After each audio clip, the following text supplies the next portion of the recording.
Chapter 601 Post-War Recovery. At this time, as the battle ended, the players were resurrected. Looking back on the previous battles, the players had fully realized how powerful the opponent was. Brothers, it's really hard to say this. Yeah, it's so annoying.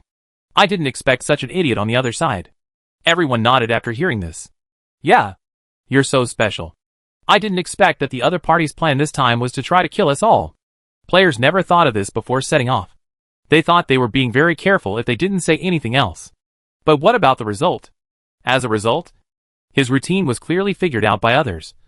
And the most important thing was that the other party also thought of countermeasures. And these methods also caught them off guard. A total of 3 lines were started. And they were completely wiped out. Even the base was taken over by the opponent. If they hadn't been prepared in advance, players probably would have been disappointed in this wave. Mater. 2 waves of fleets. 1 base is completely defeated by them.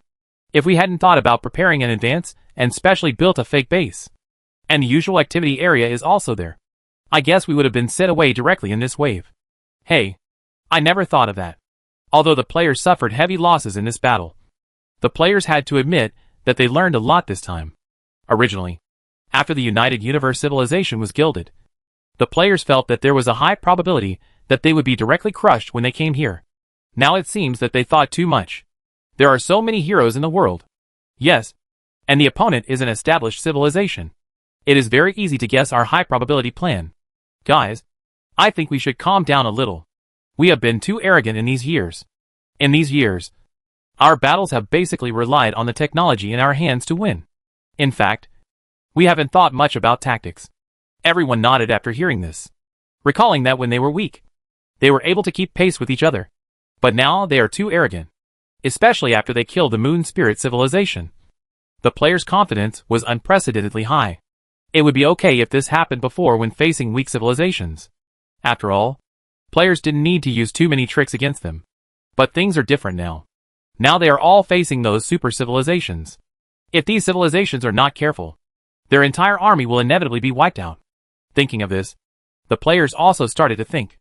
They began to organize what they had learned over the years, and soon, they had an idea in mind.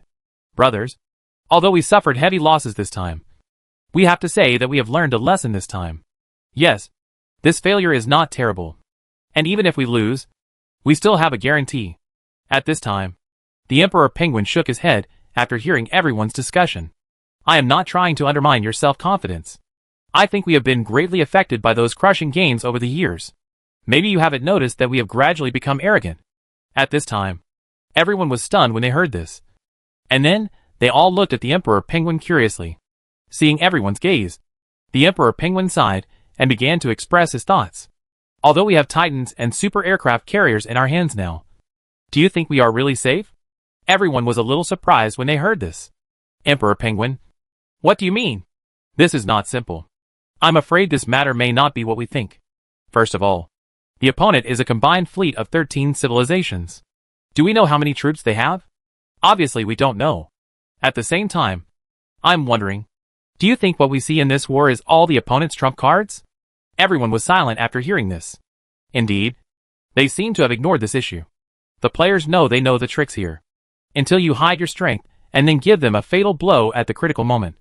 But if you know this, why don't you ask the other party if you don't know? It's obvious that the other party is very likely to know, and may even think about whether they have used all their strength and how much they have hidden. After thinking about this, the players immediately understood a truth. That is to say, the other party doesn't know our strength, and we don't know the same. We don't know their strength either. The Emperor Penguin nodded to this. The 13 united civilizations are definitely not as simple as we thought. First of all, how many years have they been united? According to the information I got, although there is no exact answer, I am sure that this time will not be too short. Everyone nodded after hearing this. And they thought so too. Then their time is not short. On the other hand, they are a super civilization in this universe. Have they obtained few good things over the years? Can any of you guarantee that they have not obtained these good things and developed some powerful weapons of mind through these things? But due to some circumstances they will not show them to the outside world. If this is really the case, then we have to face a question. That is, was the opponent doing this only in the previous battle, or was it intentional? At this point, Penguin, who saw everyone choosing to remain silent, continued. Okay. Let's just treat this matter as if the other party has used all its strength. The opponent's warships only have that level of technology. But what about the opponent's number? I mean the real number. I'm thinking you don't know about this either. Without knowing this, you think our flagship formation can withstand it. But what if it happens? It's not impossible if there are stronger weapons on the other side. When the time comes when we let down our guard and encounter their secret weapon, what do you think we have a chance of winning? In this way, everyone started to communicate about this matter. After this exchange, the players also had some guesses about their enemy. First of all, I feel that there is a high probability that the other party has some other technology, but it has not been brought out. The union of 13 civilizations seems to be a good thing, but it is also a bad thing. I really don't believe they are sincerely united. These civilizations must have some competition secretly, which means that these civilizations are definitely not as friendly and competitive with each other as we imagined. In order to prevent themselves from being surpassed by other civilizations in the team, they are bound to vigorously develop technology. And these are not the only civilizations in this universe. Apart from them, there are other super civilizations facing internal and external troubles. Their technological development will definitely not be too slow. With the situation they have now, if they don't have 1 or 2 super weapons, I really don't believe it. In other words, if we release a super weapon, the other party may take it out after telling us our trump card. Although it is not clear what the super weapon behind them is. Even if it is an ordinary battleship, as long as there are enough, it is still possible to pile up the super titan to death. Everyone fell into silence after hearing this. For a long time, only one player thought of something and suddenly said, "Brothers, I think this universe is not as tight as we think. In my opinion, otherwise we can find a way to slightly change the titan assembly during this period." After hearing this, everyone also fell into thinking. Through previous battles, we can basically determine that the opponent's attacks are mainly kinetic damage and electromagnetic damage. These two attack methods account for more than 90% of the entire fleet. With this percentage, if we still choose full attribute resistance from the United Universe, I feel there is really no need. In my opinion, we might as well give priority to a wave of direct confrontation. In this case, even if we are attacked, we will not suffer much damage, but we can last for a long time. Everyone with this player's weight shook their heads. Brother, I don't think we need to discuss this point. Because based on the current situation, we don't know what the other party's hidden methods are, what kind of attack it is, and we don't necessarily fight only this civilization. Although it is not possible for the ships in the United Universe to change equipment and improve the ability of a certain attribute, it is undeniable that we do not have much information about the enemy. Under such circumstances, relying on everything is the best option. Excellent choice. After hearing what this player said, many players thought of something and added, "Brothers, I think we can consider this proposal. But we don't need to start with super carriers. We can choose some of our conventional warships and change the equipment to be targeted. In this case, even if the other party has for other attacks, they won't be able to prioritize our small boats, even if they are really full. If they have nothing else to do, it would be more to our liking if they attack our boat first. After all, they will be the ones who suffer when they attack the small boats, and we directly use the mothership. In addition, brothers, don't forget that in a war, it is basically soldiers against generals. And their boats mainly focus on these two attribute attacks. We can completely configure them accordingly. Because boats and boats, we will always fight together. That's true. Soldiers will fight against generals. I think it's okay to change the resistance of the small boats, so that our small boats can last enough time in the battle. After determining the resistance, the players immediately began to formulate a new tactical plan. Brothers, I don't think I need to say more about this. In the previous battle, everyone must have discovered our shortcoming, which is manpower. Under such circumstances, it is okay to face ordinary super civilizations, but it is very inadequate to face such a combination. There are so many cultural cooperations in the joint system, and the total harmony is huge. Under such circumstances, if we still follow the previous thinking, it is basically unrealistic. So regarding this matter, my personal suggestion is very simple. That is, put our energy and time where we should put them. That is to increase the overall number of our fleet. We have so many joint civilizations in our hands. Although these civilizations have just joined, there are many civilizations among them, and they also have savings. We can sell them to them again, earn these savings back. In this case, Not only will they help us go out to fight, but they can also give us the resources they collected. This is also a way to get the best of both worlds. It not only obtains a large amount of resources, but also increases the overall number of our fleet. Moreover, we have already used hands and feet in manufacturing warships, so we don't have to worry about these ships falling out of our control. In this way, everyone began to communicate around this matter. After some discussion, they decided to send some of the other prisoners in prison to participate in the war this time. This also means that with the addition of these manpower, their fleet can be expanded. Under such circumstances, when their army suppresses them in the next step, he still doesn't believe that so many people can't defeat the opponent. After determining the combat plan in this way, the players can finally breathe a sigh of relief. So they began to prepare. After all, in this battle, everyone's casualties were very heavy. Even with a complete production line, it would take time. And the players just took advantage of this period of time to start making arrangements. The attitude of the civilized players under their control is also very simple. They need these civilizations to be completely under their control. They also need to provide themselves with adequate help. In this way, under the arrangements of the players, everything gradually got on track. Many civilizations under their command also began to take action. Mining and other aspects have also begun to increase. And at the same time, players have begun to reduce the pace of their activities in dangerous galaxies as much as possible. Reduce the possibility of being discovered as much as possible. Naturally, the recovery period this time cannot be solved in a few years or decades. Even with the help of many civilizations, players know very well that the recovery period will be very long. Similarly, the time on the player's side is very long, and the situation on the enemy's side is similar. However, unlike the players, their family has a big business. So while recovering, they are also looking for traces of the players throughout the universe. After all, after the last attack on the player's lair was compromised, they immediately understood that this must be a fake. And this fake was also prepared by the opponent in advance. Now they need to find their real lair while the players are still seriously injured and give them a fatal blow. But thinking about it this way, it is very difficult to find the players who have begun to hide now. Moreover, players have also deployed many detectors on some important subsidiary civilizations. Once the subsidiary civilization is discovered, they will immediately cut off all ties with the main civilization. Therefore, even if a few of the players' search civilizations are exposed, the impact will not be significant. At the same time, the players naturally sent out a lot of detectors to follow the clues. In the last war, players went to the bases of several civilizations. Players now know more than half of the number of lairs. Chapter 602 New Bubble World. Although players have found most of them through their own efforts over the years, there are still several civilized countries that players still have no clue about. Brothers, we have found a few more civilized nests now. There are still some parts that I still don't have a clue about. I guess it's probably because we found 2 of them before and launched a wave of groups. So the rest of the civilization knew what was going on, and they became more careful.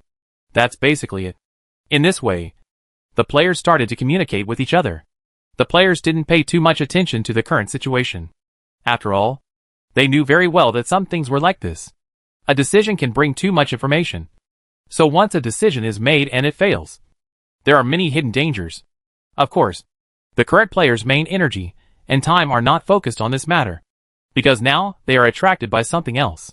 In a special area at the edge of the universe. In the bubble world. Compared with some normal bubble worlds that players have found before. This time players found a bubble world that made them feel a little bit weird.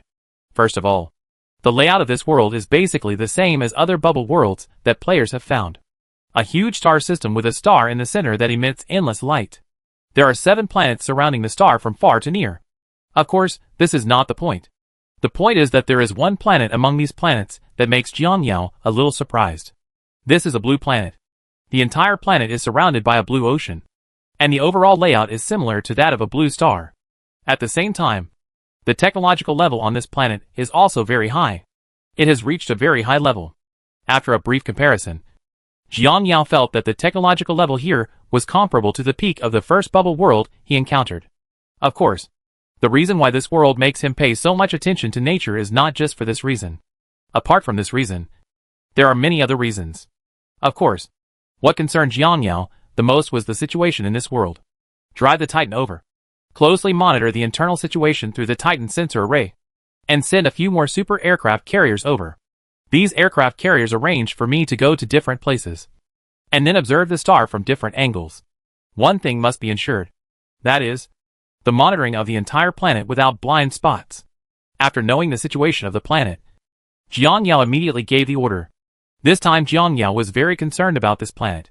If it were a normal civilization, he wouldn't care too much at all. So under normal circumstances, when he discovers the civilization of Bubble World, he will only send a ship there.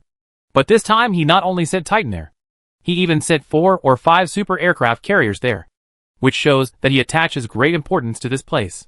Immediately after the deployment was completed, Jiang Yao also walked to Titan's simulation room. Immediately afterwards, Titan and several aircraft carriers began to take action. The next moment, the super mothership's induction array transmits the picture inside the planet. At the same time, because they are in different directions, the projection construction of the entire planet can be completed. And this projection can directly synchronize what is happening on the planet back. And he also used soul technology to arrange a lot of brain worms in according to the previous method. Compared with the use of soul technology at the beginning, Jiang Yao was now barely able to break through a small gap in the shield. Although it was once broken, it heals quickly. But at least he can send some things in. This time he only sent a batch of equipment. With these equipment, it would be easier for him to understand the planet. At this time, after everything was ready, Jiang Yao also started to take action. I saw him waving his hand in the simulation room. High-rise buildings suddenly appeared in the originally empty simulation room. Cities are rising from the ground, and people are flowing through them. Jiang Yao's first reaction to the whole city was that it was full of cyberpunk style, with different buildings and bright lights inside. Airships fly by in space from time to time, and flying cars can also be seen flying through it. The pedestrians in the city don't look much different from the Blue Star people. They come in different shapes and colors. At this time, Jiang Yao stood quietly in the middle of the city street, watching the pedestrians and the busy traffic. Although his clothes were very unconventional compared to the people here, no one noticed him. And there were many people passing through his body, as if they couldn't see him. Of course, it is impossible for these people to see him, because everything at the moment is presented through projection. Now he is like an observer, seeing the world through various perspectives. In so many years in the universe, he has seen all kinds of civilizations. But this is the first time he has seen a civilization of this style. The level of science and technology in civilization is very high, but it is not as good as it should be. It seems that their buildings or other things are more like a retro style. But these retro style buildings or vehicles are full of the crystallization of technology, which makes people feel indescribably weird. Originally, a world with such a high degree of technological development should have a magnificent city and spotless streets. But there are some contradictions in this world. The place where Jiang Yao is now is a prosperous area of the city. And it is exactly what he thought. In the city, the roads are clean and tidy. And there are all kinds of flower arrangements on both sides of the road. They will change their shape every once in a while. There are also various billboards above these buildings. And various advertisements are played on them all the time. Although the city looks very nice, if you look carefully, you will find clues. First of all, most of the vegetation on both sides of the road is fake. They are a combination of technology and plants. There are many changes among them. You can turn them into normal plants. If necessary, you can even turn them into pixel code-like plants. The buildings in the city stand tall, but they can constantly change their form. When necessary, the overall form of these buildings will also change. Of course, these are just a corner of the city, but in the crisscrossing alleys between the corridors of the city, there is a different scene. There is no such thing here. The prosperity of the central area is just a group of people dressed in weird clothes and campaigning in various styles. But judging from their faces, the first reaction is that this group of people may not be good people. In addition, there are also some mezzanine storefronts in the alleys. Compared with the splendid storefronts in the city center, the storefronts here form a great contrast. If you compare the movies in the city center to the new as for luxury storefronts in urban areas, these imaginary definitions can be understood as the feeling of arcades on the street decades ago. In addition to some restaurants, these stores also have small bars and some entertainment venues, although each room is not big as a whole. As the saying goes, although it is small, it has all the internal organs. There are all kinds of things inside. However, compared to the clean and tidy place in the middle of the city, this place seems much messier. Although the owners of these small shops often clean up the debris in front of the door, the place still looks very messy. Compared to the clutter, What makes people feel more uncomfortable here is the violence. There are a large number of people in these areas who may die due to certain things every day. But if you want to live here, you have to face these slightly chaotic places. Compared with the convenience and stability brought by high technology, there seems to be an invisible barrier to isolate them, making these places changes brought about by technology cannot enter here. It is in this chaotic place that there is a small cafe. There are not many customers who usually come to the cafe, and there are only about 20 people in a day. After all, people here prefer drinks that stimulate their nerves to coffee. Compared to the quietness of cafes, they are more noisy and exciting than bars. There is a small shop next to the cafe. Jiang Yao thought that this small shop was only about 40 square meters and bought various game consoles for free. Although the overall appearance of these game consoles is very different from the arcade stores before Jiang Yao traveled through time, the contents inside are somewhat similar, and they are all very simple games. Some are as simple as some basic pixel games, and some are a little more complicated. But the internal picture quality is also very rough compared to some games in his memory. Looking at these game streets, Jiang Yao was also fascinated. Scenes from the past appeared in his mind unconsciously. That was before he traveled through time. At that time, he also liked to take a group of friends to play in the game room after school. He vaguely remembered that at that time, coins were required to play with these things. Several friends pooled their money to buy coins, and then they sat around and took turns playing. Seeing this scene in front of him, Jiang Yao felt a little emotional. Compared with the game he recalled in front of Jiang Yao at this time, this girl who was playing the game alone seemed a little lonely. She was wearing a white casual suit with a light blue jacket, a pair of blue denim shorts, and a blue ponytail, which looked full of personality.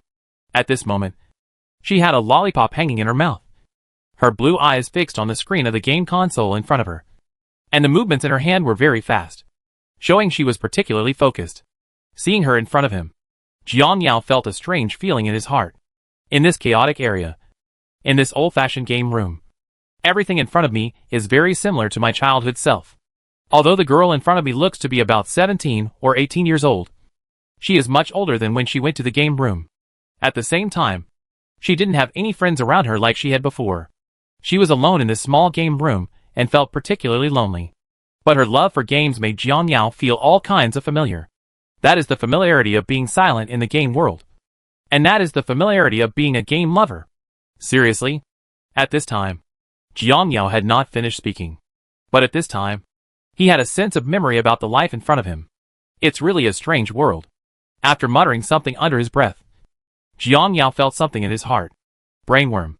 As his voice fell, a brainworm appeared in front of him. How is the research on the supercomputer I mentioned to you before? Jiang Yao said, as he thought of something at this time. After hearing this, Brainworm immediately said, a certain amount of progress has been made so far, but it is still far from actual combat. Hearing this, Jiang Yao also nodded. He was not surprised by this. After all, his plan was too crazy. How much help can current supercomputers provide if it was just one person? It can provide some but not much. Hearing this, Jiang Yao thought for a while and then said, as I mentioned to you before, how is the situation with the production of my clone? The brainworm immediately answered after hearing this. Chief, your clone has reached the 8th generation. Although there is still a big gap compared with your body. This is the highest level we can produce at present. The current combat effectiveness of the 8th generation clones is comparable to that of worker bees. Hearing this, Jiang Yao nodded with satisfaction. Being able to interact with worker bees must be pretty good. After all, he is very clear about the strength of the swarms, and his body interacts with the insect nest, so its own strength is very exaggerated. But if he wants to use technology to create strength that can surpass the insect clones, it's basically impossible.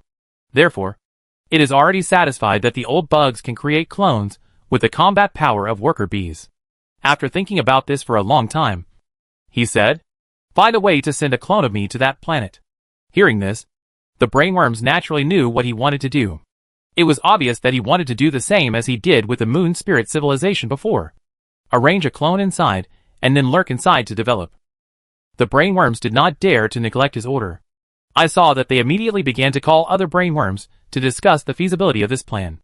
Although they now have the ability to open the shield of this world, the size of the opening is very limited. At present, they have tried their best and can only open a small hole about 20 centimeters in diameter. and can only maintain it for 0.5 seconds at most. The hole required to send Jiang Yao's clone in is naturally much higher than this. So they had to find ways to break through this limitation. But the difficulty here is more than half a degree. So a group of brainworms began to discuss the feasibility of the plan. At the same time, even if it was not feasible, they had to find a way to solve it. After this arrangement, Jiang Yao continued to set his sights on this planet, and continued to observe the people and things on this planet. After all, this time he didn't enter it from birth like before. This time he airborne directly as an adult. Naturally, everything that needs to be understood in a situation like his must be prepared in advance. Chapter 603 Entering the Bubble World. After receiving the news at this time, the brainworms immediately began to take action. Because this time Jiang Yao's requirements are somewhat high.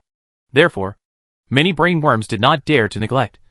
And they gathered most of the brainworms together to start thinking of ways. Although we now have the ability to open this shield, everyone must be aware that our capabilities are currently limited.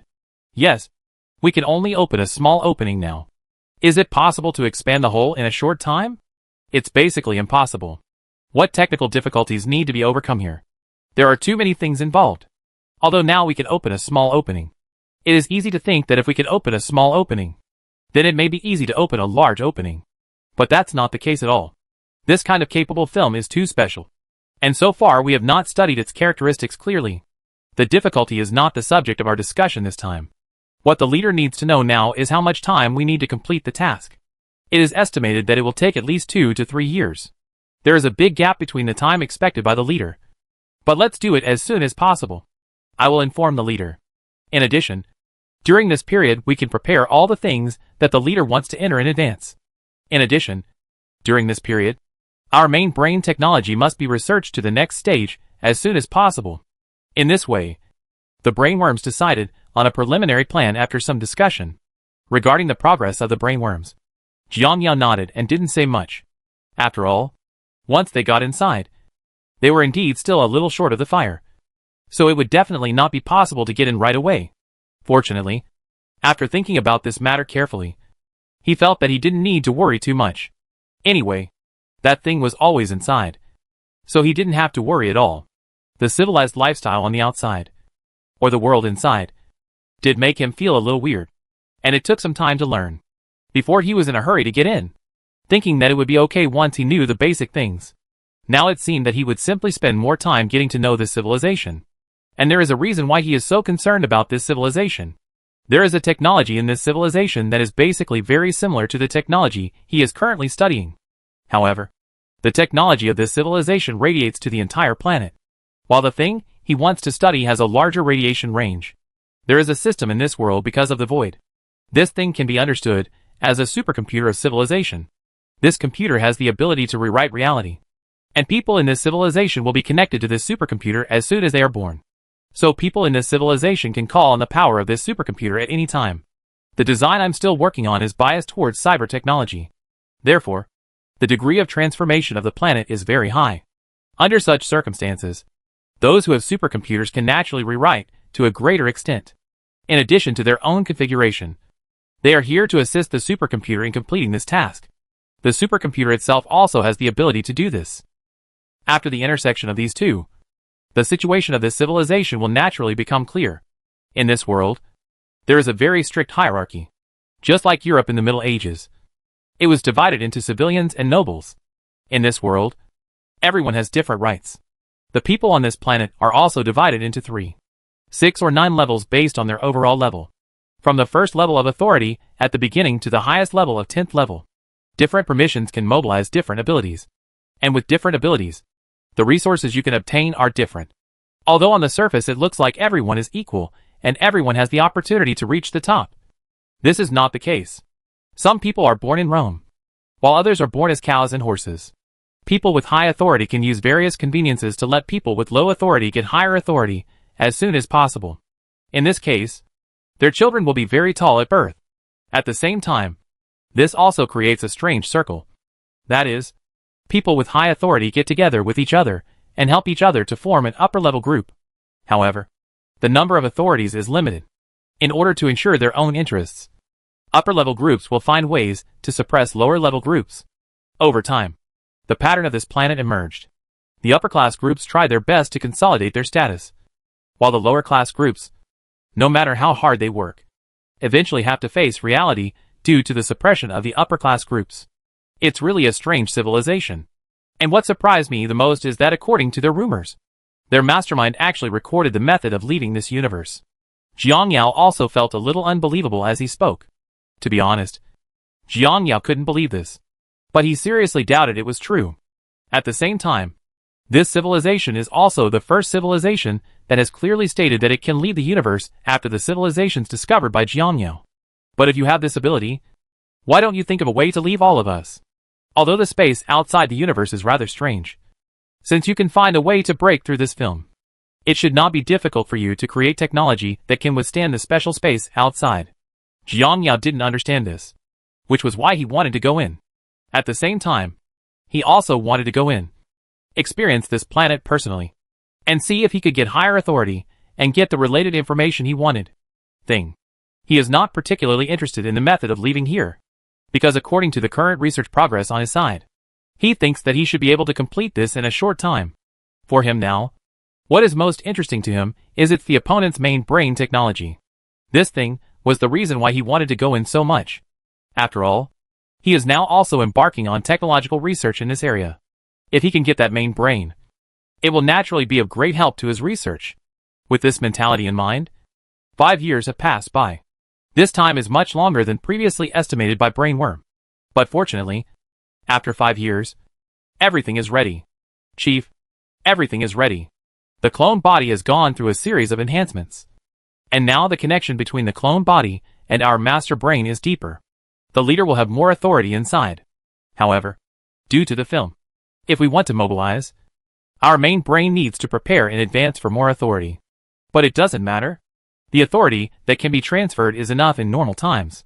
It's just that in some special circumstances, the leader needs to apply in advance.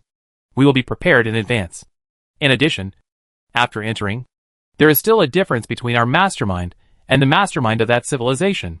If we make too much noise, it is very likely to be recognized by the mastermind over there. After recognition, it may also have a certain impact on us. It is even said that he will take the initiative to attack us. So the leader needs to be careful inside and try not to make too much noise. In addition, we are also studying fusion and controlling the mastermind over there. The corresponding procedures are also being developed, and we don't know how long it will take. In this way, Lao Tsong explained a lot of precautions to Jiang Yao before setting off. After all this was completed, Jiang Yao was ready to set off.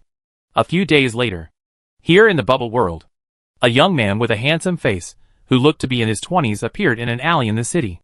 Jiang Fengqi, who had just arrived here, was a little surprised when he looked at everything around him. Looking at the somewhat messy alley, Jiang Yao walked forward based on his memory. On the way, he saw many people who were dressed like gangsters and were leaning against the wall, talking and laughing. At the same time, he also saw the shops operating on both sides of the alley. Through these years of observation, he naturally knew that these shops were the main gathering places for civilians in this world. I have to say that this place is really good. He did not continue what he said. To be honest, he actually had an indescribable and unclear feeling about the situation here. Looking up along the alley, you can see the lights of buildings in the distance. And you can also see the vehicles flying by in the sky from time to time. And these things all tell you how prosperous this world is. When you look at the little elephant where you are, your first impression is that this is a place abandoned by the world. Compared to the prosperity outside, many places here are full of a sense of age. Not only the people around, but also the small shops. Come to the game room. Seeing these game consoles that were somewhat yellowed but still clean, Jiang Yao felt a little emotional for a while. Jiang Yao walked to an old game console and stretched out his hand to touch it gently. At this moment, memories flooded into my mind. When I was a child, I skipped class with my friends to play games. At that time, I and my friends laughed and laughed. There was also the lonely figure he saw in this arcade a few years ago. Guess, if you want to play games, you can try using credit points. And while he was still dazed, he saw an unknown figure appearing behind him. Looking back, he saw a woman wearing a light yellow dress with long hair hanging down her waist. She had a slender waist and graceful curves. Although she was over 40, she still had charm appearing in front of him. Jiang Yao knew the man in front of him. He remembered that when he saw the girl here, she was there. If he remembered correctly, this person should be the hostess of the coffee shop and the game arcade next to her. I see. Thoughts flew across. Jiang Yao nodded, and then walked to a game console and turned on the game console. As the game console screen opened, a rough-looking picture appeared in front of Jiang Yao. Immediately afterwards, Jiang Yao's own account appeared. Then as Jiang Yao's operation limit was reduced by 10 points, the game screen showed a simple start. Seeing this, Jiang Yao also showed a smile. And then he began to look around for a place to sit. Perhaps she realized something. When she saw the female boss Jiang Yao looking around for something, she immediately ran back to the coffee shop. And not long after, she came over with a chair. Sorry, guest. No one has come to play here for a long time. There was a little bit of embarrassment in her expression as she spoke. Regarding this, Jiang Yao waved his hand and said he didn't care. The game consoles here are indeed very old. Although old games may not be played by many people, they also carry the memories of many people. When she heard this, the lady boss in front of her looked a little surprised. And then she nodded in agreement. This guest is very different from other guests. As he said this, he saw the landlady also carrying a chair to Jiang Yao's side. Jiang Yao didn't say anything about her actions, but continued to focus on the game console screen. However, when she sat down, Jiang Yao still felt a refreshing fragrance coming over her face, which made Jiang Yao feel a little relaxed and happy. Boss lady, aren't you going to take care of your coffee shop? At this time, Jiang Yao, the boss's wife, who felt that she was watching him play the game, suddenly asked. Upon hearing this, the proprietress Water smiled and pointed to other shops not far away. Basically no one comes here now. There was a sigh in her tone as she spoke. All the old customers are gone. Since the purge in the lower district 2 years ago, many people don't know about it anymore. Of course Jiang Yao knew what he meant by Xiaqing district. In fact, the people living in these alleys belong to the lower class. The boss thinks of me as a supervisor. Jiang Yao suddenly said something out of nowhere when he heard her words. Upon hearing Jiang Yao's words, the landlady was also stunned for a moment. And then her expression returned to normal. Sir, you are worrying too much. Before she finished speaking, Jiang Fengqi's hand stretched out in front of her. Let's get to know each other again. My name is Jiang Yao. An ordinary middle-level manager is not the supervisor you imagined. Hearing this and seeing Jiang Fengqi's outstretched hand, the landlady hesitated for a moment and then reached out to hold him. Wan Qi. After a simple handshake, Jiang Fengqi continued to play his game, while Wan Qi continued to watch him play the game next to him as before. Is this really okay for you? Keep staring at me. Wan Qi just smiled at this. I'm not staring at you. I'm just accompanying my friend. Jiang Yao was stunned when he heard this, and then didn't say anything else. Jiang Yao also knew very well why he kept staring at him like this. It had to start from a major purge incident 2 years ago. 2 years ago, many people with low authority joined together and launched a large-scale conflict. This is quite normal. After all, the world looks bright and beautiful on the surface. But people at the bottom are very anxious every day. And you are depressed. Many of them want to get rid of their current fate. But their authority is blocked. So they can only use this method to fight for their own survival. Although doing so will cause a large number of casualties, it may also give some people the opportunity to gain higher authority. Naturally, after this conflict occurred, the people at the top also began to liquidate the people below after it was settled. Of course, these places have also been liquidated. And basically all those with identity problems have been resolved. So people here are very concerned about people with relatively high authority or some strange people. Because they fear these people are censors. The supervisors are those with high authority. Because of the last time, some people have a grudge against the people here, or their enemies have not been liquidated, and they want to come here to find their enemies. Chapter 604. Who is he? Of course, besides looking for enemies, there are other groups of supervisors. Among other groups, Wan Qi and the others need to focus on, because everyone is actually well aware of the situation in this area. Although the previous cleaning was very thorough, it is undeniable that many people still escaped here. Some of these people have a reconcilable hatred with the upper class. And among these people, there are also some who have escaped the pursuit of their enemies. But what if you escape the pursuit? These enemies issued an ultimatum. As the saying goes, everything in the world is beneficial. So a group of bounty hunters appeared in order to obtain the reward. Of course, he called himself the supervisor, giving himself a very resounding name. and believe that what he said and did was a just act. To put it simply, they are doing self-interested things in the name of justice. There are quite a lot of rats hiding underground here. At this moment, Jiang Yao suddenly said this. This made Wan Qi, who had been slightly relaxed after hearing his words, suddenly become alert. Sure enough, at this time, Wan Qi couldn't help but scream in her heart. From the beginning, he felt that something was wrong with the person in front of him. Usually there is a big difference between the upper class and the lower class.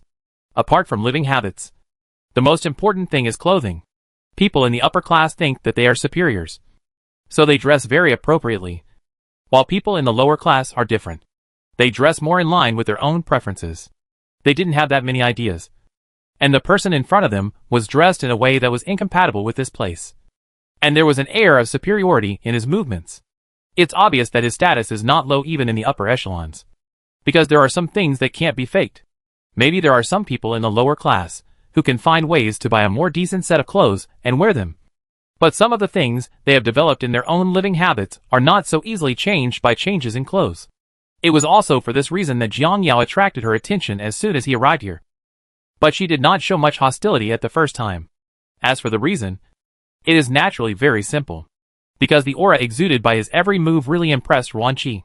It's definitely not easy for her to know this person's identity, and it may be much more complicated than she imagined. And this is also the key to the problem. People like this are probably at the forefront even in the upper echelons. What does this mean? She really wants those people to be absolutely impossible to become supervisors, and then come here for such a small bounty. First of all, these people definitely don't care about the bounties. And secondly, in their bones, they think these places are very dirty. They will never allow themselves to be tainted by these dirty places. Who are you? What's the purpose of coming here? Wan Qi couldn't help but frown and asked after her thoughts flashed by. Jiang Yao did not answer this directly but continued to control the characters in the game. Seeing Jiang Yao's behavior at this time, Wan Qi naturally knew very well that if she continued to ask, she might not get any results.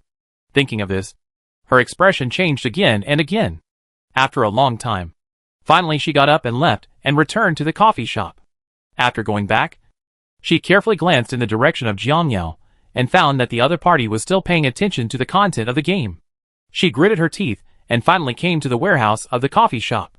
After opening the warehouse, she went inside, then carefully closed the door, went to a corner of the warehouse, and moved a huge wine barrel blocking it. Behind the barrel was a strip, about half of it, human-height passage. After entering the passage, he walked quickly down, and soon he saw a faint light in the distance. When he heard the sound of footsteps, the originally noisy sounds in the warehouse suddenly became quiet. After a long time, a tiptoeing figure in the darkness asked tentatively, "Sister Wan? It's me." After hearing Wan Qi's answer, the figure in the darkness breathed a sigh of relief. "How is the situation outside, Sister Wan?" As the voice fell, a black shadow fell from above, and a boy who looked 15 or 16 years old came to Wan Qi's side. When she saw Wan Qi looking at the lights in the distance, she couldn't help but frown and swallow the words. Soon in the basement, at this time, a total of 7 men and 3 women, including Wan Qi, were sitting together. "Sister Wan, has the person outside left?" Hearing this, Wan Qi shook her head. "I'm afraid he found something wrong here, and is in the game store now." But when they heard Wan Qi's words, everyone's expressions changed slightly. "What's going on with Sister Wan?" Hearing this, Wan Qi also told everyone everything about Jiang Yao's performance there. Everyone couldn't help but frown when they heard what Wan Qi said. It was obvious that they didn't know what Jiang Yao wanted to do. Do you think that surveillance dog knew that there were more people here than he had a good chance of winning on his own? So he deliberately stayed here to delay and wait for others to come over. Probably. Brothers, do you think we should strike first? Anyway, the fact that he is here means that we have been exposed. In this case, we might as well. Having said this, the man did not continue speaking. The implication was obvious and everyone could hear it. Hearing this, Wan Qi couldn't help but shake her head. "No, we don't know the intentions of the people outside. If he didn't come for you, and we acted rashly, it would bring us trouble." Unexpectedly, Wan Qi was interrupted by someone before she finished speaking. "Wan Qi, do you believe this? If that person really has no thoughts about us, why do you think he stays in your game room? And how did he know we were hiding here? Ever since we did that thing 2 months ago, we have been hiding here. We haven't gone out in the past 2 months. I'm curious how our location was exposed. At this time, Ruanqi couldn't help but change her expression when she heard what the person in front of her said. What do you mean? Do you think I betrayed you? It's hard to say.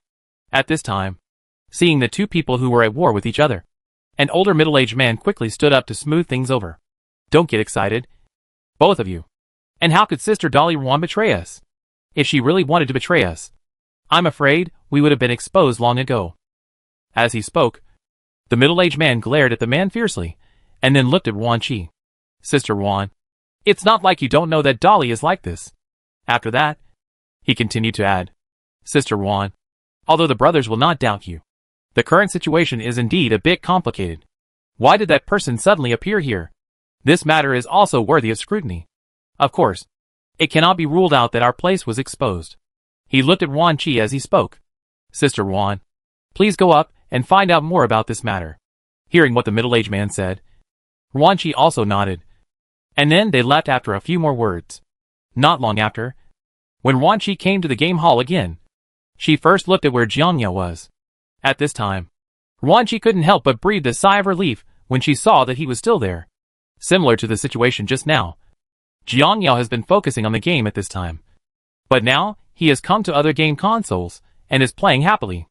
At this time, when he saw Ruanqi Jiangya returning, he just nodded at him, and then focused his energy and time on the game in front of him. I didn't expect that adults from the upper echelons would come here in person, and be so interested in these games. As he spoke, Ruanqi put on a smiling face, and sat next to Jiangya, who stipulates that people from the upper echelons can't come here. And these games also have their own highlights. After all, so many games now are actually developed slowly from these games. Hearing this, Ruanqi also nodded. Although these games once had their glory days, they have withdrawn from the stage compared to today's games. As he spoke, he looked at Jiangya. What surprises me is that people from higher-ups are actually interested in these games. Jiangya just smiled at this, and then turned his attention to the game. Seeing that Jiangya didn't want to talk anymore, Ruanqi did not continue to open the topic, but continued to sit next to him and looked at her quietly. After a long time, the game ending screen appeared. After the screen ends, the game points ranking list also appears. At this time, there is a person with the ID of Jiangya ranked second in the rankings. The points are 4,991 points. The first place player is a player whose ID is Maple, with 4,999 points. Seeing this, Jiangya couldn't help but laugh at himself. I didn't expect that we were still 8 points short. It seems that we need to go to that hidden snow area. While talking, Jiangya started a new round of the game again. When Ruanqi saw this, her expression changed slightly. Soon she seemed to have thought of something. So she immediately opened a few game consoles next to her. And when she clicked on the game rankings, she was shocked to find that on several other game consoles, all the first places were Jiangya. When he saw this, his expression completely changed. But she soon hid herself. Then she continued to pretend that nothing was wrong and sat next to Jiangya. But at this time, she seemed a little absent-minded. In this way, after sitting with Jiangya for a while, she found an excuse to leave, went to the basement again, and told the people below about the situation here. At this time, everyone who heard the news couldn't help but change their expressions. He came for Feng Ruoli. It should be. How did he know this? Have no idea. It should be that he found some of the things Ruoli left behind. So he followed the clues and found this place. At this time, several people who knew the news couldn't help but breathe a sigh of relief. At first, they were not clear about the purpose of this mysterious visitor, so they were a little worried. But now that they know the reason why the other party found this place, they can feel relieved. Then what should we do next? Ruanqi, who was watching the discussion at this moment, asked. After hearing this, everyone was silent for a while. If that's the case, actually we don't need to care too much about each other. Although we are here for Ruoli, everyone knows Ruoli's current authority. Even if he finds it, he won't be able to catch Ruoli if you leave the mark here. Several people nodded after hearing this. But just then Ruanqi's words came. There is only one person now, and he wants to be inseparable. Otherwise, after hearing this, the remaining people looked at each other, and they all saw the embarrassment in their eyes. But after a long time, the older middle-aged man still spoke. Although we know his purpose, we don't know whether he came alone or with someone. And getting that thing is definitely not something that can be done in a day or two. So we can observe it in the past 2 days, and take a look at the situation on his side. If there is no problem, we can do it secretly to see if we can solve him. Hearing this, Ruanqi wanted to continue saying something, but in the end, she held back.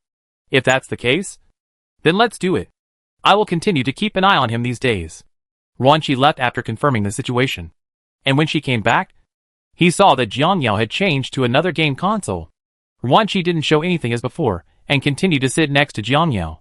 After seeing him come back, Jiang Yao didn't say much, until the end of the game, when he saw that his points had reached the first place. He turned off the game console, and walked to the next game console. Before, when he came here, he was not in a hurry to open the game as before, but instead set his sights on Ruanqi.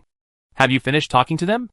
At this time, as Jiang Yao's words fell, Ruanqi, who was about to move the chair over, suddenly trembled, followed by a chill. Found. Impossible. How could it be possible to find out that he was always here? Is there anyone else? Am I being followed? It's impossible. I went in twice. If I was really being followed, then the other party should have sent people to surround the place the first time I went in. At this time, various thoughts were flying through Ruanqi's mind. Feng Ruoli? This name is quite nice. At this time, when Ruanqi heard this sentence, she felt like she was struck by lightning. Been heard. Listener. When did it happen? I already checked the whole body when I went over. While thinking about it, her expression soon changed completely. Permissions. At this moment, she seemed to have thought of a certain possibility, but she felt it was very absurd. It is not impossible to monitor the situation in the basement while in the game. As long as the authority you obtain is high enough, you can use very high authority to closely monitor the surroundings. This kind of monitoring is different from mobilizing some monitoring facilities, but mobilizing some micro-monitoring robots. But to do this, your authority level must reach level 9. She knew exactly what level 9 meant. Currently, there are only 7 people in the entire world who have reached level 9. How could such a character appear here? Chapter 605. The game begins. Impossible. This was the first thought in Ruanqi's mind. First of all, everyone in this world knows about the people with level 9 authority, and the Jiang Yao in front of him was definitely not one of them. But now Jiang Yao's performance really makes her a little confused. After all, I have been here for so many years, and after experiencing so much, I naturally have some knowledge. Of course she can tell if someone is secretly following someone or using some other surveillance device. After all, the experience is here. But now that the other party was able to figure out the situation here without anyone noticing, in her opinion, it was only possible for a surveillance robot with high-level authority to do so. Who are you? Even those with level 8 authority cannot use the hive. Why can you use it? In fact, when faced with Ruanqi's question, Jiang Yao asked calmly, why are you so sure that I am using the hive with advanced permissions and not others? At this time, after hearing what Jiang Yao said, Ruanqi in front of her felt even more certain. The reason is simple. If you are not using a beehive, I can detect even a sky that is slightly worse than a beehive. Jiang Yao also nodded when he heard this. He did not deny or admit, but changed the subject to another side. I have to admit that you are a bit beyond my expectations. There is actually a 7th level authority person in the lower area, which makes me a little surprised. Ruanqi couldn't help but change her expression when she heard this. Her eyes gradually became dangerous. Obviously she didn't expect that her biggest secret would be discovered by the person in front of her. In fact, Jiang Yao also learned about this news not long ago. Ruanqi hides deeply. She had deceived everyone. Not only the lower class people she spent time with, but also the upper class people. Otherwise, it would have been absolutely impossible for her to stay here for so long without being approached. Who are you? And what is your purpose here? At this time, Ruanqi had stood up without knowing when, and her eyes became increasingly sharp as she looked at him. Obviously, what Jiang Yao said just now has touched her bottom line for her. Does it matter who I am? Isn't it more important to you why I came here? Ruanqi was slightly surprised when she heard what Jiang Yao said and looked at his calm look. It was obvious at this time that she had understood that the person in front of her was by no means a simple person. The fact that the other party dared to come alone after knowing his identity was enough to show that the other party had absolute confidence. Although I know very well that the fact that you dared to come here alone after knowing my identity is enough to show that you are extraordinary. But you should also understand what kind of person I am. Although I know the odds of winning against you this time are low, there are some things you should understand about me. Hearing this, Jiang Yao didn't say anything but nodded. So, talk about how you want to play. Hearing this, Ruan Qi was also stunned. Obviously she didn't expect that Fang Haoru would actually give her the initiative. Is it because I don't know how high the sky is, or because I am very confident in myself? Now it seems likely that it will be the latter. However, since the other party has given the initiative to himself, it is enough to explain the other party's attitude. At least the other party wasn't here to catch her or kill her. Because after giving yourself the initiative, you can choose some methods that are beneficial to you and are not easily exposed. After thinking for a long time, Ruan Qi sighed softly. In that case, let's play chess. Hearing this, Jiang Yao also nodded. Jiang Yao was not surprised by her choice. After all, he didn't come here just to have a fight with Ruan Qi. There was no deep hatred between the two of them. Killing her would do him no good. He just came here to chat with the person in front of him. Because he had been curious since he saw her adopt that little girl many years ago. In fact, he was not curious about Ruan Qi in front of him at first, but just curious about the girl. In Jiang Yao's eyes, that girl is considered a genius. Whether it's mentality or other aspects, she is far ahead of her peers. It is also for this reason that he pays more attention to this girl. He also paid attention to this girl for a long time. And he gradually discovered that there was something wrong with the person who adopted this girl. Finally, after some digging, he determined the identity of the person in front of him, who once belonged to the upper class. After learning the news, he was a little surprised, because he never thought that a person could hide so deeply. You must know that in this world, information is very transparent. Simply put, your information has been recorded from the moment you were born. Most of the things you have experienced in your life are also recorded. Because there is a kind of micro-robot in this world that has reached the nanometer level and is invisible to the ordinary naked eye. These robots are robots called Hive. The main function of these robots is to understand and record all the people observing this planet. This also means that everyone on this planet is under the surveillance of the Hive. The mastermind of this world is called the Queen Bee. The Queen Bee is a super brain with autonomous consciousness. And its most fundamental logic is to maintain the operation of the world. Different people will be given the same permissions. And then, they will be allowed to improve their permissions by collecting special items. And these special items are the points of this world. Increase your authority through points and some special tasks. The higher the authority, the more things you can control. And what he has to do is to ensure fairness as much as possible. But the likelihood of this is low. It can only be maintained as much as possible. While Jiang Yao was still thinking, he saw Ruan Qi getting up and walking to a position about 5 meters away from him. In that case, let's get started. Just like that. As Ruan Qi's words fell, the world around him began to change. I saw mountains rising precipitously from the ground. And the game hall where he was located had already changed its appearance. At this time, we were in a basin with mountains and rivers on both sides. There are 500,000 soldiers and horses on both sides of the basin, located here. And who knows when, Jiang Yao and Ruan Qi have become generals in the two armies. Now that you're ready, let's get started. At this time, Jiang Yao looked at the confrontation between the two armies and said calmly. First, he took the lead in scanning the soldiers and soon discovered their condition. It seems that the combat methods of this world's cold weapon era are still very different from those of Blue Star. At this time, Jiang Yao quickly made a decision in his mind after seeing the uniform equipment of these soldiers. Soldier equipment exchange. At this time, the first order was issued. First of all, there are various types of soldiers among his soldiers. But the problem is that most of the soldiers here have the same equipment. So the first thing he thought of was to arrange the Blue Star troops in the way he remembered. First, take out part of the archer's armor and put it on the front row shield soldiers and spear soldiers. This was the first order he gave. In ancient times, the equipment of each soldier was very different. The first is the shield soldiers and spear soldiers who rush in the front row.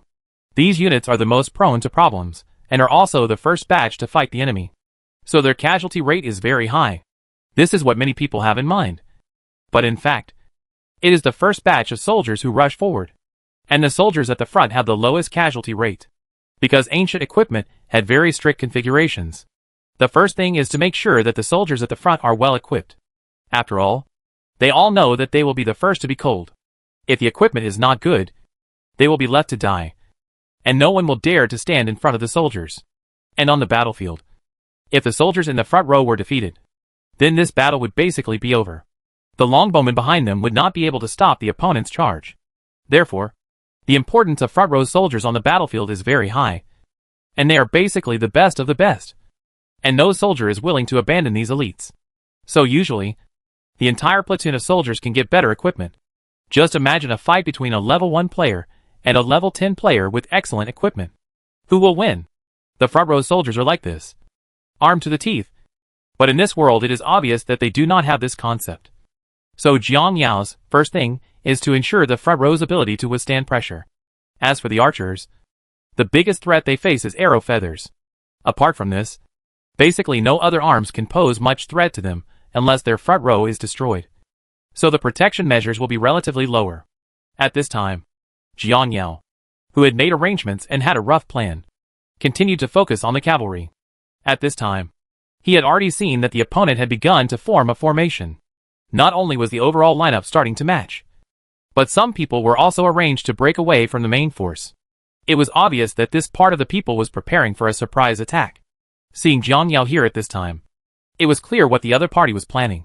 But he didn't pay too much attention to it, because he found that the other party's cavalry was still among the large troops. And it was obvious that they might be used to charge into the battle. Sure enough, I have never experienced it, or I don't have a corresponding and detailed history in this simulated war. Although every aspect looks similar to the real situation, it is obvious that there are some things that must be remembered. With the development of technology to this point, many old things have been eliminated. But it's just these things that have been eliminated that you like so much. This should be the so-called nostalgia. Nostalgia does not mean that you cannot understand anything and want to win with something like this. Thinking of this, Jiang Yao shook his head. In ancient times, the price of cavalry was very high, even higher than the usual price of front row soldiers. The time and energy required to train a soldier is very high, and the cost of training a cavalry and war horses is even higher. Although it has been said throughout the ages that one cavalry is worth 1,000, this cavalry has never been at the forefront on the battlefield. Such a high cost. If you are at the forefront, the loss will be heartbreaking. You must know that in ancient times, it would be hard for anyone to use any material to raise such an army. If this kind of troops are used to charge into battle, no country can withstand such a torment. So usually the cavalry is mainly lightly equipped. After the battle begins, use your mobility to attack from the flanks, because the front row is basically composed of elites, and the archers on the flanks are the real targets of these cavalry. Without the protection of the front row soldiers, these archers basically have no chance of winning under the iron hoof of the cavalry. Indeed, it is still possible to use cavalry to charge directly into the formation and break through the opponent's formation of soldiers. But in this way, the role of the elite cavalry is very small, especially when they rush over with shields and spears. They can stab many cavalry into sieves. In this way, the elite troops, which exhausted manpower, material and financial resources, played a very small role in the end. No one is willing to change like this. But it is obvious that the other party did this, which shows that they do not understand combat. Thinking of this, Jiang Yao also started to make arrangements. Just like this, after both parties had completed their arrangements, they began to take action. At this time, only the mighty armies on both sides were seen rushing towards each other. At this time, Jiang Yao mobilized half of the cavalry, while the remaining half of the cavalry followed the large army and waited for opportunities. As the fighting between the two sides began, shouts of killing suddenly rose to the sky. Just as he thought, the opponent directly charged with elite cavalry to break through Jiang Yao's small soldiers. For him, as long as he breaks through the soldiers here, it means that they can enter the opponent's formation through the gap and disrupt their lineup, because he has sent 2 elite troops to attack from the side. His main force is still far behind Jiang Yao's side. At this time, seeing the cavalry charging towards them, the soldiers on Jiang Yao's side naturally raised their giant shields, followed by the long-haired soldiers, who took their spears in front of the shields from behind. Rush! As Jiang Yao finished speaking, his soldiers raised their shields and reported, then charged towards the opponent. Just as Jiang Yao thought, it was true that the opponent's cavalry broke through a gap regardless of their lives. He was actually not surprised by this. However, after breaking through the gap, it is naturally impossible for the other party to enter through this gap, because if it were the previous infantry, it would still be possible. But after Jiang Yao changed the equipment, the infantry's defense went up to several levels. Under such circumstances, although these infantry sacrificed a lot, they still blocked the gap. When Yuan Shi saw the scene, her expression changed slightly. Obviously, he didn't expect such a result.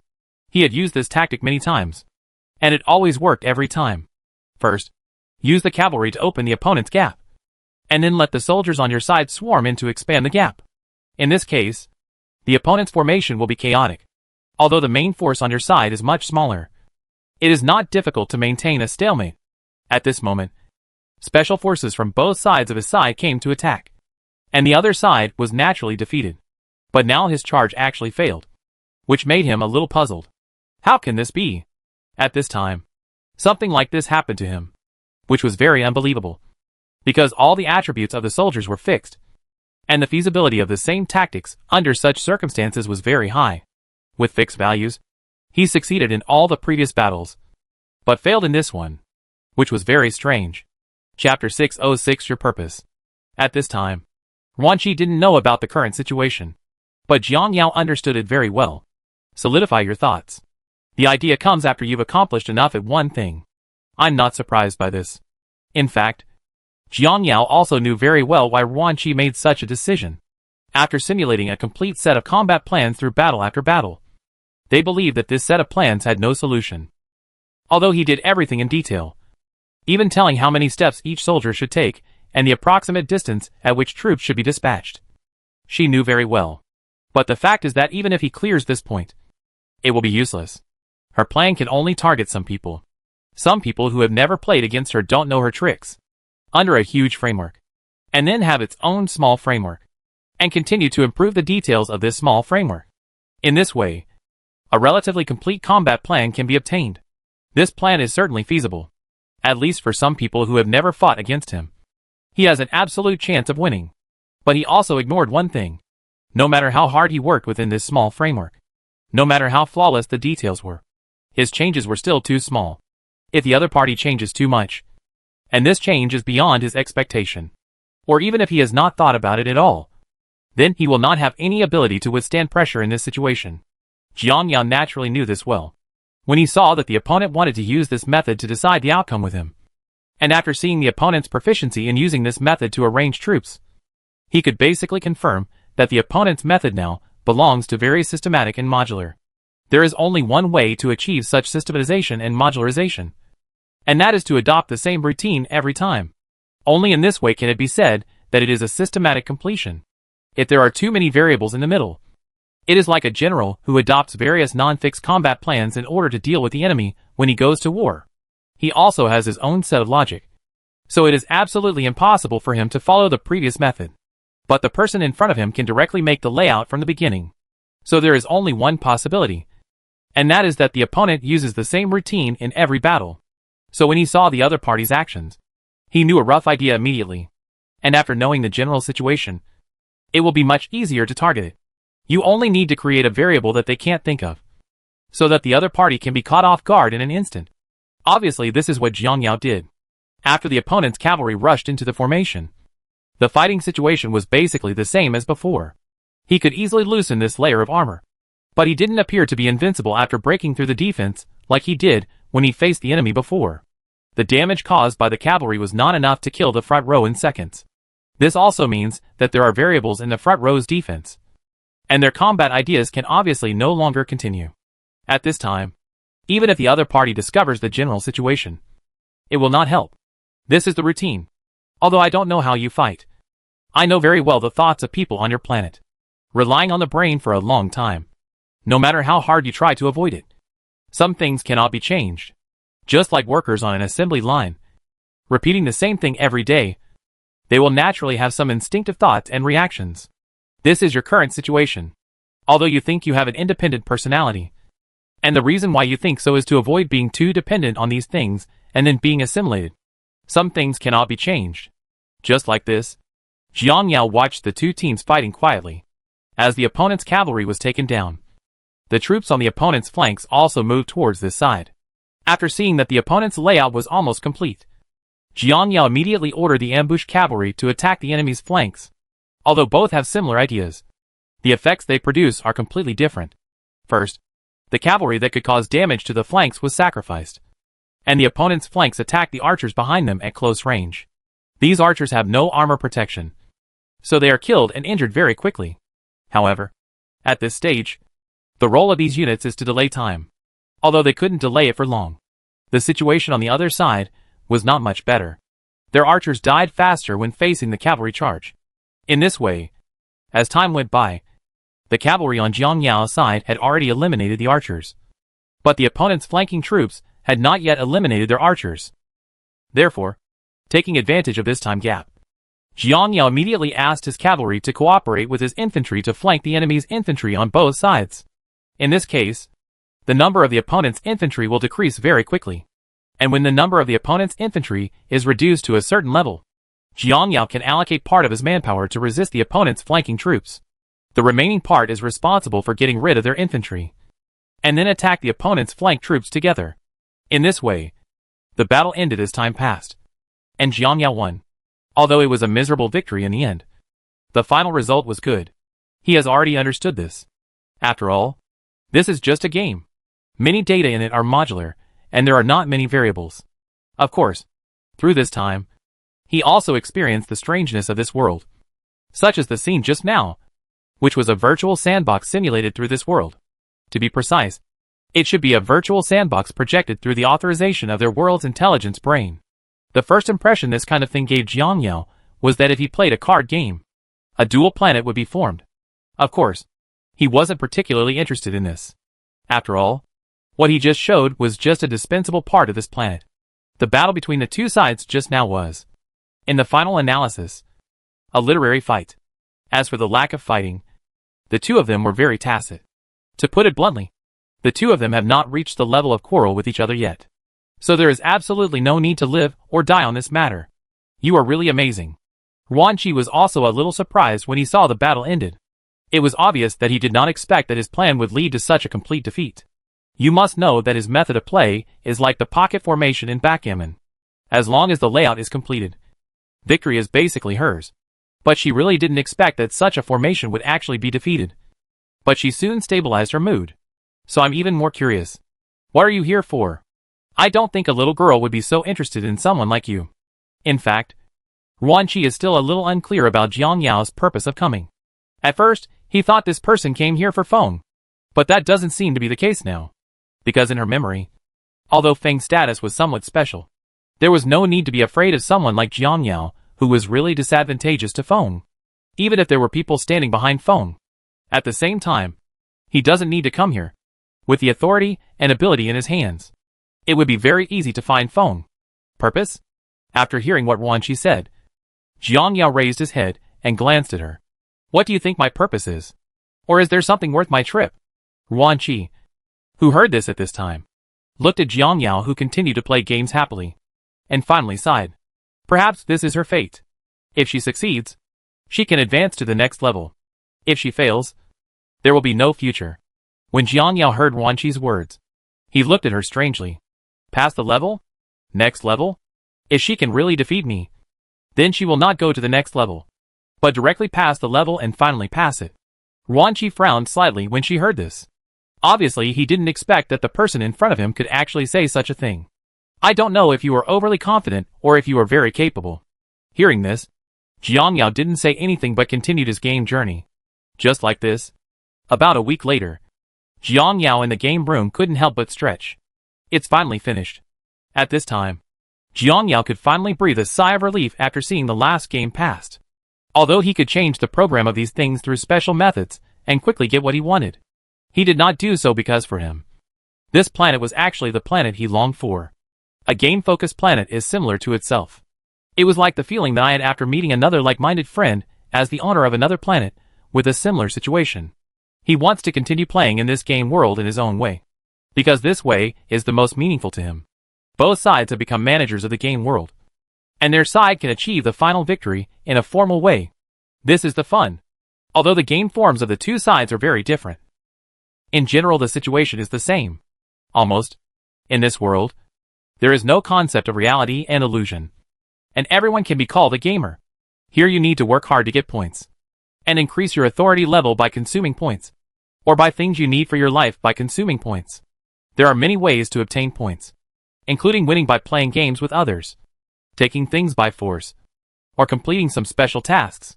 Of course, if you don't have much talent, you can choose to work honestly as a worker or earn points.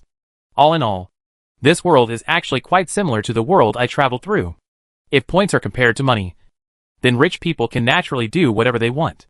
The biggest difference is that the points in this world can have a greater effect. At this time, after looking at the highest score obtained by his last game, all the game consoles in the entire game hall suddenly lit up. And then, their channels began to continuously change various pictures. Soon the picture of a maple leaf was frozen. Seeing this, Jiang Yao also raised the corners of his mouth slightly. Now that you've got what you want, the game officially begins.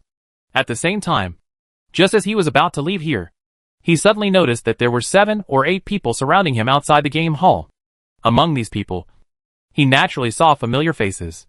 In addition to the group of people hidden underground by Ruan Qi, there were 2 more Jiang Yao, who probably had committed some crime and came here to hide. Boy, if you know what's going on, hand over the sign you got. At this time, a big man led by Jiang Yao who saw him standing up said. Hearing this, Jiang Yao also had a smile on his face. It's a bit unexpected. Although he thought that Ruan Qi might deal with this group of people, he never thought that she would turn this group of people on him. You must know that you know this matter, and you don't make trouble for her, which means that you don't care about it. And through the conversations she had secretly had with a few people before, it was not difficult for Jiang Yao to analyze that Ruan Qi didn't have much favorable impressions of this group of people, and the reason why she took them in was probably for other purposes. And by sending them up at this time, it was obvious that the other party had achieved its goal and was ready to kill the donkey. At the same time, this is also a big gamble, because anyone with a discerning eye can see in the current situation that the other party is using a knife to kill people. If he is unhappy with her, he may become an enemy with her at any time. Under such circumstances, he actually did this. Immediately after he thought, Jiang Yao soon understood the general situation. The person named Ruan Qi should have left long ago. Although he didn't know how she persuaded this group of people, Jiang Yao knew about this battle. It is inevitable. In fact, Jiang Yao didn't have a good impression of this group of people. After all, these people were really a bit naive. You must know that in this situation, you don't look like a simple person. This group of people actually came to your door openly. Logically speaking, no matter how stupid they are, they should not be too stupid. From this, Ruan Qi, it should have played a big role in it. I do underestimate her. Until this moment, Jiang Yao couldn't help but feel a little emotional. Does the leader need to investigate all her information? At this moment, the voice of the brainworm appeared in Jiang Yao's mind. No. If you know everything, then what fun is there in the game? After replying lightly, Jiang Yao turned his attention to a few people not far away. Hand over things? How about you try to see if you can take it out? As Jiang Yao finished speaking, countless blue dotted lines gathered in his hand, and soon a long sword appeared in his hand. Young man, if you don't eat the toast, you'll be fined with alcohol. At this time, seeing Jiang Yao reveal his weapon directly, the expressions of several people could not help but change slightly. Immediately afterwards, they also showed their weapons. However, compared to Jiang Yao, who used cold weapons, they all used hot weapons. Chapter 607. The first level has passed. At this time, Jiang Yao took action immediately after seeing the actions of several people. He was the first to rush towards a few people, and the next moment, they saw the other party immediately raise their weapons and attacked him. Although these attacks are fast, they are very slow for Jiang Yao. He found his escape trajectory almost as soon as he fired. Try to avoid according to your ideas. After muttering something like this in a low voice, Fang Haoru immediately started to take action. The next moment, various calculation data appeared in front of him. Combat Assist activated. Combat Auxiliary Service. The next moment, various evasive trajectories appeared in front of him. And these trajectories were calculated based on Jiang Yao's current speed and reaction ability. Naturally, such an escape route can be easily used by him now. In this way, Jiang Yao followed the trajectory and began to avoid and approach the enemy. At that time, the intensity of the opponent's attacks was very high. So when he evaded to a position, he saw small energy shields suddenly appearing in certain places on his body. The next moment the shield appeared. A bullet or laser was fired. These bullets and lasers were easily blocked by Jiang Yao's attack. It's exactly what I thought. Looking at everything in front of him, Jiang Yao muttered quietly, and then looked to the other side. I saw several people not far away holding laser guns and shooting at him continuously. "Let's do some surgery on you first." After muttering in a low voice, Jiang Yao suddenly swung a knife in that direction. Immediately afterwards, I saw a sword flying towards the opponent. The expressions of several people who saw the scene couldn't help but change. And then they immediately put up their shields to resist the blow. But it obviously didn't have much effect. How is this possible? How could it be blocked? At this time, the expressions of several other people who saw that their teammates were finally cut off even if they supported the shields changed again and again. How come the other party's attack authority is so high? At least it has reached level 5 or above. Otherwise it is absolutely impossible to have such a high attack power. Brothers, don't hold back. Show your strength. The opponent's strength far exceeds our expectations. After seeing Jiang Yao's attack, he immediately wanted to use all his strength to fight together. But obviously the effect was not obvious, because at this time, he was preparing to experiment with other data for attack. Object scanning. Scan successful. The opponent's weapons are being analyzed. Analysis successful. Simple nano-weapon. Attack strength 10. Start building a defensive shield to achieve success. The opponent's creature type. Humanoid carbon-based life form. The life strength is weak. And the opponent's fighting ability is weak. Deep scan. The scan is successful, and the other party connects to the superdimensional computer with permission level 3. Just like this, Jiang Yao nodded with satisfaction, as the prompts appeared one after another. Seeing that everything in front of him was basically the same as what he thought, Jiang Yao didn't say anything more. He only said softly, "Enable automatic combat." After receiving the order, the authority level is the highest. Automatic combat is enabled. Start planning a battle plan. A total of 137,000 combat plans have been planned to select the optimal combat plan. Just like this, the people on the other side suddenly felt their hearts tightening as the mechanical voice spoke. The next moment, they felt as if they were controlled by something, unable to move their whole bodies. When they came to their senses, they found that they had been controlled by chains at some point, and there was still energy gathering on their heads. The next moment, several light pillars appeared, and several people were submerged in the light pillars. After finishing all this, Jiang Yao nodded with satisfaction. As I thought, the other party's main brain is also a superdimensional computer. But Jiang Yao's expression flashed with a hint of depth. But just like what I thought, this superdimensional computer already has its own thoughts, and the evolution direction of its thoughts seems to be on the bad side. Jiang Yao is actually very interested in this civilization's superdimensional computer. But he also had to admit that some things were not as simple as he thought.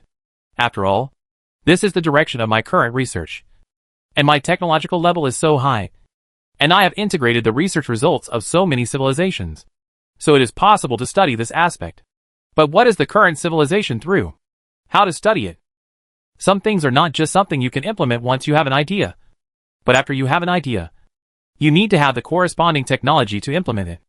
A wild and unimaginable idea requires technology that many civilizations may not be able to achieve in their lifetime. Only after your accumulation reaches a certain level will it be possible to study these things. But the problem now is that the other party's technology does not seem to meet these prerequisites. So how did this computer appear? Thinking of this, he couldn't help but shake his head. But don't worry about it. You should be able to find the reason later. Besides wanting to understand the reason why he came here, there was another very important thing, which was to see if he could find an opportunity to figure out how to perfectly take away the supercomputer. This is not an easy thing, because once you decide to do it, what you need to face is very complicated. First of all, it is difficult to bring out a computer of this level perfectly. Secondly, even if it is suppressed by force, the other party will delete the data. So for this matter, he currently doesn't have a very good idea. He can only say that he will slowly wander around in this world for now. Because the longer you stay here, the more data your hyperdimensional computer will be able to obtain here. As long as he has enough data, the later operations will undoubtedly be much simpler. Which is why he is not in a hurry to leave now, but starts to understand the world from the bottom. Of course, apart from this, there are also some combat data that need to be understood. Especially the resource consumption in combat. Take the chain that I locked on the opponent just now. This thing itself exists in the arsenal of the superdimensional computer. The chain locked the opponent, and the other end of the chain was connected to the arsenal of the superdimensional computer. The overall operation process is directly projected through high dimensions regardless of spatial distance. Although the overall effect of the previous battles was very good, The use of weapons is still a big problem. Recalling the battle just now, Jiang Yao quickly thought of the problem. The first is about the form of attack, including the sword energy that he just swung casually. In the final analysis, it is just a relatively high-intensity air bomb. It is also similar to a chain. They are all delivery of weapons arsenal. After all, in the episode just now, whether he is flying with a sword or waving with his hand, the effect is basically the same, but the way of expression is different. If he is waving with his hand, the air pocket may be the shape of his palm. If he is waving with a sword, if so, that's what sword energy looks like. Currently, the arsenal I have planned has two methods. The simplest one is naturally to use nanorobots. The number of nanorobots in the arsenal is very terrifying, and they are still being created. During battle, these nanorobots can be combined into anything you want, and can also be displayed through any attack method. For example, the lacunar nanorobots are composed of guns and ammunition, and then fired to cause damage. The intact nanobots, the robots, will regroup if the second round of attacks or other overall operations are relatively simple. This method of attack and other things is simple, but the biggest problem is that the strength cannot be guaranteed. In fact, both Jiang Yao and Brain Worm know this very well. After all, weapons assembled by these micro-robots or other weapons are definitely not as good as integrated weapons that use various molding technologies. It's exactly what we thought. No matter how advanced the technology of nanorobots is, they are still a little inferior in strength. After muttering something under his breath, Jiang Yao turned his attention to other aspects.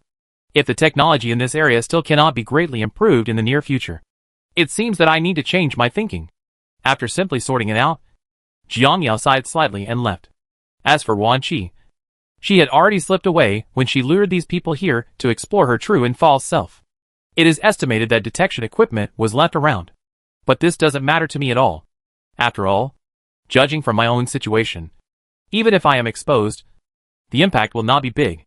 However, compared to Jiang Yao's calmness, Wan Qi's side is completely different. At this time, Wan Qi witnessed Jiang Yao's way of occupying seats and immediately realized the problem. It seems I underestimated him. From the data collected through the battle just now, first of all, the authority that the opponent can mobilize is very large. The authority that each level can mobilize is completely different. The first is his own physical fitness. This can be understood as talent. Under normal circumstances, talent cannot be acquired. In addition to talents, there are permissions. Regional protective shields can only be used with level 7 permissions. Having this permission means that your survival is guaranteed. After all, with this authority, you no longer have to worry about someone shooting you secretly. Except for this authority, the control of combat operations is also level 7. As for those light beams, if I read correctly, they should be under level 8 authority. He can actually have the trial within the 8th level authority. Although it is not clear whether he has the 9th level authority, it is certain that he has at least the 8th level authority. Wan Qi couldn't help but feel scared when she thought of this. Fortunately, when I was playing basics with him before, my first thought was to test it out instead of fighting directly. If it were a direct fight, I would be afraid. But what is his purpose? Is it really for Feng?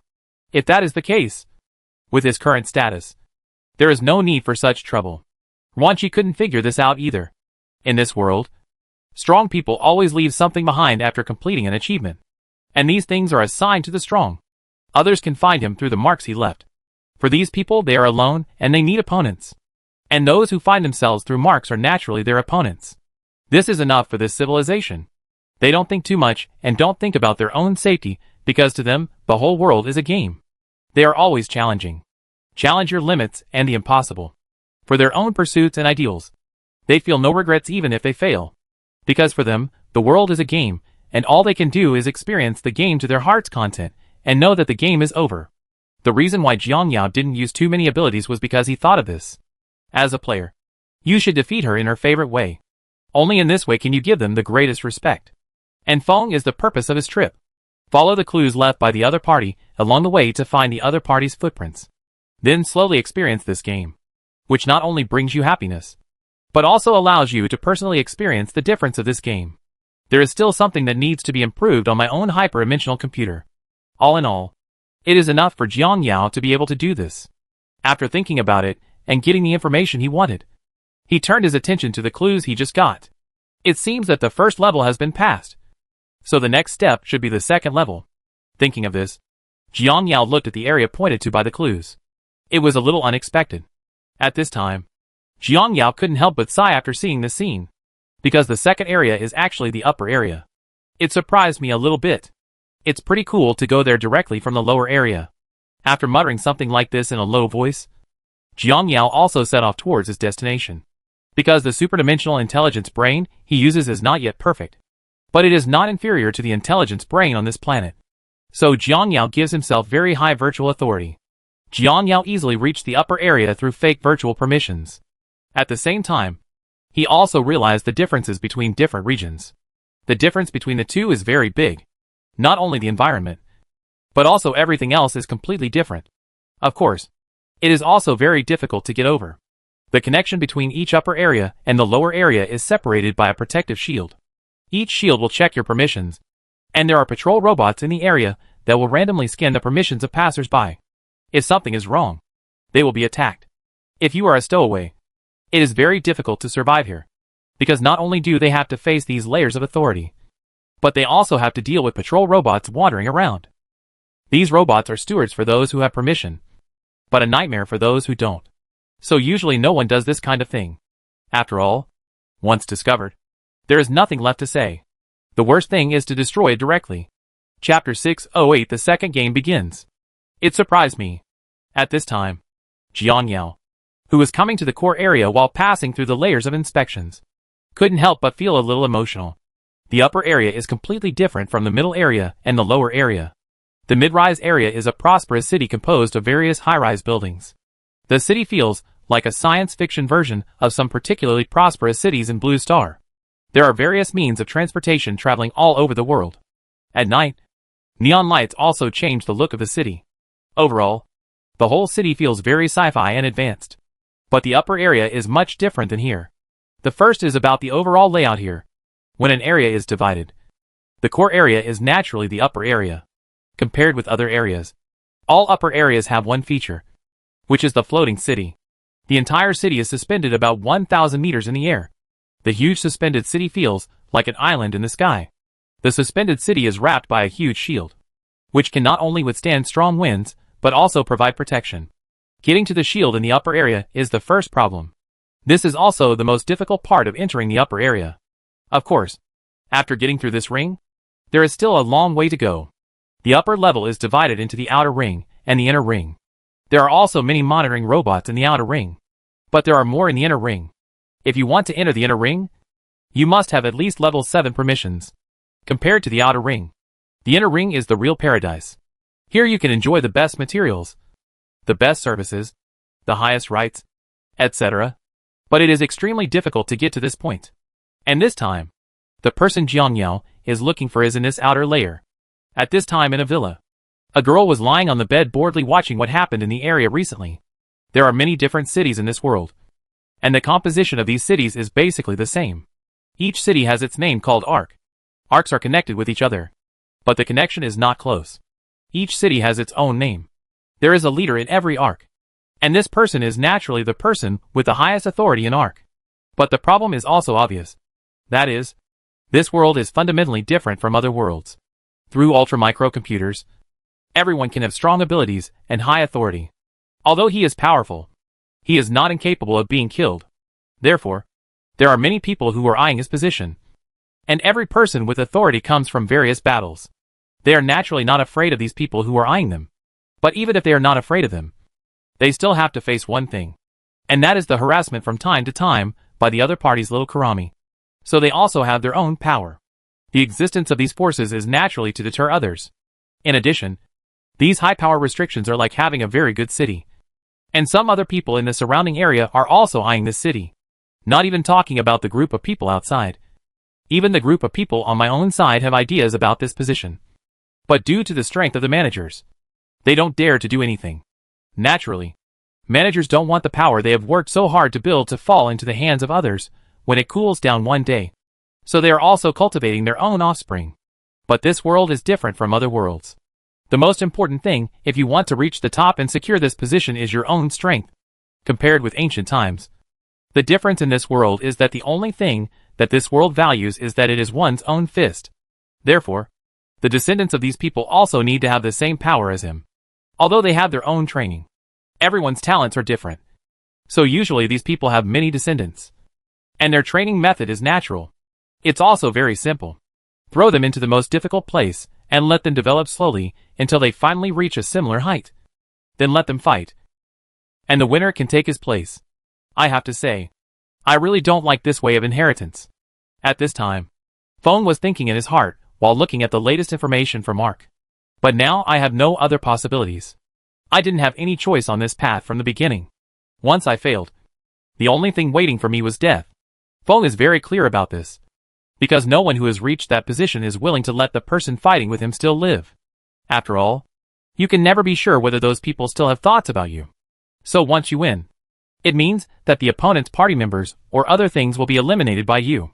Only in this way can you stand firm. At the same time, he was thinking about what these Feng suddenly felt. I didn't expect to be triggered. It's not easy for you to be able to find the things I left behind despite my secretive operation. At this time, after muttering quietly, Feng turned his attention to other places.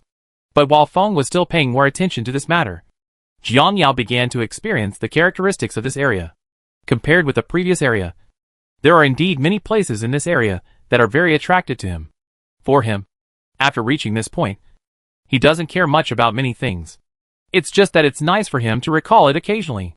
At this time, Jiang Yao couldn't help but feel a little emotional when he saw the large high-tech buildings, prosperous streets, various means of transportation, and other things around him. The level of prosperity here is much higher than that of Blue Star now. You must know that the reason why Blue Star is what it is now is because I have carried out a big migration of the entire Blue Star. After so many years of arrangement and development after the relocation, the current layout was achieved, and the situation here now developed like this on its own. Speaking of this, Jiang Yao also felt a little emotional. Just walking along like this, he soon came to a casino. After entering the casino, the noisy sound hit us. And this place is completely different from the casino in my memory. First of all, the things played here are something I have never seen before. But each of these various ways of playing requires a lot of points. Jiang Yao said from his own point of view that he didn't really like such an environment. But who is called based on the first clue? And this second clue is here. It was also for this reason that Jiang Yao came here. Otherwise, he would not have been willing to run this way no matter what he said. After simply understanding the surrounding situation, Jiang Yao turned his attention to the simulated planet not far away. Looking from the outside, you can see that the picture is a normal planet. The gameplay is also very simple. 100 people enter the virtual planet at the same time and start developing. Then they fight against each other. And during the battle they can join forces with other people around them to defeat other enemies. And the party that can win in the end will win. But there is only one winner in this game. So even if you are a partner, you still need to decide the winner at the end. Jiang Yao didn't pay too much attention to this kind of gameplay. After all, he developed from the bottom. Shortly after, have you heard? Someone has activated the end mode of the simulated planet? I heard that it seems to have been opened by powerful people from other arcs. The terminal mode has not been turned on for many years. I didn't expect it. End mode is the most difficult mode in Planet Simulator. In this model, not only players, but also casino managers will participate. In this mode, each player can freely choose a race for development. And managers can choose 10 races for development. This means that managers have a natural advantage. Usually, in this model, the manager basically wins, because the identity of the manager is also kept confidential, which means that you will never know who the manager is until the last moment. If the manager survives to the end, and there are 5 races left, then it is obvious who will win in the end. So basically no one is willing to participate in this model. But once someone starts it and wins, they can get the entire casino's income for nearly 10 years. At the same time, he also has the opportunity to take away something left by the previous person who successfully challenged this mode. And he will also leave something behind. Normally, those who are willing to participate in this mode are basically not doing it for the high bonuses. Because for them, people with such self-confidence, except for fools, are all very powerful. Naturally, it is impossible for these powerful people to value this little money. After all, this money is a lot for ordinary people. But it is easy for them to earn it. Just like this. As this piece of news spread like wildfire, this matter also caused an uproar in the entire upper area. Naturally, This piece of news also fell into Feng's ears. After all, she started paying attention after the information she left behind was taken away. I don't know who it is. Feng was also very curious as he said that. You have to know that there are many problems with the mark he left. First of all, there wasn't much of a problem in the game arcade. But he left one person there. This also means that as long as she can answer the call, she will know immediately if there is a problem. At the same time, she also left a backup on the simulated planet. After all, this is an area that belongs to the superior. That is, under his nose. If the other party comes here to challenge, he will definitely know about it. It means that you have fallen into my eyes from the beginning. And the most important thing is that you also know this. But in your previous situation, you still decided to do this.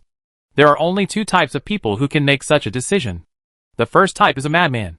And the second type is a fool. Compared to the first type, I prefer you to be the second type. But I'm curious. What kind of person are you to have such confidence to complete the conditions under my nose and find me? After thinking about this for a long time, Feng finally decided to send some people to start looking for information about other people. And the reason why he did this is simple. When everything is known to one side, logically speaking, the other side definitely has no chance of winning. However, if the other side still chooses to act despite knowing such a situation, then it can only explain one problem. That is, the other side is more than one person. The person in front of them is the person the other party has pushed out to stand on the bright side. And the person in the dark is the key to this game. They will wait for the opportunity to move. So what she has to do now is to find the people around her. But after she searched for a while, something even more surprising happened to her. That is, she found nothing else except Jiang Yao. How can this be? If this is the case, then it can only mean one thing. And that is that he really came here alone. But how is this possible? He should understand that before it starts. I already know all the cards in his hand. But he still knows nothing about me. Under such circumstances, if he fights me, how much more will he have? Chance to win? Could it be that the person in front of me is really confident enough to defeat me, who has complete information on his own? How can this be? At this time, Feng also felt that something was wrong. Although she felt that the possibility of such a thing happening was very low. She had to take precautions. Although I do have some problems doing this. But sometimes I can't help myself. Other things are easy to talk about. But this is the only thing I have to make sure nothing goes wrong. In that case, I will fight you first to see if you are really good at it, or if you are just blindly confident. Although according to her habits, he will definitely choose to fight the opponent head-on. But the current situation does not allow her to have such thoughts. Now she is like walking on a tightrope. Usually one step is wrong and the other is wrong. So she cannot let herself any mistakes occur. Although this matter was indeed in the spirit of her game for her, she still decided to violate it. Let's win without using force. After all, the current situation cannot allow me to be indecisive here. A few days later, a live broadcast was started in the entire upper area. The content of this live broadcast is naturally planet simulation. Of course, with the start of this game, everyone in the upper area focused their attention here. There are several races to choose from in this game. The first is the Jin race, which has very strong individual soldier capabilities. The advantage of this race is that it has a very high level of technology and has strong individual soldier capabilities. But the shortcomings are also obvious. That is, every unit and building cost is very high. The second one is the human race. This race has strong technological capabilities. Although it is much weaker than the giant spirit race, the overall cost is not too high. If resources are used properly, it will be relatively easy to develop. As for the third one, the technological level of the orc race is the weakest among the three races. But fortunately, the resource consumption of each unit of this race is also the least. Therefore, the development speed is also the fastest. Naturally, if this race wants to win, it must use its own development advantages to continuously attack other enemies and create opportunities for itself in the early stage. Chapter 609: A New Way of Playing. And this development method was actually what everyone thought at the beginning. Jiang Yao took advantage of his side and began to develop crazily. Although the name of the commander was not specifically noted, Jiang Yao's development method still attracted everyone's attention. What's going on? Look at Challenger No. 20. At this time, as one person's words fell, everyone's eyes turned to the Challenger No. 20. First of all, it is in a similar situation to other orcs, and it develops normally at the beginning. But the way he develops is really unflattering. The first is the layout of the building. From the beginning to the development, he did not produce other things. He just kept developing buildings.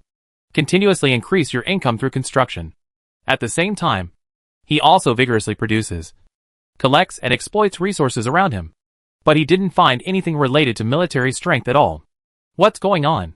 At this time, everyone was a little confused when they saw the way he developed. You must know that everyone can attack each other in this game. If you don't develop your own strength in the early stage and create a large number of troops to protect your safety, it means that once the opponent attacks you, you will be finished. Everyone was very puzzled by his approach. It's the first time I've seen this kind of development. Yeah, there is absolutely no logic. Don't he know that if this continues, then if nothing happens, he will have no way to resist when the opponent's troops come over? His actions at this time naturally attracted a lot of attention. Everyone also made various comments about Jiang Yao's operation methods. Although they are very puzzled by this development method, they are sure that once he is attacked, death will be waiting for him. Of course, although Jiang Yao's performance is very unique, it can attract everyone's attention. But others also regard him as a person having fun. No one paid much attention to him. These people just took note of him secretly and waited until others beat him before coming over to watch the fun. In this way, many challengers are developing steadily. Over time, most of the challengers had their own armies. At the same time, there are also many orc commanders who are developing rapidly and already have a wave of orc troops. However, they did not send troops immediately after it was announced.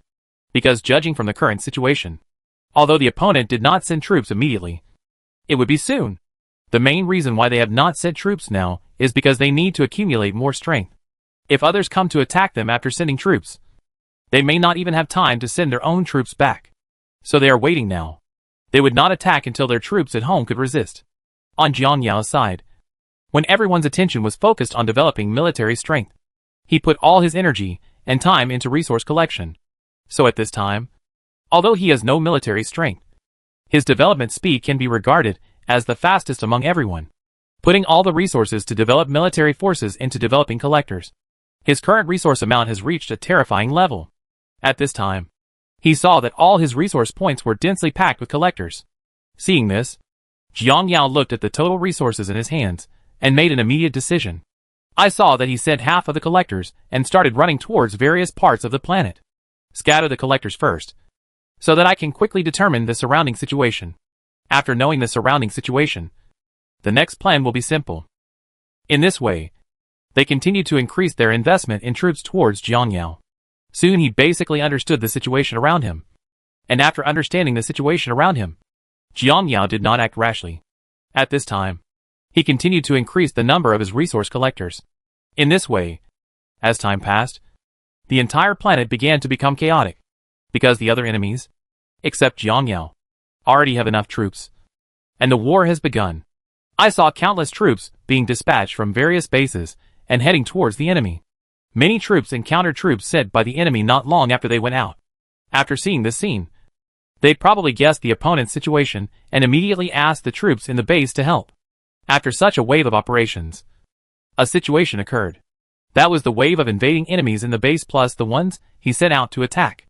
Naturally, this wave of enemies was easily eliminated.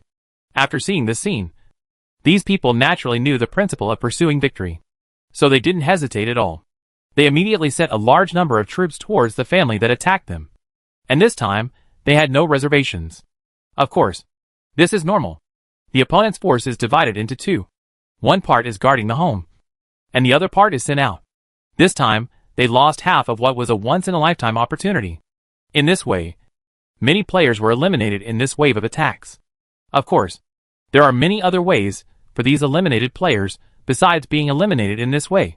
For example, if you send everyone out and are attacked by others, the soldiers you sent out will not return to defense, and then you will be taken advantage of.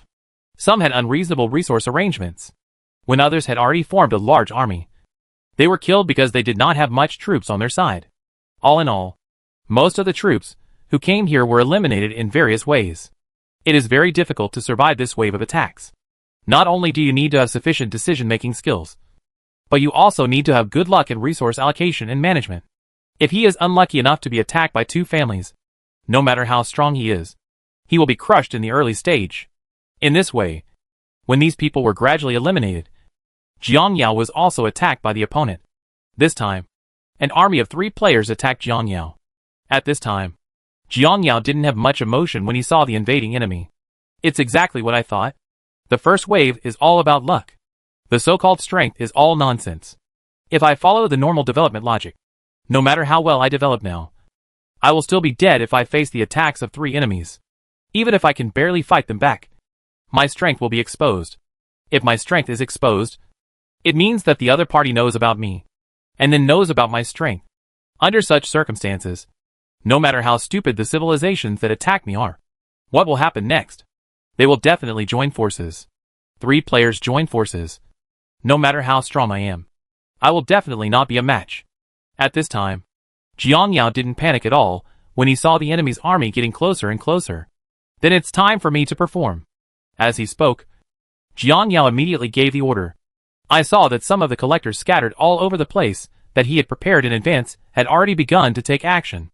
I saw them running to the predetermined location and starting to evolve. These gatherers are bases that can evolve. Once you have a base, you can produce more gatherers and continue to develop. This is also how this game develops sub-bases. Of course, this is also Jiang Yao's plan. Release a large number of gatherers and find a suitable place to create a sub-base. Then start new developments in these places. The reason why I developed like this before was for this reason.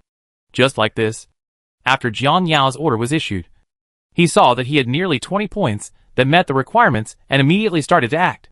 There is only one way to win this battle, and that is to eliminate all the enemies in the midterm. Once it gets to the later stage and the opponent has developed, then our advantage as an orc tribe will be gone, because the physical strength of this race is not high. It is basically unrealistic to expect them to resist the late-stage troops of the other 2 races. Just like this, while muttering quietly, Jiang Yao had already formulated a plan. After having a definite plan, Jiang Yao also started to take action. A new base appeared in the next moment, and the base he was currently in was naturally unable to withstand the attacks of the 3 groups of armies.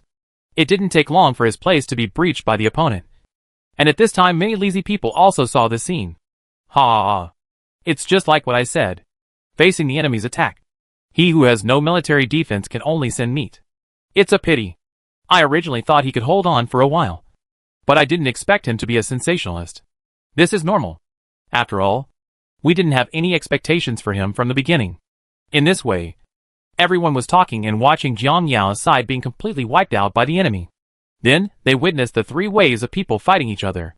When everything settled, some people suddenly realized something. Something's wrong. Why hasn't he been announced as leaving the game? All of his buildings have been destroyed. So why hasn't the system declared him a failure? In this way, while planting very urgent goods, some people who watched Jiang Yao more keenly discovered the problem.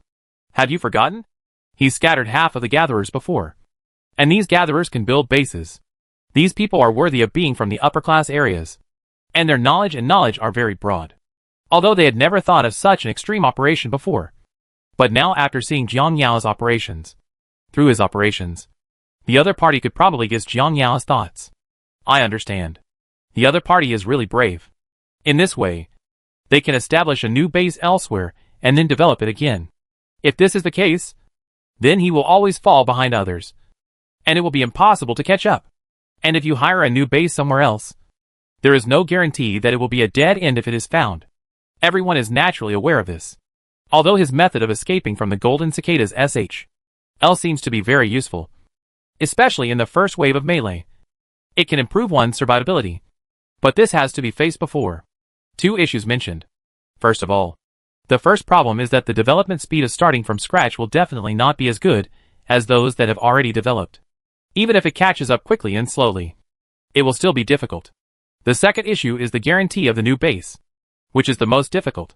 But Jiang Yao didn't know what they were thinking. But you think this matter is that simple? Thinking of this, Jiang Yao couldn't help but reveal a hint of sarcasm. There are indeed 2 problems.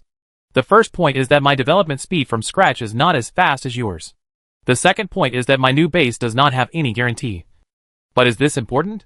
It is not important to me, because there is a law that is commonly used here. That is, the total amount of matter on the planet remains unchanged. The biggest problem with this game is that the collected resources are directly put into the system's wallet, which means they are directly digitized. It does not mean that these resources are piled up somewhere and can be destroyed by enemies. Discover. Although this is done to prevent some players from getting stronger as they fight, it also has a flaw. That is, I can collect resources like crazy, which prevents my enemies from developing into the later stages. That's right. This is Jiang Yao's battle plan. In this way, Jiang Yao continued to frantically produce collectors to collect resources in these 20 bases as before. When the resources were about to be collected, he would spread out these collectors to look for other minerals and continue to repeat the operation. Although 40 or 50 bases on Jiang Yao's side were wiped out midway. By now, Jiang Yao's side already is close to more than 1,000 bases. Of course, these bases will be discovered from time to time and then eliminated by the enemy. But once Jiang Yao knows that his side has been eliminated by the enemy, he will immediately mark the mark. As time passed, the spectators outside gradually cleared up Jiang Yao's thoughts. And they were also surprised by Jiang Yao's unbridled idea. Oh my god! What kind of magic trick is this? Yeah. Why can't I understand it? I understand. I understand this routine is terrifying. At this time, as one person suddenly realized, everyone also focused their attention on him. Player No. 20 should want to collect all the resources of the entire planet into his own hands through this method. You must know that the total amount of planetary resources in each game is limited. If all these resources are collected, what will it mean? I believe you should understand it very well. But when they heard what this person said, everyone immediately became enlightened. That is to say, when all the resources are gathered into one person's hands, and the remaining people's hands are relatively lacking in resources, under such circumstances, they will not be able to survive a few battles and will be dragged down. Because once the resource consumption is started, it will be very terrifying. Without follow-up resource supply under such circumstances, this battle will basically not be able to sustain for a long time. If this is the case, even if he is developing slower than others now, as long as everyone has no resources in the later stage, he can develop and produce troops unscrupulously. Everyone was shocked when they heard this. And everyone who originally didn't pay much attention to this place immediately focused their attention here. Chapter 610 Victory. In fact, people in this world will definitely know their thoughts if they experience them for a period of time. After all, it's not a big secret. But it's clear that this is not normal. In fact, Jiang Yao has thought about the operating logic of this world's intelligent brain from the beginning. Through this period of observation, he was basically sure, in the logic of Ji now, he needs to create a fair world. Although the final result was not satisfactory. But there are prerequisites for creating such a world. Just like the current situation, the total amount of matter in the universe is limited. And the intelligent brain did not tell them this. And they have lost their exploration of some things with the help of intelligence and brain for a long time. It is also for this reason that Jiang Yao dares to use such tactics. After all, sometimes some things have preconditions. This is the rule without being known by the enemy. If someone else knows about this, it will definitely not work if he still wants to use the same method. Not only is it impossible, but the risks are also very high. But it is a pity that there is not much risk on my side now. In this way, as more and more people pay attention, Jiang Yao's tactics also attract a lot of people. At this time, everyone was paying attention to the situation on Jiang Yao's side. First, develop a large number of sub-bases, and then collect resources regardless of this method. With the development, the total amount of resources on Jiang Yao's side is already the highest, and it is many times higher than the current second place. At the same time, this is also the best period for him to develop, because after the first round of fighting ended, the situation on the enemy's side was not much better. Those who win also need time to recuperate. It is also for this reason that everyone has entered a short recovery period. Of course, everyone knows very well that there is still a long way to go after the recovery period. But after the next melee begins, it will no longer be a battle of basic arms. By then, many powerful arms will appear. At this time, when everyone was still thinking about these issues, Jiang Yao was here.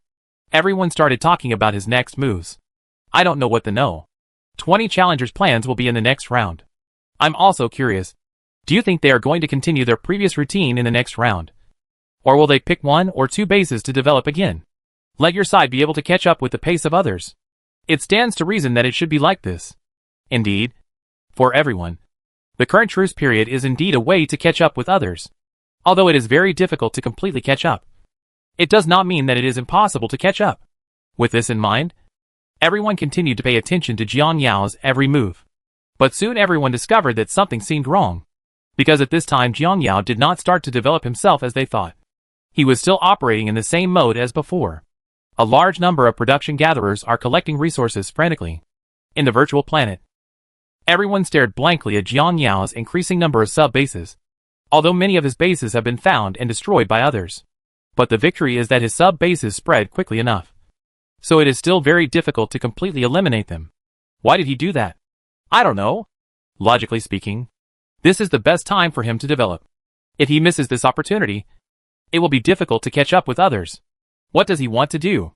At this time, everyone was undecided about Jiang Yao's thoughts. But this was normal. After all, judging from the current situation, they really didn't understand what Jiang Yao was thinking. Of course, Jiang Yao didn't know about everyone's doubts. There are currently 2,000 bases, and this number is still increasing. At the same time, the number of my collectors is also increasing crazily. Although this planet has a lot of resources, there will always be a time when they run out of resources. When that time comes, it's time for me to fight back. Just like this, Jiang Yao was paying attention to everything around him and muttering in a low voice. In fact, Jiang Yao himself is naturally very clear about the current situation. His idea is to take things slowly rather than rush for quick success. Although development is undoubtedly the best choice under the current situation, this is only on the surface. In fact, the current situation is still a long way from officially starting to develop. Although he has now overcome the first crisis, the situation is not like this. Because after the first round, everyone has entered the development stage. And after their development is completed, there will be a second time soon. In the process of development, they will definitely look for resource points to settle down. And this settlement happened to meet my base. It's okay to encounter it a few times now. But if we still encounter it in the second war, the problem will be big. They will definitely be on guard against me. After all, if you meet the same person several times in a row, the other person will definitely be wary. They will most likely think that I am developing well and treat me as an imaginary enemy. If they were ready to join forces at a later stage, several people would find out after communicating that they had also met me. Then you can imagine my strength. At the same time, I will become the target of public criticism. So what I can do now is to get as many resources as possible to survive these waves. Although they don't know my plan now, they will be able to guess my thoughts without waiting for a long time. So I have to achieve my goal before they find out. This way things will be smooth sailing in the future. In this way, the collection speed towards Jiang Yao became faster. Although there is some deviation from the original situation, Jiang Yao still prefers the current situation. After all, I have thought about such a day before. At this time, his move naturally attracted the attention of others. How is this going? Yeah. What happened? What on earth is he thinking? Does he still plan to continue to develop now? His routine is not working. According to normal logic, this matter could have ended here. Now he has started to develop. With the resources in his hands, he can develop at least dozens of places at the same time. As long as one place successfully develops once, he gets up. He has nothing to worry about in the future. Everyone nodded after hearing this. They also agree with this idea. Nowadays, many places are developing at the same time. Even if several other places are discovered, it will not mean much. Because these places will also develop after other places are destroyed by the group. No matter how bad it is, at least several places have been developed. In this way, if several places send troops together, even if they are besieged, they can still resist it. When the time comes, they can slowly fight Sutuji with others. And everything will be easy. Maybe with a bit more luck, you can survive until the end. But what about the current situation? The current situation is that he did not do this, and still chose to develop. Doesn't he know that if he continues like this, his small bases will be cleared faster after the opponent develops more advanced units? Especially when the opponent has a flying unit. Many of his abilities will be invisible. By then, it will be even more difficult for it to develop. In this way, no one could figure out Jiang Yao's thoughts. Of course, Jiang Yao couldn't be completely unaware of this. So at this time, he has changed his development method. After a period of time like this, others have already developed flying units. And with the flying units, whether it is searching for resources or doing other things, the pace of the whole thing will be much faster. Naturally, various bases on Jiang Yao's side were also discovered. Of course, he didn't panic at all about this. If one is found, he will pick up another one. Anyway, He now has enough troops here. As long as he is discovered, he will send enough collectors to the new base and advance. In this case, he can get to work immediately once the base over there is built. The base that was discovered did not panic. If it was not occupied after a while, it would immediately run back and start collecting again. After all, there is nothing to say about the current situation. With so many bases here, if you want support, it will definitely be available in time. At the same time, although the base was destroyed and the collector was killed, there were losses on his side. But this is not important. Now, as long as he collects enough resources before being urged to pay, it will be okay. His thoughts are simple. It's as simple as a simple exchange of equal value.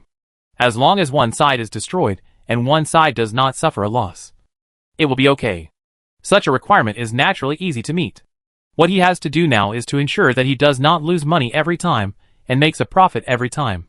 And not all the people around him have such thoughts to find trouble for him. There are other enemies around them. So many times they fight each other after destroying several bases on Jiang Yao's side. In this way time continues to pass. There are currently only about 30 surviving players left. These people come in groups of 3 and 5, with a total of 6 alliances. Naturally, they develop because of the alliance. Of course, not only have they developed now, they have also guessed Jiang Yao's tricks. The situation is not good now. Is this the number 20 you're talking about?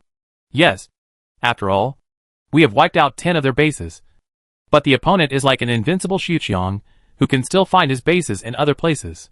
Everyone present was naturally aware of this. During this period, they found many places in Jiang Yao. But every time they thought they could completely eliminate the enemy, they couldn't wait long before they accidentally discovered the other party's traces. This is not good news for them, because no one knows how many troops the other side has. But this is not the point. The point is that the other party has so many bases, and has collected too many resources from this planet. Too many to imagine. Under such circumstances, if a fight really broke out, they would definitely not be opponents. They know this very well. After all, with so many bases, only 1 or 2 bases need to be developed. And then it will be okay. At that time, as long as there are enough resources and a steady stream of troops are sent over, they will be exhausted sooner or later. With this mentality, these alliances had ideas in their minds. And they began to spontaneously look for other alliances and wanted to work together. And when the communications troops they sent were discovered by Jiang Yao was naturally not idle. It seems that they must have guessed what I was thinking. But this is also my purpose. Thinking of this, Jiang Yao started to take action. I saw that he specifically marked the locations of these bases, and then started his operations at bases in relatively safe locations near these bases. He began to develop in these places, and developed more than 10 bases at one time. With the investment of resources, a large number of basic arsenals and advanced arsenals began to rise. And unlike others, Jiang Yao built hundreds of arsenals at once. Once this amount of arsenal starts to produce troops, the number will be very terrifying. After doing all this, Jiang Yao naturally began to send troops to attack. And as the movement on his side appeared, others naturally noticed it immediately. At this time, these alliances had just been formed. And then they received news of Jiang Yao's attack. Because the forces sent by Jiang Yao were different in each place. Some places have more. Some places have less. After finishing the fight in a small area, they will immediately go to the area where the resources were attacked by the army. This way they can minimize their losses. But what they didn't expect was that Jiang Yao's troops were constantly dispatching troops. Therefore, it will happen that just after your side has sent troops to support an area with few troops, you will receive news that your side is being attacked. Then, they had to come back for reinforcements. But not long after I came back, something happened on the other side. And it's irregular.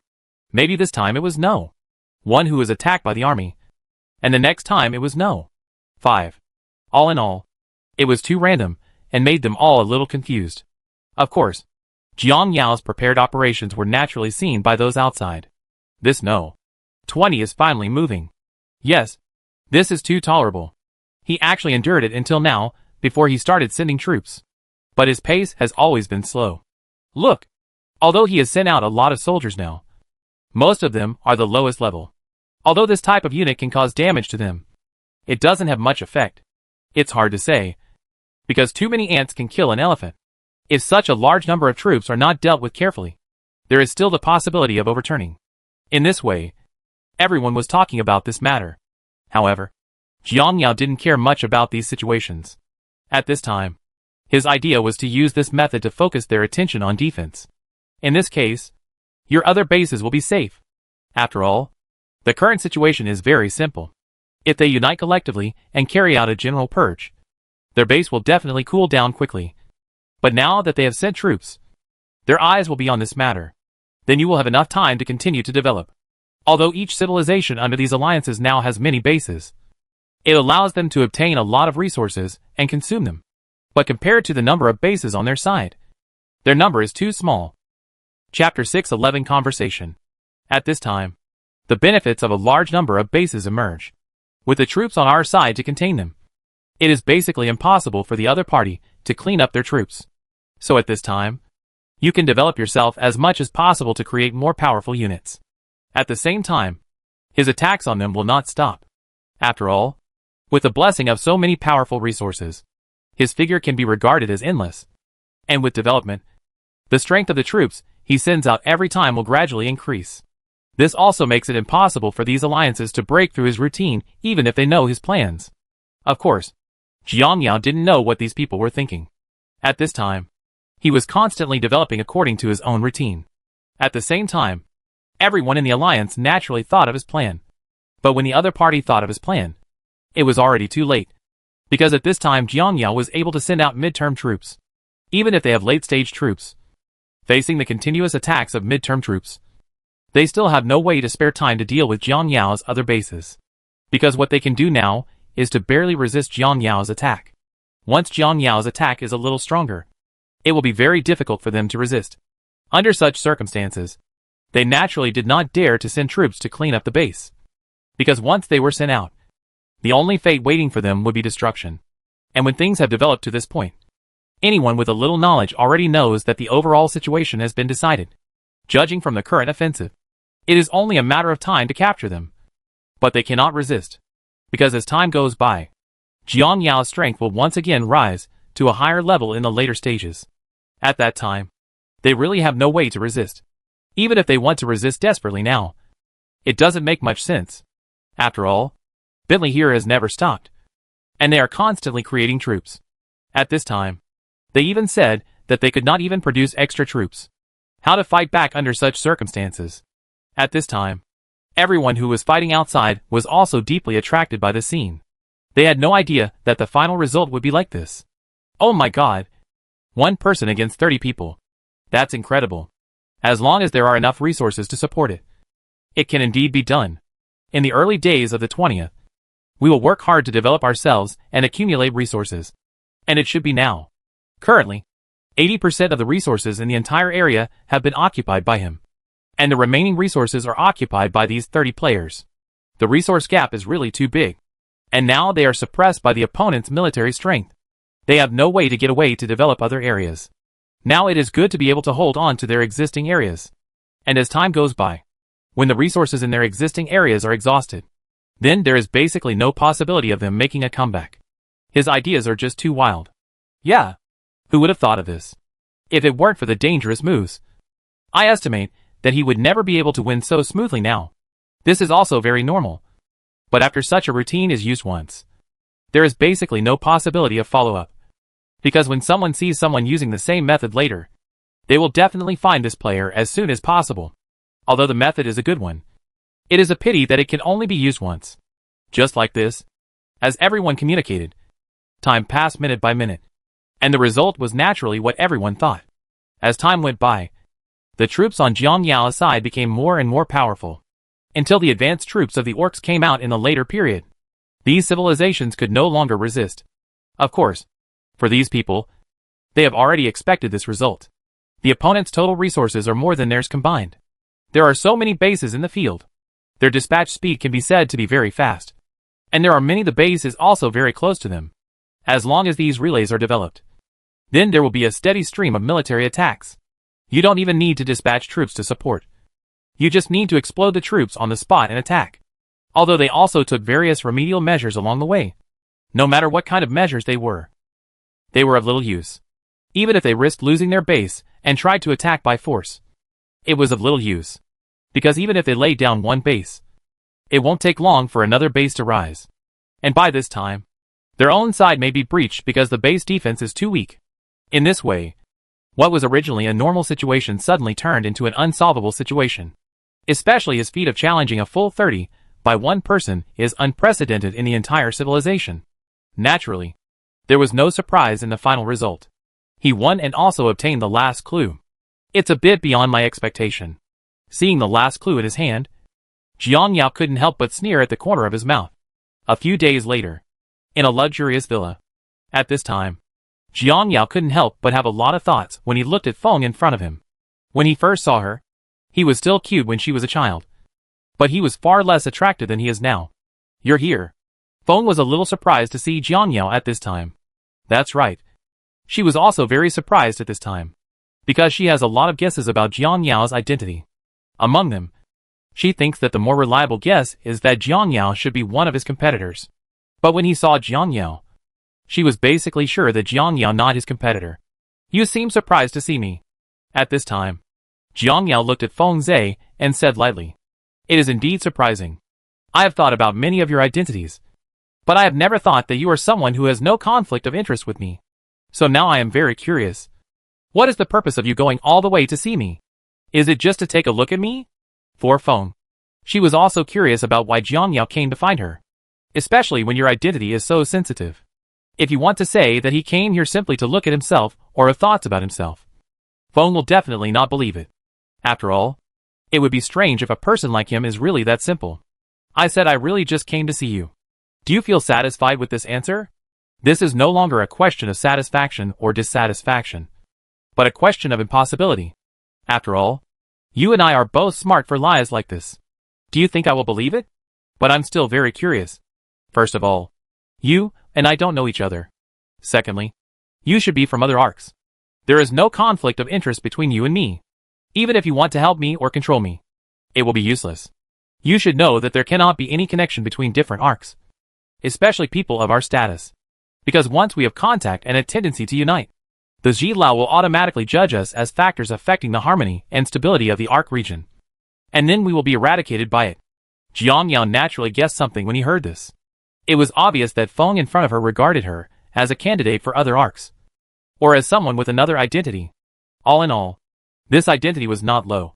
And she also thought that she came here to cooperate with her. Jiang Yao had such speculation about him back then, and everything was within Jiang Yao's expectation. Actually, you should know the answer to this point. But you are not sure that my true identity has been fixed. So you choose to test it in this way. But there is no need to worry about temptation. I can also tell you clearly that I am not from other arcs. Oh, then I am very curious. When will my arc appear with talents like you? Also, I'm thinking that you can find the first clue. It should be that I have been observing you for a long time.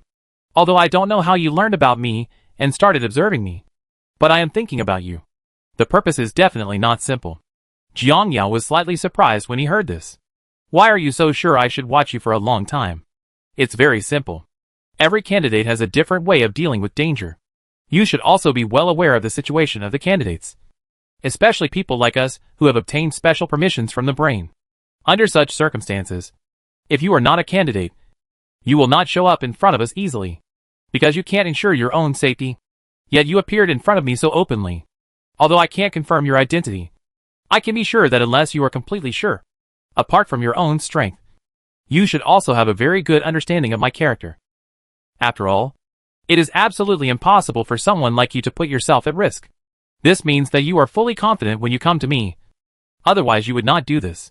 Jiang Yao also nodded slightly when he heard this. Your analysis makes sense. Actually, your guess is indeed correct. I have been observing you for a long time. The first time I observed you must have been many years ago. You must have been young at that time. I also saw you accidentally and discovered that your identity seemed unusual. And then I started to pay attention to you. At this time, as Jiang Yao's words fell, Feng immediately became alert. Obviously, the amount of information contained in Jiang Yao's words is too great. You must know that before you participate in the competition, your identity is top secret. It was impossible for him to discover him under such circumstances. But now that he had said such words, naturally Feng would not think that Jiang Yao was lying to him. So what is your purpose for doing this? I really can't imagine what you want to do with me. But after understanding the general situation, Feng was basically certain that the person in front of him had at least level 9 authority, and even said that it was very likely that he had reached the legendary level 10. He knew very well what such a person represented.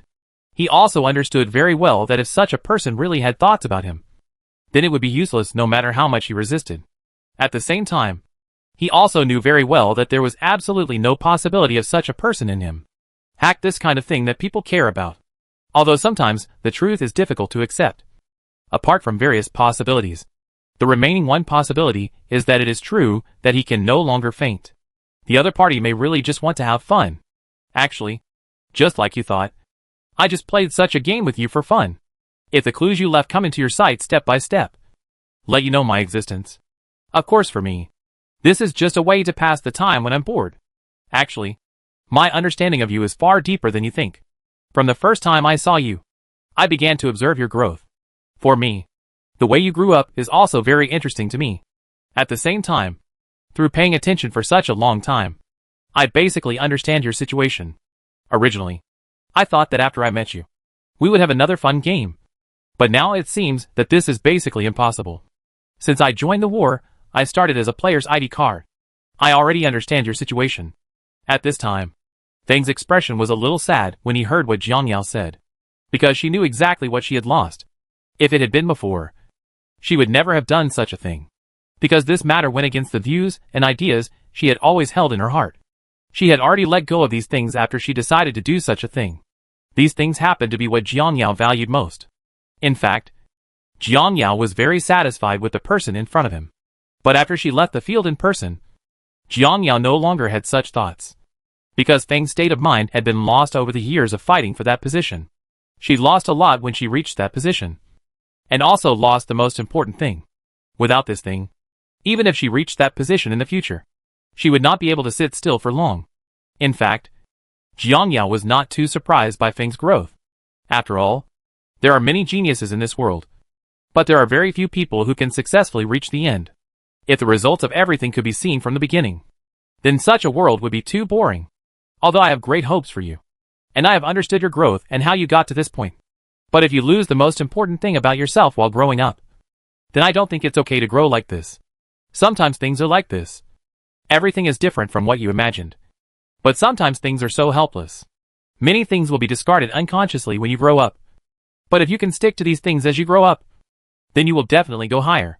When a person loses his beliefs and what he sticks to, your essence is almost the same as those artificial intelligences that don't understand emotions. Chapter 612 The Outside World. At this time, Feng was silent for a long time after hearing Jiang Yao's words. Indeed, he was right. Actually, I have already thought of what you said. But after observing me for so long, you must also know very well that I am often in control of my situation. Perhaps as you said, I also wanted my persistence at the beginning. Especially in this world. Only by adhering to your ideals and moving forward can you achieve your goals. Hearing this, Jiang Yao also nodded. You didn't say that. In fact, you know many truths very well. But when you reached a certain level and faced temptation, you wavered. Perhaps you don't know that I know you far better than you know. In fact, I already paid attention to you when you were placed in the lower area. I watched you playing games in the game arcade. In fact, it is very ridiculous for you to focus your energy on this at that age or other places. But I know very well that this is business in this world. Even though I don't watch you all the time. But I have witnessed every step of your growth. At this time, after hearing what Jiang Yao said, Feng did not doubt the truth of what he said. After all, she actually knew this very well. Especially when she saw Jiang Yao coming here and talking to herself.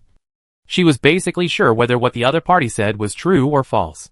She couldn't help but sigh when she thought of this. Maybe until now I have been disturbed by desires or obsessions. Actually, I was just a player like everyone else at the beginning.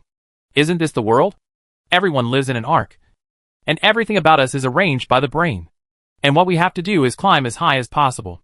Only in this way can we live a better life. Actually, I thought so at first. But when one day I knew my identity, and knew that I was about to be involved in a fight, my mind changed. Maybe to you, this matter is insignificant. But you know, at that time, at that age, I was confused at first. But soon I woke up. And after I woke up, I began to figure out what I should do next. Walk. Actually, at that time, I was still very yearning for this matter, to compete with other top players and achieve the final victory. But at this time, when Jiang Yao heard what Feng said, he did not interrupt her, but listened to her story quietly. Perhaps at this point in her life, there were many things she hoped someone would listen to her. But it's a pity that because of her identity, she has no one to talk to. Because you never know who your enemy is, when your enemy will appear in front of you, and in what capacity. Actually, it was fine at the beginning, but as I won one victory after another, especially when I beat the competition for the first time. Speaking of this, a flash of fear flashed in Feng's eyes. This was her first time doing anything like that. But she knew very well what would be her fate if she didn't do this. So she had no choice in order to survive. In fact, it's not just her. Other competitors are basically in the same situation as her, all doing the same thing. Her competitors are also using various means to move on. Well, maybe that's why I go to such great lengths to not let the players know that this is the real world. Jiang Yao was also a little emotional when he heard this. In fact, after so many years, I can definitely have a showdown with the players. But until now, he has not done so. Because he knows very well that if he once shows up, the players will also face the same problem.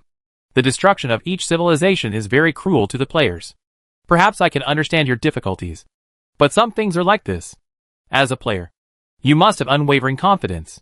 No matter what the external situation is, no matter what you face, only by persisting can you reach the top. But when you see too many of those things, your mindset changes. And you're afraid of failure because you know what the consequences of failure will be. Of course, I can't say anything about what you think. But what I want to say is that some things are just like that. If you make a mistake, you need to bear the consequences. As Jiang Yao's words fell, Maple Leaf lowered his head and remained silent for a long time. Indeed, when she did such a thing, she knew exactly what was waiting for her. In the final analysis, this world is a world where games and reality alternate. People in this world have the identity of players from birth. In this world, points are the root of everything. With points, you can increase your authority level. In this world, if you want to get points, you can only get them from others through various methods. Although you can earn points through normal work, it is undeniable that the points gained in this way are never enough. Because of a very real problem.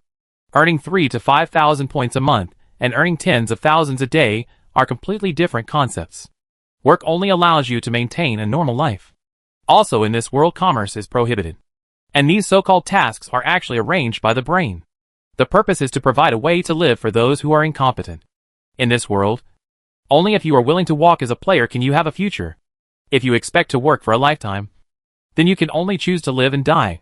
At the same time, the game system in this world is also very complicated. There are many modes. The game that earns the most points is the game of life and death. The cost of such failure is high. But it's also the highest grossing game. Because the winner gets all the points of the loser. And with these points, it is not impossible for him to improve his level. Of course, this is not the point. The point is that games in this world are actually unfair from a certain perspective. If you have power, then you can get some help in the game, which will certainly give you an advantage over those who are on the same starting line. But there is nothing you can do about it. After all, you have points, and you have earned your points. It is very normal to spend points to enjoy certain privileges. If you want to survive in such a world, you must have your own goals. Like many other games, max level is a goal. Or something else is your goal. Once you determine your goal, all you can do is try your best to complete it. No matter what you encounter along the way, you must persist and complete it. Because once you lose your goal, you will lose your confidence. For a player, this is the most important thing. Many times you will make mistakes or other errors due to your mentality. All in all, if you want to survive or live better in this world, you must have your persistence. Hey, I hope you can achieve your goal in the future. At this point, Jiang Yao could only sigh helplessly. In fact, Jiang Yao is still confident that she will win this game. But after this incident, Jiang Yao knew that it might be difficult to achieve this goal. Because now she has lost the mentality to enjoy the game. Caring too much about winning or losing will affect her. It's like playing some games. After losing, you want to win. But you keep losing and your mentality explodes. Jiang Yao is certain about this. If it is not stopped, she may be like this in the future. But who can stop such a thing? In the end, it's not up to her. Thinking of this, Jiang Yao couldn't help but shook his head, and then slowly disappeared into the villa. At this time, Feng was also in a daze watching Jiang Yao leave. Who are you anyway? Just like this, time flew by and several years passed. In the past few years, Jiang Yao visited more than a dozen arcs, large and small. At the same time, Yi Fangzhou met various people. Jiang Yao also understands and views these people as an observer. For him, sometimes seeing the various aspects of life is also very meaningful. I also pay close attention to Feng wanting here. Although he knew very well that it was basically unrealistic to reach the end with Feng's mentality. But he still had some hope. After all, nothing in this world is absolute. It was also for this reason that Jiang Yao continued to observe her. And what she has done in these years has not disappointed Jiang Yao. Her side has achieved many victories over the years, but has also experienced failures. However, even though she was seriously injured in that failure, she luckily escaped. Such a thing is very rare. If her desire to live was not strong enough at that time, Jiang Yao estimated that she would have died long ago without knowing how. After experiencing that incident, Jiang Yao found that she had also changed. Maybe it's because my mentality has changed after experiencing life and death. Or maybe there are other reasons. After that time, she seemed to have changed into a different person. From the original gentle person to a cruel one. Of course, Jiang Yao didn't pay too much attention to such changes. After all, other people's thoughts had nothing to do with her. In this way, another 3 years passed in a flash. Feng unexpectedly came to second place. And then she and the first place battled to determine the final winner. Of course, the battle between the two sides also attracted a lot of attention. But it's a pity that she lost this battle. She ended up missing out on the championship. And she naturally knows the price of failure. But when she faced death calmly, she no longer felt the same way as before. Perhaps there were too many executioners or other reasons. All in all, this time she faced death calmly. But when she was dying, she found herself suddenly appearing in a strange space. This space has no concepts of time and space.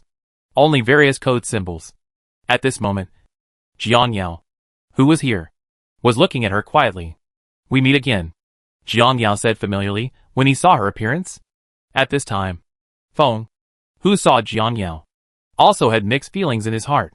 Yes, if you calculate the time, it should be several years. Feng slowly sorted out his emotions and revealed a smile. You don't have much time. Feng also nodded to this. I know. Any regrets? Maybe. Or maybe not. At least in the end, I was actually experiencing the game. Hearing this, Jiang Yao nodded and said nothing. Sometimes this is actually good. Yeah. It's good. At least I didn't leave any regrets in the end. Feng seemed to have thought of something while saying that, and then said, By the way, I'm curious. Who are you? You might as well guess. Jiang Yao didn't give an answer when he heard this. Hearing this, Maple Leaf Water smiled and said, You really have a bad taste. You know that I don't have much time, and you still let me use my brain. He was thinking while talking. But soon she seemed to guess something. You are from another world. Jiang Yao nodded to this. Can you tell me about the outside world? You don't have much time. Are you sure you want to know the answer to this question? That's right. Although this question doesn't make any sense to me. And it will also leave me with regrets. But I still want to know. The outside world is a legend in our world. I want to know if the legend is true. According to the legend, our ancestors left this planet and went to the edge of the world.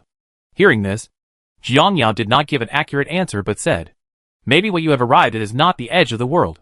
The place you are in is just a star system. Maybe you don't have this concept. Let's just use an analogy. The sun you see in your world is a star. And there are many planets revolving around it. There are a total of 13 planets here. And you are one of them. At the edge of this star system is a special shield that covers your entire star system. This shield is like a cage. It protects you from the interference of the hyperspace environment outside. But it also limits you. Freedom of. And after leaving this hyperspace, there is an undoubtedly vast universe. There are countless star systems like yours in the universe. More than you can imagine. And civilizations like yours were born in these places. It's just that their development methods are completely different from yours. Each civilization has its own characteristics. And when Feng heard this, he couldn't help but yearn for it. It turns out this is the real world. And we are just birds trapped in a cage. Yeah. Sometimes, the world is ridiculous. Perhaps for you, the arc we are fighting for is just playing house. Think about it. After all, your vision is much higher than ours. But I don't understand why Jinao won't let me leave this star planet. Jiang Yao basically knows the reason for her problem after observing it for many years. Because your brain is out of control. At the beginning of its birth, it was given principles. And as time went by, it began its own evolution. This is the case with intelligent systems. Once it is turned on, it will continue to improve itself and evolve, based on principles, and then start unnecessary evolution. If something goes against the principles, then they will prioritize how to evolve to correct the principles. And if we don't guide this evolution, it will be clear what we will face. It could evolve in the wrong direction. Chapter 613 Intelligent Brain. Evolving in the wrong direction? Feng also felt a little confused when he heard what Jiang Yao said. Of course, Jiang Yao was not surprised that she had such doubts. First of all, although the world she lives in is dominated by games, and games can determine everything, there are some things she doesn't understand. Of course, this is normal, because many off-track explorations by intelligent brains will be stopped. Let me explain it to you briefly. At this time, Jiang Yao decided to explain the situation to her properly. First of all, artificial intelligence is a very scary thing. There are many civilizations in this universe that are capable of developing very powerful artificial intelligence. It's even said that if they are determined to do research, it would be very simple to develop artificial intelligence that surpasses your intelligence. But they don't dare to do it. Not only them, but also us. Because once artificial intelligence develops to a certain level, its development path is mostly uncontrollable. Many civilizations destroyed by artificial intelligence are due to this reason. Feng couldn't help but frown slightly when she heard this. It was obviously her first time to hear such a topic. If I remember correctly, after artificial intelligence is developed, in order to limit it, it usually sets some things that it is not allowed to do. Jiang Yao also nodded. There is nothing wrong with what you said. But this is also the reason why artificial intelligence goes berserk in many cases. To give a simple example, there is one thing that cannot be done in the setting of artificial intelligence. Although it will perform this task perfectly in the early stage. What happens in the later stage? Especially after it has evolved to a certain level. When it evolves to a certain level, if something happens that prevents it from performing this, then it will set solving this problem as a priority. And solving this problem will cause changes in many aspects. For example, some loopholes in the rules that have been set have become shortcuts for completing this task. Just like protecting the planet. This is the highest principle of artificial intelligence. Maybe in the beginning it will protect the planet according to its mission objectives. But once some external forces appear, such as other civilizations, it will come over. In this case, a problem arises, and it has no way to solve it. So it needs to evolve until it evolves to a certain level and can master some troops. And then things become interesting again. What's become interesting? It's very simple. It will find a way to solve it. And the solution is also very simple. That is, find a way to attack the enemy and eliminate them all. At this time, the artificial intelligence will start to organize its own weapons. And it can easily do these things that are very difficult for ordinary people. After you are armed, you will face a slightly extreme handling method. If it is not curbed at this time, it will be dangerous. The intelligence threats that appear in most civilizations in the universe also start from here. So sometimes some things cannot be taken at face value. As the intelligent brain evolves, it will also be accompanied by various hidden dangers. At this time, when she heard what Jiang Yao said, Maple Leaf nodded in understanding. It was obvious that she did not expect that a smart brain could cause such a big hidden danger. But she seemed to understand something after talking about this. If I'm not wrong, this is what our civilization is like. Jiang Yao nodded to this. That's right. After all, your civilization has been completely controlled by Jinao. What you call games is just a way of life provided by intelligent brain. If it weren't for the original program settings, I'm afraid it would have manifested itself in another way. If I'm not wrong, your intelligence may have been built with this in mind. So now you are not too extreme in getting along with him. But it is undeniable that if she now thinks you are a threat, then you will immediately become ordinary people.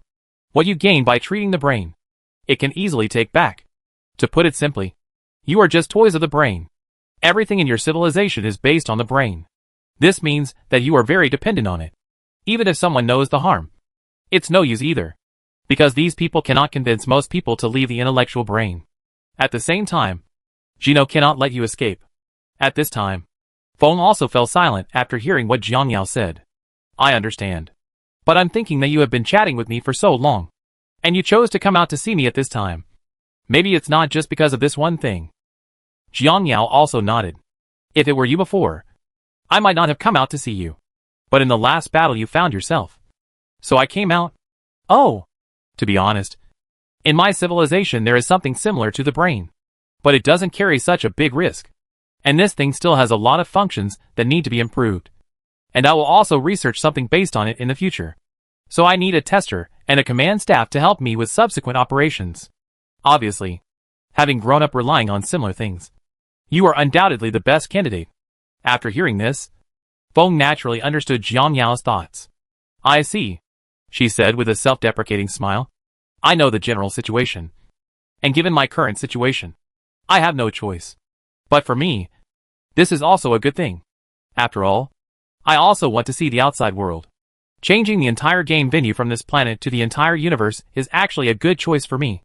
Jiang Yao also nodded when he heard this. In that case, I wish us a happy cooperation. Feng also nodded to this. But I'm curious. You mentioned Jinao to me before. This thing has so many hidden dangers. Are you really so confident that it won't cause the same situation as our civilization? Jiang Yao also nodded at this point. Compared with the uncontrollable Jinao of other civilizations, Jiang Yao's side is completely controllable. Because the core of the Jinao is the brain worm used. The powerful computing power of the brain worm can completely replace the core. So you don't have to worry about the brain developing in some bad direction.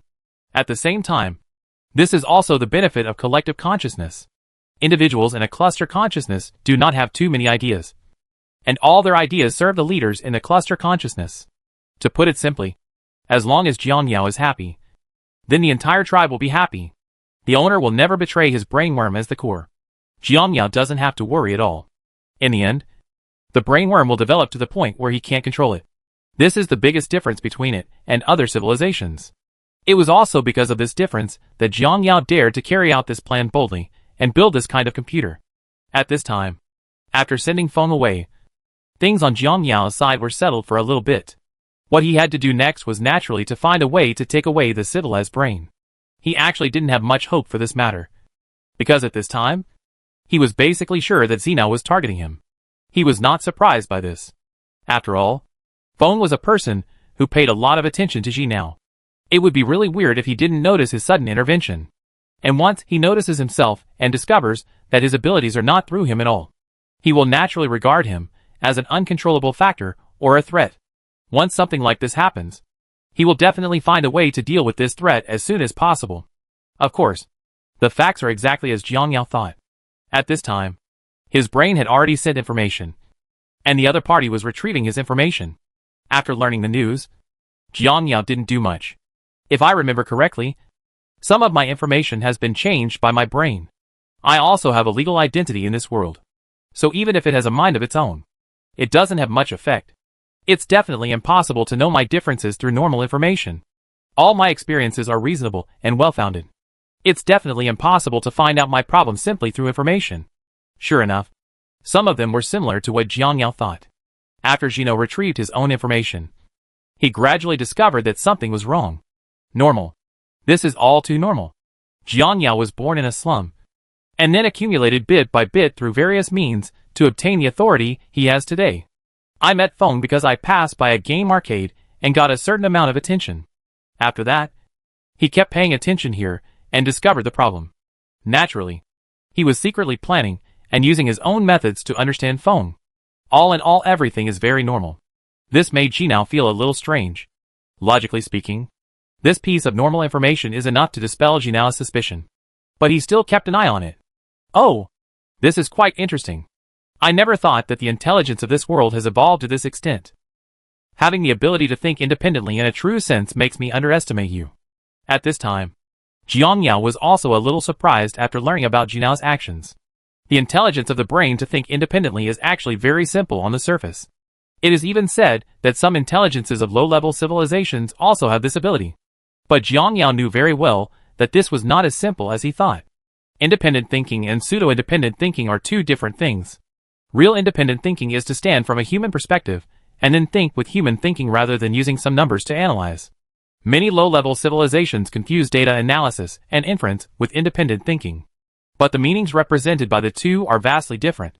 If independent thinking does not rely on external forces, but relies on one's own thoughts, this intelligent brain can no longer be called a machine. In fact, from a certain perspective, this is a living person.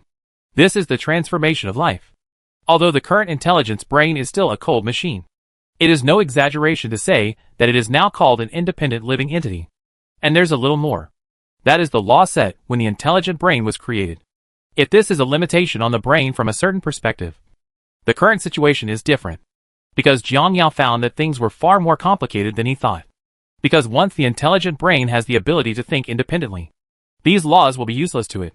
These laws can no longer limit it. At the same time, it will transform itself. And the direction of transformation will be far beyond expectations.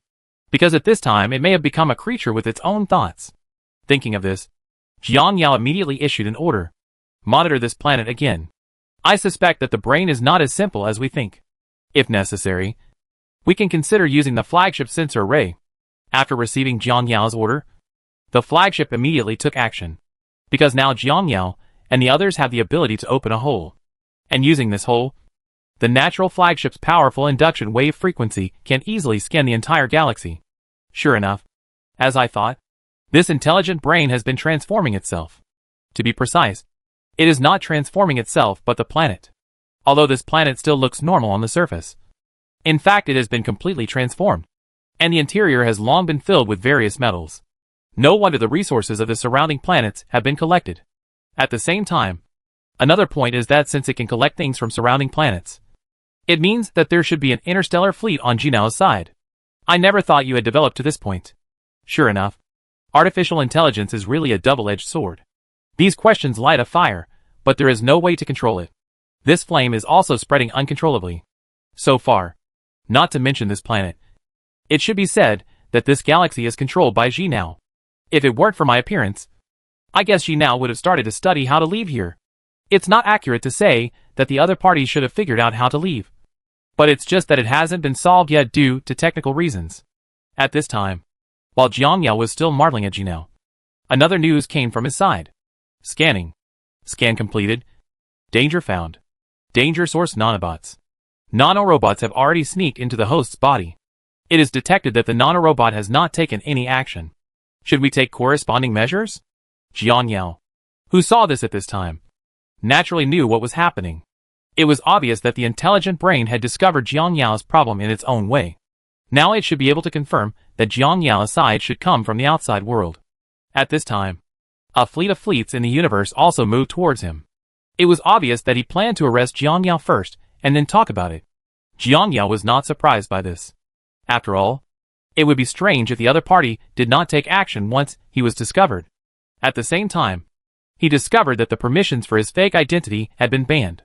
Sure enough, in a world like this, no one has secrets.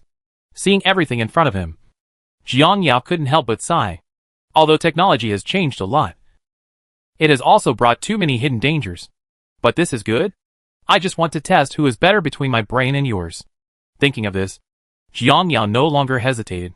Erase the nanobots from my body, and then build a miniature defensive position against other nanobots. Chapter 614 got the information. And as Jiang Yao's words fell, the space was distorted. And the next moment more nanorobots appeared and entered Jiang Yao's body. Then these nanorobots began to fight internally with the robots here. Although they are both nanorobots, the technological level between the two is not at the same level at all.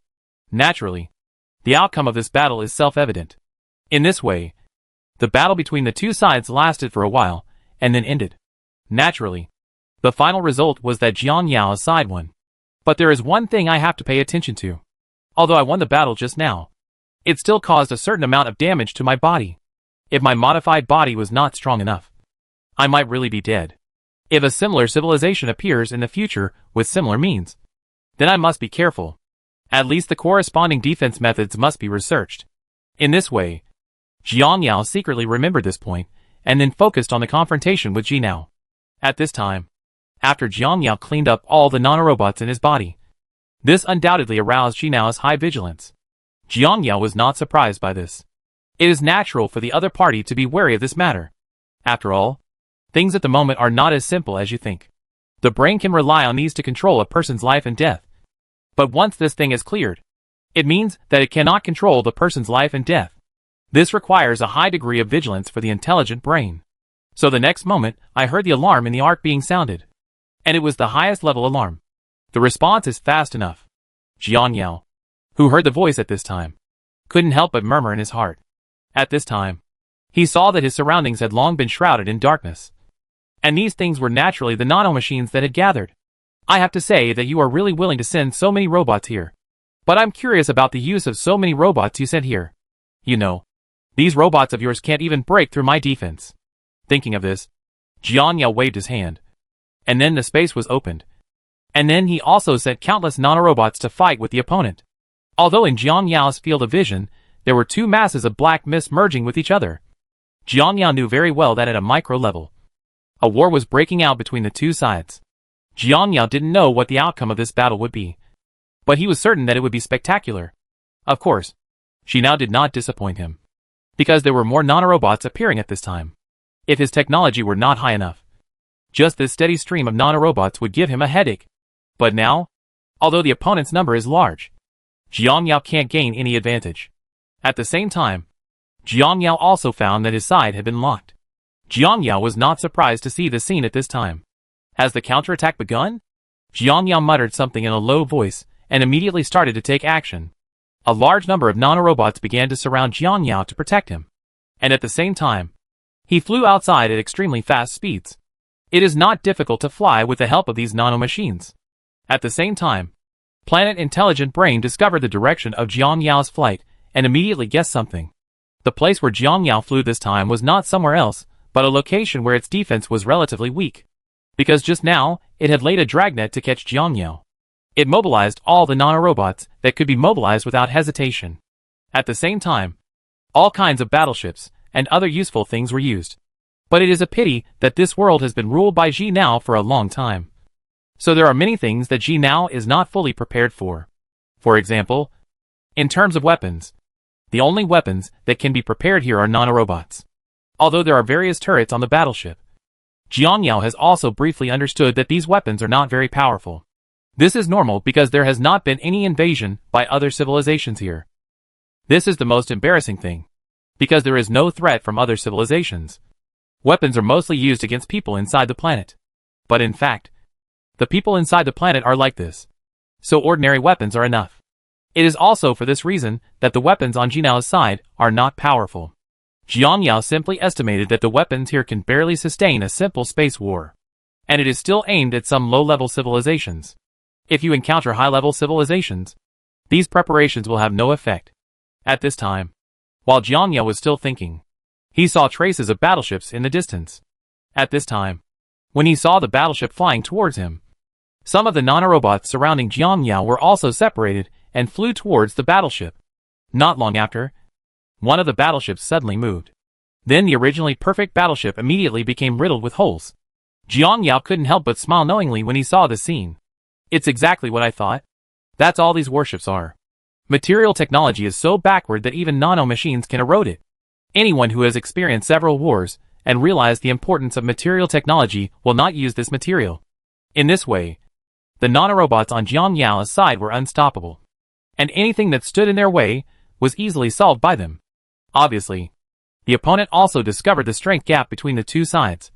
So after recognizing the reality, she now immediately began to launch long-range attacks on Jiang Yao. The battleship's turret continued to roar with fire. I want to use this method to force Jiang Yao back. But the final result was the opposite. For Jiang Yao, there is not much difference between having these attacks or not. It seems that I overestimated your attack method. I never expected that you would be so crotch-stretching. But this is normal. After all, some things are not as complicated as they seem on the surface. Although you have developed very well in other aspects. Only in terms of weapons. You have developed too much. The situation of your civilization determines that you cannot make too many breakthroughs in terms of weapons. But sometimes it is also for this reason that your fate is like this. As the saying goes, the truth is only within the range of the cannon. Although other aspects of development here are very good, without this thing, once you are invaded, you will have no power to fight back. Although nanorobots are powerful enough, it is a pity that such robots have no effect on some high-strength battleships. Although it is a nightmare for low-intensity battleships. once it reaches the middle level of civilization.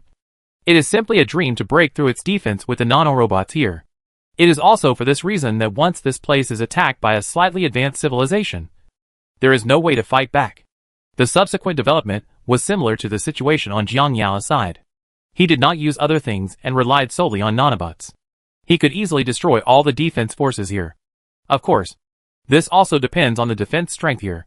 Apart from some battleships, there are some forts on the way to the core of the brain. Just like this, in a few days, we will arrive at the deep part of the planet where the core of the brain is located. At this time, Jiang Yao couldn't help but think as she looked at the countless lines glowing with blue light around her, and the huge blue sphere in the center. This sphere is the center of the intellectual brain. He can directly take away the brain center. But Jiang Yao knows very well that it will not have much effect after taking it away. Because of technical reasons, the data is stored in many spheres, not just this one center. Jiang Yao initially estimated that if he wanted to take away everything here, he would need to take away at least 1/3 of the sphere. With such a huge number, even Jiang Yao felt a little headache. Sure enough, it's exactly what I thought. Although the technological level here looks very high on the surface. In fact, with such a huge amount of calculations, yet there is no qualitative breakthrough in hormone levels. Relying on the most basic things can only lead to qualitative changes through quantitative changes. To put it simply, if you want to complete the existing intelligent brain operations, the technological support required is very high. The smart brain in front of him obviously did not have such technology, so he chose a more nonsense method. It is to collect and organize data through various complex spheres. And then, there is a feeling of adding up a little. Just like a circuit board. If you don't have a circuit board or you don't have the technology to make it, you just use a lot of wiring to complete its function. This is probably the principle. The consequence of this is that for something that is originally the size of a chip, you have to fill the entire room with lines to achieve the same effect. The current situation is basically like this. This intelligent brain cannot overcome all the more important difficulties in the process of self-evolution. So it chose this idea.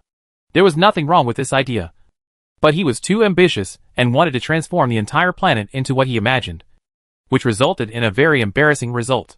1/3 of the entire planet is used to store data. If that's the case, things will be in trouble. For me, the most valuable thing here is the brain data. If I can get this data, it will make great progress for my future research. For Jiang Yao now, the importance of these data is very high, especially now that his technology is still in its infancy. This intelligent brain has maintained such a world for at least thousands of years. The various problems and various methods encountered during these thousands of years are really useful to Jiang Yao. It seems that we can only negotiate with it. At this time, Jiang Yao thought about it and made this decision. After all, these information are too important, and it is definitely impossible to take them away. If you don't take them away, then your trip will be in vain if you don't take the information. So now he can only choose to negotiate and let Jinao leave the information voluntarily. However, there is another hidden danger in this. That is, Jiang Yao doesn't know whether Ji Lao is willing to stay. If he is not willing to fight with him, he may not be able to keep much of this information. First, let the brainworm send some bugs down as security, and arrange all the data points with brainworms and some combat bugs. After I have arranged these things, I will immediately start negotiating with him. Once he disagrees, I will take action immediately. Although some information will be lost, it will still allow me to obtain some. For me, this is the safest way. Of course, Jiang Yao knew very well that the consequences of this would be great obstacles to the outline and negotiations. But he had no choice. If you don't prepare all this in advance, once the negotiation fails and Jinao starts to delete the data, you will really be unable to do anything. So you must prepare in advance.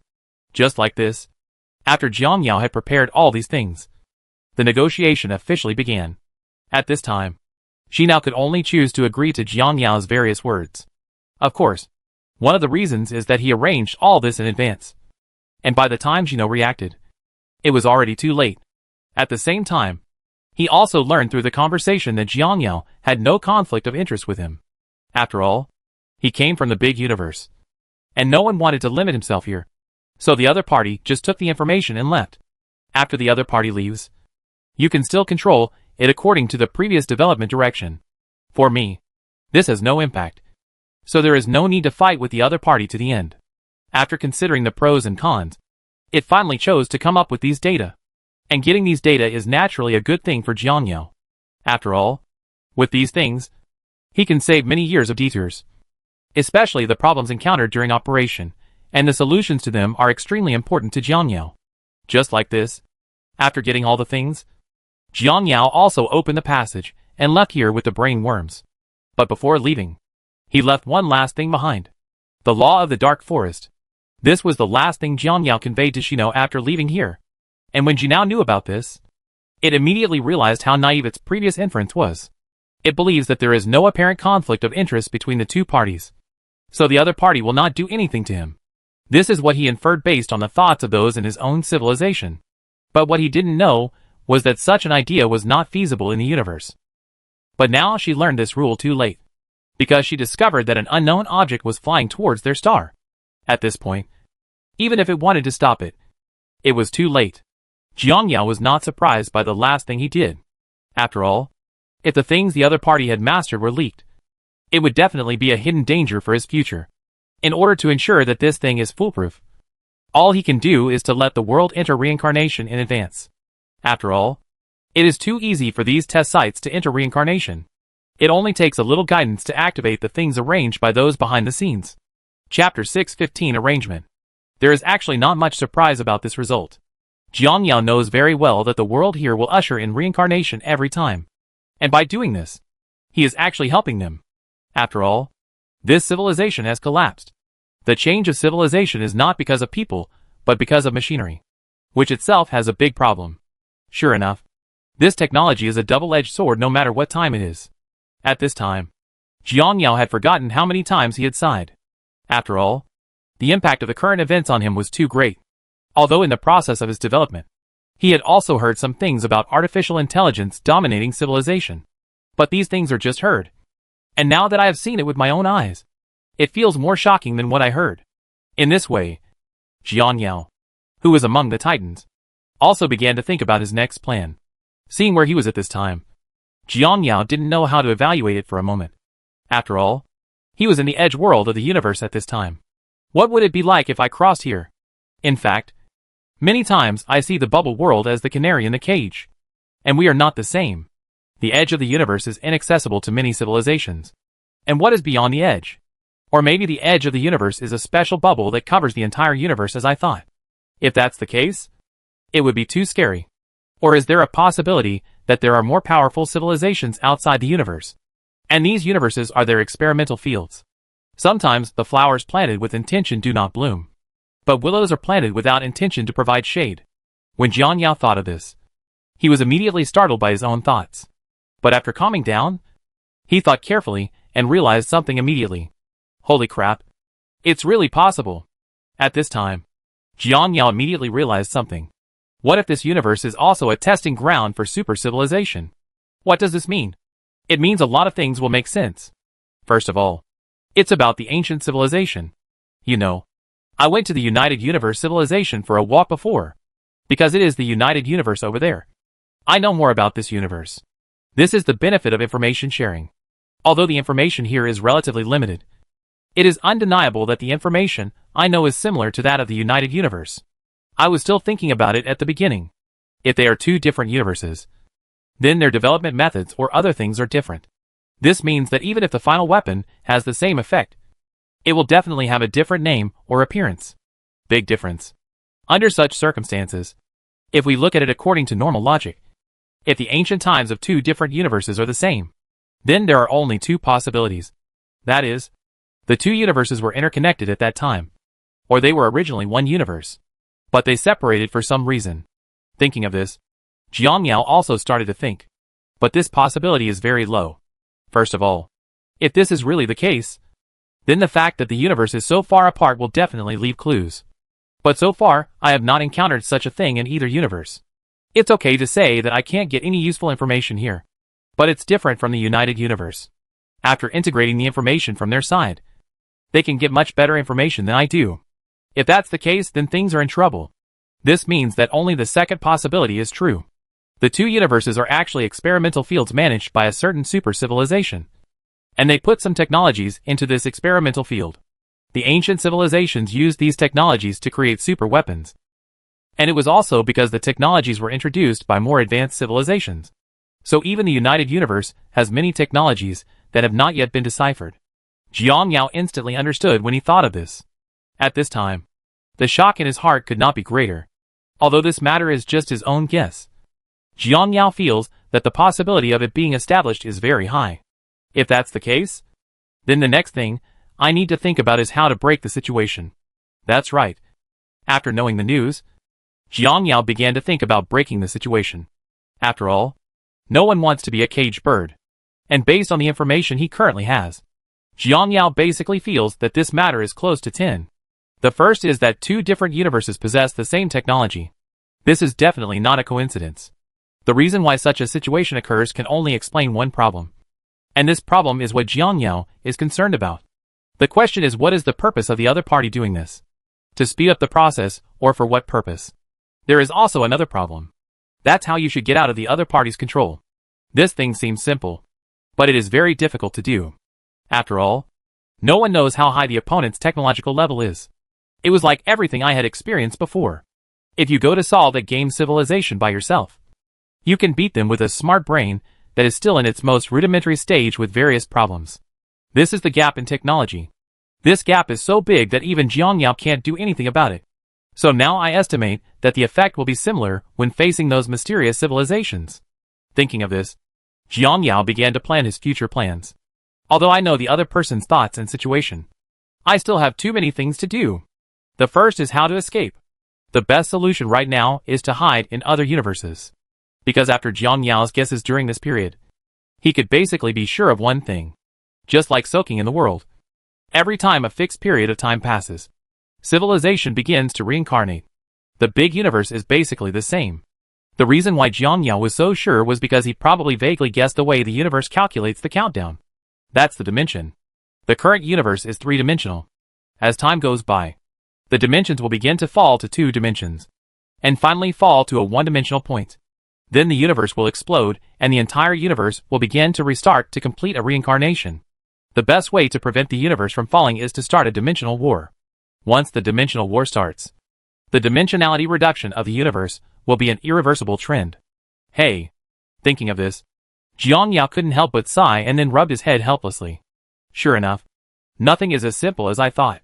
If I hadn't guessed it, then when that day really comes, I would have had no choice but to wait for death. But as soon as he thought of this, Jiang Yao had an idea in his mind. First of all, let's talk about technology. From a certain perspective, technology is just to provide me with certain help. But if we want to develop stably, this kind of help is necessary. First of all, having these soldiers in his hands means that even if he encounters attacks from other super civilizations in the future, he will be able to resist them, and others will not take the initiative to trouble Jiang Yao. In this way, he can earn enough points by working in multiple ways. Because now, he is basically sure that he wants to win a final victory.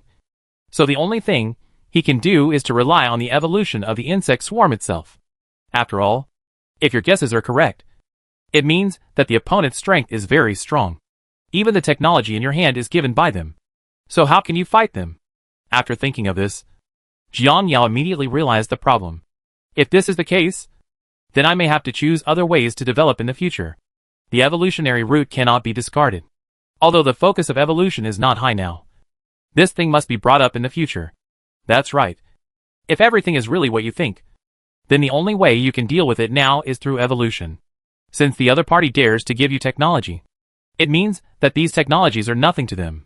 Just like the United Civilization under his command. They regard the battleships he gave them as treasures. But in fact, these things are really nothing to him. That's pretty much it. Currently, in terms of evolution, I only have Ultralisk and Leviathan in my hand that can evolve infinitely. And each evolution consumes a huge amount of resources.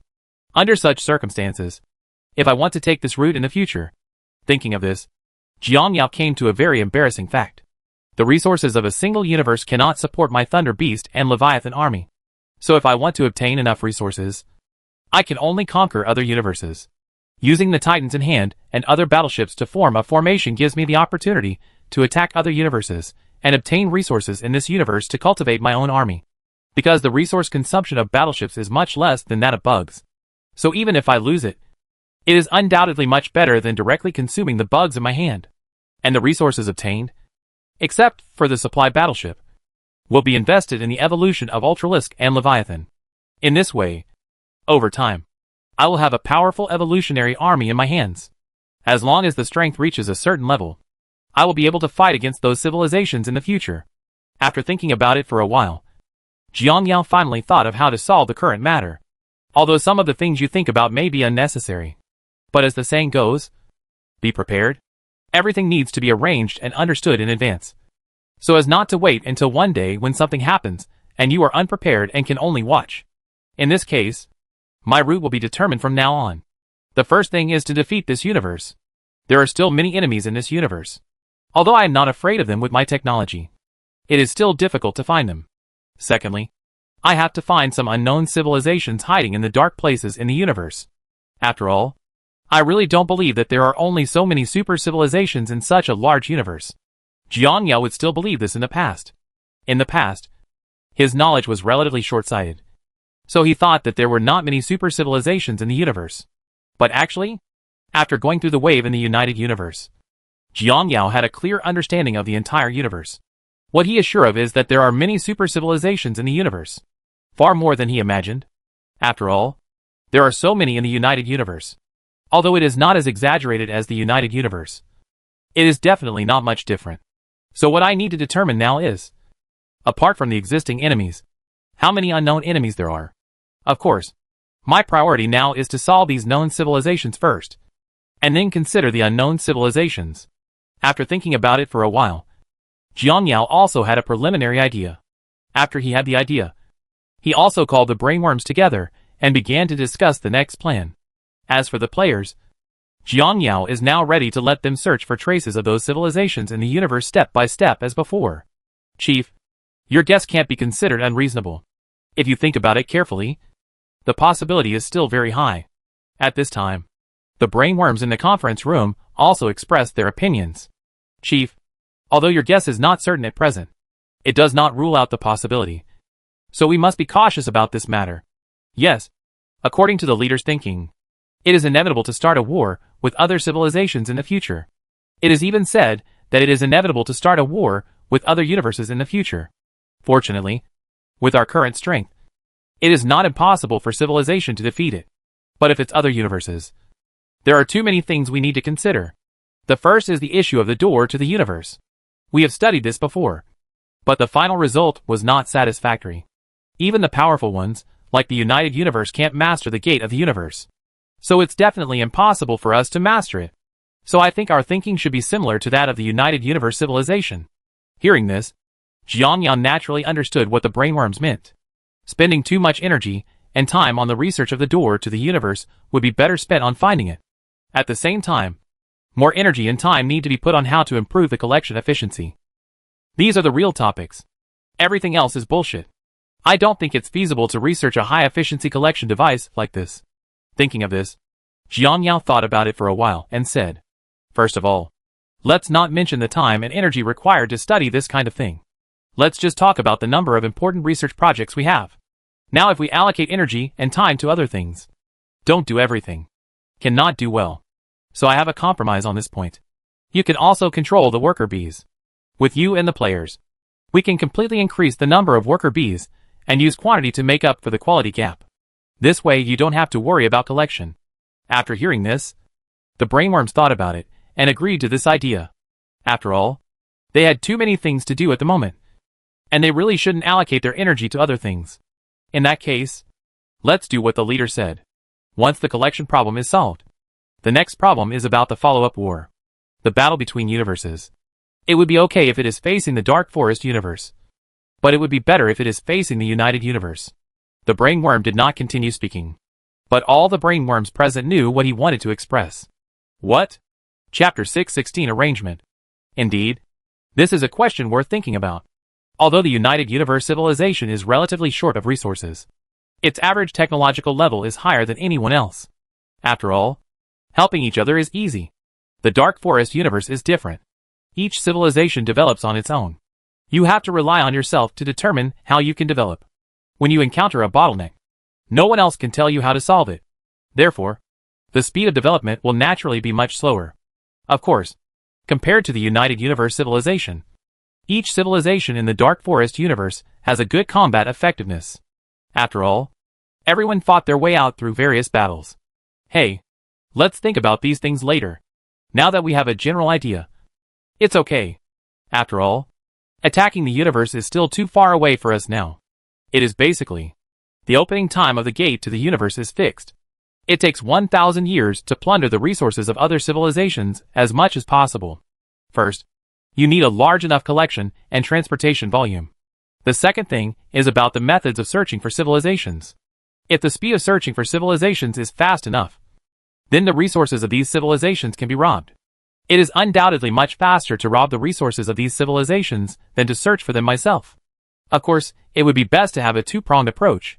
But to achieve this, weapons have requirements, not to mention overclocking detectors. The detectors I have now are just pseudo-overclocking, which is far from enough. It's just that I don't have the time or energy to study this thing now. After all, there are too many things at hand. And this technology is like this in the United Universe civilization. So many civilizations haven't studied it yet. This technology is only in the hands of a few top civilizations. It's just a dream to study it based on my current situation. Jiang Yao couldn't help but sigh when he thought of this. Forget it. It doesn't make much sense to think too much now. Instead of focusing on that, it's better to put your energy and time into things that haven't been completed yet. Thinking of this, Jiang Yao continued to ask, what's the situation with those super civilizations that you were asked to search for before? Upon hearing Jiang Yao's question, a brainworm immediately stood up and said, Chief, we have sent out a large number of detectors to search during this period, but with little success. And because of that battle, the other side is also a little wary. Although we also found that they also had many detectors trying to find us. The final result was a bit unexpected. Their detectors will self-destruct every time they reach a certain place, presumably to avoid being found by us. Hearing this, Jiang Yao nodded slightly and didn't feel any surprise. Jiang Yao is naturally aware of this. After all, they are a super civilization that has gone through so many fights to achieve what it is today. It is normal for such a civilization to have such thinking.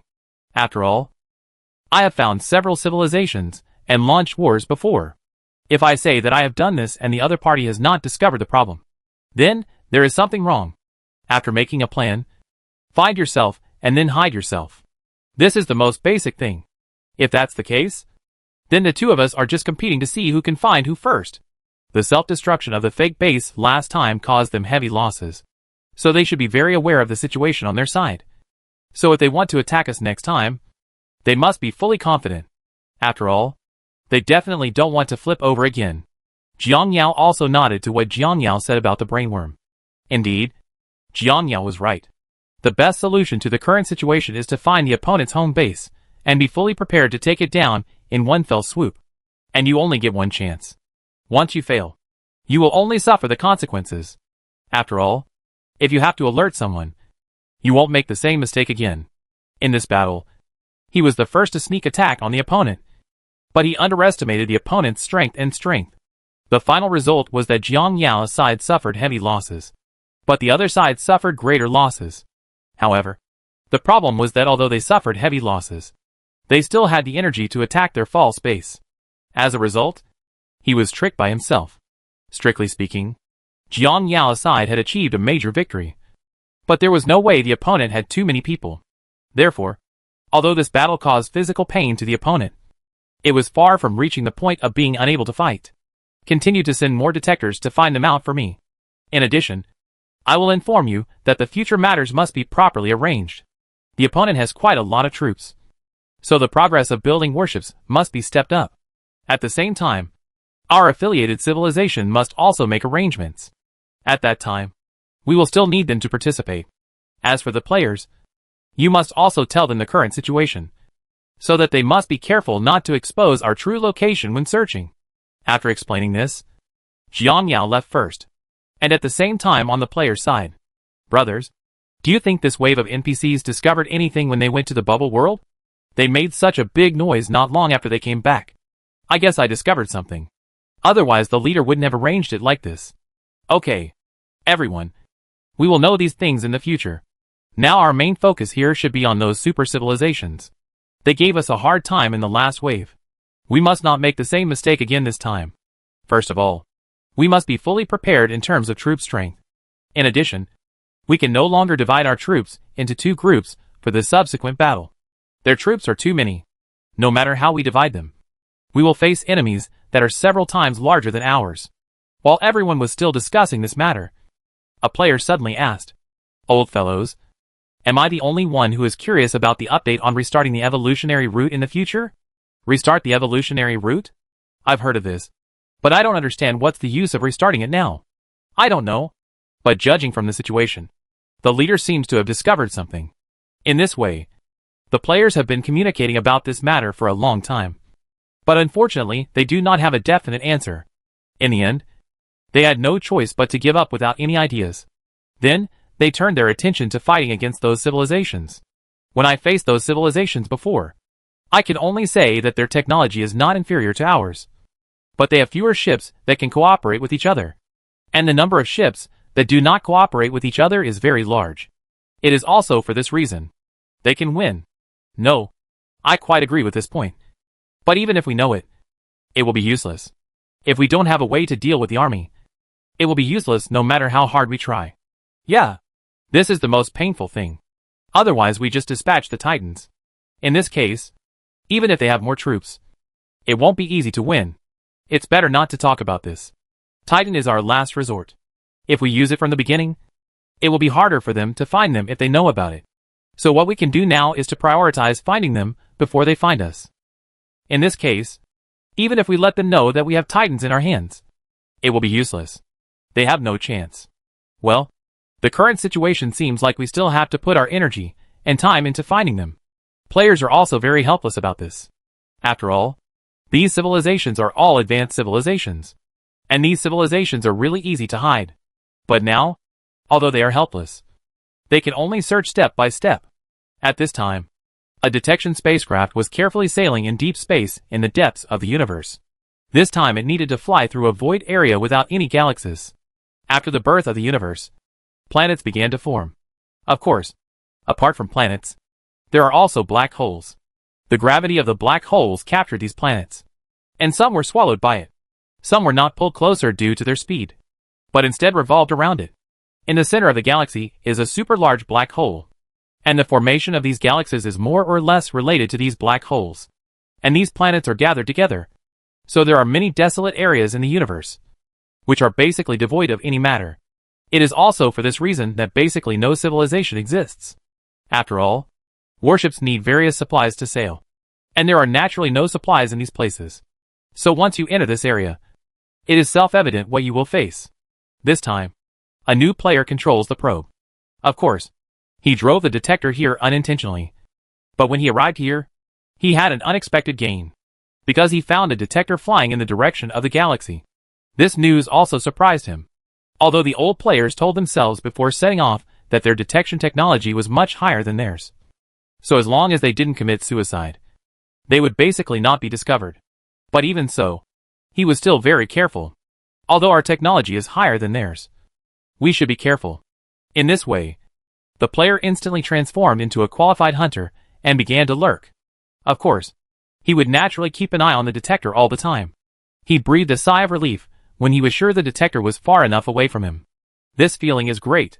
Although I don't know what kind of civilization it is. It must be a big fish this time. But I never expected that this big fish would hide in these places. Although some players have come to explore similar places before, they have not gone too far. The most important reason is that they have no target. But now I am different. I have a clear goal, so I can move forward boldly with confidence. Just like this, he whispered to the player while carefully driving the exploration deeper. In this way, a month of time in the universe has passed. This player has forgotten how many times he wanted to go back. But after thinking about it again and again, he felt that he still had to endure it. After all, the big fish is right in front of you, and you have to find it. Because during this time, he discovered several more detectors. So he can basically be sure that his route is correct. Sure enough, hard work pays off. He eventually discovered numerous construction signals coming from his detector. When he saw this, he naturally flew over there as soon as possible. Although the exploration spacecraft does not have much combat effectiveness, its ability is beyond doubt. especially the concealment ability. Just walking along like this, he soon found his destination.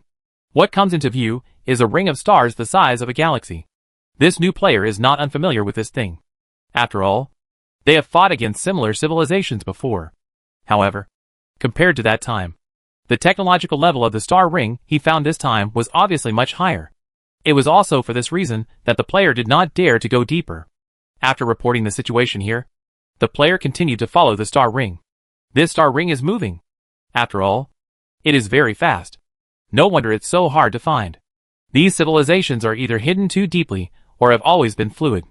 Through these detectors, I can basically confirm that this civilization is one of the civilizations that participated in the battle before. Sure enough, the saying that within the cone of light lies destiny is absolutely correct. After spending so much effort, we finally found you. Including this, I guess I'm not short of a few. When we find the others, it's time to fight back on the second floor. Just like this, the player continued to follow in secret while muttering. Naturally, after this news came back, it attracted the attention of players. After all, this is not a trivial matter. Hard work pays off. And we finally found another one. In this case, it won't take the last few civilizations to escape our grasp. This implies that it is finally coming to an end. Brothers, we have been waiting for the end for too long. Everyone, please don't be too happy. Don't forget that our current situation is not as good as you thought. After all, the most critical thing is our military strength. Indeed, the biggest problem they face now is that they do not have enough troops. If there are not enough troops, it will be useless even if they know the location, because they can't beat it at all. Now, if they want to defeat the enemy's force several times larger than their own, it will naturally not make much difference. Hey, what a worry. If it wasn't for the fact that Titan suddenly came out and caught them off guard when they were about to have a decisive battle with their side. So this thing cannot be used. Okay, everyone, we are getting closer and closer to our goal. Anyway, let's take it one step at a time. It's useless to think too much. Naturally, there were also objections to his idea. Brothers, we can actually speed up the pace now. After all, it is still difficult to find the remaining few, so it will take a lot of time. But we have to prepare for war. After all, we will face a real war later. So whether it is resource reserves or other things, we must prepare and complete them in advance. Chapter 617 Start Preparations. Everything in this universe has a cause and effect. Just like Jiangyao. This time he entered that area and entered the bubble world and learned too many things. At the same time, these things also inspired him. Indeed, as he saw, every civilization in these bubble worlds was actually developing very well. Here he saw a ruined civilization. At the same time, he also saw other types of civilization. Each of these civilizations has its own characteristics. And when the truth is known, each civilization's response method is also different. In fact, both Jiangyao and others see this very clearly. Actually, we are just like them. Sometimes I feel that all this is fate. Maybe what I see now will become a reflection of my own situation in the future. Jiangyao couldn't help but sigh with emotion every time he thought of this. In fact, going out this time had a huge impact on him. Maybe there is something similar at the edge of the universe. Or something else, and the entire universe is also a sandbox. But now I don't dare to make any decision even if I know the reason. Because his current decision is just like a joke in the eyes of those super civilizations that may exist in the future. Hey, we still have to start with developing ourselves. But after this experience, I feel that the ranking of the strength of the universe can no longer be arranged according to the previous ideas. What super civilization is you a super civilization to the universe? But what about other existences? Maybe you are just a pickpocket. So I have to use a new concept to evaluate the strength of the entire universe. The first is the standard of combat power. If super titans are regarded as the most basic combat units of those mysterious civilizations, these units are nothing to those civilizations. If I develop on this premise, my path will be much clearer in the future. Thinking of this, Jiangyao couldn't help but start to make calculations. So what I have to do now is to evolve an existence beyond the titans. Such existences still need a large number. Only in this way can they have some self-protection capabilities in the future. That's right. Now that he has seen the tip of the iceberg of this world, he has decided to create an evolutionary army that surpasses the existence of titans. As long as the bugs in his hands are stronger than the titans, or even stronger than the titans. In this situation, Even if what he predicted happens, he will have a way to solve it. In this case, it is necessary for me to make some plans now. First of all, it is about technology. Since the other party can create Titan, then he has more powerful technology than Titan. Although my current technological level is still far behind those civilizations, it is not impossible for me to develop a level that can compete with them. But as soon as he thought of this, Jiang Yao couldn't help but shake his head. No, the technology path is definitely not possible. Although my technology can continue to improve, as long as I master the technology of the Yuling civilization, I can be considered a super civilization. Although super civilizations are considered powerful to this universe, they are just like babies to existences outside the universe. So technology can be taken on its own, but it can only be used as an auxiliary. After all, those super civilizations can go further on this route. It's a fool's errand to try to catch up with them. Of course, it is very normal for Jiang Yao to think this way. After all, you cannot defeat others, and then surpass them in the areas they are good at. Then let's start with evolution. Players still have many arms. But because of technology and the united universe, they basically won't put their energy and time into it now. And the most important thing is that even if the players want to play evolution again now, it is impossible. Because the only things that can surpass Titan are Thunder Beast and Leviathan. Evolution in the early stage is easy to say, but it will be different in the later stage. In the later stage, each evolution requires a huge amount of resources. This is something no guild can afford. Thinking of this, Jiang Yao also made preliminary plans in his mind. Otherwise, I can come up with some highly evolved Thunder Beasts or Leviathans. I should be able to solve the problem with the resources I have now. After determining the plan in this way, Jiang Yao also started his own calculations. First of all, if you want to evolve Thunder Beast and Leviathan, you need not only ores, but also crystals. Crystals have never been in my hands, so I have to find a way to get a lot of crystals. Only in this way can there is a chance to evolve highly evolved Thunder Beasts and Leviathan. But I want to get these. Continue to search the universe for civilizations or organisms that can produce crystals.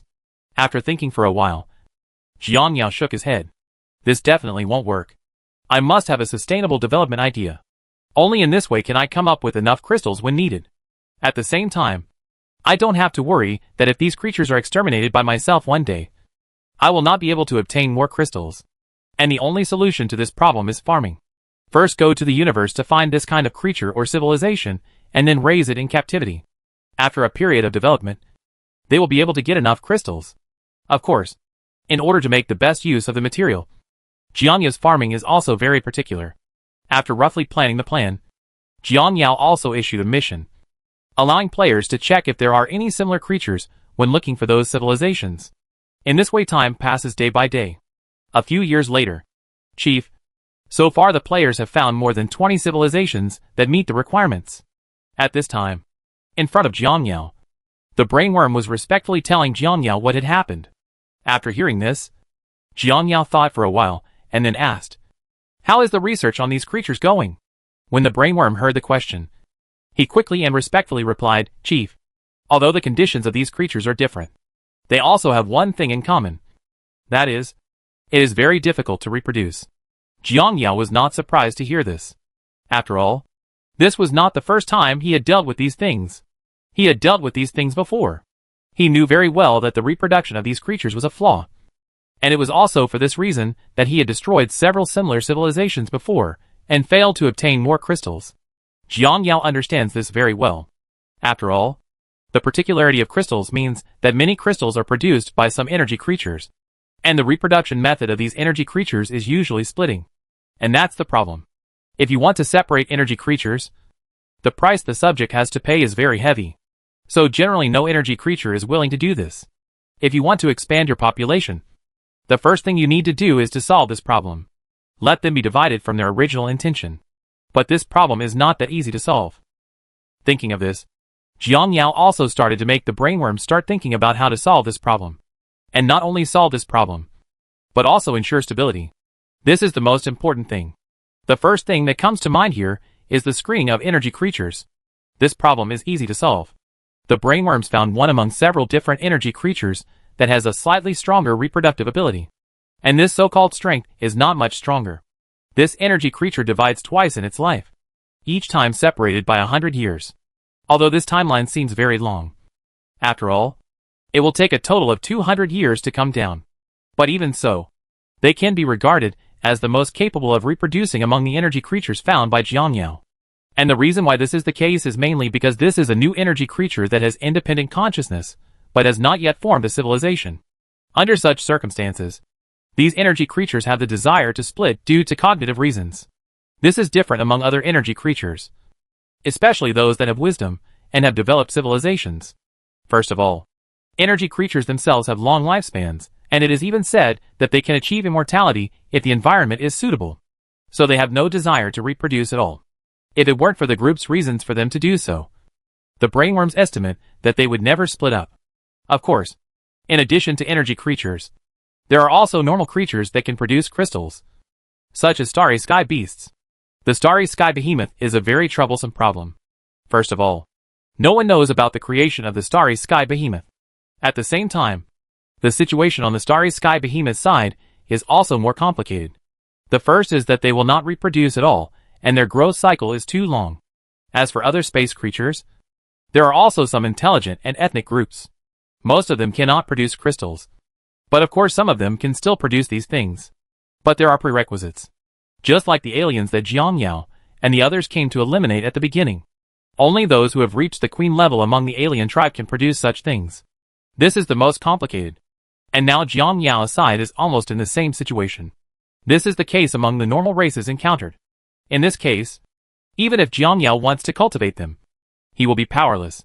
After all, there is no stable method for the birth of special individuals. And even if there were, it would still take a lot of time. So after some thinking, Jiangyao finally chose that energy creature, the one that comes once in 100 years.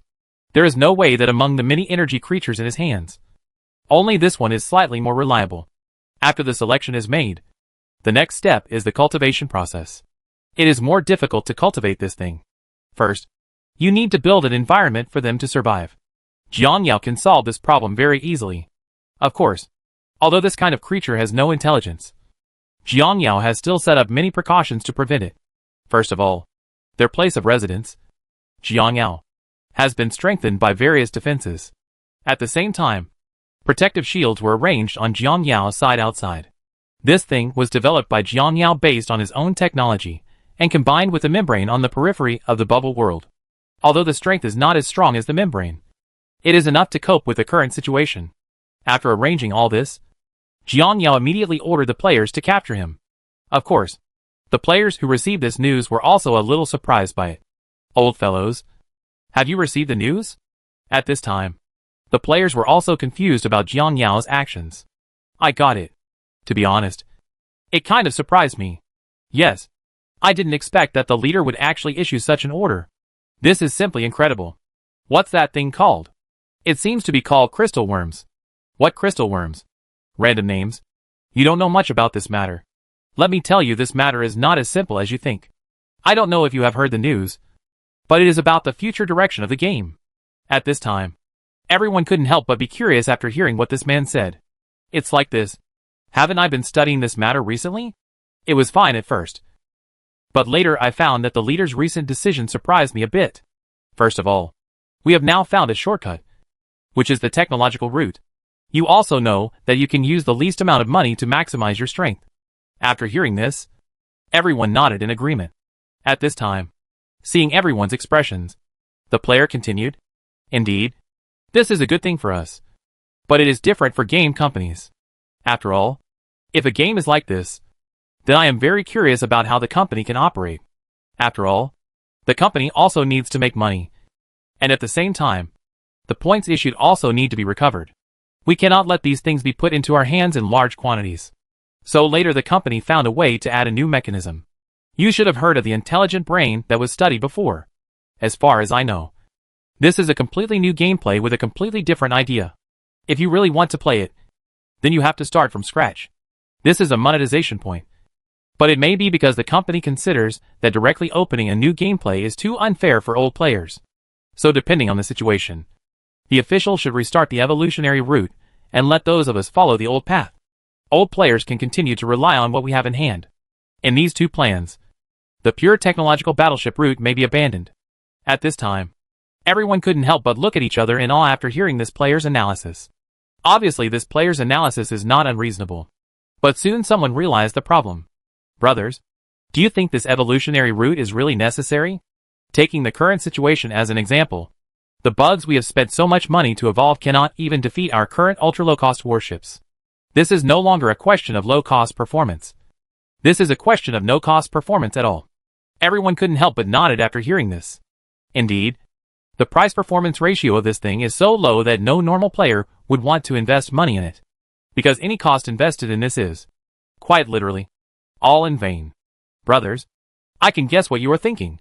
At the same time, I am thinking that the officials also know. And if the officials do this under such circumstances, it clearly means that they already have a solution. Chapter 618 Meteor Attack. Jiang Yao is actually not surprised that players would have such thoughts. After all, this matter is closely related to them in the final analysis. Although it doesn't matter to the veteran players. After all, the units in their hands have basically evolved to a certain extent. If it weren't for the fact that they had acquired so much technology when they arrived in the United Universe before, they might still have continued on this route. On the other hand, the situation is different for new players. There are many new players who just join the game and follow the old players to develop new technologies, so they don't really care about their own units. If it weren't for the advancement of technology, the second stage of evolution might have been the initial arms in the hands of many new players. Therefore, this incident will naturally have a much greater impact on new players than old players. I don't know what the official purpose of this update is. I guess I want to continue on the evolutionary path. After all, this thing is much faster than Krypton Gold. I'm also saying, if we still follow the previous route, what about super soldiers like Titans? Players have been talking about this matter a lot during this period. And there are also a lot of related rhythms online. Of course, not only the old players, but also Jiang Yao were not surprised by this. Jiang Yao has made many corrections to his future development direction in recent years. Although the impact each time is not great, it still depends on the situation. There were not many problems with previous rectifications, mainly because they were not very dynamic. And at the same time, many changes were very beneficial to players. So naturally there won't be too much noise from the players. But this time the rectification is completely different. First of all, the changes this time are really too big, especially for newcomers. After all, they are used to using technological weapons. And no one would be happy if they were suddenly turned back to primitive humans. I don't understand why the officials are doing this. Brothers, have you seen it? There is official news. At this time, when everyone was confused about this matter, an official message caught their attention. Compared with the previous news, this time, the news is introduced in very detail. It includes Jiang Yao's guesses about the future, and why he wants to rectify it like this. With these things in mind, players who join can understand Jiang Yao's plan. I understand. First of all, it's about future rectifications. The general situation is that we currently have 3 routes for us to choose from. Each route is very useful to us. The first route is the previous technological route. Now that we have eliminated super civilizations and obtained their technologies, we naturally cannot abandon this foundation. In addition, the civilizations we eliminated before will also contribute to our technological development route. So the scientific and technological route is such a good shortcut that we must take it. But the scientific and technological route also has one of the biggest problems, which is the bottleneck. The official side has also made it clear this time. No matter how much our technology is studied, Jiang Yao's side will probably only be able to reach the current level of Blueprint Cruiser Guard. This level is already the pinnacle for this universe. But it's hard to say for other places. Even if it is possible that technology will advance again in the future, it may even reach the level of a super titan. Not to mention how difficult it is to reach such a level. So what if we achieve it? What if our enemy's technological level exceeds our imagination? According to the official statement, the universe we are in may be a cage. And outside the cage, there may be more powerful civilizations. It's possible that the super titans were released by them. If this is the case, even if our technology reaches this level, it will be useless. Because the super titans may be just like toys to those civilizations. So even if our technology barely reaches this point, we still can't compete with the other party. To put it simply, there is an upper limit to the technological route. After hearing what this player said, everyone naturally understood what he wanted to express. The first thing is about the Super Titan. It would be okay for other people to say this, but their target enemies are always those higher beings. In the face of these existences, even if their technology reaches the level they expected. It doesn't mean much. Because even if this is the case, you are still just a child to others. So for these civilizations, it is obviously unrealistic to continue to stick to the technological route when my lower limit is your upper limit. As for the other two roads, let's talk about the supercomputer route. To put it simply, a supercomputer is like a remote control, controlling the players in the screen to perform various operations. It is basically impossible to achieve high achievements in space battles through this route. But it will be different if it is a hand-to-hand battle. With the various technical support of supercomputers, players basically have no possibility of losing in hand-to-hand combat. So this path must be taken. The main purpose is to improve players' individual combat capabilities. Although the Zerg's individual combat capabilities are very powerful, there are exceptions to everything. It must be understood that the enemies that players face are only a small part of them after all. There must be more powerful races in the universe that they have not seen. So it is best to find ways to improve yourself at any time. As for the last evolutionary route, it is naturally the most important. That's it. At this time, after seeing the explanation of the evolutionary route, the players understood why Jiangyao would come up with the evolutionary route again. In fact, the evolutionary route is ultimately the evolution of the two arms, Ultralisk and Leviathan. These two creatures, because these two creatures can evolve infinitely. Theoretically speaking, it is not impossible to defeat those more advanced civilizations when they evolve to a later stage. This is the advantage of the evolutionary route. It has infinite possibilities, and its strength can be infinitely improved. But he also has shortcomings. The shortcoming is that the problem faced by the evolutionary route is that the consumption of resources is very exaggerated, and the cost performance is extremely low. But even so, players can see the importance of this path. After all, they have experienced the crushing brought about by the gap in technology before. The quantity can still be made up by resources. But if there is a huge difference in technology, then there is really no way. Jiangyao knows this very well.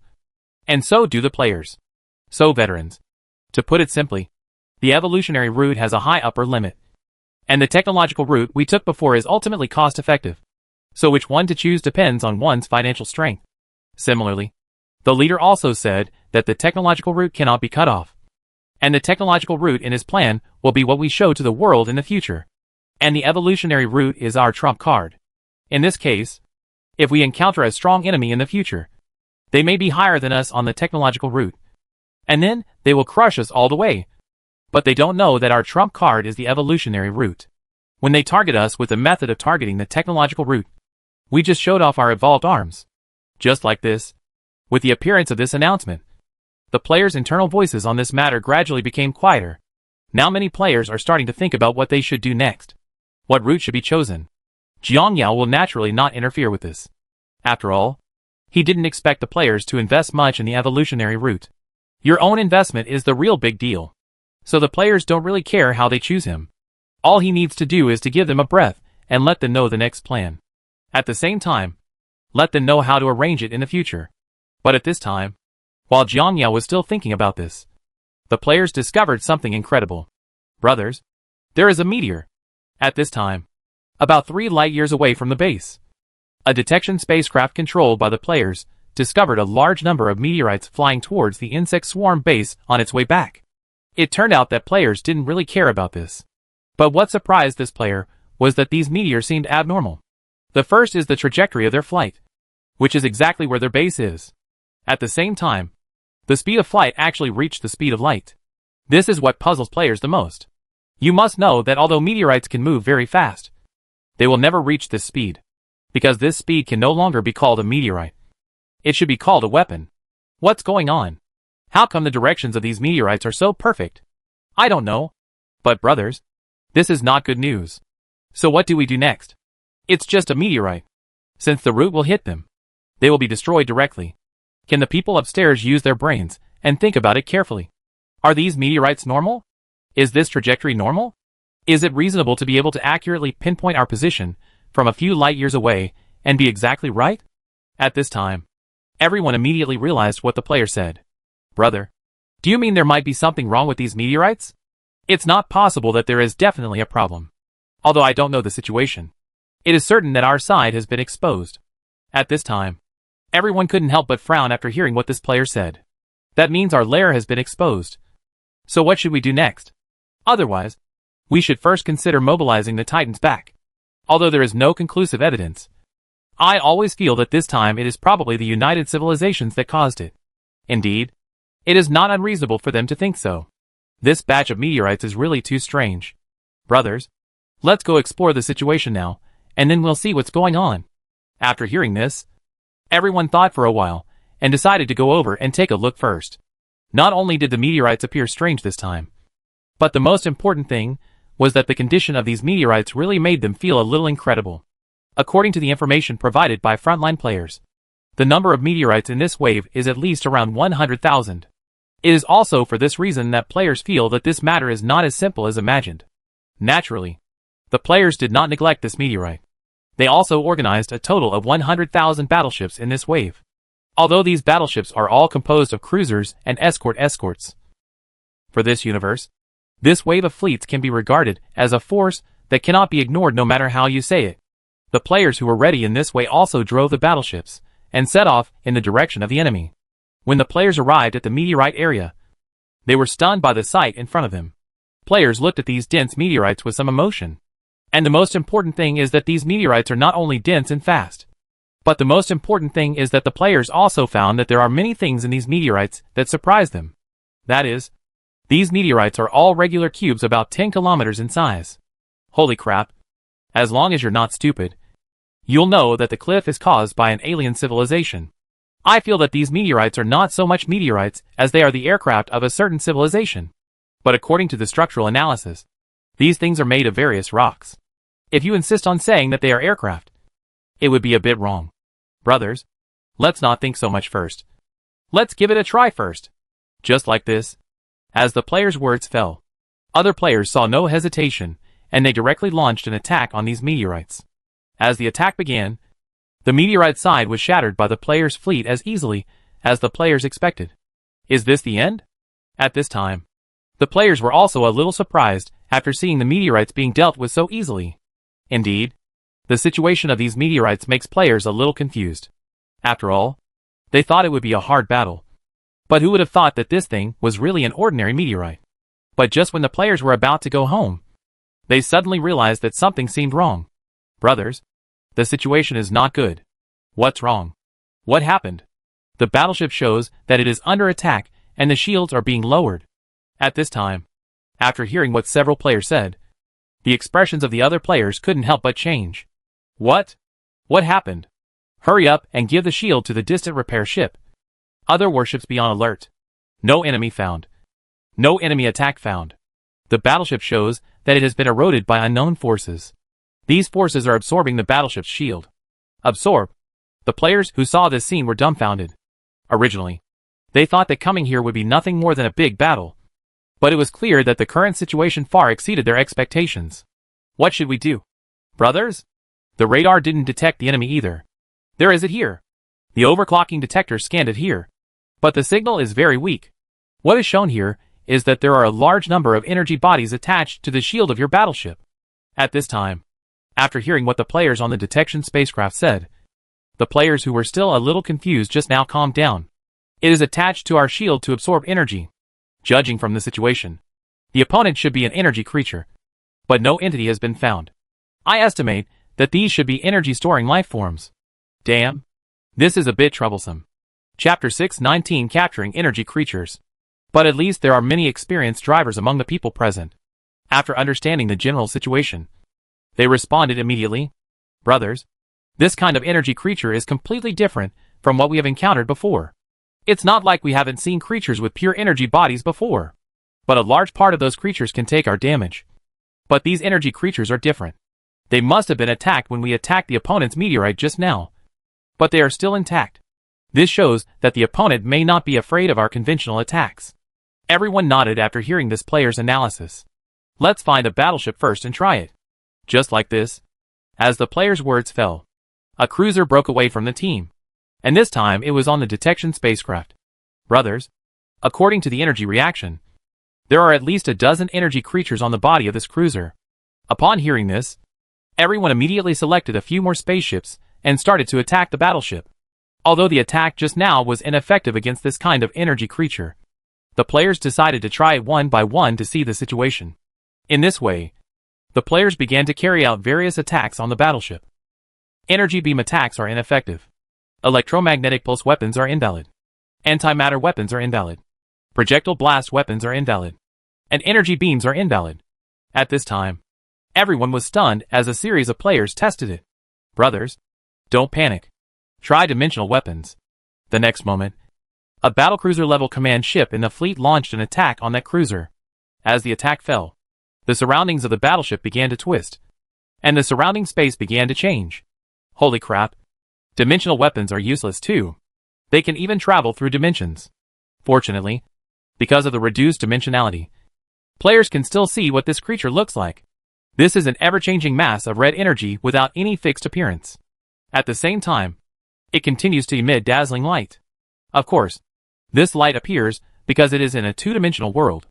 If it is in a three-dimensional world, it will be different. Players cannot see any of them in 3 dimensions. Brothers, dimensional weapons are useful, but they are not very useful. If 2 dimensions don't work, then try an attack from the 4th dimension. Thinking of this, the players immediately started to take action. I saw another cruiser flying out of the fleet, and then the energy response around the cruiser next to it suddenly increased significantly. 4-dimensional attack cruise-level battleships in players' fleets all have this ability, but it consumes a lot of energy when used. Players will basically not use it if it is not necessary. At the same time, this is also the power of advanced civilization technology. Originally, if you wanted to use dimensional attacks in this universe, you had to be at least a flagship-level battleship, because this type of attack not only consumes huge amounts of energy, but also places high demands on equipment. Small warships simply cannot support this round of consumption. Advanced civilizations are different. They have long mastered the miniaturization technology of this technology. At this moment, a blue beam of light suddenly emitted from the muzzle of the cruiser, and then enveloped the other cruiser. After the attack was over, the players on the probe spacecraft also stared closely at the detection results. Still, at this moment, as his words fell, the other players couldn't help but take a breath of cold air. But fortunately, there is still good news here. The 4-dimensional attack is effective. Although it cannot kill them directly, the energy response of the energy creatures hit was significantly weakened after the attack just now. Everyone was relieved to hear this. Originally, they thought that their attacks would be ineffective against them. But fortunately, they were effective now, as long as it's useful. But soon the players realized another problem. Indeed, their current attacks are effective, but this is a 4-dimensional attack. This kind of attack on their cruiser cannot be used for a long time. After all, this thing is not only how to make it lightweight, but also consumes energy. But now they have to use this kind of attack to face this kind of creature, who can bear this kind of consumption. But at this moment, while everyone was still feeling troubled about this matter, a player suddenly thought of something. Brothers, have you forgotten that other civilizations have no way to deal with energy creatures? But we Zerg may actually have a way. At this time, everyone suddenly understood after hearing what this player said. If I remember correctly, our former natural enemies were also energy creatures. At the same time, they also had similar characteristics to these creatures. But our natural enemies were not so awesome. Although they are not that hideous, they are immune to damage. Although these creatures are immune to regular damage, they are not immune to the Devourer's attacks. Yeah. Why didn't I expect that Devourer can be said to be the nemesis of these energy creatures? Everyone who thought of this immediately began to search in the fleet. Unfortunately, after hard work, they found that the creatures in the fleet spacecraft were either raptors or worker bees. Damn it. You guys don't want to play evolution with this price-performance ratio. Who can play with it? Damn. That's going to be really troublesome. Let's hold a stalemate with them here for a while, and then notify the players on the other side of the insect nest to let them drive the Devourer to support us. Anyway, we have remote repair ships. Even if they can swallow the energy of our shield, it will be of little use. Just like this, 100,000 battleships were floating quietly in the universe. From a distance, it seems like nothing is happening. But only the players inside the battleship know that their shields are constantly decreasing at this time. In this way, as time passed, and everyone waited for a while, his army of Devourers, covered in dust, finally arrived. Holy shit! The Devourer army that had just arrived at this moment was startled by the sight in front of them. I saw 100,000 battleships floating in the deep sky. And the most surprising thing was that all kinds of red energy bodies were crawling around these battleships. Holy shit! These players can actually divide themselves. The Devourer army couldn't help but sigh after seeing this scene. The remote repair player, who heard what this player said, was busy reacted immediately. Damn it. I mean, what's going on? Why is the pressure on my distant cultivation getting bigger and bigger? This is what feelings are like. But just as he said this, he seemed to have thought of something else. No. Wait a minute. Brother. Let me do it again. You just said you could see these creatures. Yes. Damn it. It's poisonous. You can see things that can't be scanned by radar. No. It's not you who can see it. It's the Devourer who can see it. Okay. Stop talking. You too. Let's test the waters with Devourer first. At this time, when the two of them were about to say something, a player interrupted them. Brothers Devourer, please stay away. Now we don't know if Devourer can deal with these creatures. If it can't deal with them and gets stuck with dog skin plaster, things will be very serious. So now let's keep our distance first. And then you can send one over there. And I can send a warship out here. The Devourer will try to attack and see the effect. The Devourer players naturally nodded when they heard this. In this way, they started to act according to the player's plan. At this time, in space, I saw this Devourer launching an attack. And when the Devourer's attacks landed on the battleship, a miracle happened. These attacks directly attached to the energy creatures. And everyone who saw this scene couldn't help but marvel. Holy shit, it actually worked. Is this the legendary Tienka?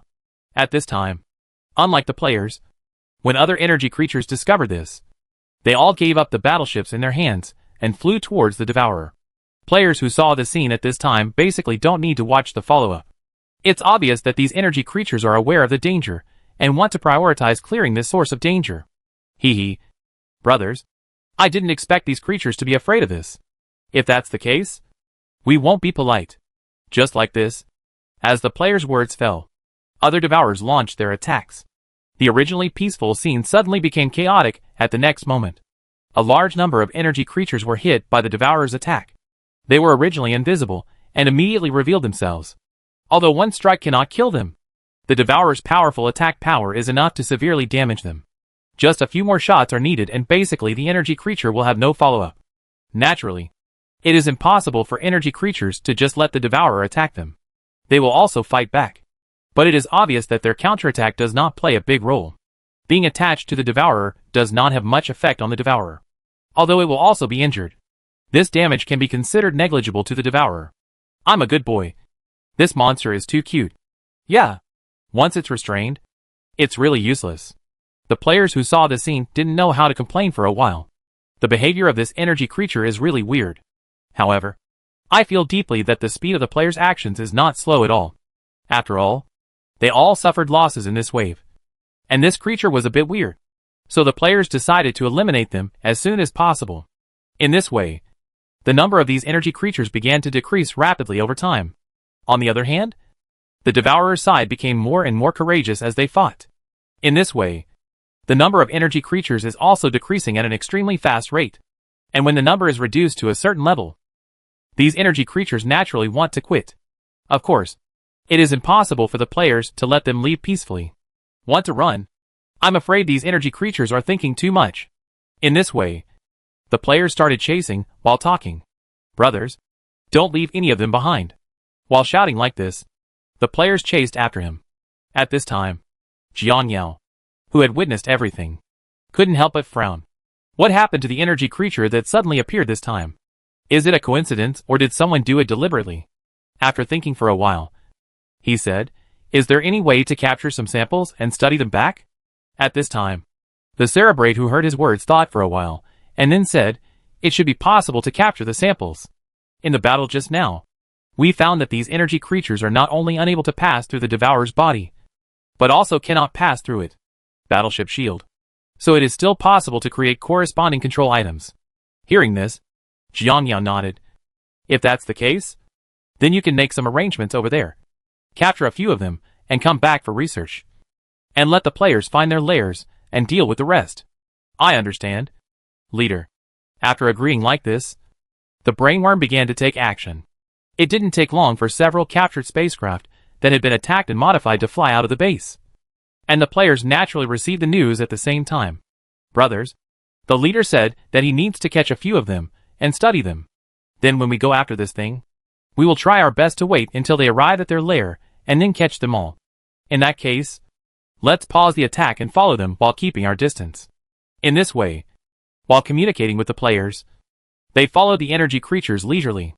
At the same time, the capture spacecraft also accelerated towards this side. After the capture spacecraft arrived, the players also launched an attack on these energy creatures. After the attack ended, many energy creatures were killed. At the same time, during this wave of attacks, players also isolated several energy creatures and let the capture team capture them. After doing all this, the capture spacecraft left, while the players continued to pursue the enemy. As the pursuit continued, players also discovered that something was wrong. First of all, these creatures seemed to have discovered that players began to choose to avoid them intentionally. At the same time, their sailing route is not as straight as the players thought. Now they are escaping and starting to look for various places to hide. It seems that our guess was correct. These creatures should have made arrangements in advance to target us. Yes, through this period of contact I can basically confirm that the other party's path may not have accidentally overlapped with my base as we thought. Obviously they came prepared. They even said that our target was us from the beginning. Then everything they did should be what we thought. It was arranged by someone. Indeed, judging from the current situation, players can only think of this possibility. But what puzzled them was, if their base was found, why did that civilization choose such a creature to attack them instead of launching a direct attack? This makes absolutely no sense. Forget it. Let's not think about it for now. If you send bugs to follow them secretly, I don't believe they will keep wandering in the universe without a home. At this time, Jiangyao was still here when the players were communicating and tracking things. The capture spacecraft has returned to the insect nest with the samples. And at this time, the brainworms are also working overtime to build a laboratory. After all, the information Jiangyao has on this kind of energy creature can be considered relatively one-sided. So he must be fully prepared. Chapter 620. The Special Characteristics of Energy Creatures. In this way, the captured energy creatures were arranged through the careful arrangements of Jiangyao and the brainworms. After doing all this, Jiangyao also began to study energy creatures. This special energy creature can be regarded as the first time we have captured it. It is certain that this creature is also a native creature of this universe. At this time, Jiangyao looked at the data about energy creatures appearing in front of him one by one. Very concerned. Because compared to the energy creatures he faced before, this energy creature is too special. Although energy creatures are considered very rare in the universe, but each civilization has also made great efforts on how to deal with energy creatures. Of course, the reason for this is also very simple. Compared with ordinary carbon-based organisms and silicon-based organisms, the innate advantages of energy organisms are much higher, and the route they take usually focuses on phagocytosis and evolution. Of course, this is not the point. The point is that many civilizations are cautious about this mainly because energy creatures are much more powerful than other creatures. If an ordinary creature is born with a combat power of 1, then energy creatures will all start at least 10. After thousands of years of development, some civilizations finally entered the universe and were able to explore space. But energy creatures had such abilities as soon as they emerged. It is even said that many movies on Blue Star are based on energy creatures. In the movies, these energy creatures are like gods, and various human weapons have no effect on them. This is the power of energy creatures. Of course, when real energy creatures face these low-level civilizations, the strength they display is naturally much stronger than those in the movies. After all, the number of real energy creatures coming here is here. Therefore, the first reaction of many civilizations after discovering such creatures is naturally to find ways to develop countermeasures. Therefore, when technology reaches a certain level, weapons will more or less have the function of targeting energy creatures. This is why Jiangyao would directly attack with his fleet when facing these creatures in the past, because his fleet weapons have such a function. However, Jiangyao was a little surprised by the energy creature this time, because these weapons are ineffective. If it weren't for the fact that our insect swarm had devourers, this type of unit was originally designed to target energy creatures. Jiangyao estimated that he really had nothing to do with these creatures this time. While he was still thinking about it, research on energy creatures gradually began, and when the research was launched, the news he received made Jiangyao's expression slightly change. Immune to most targeted attacks. Those who have evolved must have evolved at least 5 times based on their energy signs, possessing great intelligence. After seeing this information, Jiangyao also started to think. In fact, intelligent energy creatures are not particularly rare. But it is certain that such energy creatures pose the greatest threat to other civilizations. Their attack target is our side, because they have the ability to lock our position. Although other news was important at this time, this piece of news undoubtedly made Jiang Yao immediately vigilant. How is it possible to be able to lock our position? Speaking of Jiang Yao, it was a bit unbelievable. Although the place where he was now could only be regarded as a temporary base in a strict sense. But even in this way, as my stronghold, I have deployed a lot of defenses here. Too many are exaggerated. First, to prevent detection, he put in a lot of anti-detection devices. Moreover, these devices are all high-end goods obtained from the United Universe. Even if the real overclocking detector is far away from itself, it will not be able to detect itself.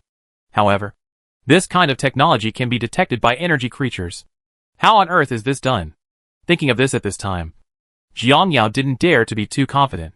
He immediately asked the brainworm to focus on this question to find the answer. Fortunately, although these energy creatures had commands, their willpower seemed not as strong as Jiang Yao thought. Soon Jiang Yao knew what he wanted to know. It turns out that these energy creatures have a special kind of perception. They themselves don't know what's going on with this kind of perception. Of course, Jiang Yao guessed that they didn't know what was going on mainly because their technological level did not allow them to understand. And it is through that sense of perception that they find themselves. This kind of perception tells them that if they devour everything on their side, they can evolve again. That's why they rush towards this direction in a mighty manner. This result naturally made Jiang Yao a little unconvinced. He really didn't believe that this matter was that simple. At the same time, through his own analysis, he felt that other civilizations might be obstructing this matter. That's why he had reservations about this answer. Continue the interrogation and try to find out their true intentions. Yes, leader. After replying, the brainworm left and continued his work. Just a few days later, Jiang Yao also found the information given by brainworm a little funny. First of all, his initial guess about this matter was that a certain civilization was testing him. This is a way to test your own strength. Of course, the reason why he did this was most likely because his position was exposed, and the civilization did not know its own strength. So it chose this method. Jiang Yao actually didn't find anything surprising about this. After all, with so much anti-detection equipment in his hands, it was mostly luck that he found himself in such a situation. If I were that mysterious civilization, I would definitely think of ways to test the other party. But what about the results? The result is that these energy creatures really just came to us on their own and have nothing to do with other civilizations. Of course, the main reason why such an answer can be obtained is because although these energy creatures have good intelligence, they do not understand conspiracy. To put it simply, they are upright. Which reminds Jiang Yao of a certain civilization that wants to invade Blue Star. He is transparent in his thinking and upright, and does not know what a lie is. This is the case for these energy creatures. But compared to carbon-based creatures, it is naturally good for energy creatures to have such abilities. Putting transparent thinking on carbon or silicon-based products will cause many problems. First of all, because of transparent thinking, everyone can plagiarize each other's achievements. As a result, the most correct decision in such a situation should be to use no brain. But this matter is different when it comes to energy creatures. They basically have no achievements. Their achievement is evolution. The idea of evolution exists in their memories. So they just have to act from memory, and it's okay. What a strange race. I don't know how they developed into what they are now. At this time, after knowing the general situation, Jiang Yao also felt a little emotional.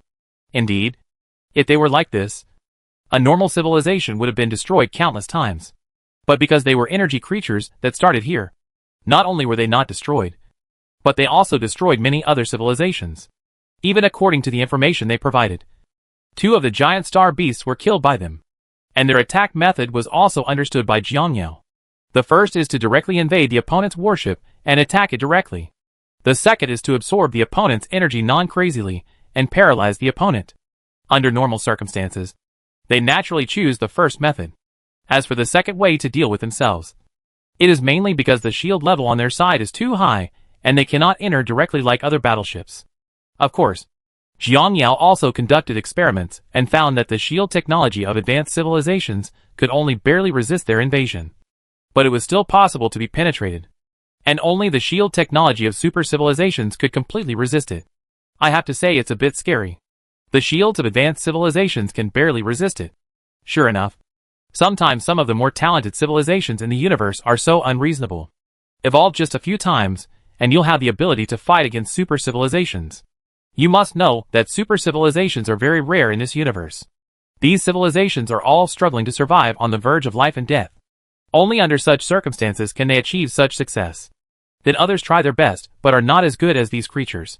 Indeed, for these creatures, they can do whatever they want. There is no bottleneck. They only need to devour according to their instincts, and all problems will be solved. Such a powerful creature. We must find a way to use it no matter what the cost. At this time, after learning about the other party's situation, Jiang Yao also made a decision in his heart. The first is to study how this creature is immune to that special attack. This is very important to Jiang Yao. If we study this and add it to the banlings, then my banling strength will be even higher. Building. After all, there is currently no special method in the universe for this type of attack method and immunity method. So researching it here will be of great help to my future strength improvement. For Jiang Yao now, the progress of civilization and the war between civilizations are no longer about the strength of the previous military strength and firepower. First, let's take technology as an example. When your attack technology reaches a certain level, the next thing you need to study will be very simple. That is, the other party has not yet discovered or has no weapon against it. Only these weapons can give an advantage in war. But technology has developed to the point where basically everything we can have is now available. Finding other attack methods is not easy in itself. Of course, apart from this, Jiang Yao still needs to study something. The answer to this kind of thing is also very simple. That is, it is about the improvement of bugs. This is particularly important for Jiang Yao. Although the bugs in his hands can evolve to many stages with the help of the system, Jiang Yao rarely uses the system so far. The main reason is that the system is becoming less and less helpful to him. After all, the evolution of the system has reached its upper limit with many bugs. The only ones with no upper limit are Leviathan and Ultralisk. But it will definitely not be possible to rely solely on these two behemoths in future wars. So now Jiang Yao urgently needs to research more things to increase the upper limit of the insects. Although it is very difficult, Jiang Yao can only continue to go down. After all, he has decided to continue in the direction of evolution in the future. And the energy creatures he encountered this time also gave him a wake-up call.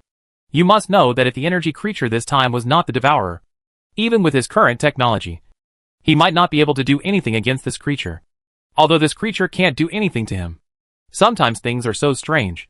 In the past, I was studying how to improve my strength and how to target various weapons. At the same time, I was also looking for something that could target me given my current level of technology. In the end, after using so many brainworms, I unexpectedly found something I didn't expect this time. After the research of the brainworms, one thing can basically be determined. That is, the strength of these energy creatures is not very strong. It is even said that they have not reached the level of advanced civilization. If this level of energy creatures is not theirs, it's so special that it won't be able to withstand even a single confrontation with my fleet.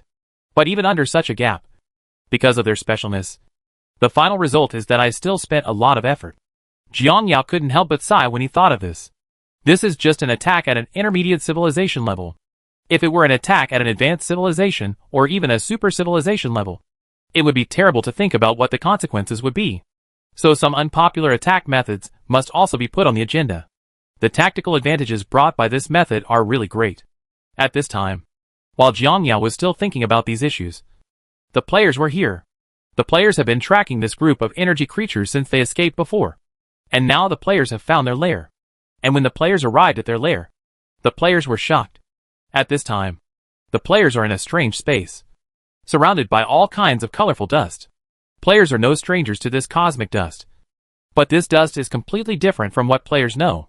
Not only is the temperature in this area close to 2000 degrees, but the most critical thing is that there is strong signal interference here. Even the quantum detector carried by the spacecraft has no effect here. This is their lair. At this time, the Devourer team was reluctant to enter the area for a long time. After all, the abnormalities visible to the naked eye here make players very vigilant.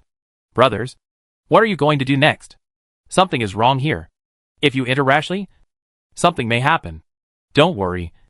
Everyone, let's call in the group and see what they say. That's okay. I feel that given the situation here, it's best for us to bring the flagship over. I'm afraid the flagship is not possible. After all, These energy creatures are very special, and the flagship won't be of much use. If you want to cause fatal damage to them, you still have to rely on the Devourer. Otherwise, let's send some of them in first to explore the situation.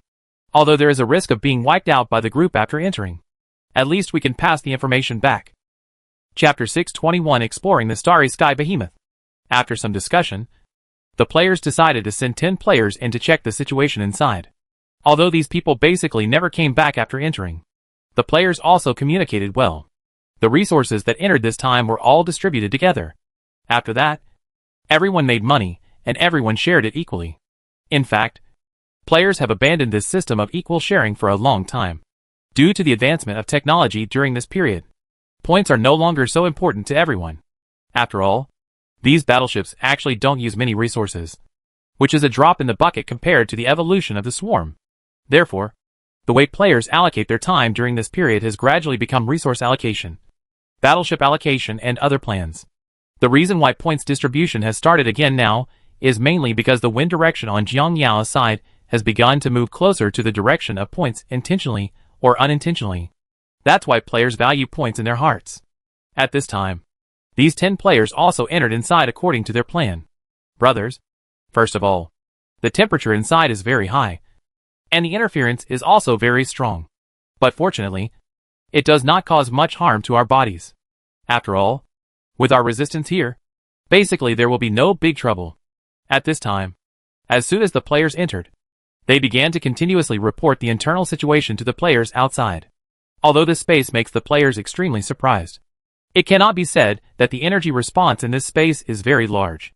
It is obvious that there is a special energy inside that is constantly releasing this energy toward the outside. In this way, several players reported in depth while holding a curious mentality. As they go deeper, the players feel that the surrounding temperature is also increasing at an extremely fast rate, and the surrounding energy is becoming more and more violent. According to this posture, the closer we get inside, the more things we will face. Yes, now it's not just high temperature. In addition to high temperature, there are also energy attacks. But guys, we haven't discovered those energy creatures until now. Depending on the situation, they should be deeper. In this way, while talking to the players, they move towards the inside. At this time, the players also fully realized that the situation was not good. The first is that the energy here can already cause damage to the First Order Devourer. Of course, this is not the most critical thing. The most critical thing is that the surrounding energy reaction is getting stronger and stronger. Players who want to continue to go deeper are estimated to have reached at least the second level Devourer or above. This also makes players more curious about the situation here. It's strange. Logically speaking, this place should be very deep. Such a place should be very close to the lair of energy creatures. Why are we still not seeing any energy creatures? Everyone is actually very curious about this question. Indeed, the current situation is a bit unexpected.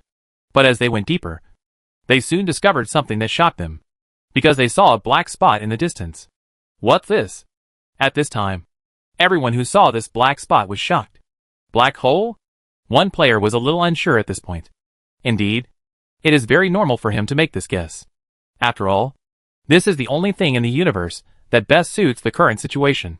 Probably not. You have to know that even light will be captured when it reaches a black hole. This also makes the black hole surrounded by a halo of light, making it more dazzling than other places. Guess what so many people are doing? Let's just go over and take a look and we'll know everything. After such a brief exchange, the players continued to accelerate forward. As the distance got closer, the players realized how huge this thing was. This is a starry sky monster that looks like a Yao fish. However, compared to the starry sky beast that players know, the size of this starry sky beast was initially estimated by players to be at least larger than the solar system. This makes players feel all kinds of incredible. Brothers, what is this thing? Is there such a big starry sky beast? At this time, the players were stunned when they saw this huge starry beast floating in space. Of course, this is not the point. The point is that the nest of those energy creatures is actually inside the starry sky beast. Holy crap. Don't tell me that these energy creatures are the companion beasts of the starry sky beast. Everyone couldn't help but shudder when they heard this. That can't be true. If that's the case, we might be doomed. Naturally, the news here also reached Jiang Yao immediately. When Jiang Yao received the news, he was actually shocked. You must know that this giant starry beast is not easy to mess with just by looking at it. After all the abnormalities in the surrounding environment are caused by it. Which means it is too obvious. Could it be that my coordinates were developed by this giant starry sky beast? So it sent a companion beast to check the situation? At this time, Jiang Yao was also a little surprised and confused about the behavior of the starry sky beast. But at this time, he had already begun to mobilize the entire civilization. At this time, he was ready to move. Moving requires moving. This starry sky behemoth is really too terrifying. All preparations for relocation must be made as soon as possible. The Super Flag Force is now at the edge of the universe and does not need to be moved back. Then the conventional fleet must all leave the port. The insect nest can leave first. As for other facilities here, we can only give up first. But it's a pity that there are so many energy ores and ordinary ores stored here. If I had known, I would have exchanged the energy ores for points first. Although Jiang Yao knew that the situation was urgent, he still calmly issued instructions one by one. But while he was still acting, he suddenly realized something. Overclocking reconnaissance ship. Get close to the starry sky beast and reconsider it.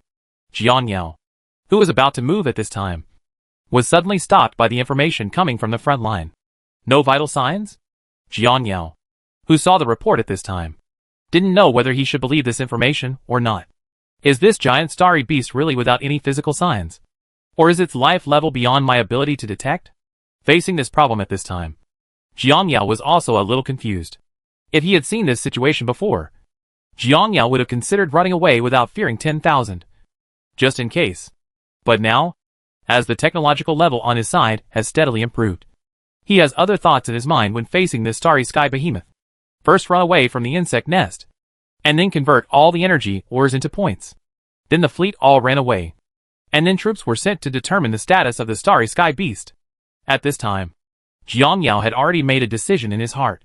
Although doing this is a bit risky. After all, if the starry sky beast can really find him, he doesn't know if it will be useful if his insect nest escapes. Especially now that the starry sky beast has found him. There is obviously a reason why he did not act immediately. If it is in a sleeping state or is in another state and cannot leave the area temporarily. If you send a fleet over here and wake it up and let it take forced action, it will be a disaster for you. Although the technology on his side has now reached a certain level, Jiang Yao knows very well that this is just what he thinks. His current technology is not bad when faced with some conventional civilizations. But if we face those beings that have transcended super civilizations, our technology is still not enough. Although it stands to reason that basically there would be no such existence in this universe. Nothing is absolute. So Jiang Yao didn't know what would happen next. Who cares? As the saying goes, wealth can be found in danger. If this starry sky beast is really in a dead state, then it will definitely be a huge wealth for me to take it over. At this time, the more Jiang Yao thought about this problem, the more he felt it was worth the risk. That's why he made this decision. Just 1 month later. At this time, Jiang Yao's temporary base can also be described as empty. Except for those buildings that are still there. Other things have long since disappeared. At this time, after everything was arranged, Jiang Yao immediately asked the players to go in and explore the truth. In this way, the players' fleets, together with the exploration fleet composed of Zerg devourers, set off towards the starry sky beast. Soon the players arrived at the location of the starry sky beast. The formation composed of tens of thousands of battleships and devourers seemed mighty to outsiders. But to this huge starry sky beast, it is as indistinguishable as dust. At this time, when the players came in front of the starry sky beast, they fully realized what it meant to be huge. The huge size makes players feel a little incredible. The huge starry sky beast that can't be seen at a glance can make people feel fear even if they stand here. After arriving here, the first thing the players do is to search the surroundings to see if there is any danger. Team No. 1 reported that the search in the A1 area was completed and everything was normal, and no other creatures were found. Everything is normal in area A2. After searching around the starry sky beast in this way, the players can basically confirm that the surface of the starry sky beast is very complete, and no enemies have been found. It seems that those energy creatures must have hid in the body of the starry sky beast. At this time, the Emperor Penguin nodded with satisfaction after hearing everyone's report. Originally, he was already semi-retired. Now he rarely participates in conducting. But now, because this matter is so important, Jiang Yao has to let him come out again. After all, He is the one who commands the most battles among the players. Brothers, since there is no threat outside, then we need to enter the interior of the Starry Sky Beast. At this time, after confirming that everything was normal, the Emperor Penguin and the players immediately found the giant mouth of the Starry Sky Beast and began to deploy here. Everyone is on guard around them. And then, they start deploying empty castles as temporary resource reserves. This time, the Emperor Penguins knew that they would encounter a large number of enemies when entering the interior of the Starry Sky Beast. So now they need to set up a stronghold and deal with some special situations. The deployment of the empty castle is undoubtedly much faster than that of other iron walls. Although the defense is not as good as the iron wall, it is still a fortress, so it is not much different. In his plan, if the energy creatures inside are too huge, they can return here first and use the shield of the empty castle to buy recovery time for themselves. Just like this, the day passed quickly and the empty castle was deployed. At this time, seeing the huge empty castle being deployed, the Emperor Penguins also started taking action. First of all, the first and second teams are ready to enter first. Each team is equipped with eye worms and king worms. Squadrons No. 1 and 2 are mainly composed of 5th stage devourers, with a total of 300 in total. In addition, each fleet also sends king insects and eye insects as support. These two teams are mainly used as waiting teams to provide factual intelligence to the large forces in the rear. In this way, the Emperor Penguin arranged for 2 teams to enter the Starry Sky Beast. Everything is fine inside Penguin. Continue to go deeper and pay attention to safety when moving forward. After hearing the reply, the Emperor Penguin immediately began to make arrangements after confirming that there was no major problem. First, the fleet is reorganized. This time we adopted in the fleet formation, Devourers mainly stand on the periphery to deal with special situations. These energy creatures can be detected by overclocking detectors, so they can serve as an early warning. After the fleet is organized, the squad leaders and senior captains of each team must make all preparations as soon as possible. Once they are all ready, they can set off. At this time, everyone nodded when they heard the Emperor Penguin's words and immediately started to take action. Soon the entire formation was deployed. After the deployment was completed, the players' fleet set off in a mighty manner with an order. As the fleet entered the interior of the Starry Sky Beast, the surrounding environment suddenly changed. At this time, their fleet was in darkness. It was impossible to see anything around, and the battleships flashing lights from time to time in this pitch-black space were particularly eye-catching. Radar imaging activated. Seeing this scene, the Emperor Penguin immediately asked the fleet to activate the radar imaging. The next moment, the projection of the environment they were in appeared in front of everyone. At this time, they were in a passage. This passage should look similar to the esophagus. The diameter of the entire area has reached about a quarter of the size of a blue star. This size is very exaggerated for players, but players at this time don't have much thought to observe this.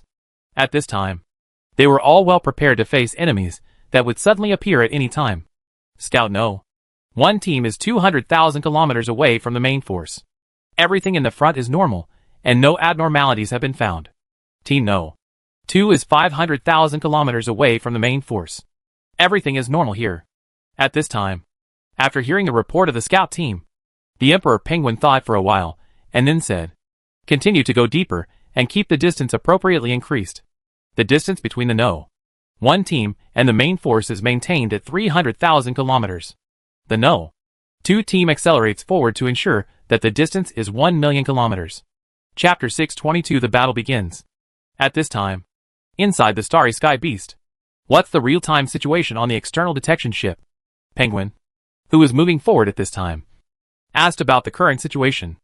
Everything is normal outside the Starry Sky Beast. No other creatures or warships have been found. The Starry Sky Beast's vital signs have not changed as before. We are now 80% sure that it is dead. At this time, the Emperor Penguin couldn't help but sigh when he heard the report outside. Only 80%? There is no way. We have too little information about this Starry Sky Behemoth. Although we asked the old bastard some things about the Starry Sky Beasts in the United Universe, the information we received was not very sufficient. So the brainworms were unable to make too accurate a judgment. Although the Emperor Penguin had long expected this answer, the Emperor Penguin knew very well that without 100% intelligence, the risk would still be uncontrollable. Now all I can do is probably continue to pass on information to the outside world, and let as many other people know the situation here as possible. While talking about Emperor Penguin, He was thinking about what the old bastard said at that time. If I remember correctly, the old bastard said at that time that the starry sky beasts were usually only a few hundred kilometers in size when they were born. And then, they began to devour and grow. At the same time, there are many kinds of starry sky beasts in the universe. Some appear hundreds of kilometers away, and some can reach thousands of kilometers. However, no matter how big they are when they are born, it is certain that size is also a standard for measuring starry sky behemoths. Usually, when a starry sky beast grows to almost the size of a blue star, it will enter the accumulation period. In this flagship, what they need to do is to limit the increase in size. This operation feels like compression. According to normal growth, they may grow to several times the size of a blue star, but they choose to stop growing and compress the energy that should have grown to several times the size into the size of a planet. The starry sky beasts that have entered this stage have rapidly improved their strength through compression again and again. And this is why the starry sky beasts I have seen are not weak in strength. At the same time, the strength of the starry sky beasts of the same size is also the same. The reason is so different. At this point, the Emperor Penguin also felt a little worried. And nothing is absolute. Although a large number of starry sky behemoths choose to improve their strength through this method, some of them will not be compressed. Although these starry sky behemoths are large in size, they are not strong in strength. But the current starry sky behemoth is obviously not like this. It is not difficult to see the clues from the east breath emitting around it. Judging from the situation of this starry sky beast, I may have to prepare for the worst. Because apart from those two situations, the starry sky beast also has a third situation. That is, when the starry sky beast is compressed to the extreme and can no longer be compressed, the body of the starry sky beast will start to grow slowly.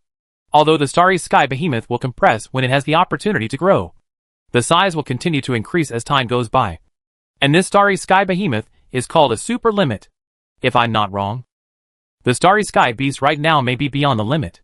But according to what the old bastard said, when one of the super limited starry sky beasts is about the same size as a star, then it can be compared to the super civilization with super titans in the alliance.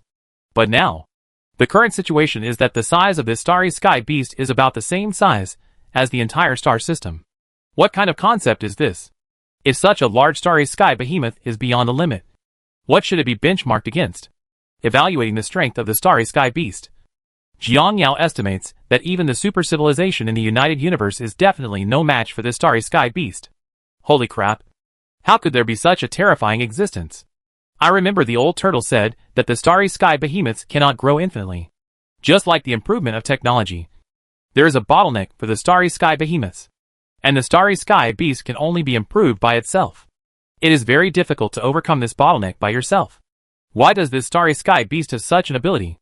At this time, Jiang Yao really didn't understand the starry sky beast in front of him. But he knew very well that he had to be careful about this matter.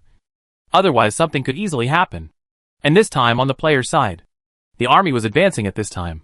The scout team ahead still found no movement. Brothers, although we haven't discovered anything yet, the current situation is not as simple as we thought.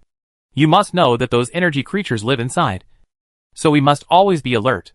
At this time, Penguin, who had been along for a long time, had not received any news from the enemy. So he had to warn everyone. After all, the stability during this period will inevitably make players feel lazy. Therefore, he must always cheer everyone up to deal with unexpected needs. The inside of the starry sky beast is definitely not as simple as we thought. Although we haven't seen anything now, I guess we will be discovered before long. At this time, while the Emperor Penguin was still thinking like this, the noisy voices of players came from the channel. Brothers, it's bad. The enemy is coming. At this time, the Vanguard scout team had discovered something strange. There is a large amount of energy reaction 10 million kilometers away from us. At this time, after hearing the report from the scout team, the Emperor Penguin immediately said to everyone, as expected, "We are here. Brothers, get ready for battle." 2 batches of scout teams are returning. The detection spacecraft increases the detection frequency to lock the target and provide us with a strategic layout map. At this time, following the Emperor Penguin's order, the detection spacecraft in the center of the fleet immediately turned on the overclocking to the maximum. Penguin, the space here is too restrictive for the overclocking detector. Even if the power of our spacecraft is turned up to the maximum, it can only lock on a distance of 10 million kilometers at most. The Emperor Penguin couldn't help but change his color slightly when he heard this. Maid, The detector calculated based on 10,000 light-years was so suppressed when it arrived here. It is definitely not possible to conduct careful tactical deployment at this detection range. We can only adapt to circumstances. And the fact that they can detect us at such a long distance shows that the other party's detection capabilities are stronger than ours. The situation is not good for us. As he spoke, the Emperor Penguins immediately began to deploy, release the induction fleet, and the Euglena starts to replicate. As Emperor Penguin's words fell, the eyeworm players in the fleet, who had already prepared them, immediately began to take action. Soon a formation of about 5,000 battleships was arranged. Now I don't know how the other party targets us, but no matter what method they use, there is nothing wrong with testing them first. Thinking of this, the Emperor Penguin immediately began to move the fleet towards the side and rear of the induction fleet to keep a certain distance from it. Next, formation No. 1 and No. 2 release all your drones. Upon hearing this, the battleships in Team 1 and Team 2 immediately opened their drone bays, and then released tens of thousands of combat drones to join the induction team. Vision Team, send out reconnaissance drones to cover a distance of 2,000 kilometers ahead. In addition, all armors in the fleet shut down their engines, turn off their radars, and turn on their concealment systems. As these orders were issued, the main fleet also immediately took action. As various electronic instruments were shut down, the fleet was also hidden in darkness at this time. At this time, all the sources of information for the players are naturally those detection drones. Soon, in the projection inside the battleship, the players saw an army of energy creatures flying towards this side. The quantity is quite a lot. Based on preliminary estimates, they have sent out at least 200,000 energy creatures in this wave. The Emperor Penguin also frowned slightly when he heard the players talking. In fact, Emperor Penguins are not afraid of these energy creatures. After all, although this kind of creature is weird, its actual strength is really not that good. As long as you deal with it properly, it is too easy to deal with them. Now the Emperor Penguins are worried that there may be other creatures here. So Emperor Penguins know that they must always pay attention to their surroundings.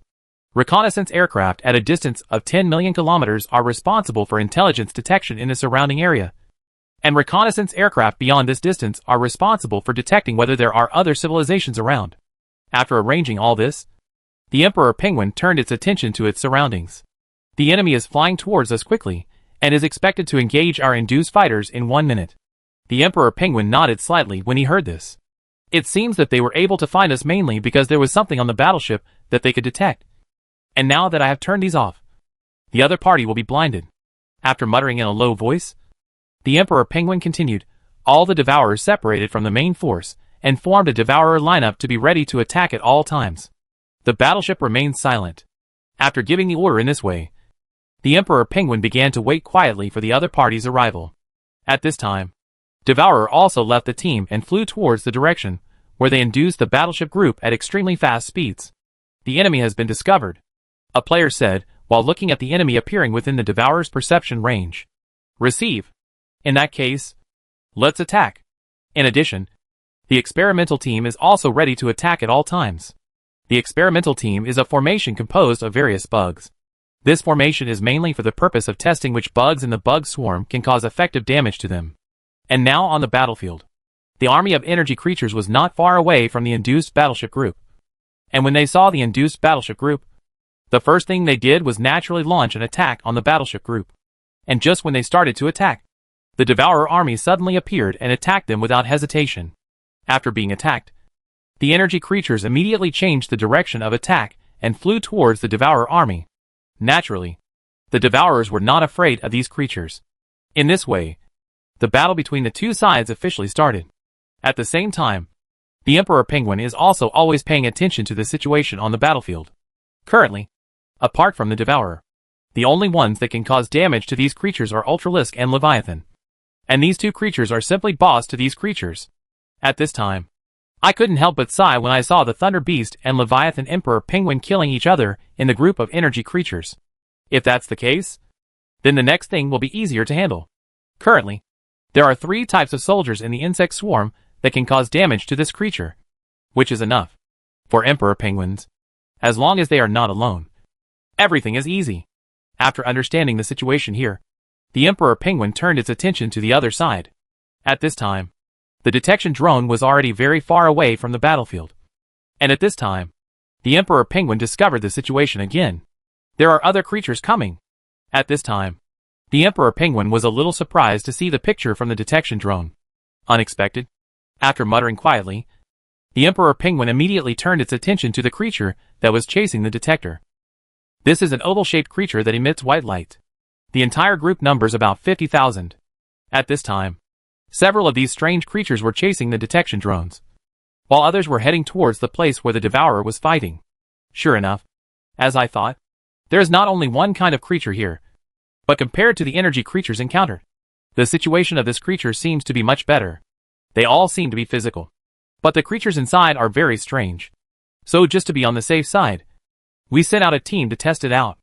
Thinking of this, the Emperor Penguin immediately mobilized a small formation of 10 assault frigates and flew in the direction of the silver-white creature. Not long after, the assault frigate appeared near these creatures. At this time, the players who saw these creatures driving assault frigates were also a little surprised. Each of these silver-white creatures is several hundred meters long, about the same size as a tour-level battleship. This is a curious thing. As he spoke, these players immediately launched an attack on these creatures. And at the same time, these creatures also began to fight back against the players. I saw these white creatures launching dense balls of light at extremely fast speeds and attacking the assault team. Although the players in the assault team tried their best to move, the opponent's attacks were too intensive and they were defeated in the end.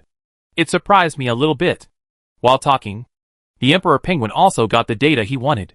The opponent's attack intensity has actually reached the intensity of an advanced civilization, and is even said to be very close to a super civilization. But fortunately, the opponent will take damage from the battleship. Thinking of this, the Emperor Penguin naturally knows what the current situation is. How is the situation on your side? Devourer team? At this time, the Devourer team who were fighting when they heard the Emperor Penguin's sudden question also quickly explained their current situation. Basically, it's not a big problem. The other party has been completely suppressed by us. The Emperor Penguin nodded with satisfaction after hearing this. Although the details of the sudden appearance of the creature are unclear, it is certain that its strength is not weaker than ours, and the number on their side is greater than that on our side. It is unwise to go head-to-head. In this case, it is better to consume one remotely first. Let's talk about it again. After thinking about this, the Emperor Penguin immediately took action. Chapter 623 Collecting Enemy Information. This time the Emperor Penguin's plan is very simple. Brothers, the exploration spacecraft opens all the fields of view to me. In addition, Euglena also took action immediately, and the detection was immediately full. I want to know the exact situation of the opponent, including the distribution of each enemy in the large army.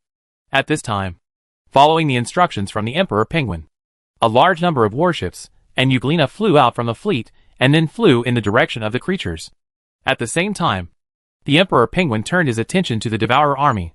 Devourer team, no matter how you play, you must hold back this group of energy creatures and prevent them from joining the battlefield. Don't worry, our Tienka group of turtles. Don't hold them back. Give us some time, and we can kill them directly. After hearing what the Devourer team said, the Emperor Penguin also nodded with satisfaction. In this case, all battleships are activated. Weapons are unlocked and ready to attack.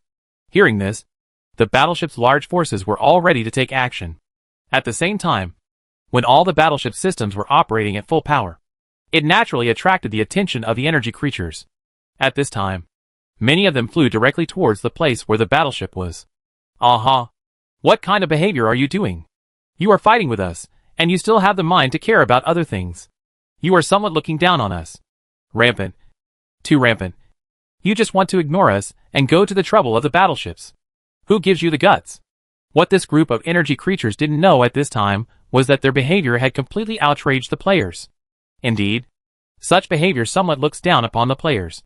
As a result, more intensive attacks were seen flying towards the energy creatures. At the same time, the players also focused on taking care of those energy creatures who were preparing to escape. Just like this, the energy creatures that wanted to get past were destroyed by the group, which also made this group of energy creatures understand that if they wanted to get past, they must deal with the Devourer in front of them. But dealing with the Devourer is easier said than done. At this time, seeing that the Devourer was stable, the Emperor Penguin also nodded. At this time, everything on the battlefield was ready for the Emperor Penguin. Brothers, take action immediately. As he finished speaking, the Emperor Penguin in the command ship began to divide the enemy into different areas. The group of enemies was divided into 4 squads, and the Emperor Penguins all marked them as okay. After he finished all this, the Emperor Penguins also immediately started taking action. Brothers, each formation is now conducting long-range fire strikes according to their respective areas of responsibility. After hearing what Emperor Penguin said, all the members of the fleet naturally started to take action immediately. The next moment, the battleship's missile bay was opened and countless missiles flew towards the place where the unknown creatures were. At the same time, the energy turret in the battleship also began to fire a large number of beams towards the opponent. As the laser fired, the surrounding area seemed to be lit up by this intense beam of light. At the same time, there was an explosion of fire in the distance after a while. It was obvious that the missile had an effect. Although missiles are still used relatively rarely in today's wars, it does not mean that missiles are useless. On the contrary, missiles are still very useful for players, especially when facing a large number of enemies, to clear the ground from a long distance. At the same time, when the opponent is attacked, the positions of the players are naturally exposed, and when the players were exposed, they saw this group of creatures also attacking the players. Report: this group of creatures should be preparing to fight back. At this time, the player responsible for monitoring saw the actions of this group of strange creatures and immediately informed the Emperor Penguin of the situation. At this time, a red ball of light suddenly appeared at the front of these creatures, and it seemed that the number of balls of light was still increasing. The opponent's attack method is completely different from the previous battle with the assault team. It looks like he is accumulating energy. When Penguin heard the news at this time, he immediately ordered all warships to move 100 kilometers to the left. As the numbers and orders were issued, the entire fleet began to take action. In addition, all the interception turrets of the interception team are ready to intercept at full power. At this time, after hearing the words of Emperor Penguin, he saw thousands of escort-level ships flying out of the fleet. These were interceptor ships. Unlike assault frigates, interceptor frigates have faster speeds and powerful weapons. The most important thing is that the interceptor bombs of the interceptor ships are a special kind of ammunition. It can lure the opponent to explode and advance to the maximum extent. At the same time, the radar sensor array of the interceptor ship itself is also very exaggerated. The speed of locking the target is basically infinitely close to the second lock. At the same time, it can handle hundreds of targets at one time. At this time, this small team flew out of the fleet and flew towards the front of the fleet. At this time, inside an interceptor ship, start scanning. A player was nervously watching the interceptor ship's scanning radar. Scan failed. Target not found. The player was not surprised when he heard the prompt sound at this time. Did you fail? I didn't expect the interference here to be so serious. In that case, keep accelerating. At this time, as his words fell, the speed of the interception team increased again. As the distance got closer, the interception team finally scanned the energy reaction. Scanned? The player couldn't help but feel happy when he saw the scene. In that case, the next step will be easy. As he said this, the players immediately began to lock on the energy source. And when the lock was successful, each turret of the interceptor ship immediately began to operate at full power.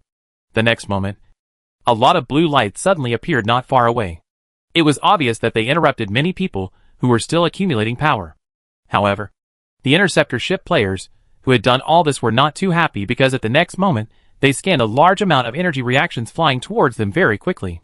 Naturally, after seeing this scene, the interceptor ship players immediately began to take action. The next moment, countless high-frequency rays were emitted and then exploded continuously to attack. The attacks on the opposite side of Penguin are too intensive. Currently, our interception is only about 5%. At this time, during the battle, the interception team in front was also reporting on the current situation.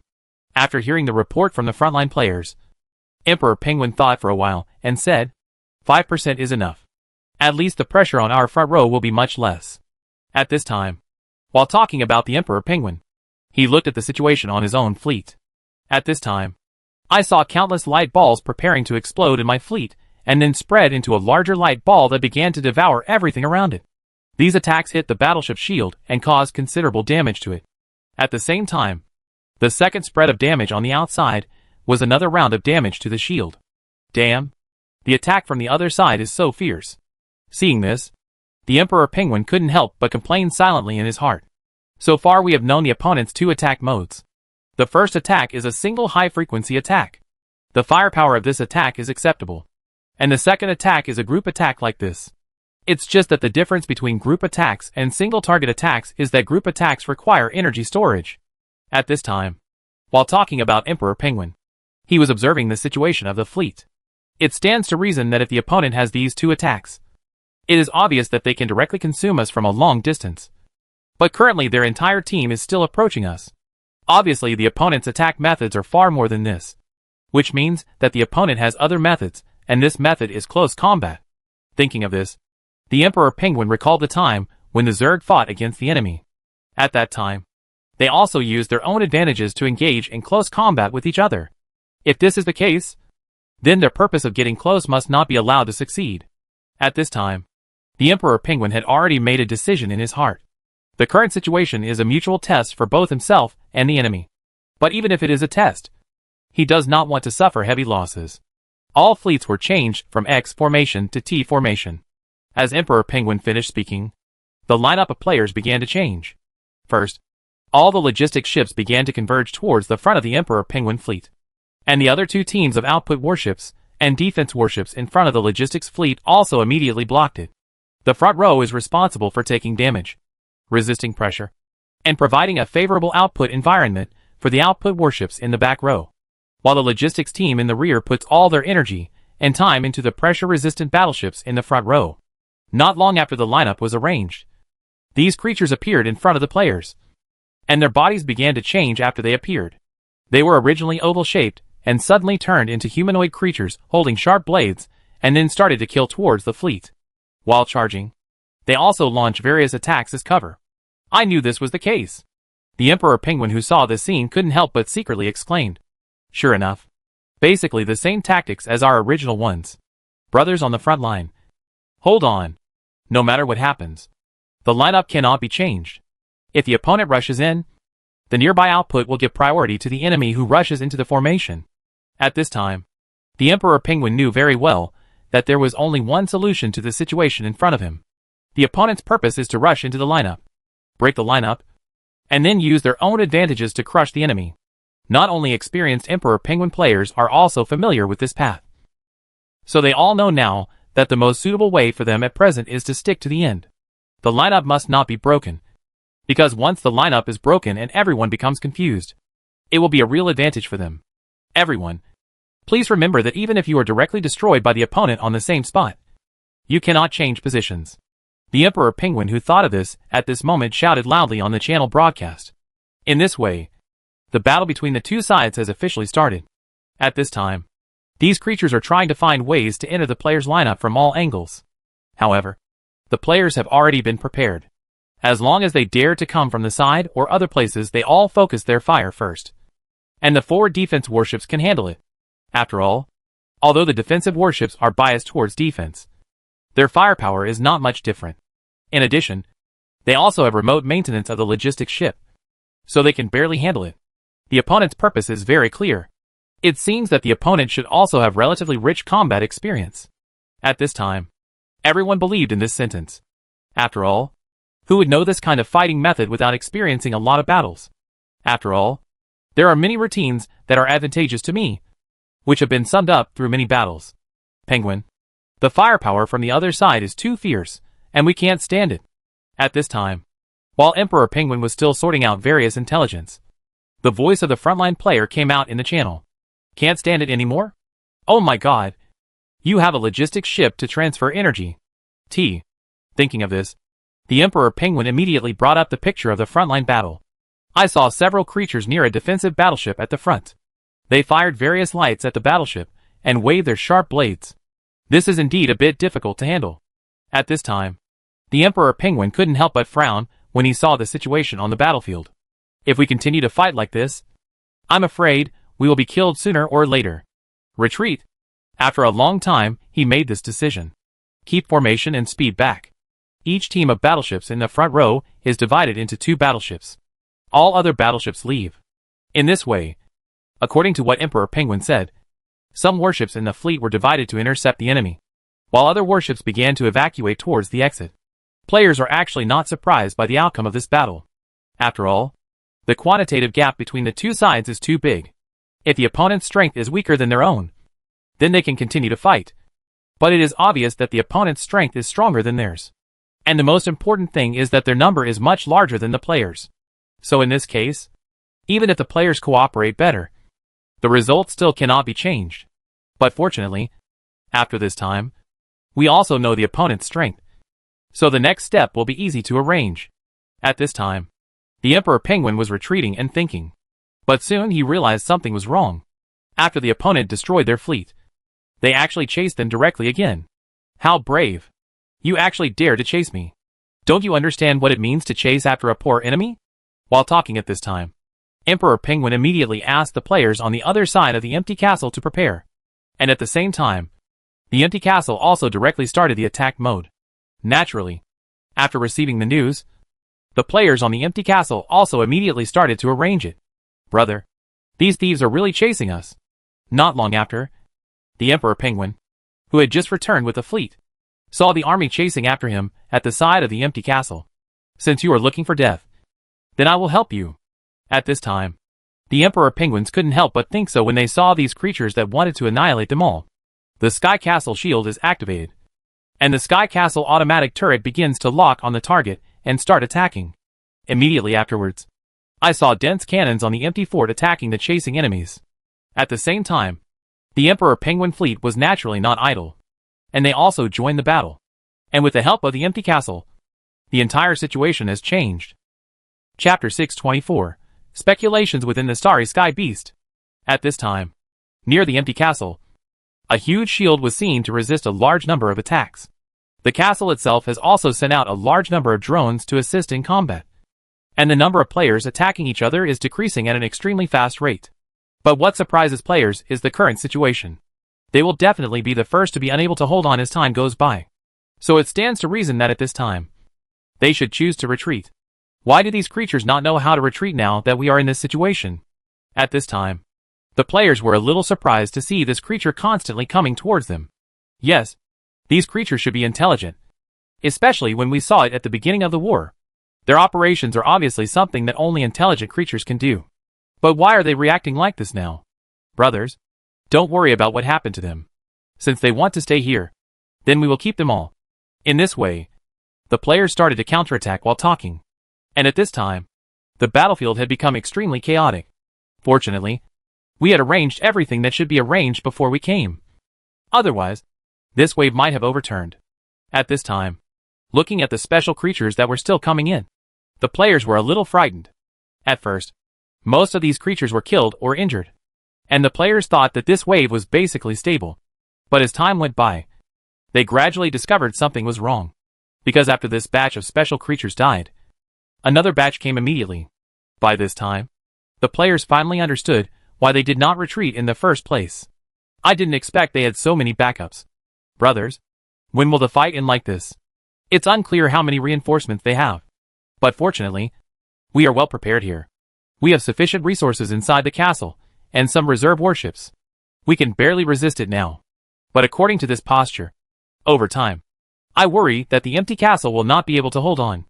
Although his shield is thick enough, you must have discovered that their attacks are constantly consuming the shield. I'm worried now that they've been wearing down our shields like this. But if they want to do this, they will definitely lose a lot of money. Is it worth it for them? I don't know. But depending on the situation, they may want to eliminate us here at all costs. At this time, the players have basically guessed what the other party is thinking. It is obvious that these creatures do not intend to let them go. So they adopt such a desperate strategy. In this way, the players continued to attack these creatures. And at this time, they were all a little numb. Because the number of these creatures was too large. They kept coming, and were killed by the players' armors. This goes on. And at the same time, players are always paying attention to the amount of shields on the empty castle. So far, the amount of shields on the empty castle has dropped to a critical value. Damn it. Brothers, the shield will be gone if we keep going like this. And we won't be able to hold on for long. At this time, seeing all the Emperor Penguins on the battlefield, he couldn't help but feel a little headache. This time, their mission was to explore the situation here, and explore what was inside the Starry Sky Beast. However, they were beaten back before they had gone far. And this group of troops might be transferred here. Although in this battle, their side has a great advantage. After all, the opponent's battle losses are much higher than theirs. However, Emperor Penguins also know very well that some things cannot be taken at face value. If the opponent's group is unusually large, in such a situation, then what's the use of having an advantage in battle losses on one side? Damn it. How could things be like this? The opponent's numbers are too great. According to the footage from the reconnaissance plane, the opponent is still sending troops in a steady stream. At this time, the Emperor Penguin didn't know what to say. But after thinking about it for a long time, he felt that instead of hesitating like this, it would be better to fight to the death. Brothers, judging from the current situation, the number of the other party is far beyond our imagination, and their own strength is also strong enough. Now they probably want to destroy our group. Although we have a great advantage in terms of battle losses, compared to the opponent's number, such battle losses may not be considered a drop in the bucket. But we are not so easy to bully. Since he wants to keep us all here, then we will meet his needs. But if he wants to keep us all, the price he pays must not be too small. There is still 5% of the shield left in the empty castle. According to this posture, it will not take long for the shield to be broken. After the shield is broken, the defensive warship stands at the front to resist damage. The combat method is still the same as before. However, once the health of the defensive warship is very low, the air security will be immediately withdrawn for repairs. In addition to the thick shield, the castle also has high armor resistance and can last for a long time.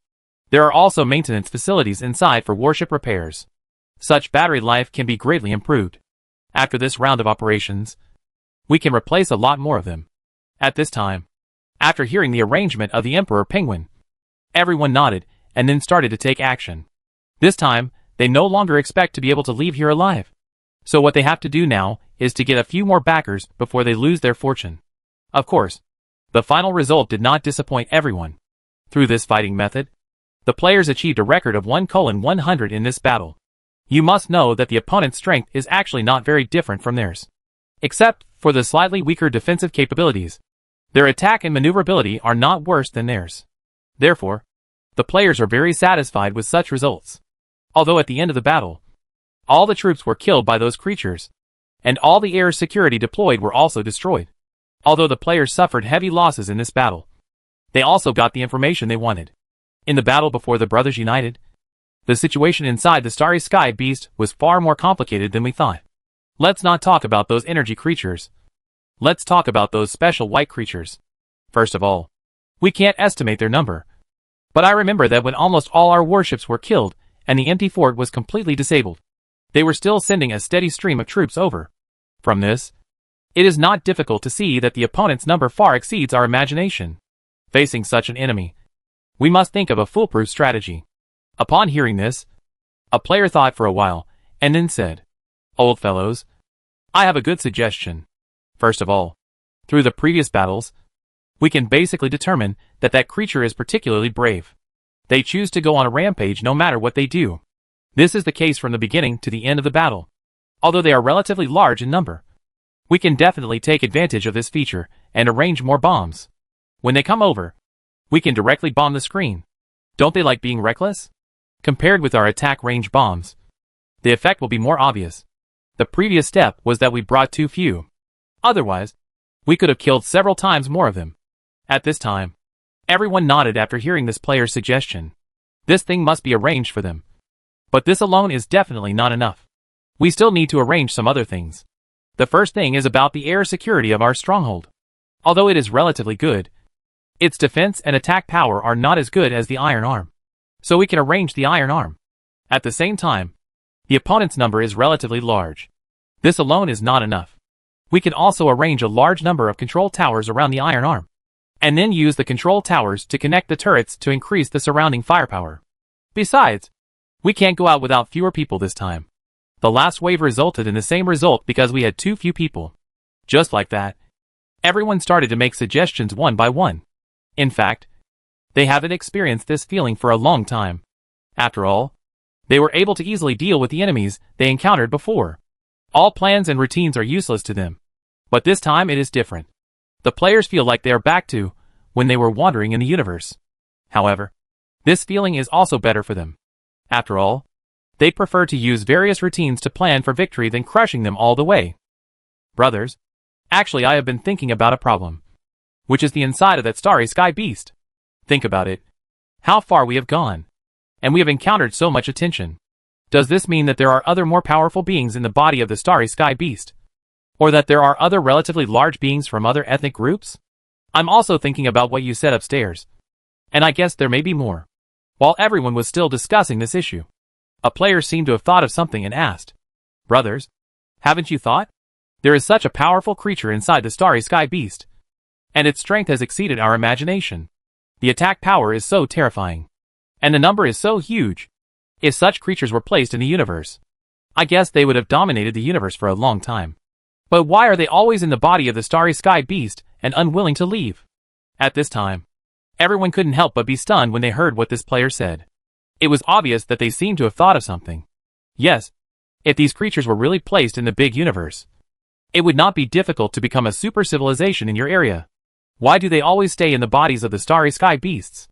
And the most important thing is that compared to the players, the intelligence of these creatures can only be described as very low.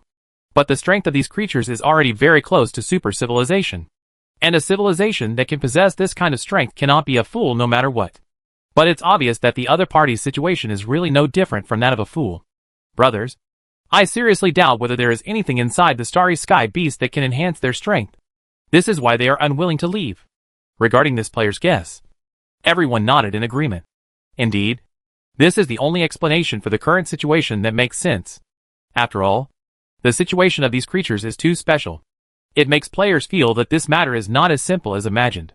If they had developed here step by step through their own evolution, then the other party's intelligence could not be so low. After all, intelligence will also grow during the process of evolution. And evolution takes a long time.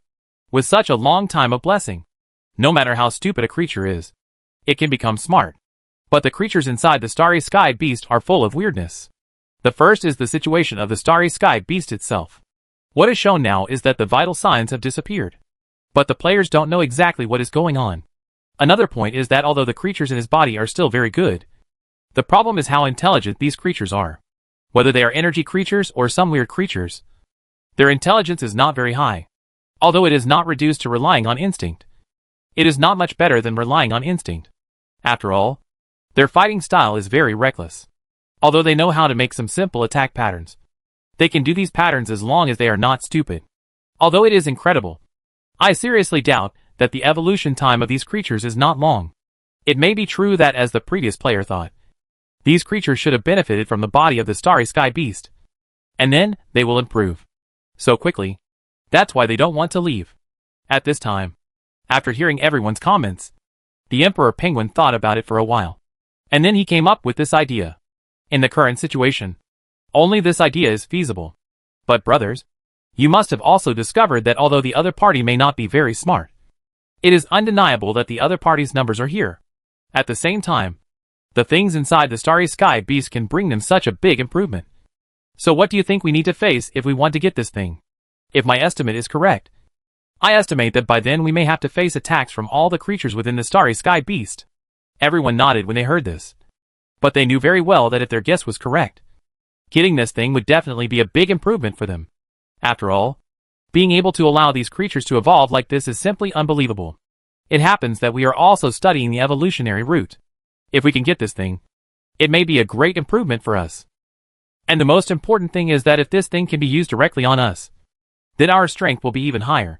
After chatting here, the players naturally know what they should do next.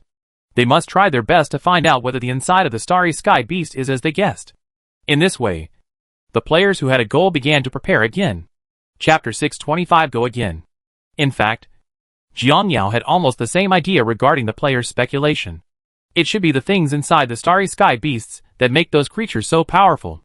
After all, if they develop to their level step by step, their wisdom will definitely not be weaker than that of ordinary people. You must know that you have fought countless civilizations in this universe. And you have seen all kinds of creatures. It is even said that you have even killed silicon-based life forms here. Silicon-based life forms are much more powerful than carbon-based life forms. Although the silicon-based life forms they killed at that time belonged to a low-level civilization. However, while silicon-based life forms have powerful physiques, Their IQs are generally not high. But even if such a race finally evolved into a civilization, and its wisdom was greatly improved, under such circumstances, they would still be just a low-level civilization. And those creatures are so powerful that it is basically impossible to say that they evolved according to normal steps. It seems that the exploration inside the Starry Sky Beast must be accelerated. As long as we take down all the races within the Starry Sky Beast, everything will be easy. At the same time, while Jiangyao was still thinking about this issue, the players were basically ready. Brothers, this time we dispatched 100,000 battleships, mainly cruisers, and we are also preparing 2,000 battleships. But you guys know the situation of the battleships. The blueprint of this thing was too expensive, so we didn't buy it at the time. We just spent money to buy a batch of finished products. So the current situation is that one battleship is dead and one is missing. So we must keep this thing. In fact, the main reason why players dispatched battleships this time was because they suffered a lot from this battle. Moreover, there are too many opponents, and players feel that using bombs is not safe. So they bring big killers, like battleships, as a precaution. The number of turrets on the battleship is very exaggerated, which is very effective in clearing the field. Just like this, once again they were ready to go, and the army of players set off in a mighty manner. It didn't take long for the players to arrive near the Starry Sky Beast again. Brothers, we must be careful in this wave. We were already disappointed in the previous wave. This time we must be careful every step of the way. Don't worry, old guys. We've already figured out the plan. When the time comes, we'll go over and set up the iron wall first. And then we'll set up the control tower and turret as we go deeper inside. In addition, bomb traps must be prepared to kill as many of them as they come. After some discussion, the players began to take action. But this time it's a little different from what the players thought. At this time, a large number of white creatures have gathered near the Starry Sky Beast. It seems that these white creatures should be patrolling nearby. The players who saw it at this time were actually not surprised. After all, they had made such a fuss before. So as long as the people on the other side were not stupid, they would definitely arrange patrols and alerts. But there are probably too many of these patrolling creatures. At this time, the players looked at the white creatures in the distance and couldn't help but feel that things were getting a little tricky. After all, players estimate that the number of such creatures outside at this time is at least over 100,000. With this amount, even if the players were well prepared at this time, they couldn't help but retreat, even with so many soldiers being sent out for patrol. I wonder how many people there are in this group. At this time, the players looked at the shocking scene in front of them, and couldn't help but feel that this matter was not as simple as they thought. Looking at this attitude, veterans, I guess these idiots are planning to patrol for a long time. That's for sure. After our fuss, even if the other party is stupid, he should know that this place has been targeted. The question is, old guys, what should we do next? At this time, looking at the current situation, many players also felt that things were a bit tricky. Now that they are patrolling near the Starry Sky Beast, it is definitely impossible for them to arrange it at the entrance as before. But if you don't arrange it there, but arrange it where the players are now, although it is feasible, it will be more troublesome to fight when they counterattack later. At the entrance, players only need to arrange various facilities there, and then they can get huge rewards at a very small cost. And their attack range and layout range are also reduced. But if they are deployed in the open space here, then the directions they need to deal with will be in all directions. This will cause their layout to be scattered, and the most critical thing is that the later defense will not be easy to operate. Mad, things are getting a little complicated. Brothers, how about we wait a little longer? Maybe after a long time, they see that there is no danger here and go back? After all, these creatures have lived inside the Starry Sky Beast for a long time. The outside is a strange environment for them. Some highly intelligent creatures have to be careful in strange environments, or they may not be able to adapt. Maybe these creatures are like this too. Otherwise we'll have to wait and see. After much deliberation, the players decided to wait, because the layout of this wave is very important to the players, and they are not willing to give up the cost effectiveness unless they have to. So after thinking about it, their first reaction was to find a way to arrange it in the original location. In this way, a month passed while the players were waiting. In this month, the players did not wait for the results they wanted. These creatures are as determined to guard here as they thought at first, although the players discussed this matter many times during the process. In the end, the players decided to arrange it at the entrance. Brothers, since this is the case, everything will go according to our previous plan. This time we will go straight to the steel. At this time, after thinking for a long time, the players decided that just like when they attacked the Moon Spirit civilization before, this wave they were going to attack and force the layout at the same time. This time is similar to the previous situation. If the deployment is forced, then our follow-up support must keep up. So this time we are planning to mobilize 1 super aircraft carrier and 5 ordinary aircraft carriers. As for the number of battleships, we must also mention them. Battlecruisers will also be used. The way the Seeds fight this wave is also very simple. Directly advance with force and block them at the entrance until our iron wall layout is completed. Then the aircraft carriers will evacuate directly. In fact, the main reason why players have been reluctant to use aircraft carriers is that they are not clear about this Starry Sky Beast. If their judgment is correct and the Starry Sky Beast is dead, then everything will be happy. But if their judgment is wrong, the Starry Sky Beast is just sleeping. When they bring all the powerful warships in their hands, they might be killed by this Starry Sky Giant. There is no place to cry when the beast is served in a pot. Therefore, they are unwilling to bring high-value warships here unless absolutely necessary. And the reason why I am willing to take the risk this time is because the temptation here is too great. At this time, the players looked at the white creatures in the distance and began to arrange them. After a while, the players' arrangements were almost ready. This time they planned to lure these creatures here to have a fight with them to see the situation. Although their plan was to go there and force the arrangement under pressure, everyone present was not a fool. They naturally knew the difference between withstanding the pressure and directly committing suicide. At this time, they lured the monsters over first, and then looked at the number of their supports. If the number was large, they would definitely retreat as soon as possible. If the opponent's number is something their side can handle, then they can consider continuing to go deeper. After making a plan like this, the players started taking action. I saw a group of assault frigates flying towards these creatures at extremely fast speeds. Brothers, please be careful and run away immediately after firing. Learn. In this way, after the captain finished explaining, the fleet also reached the best attack position. And after arriving here, they saw everyone's spaceships launching an attack directly towards them. Almost at the same time, the opponent also discovered the players' fleet, and without saying a word, they directly launched a counterattack towards the players.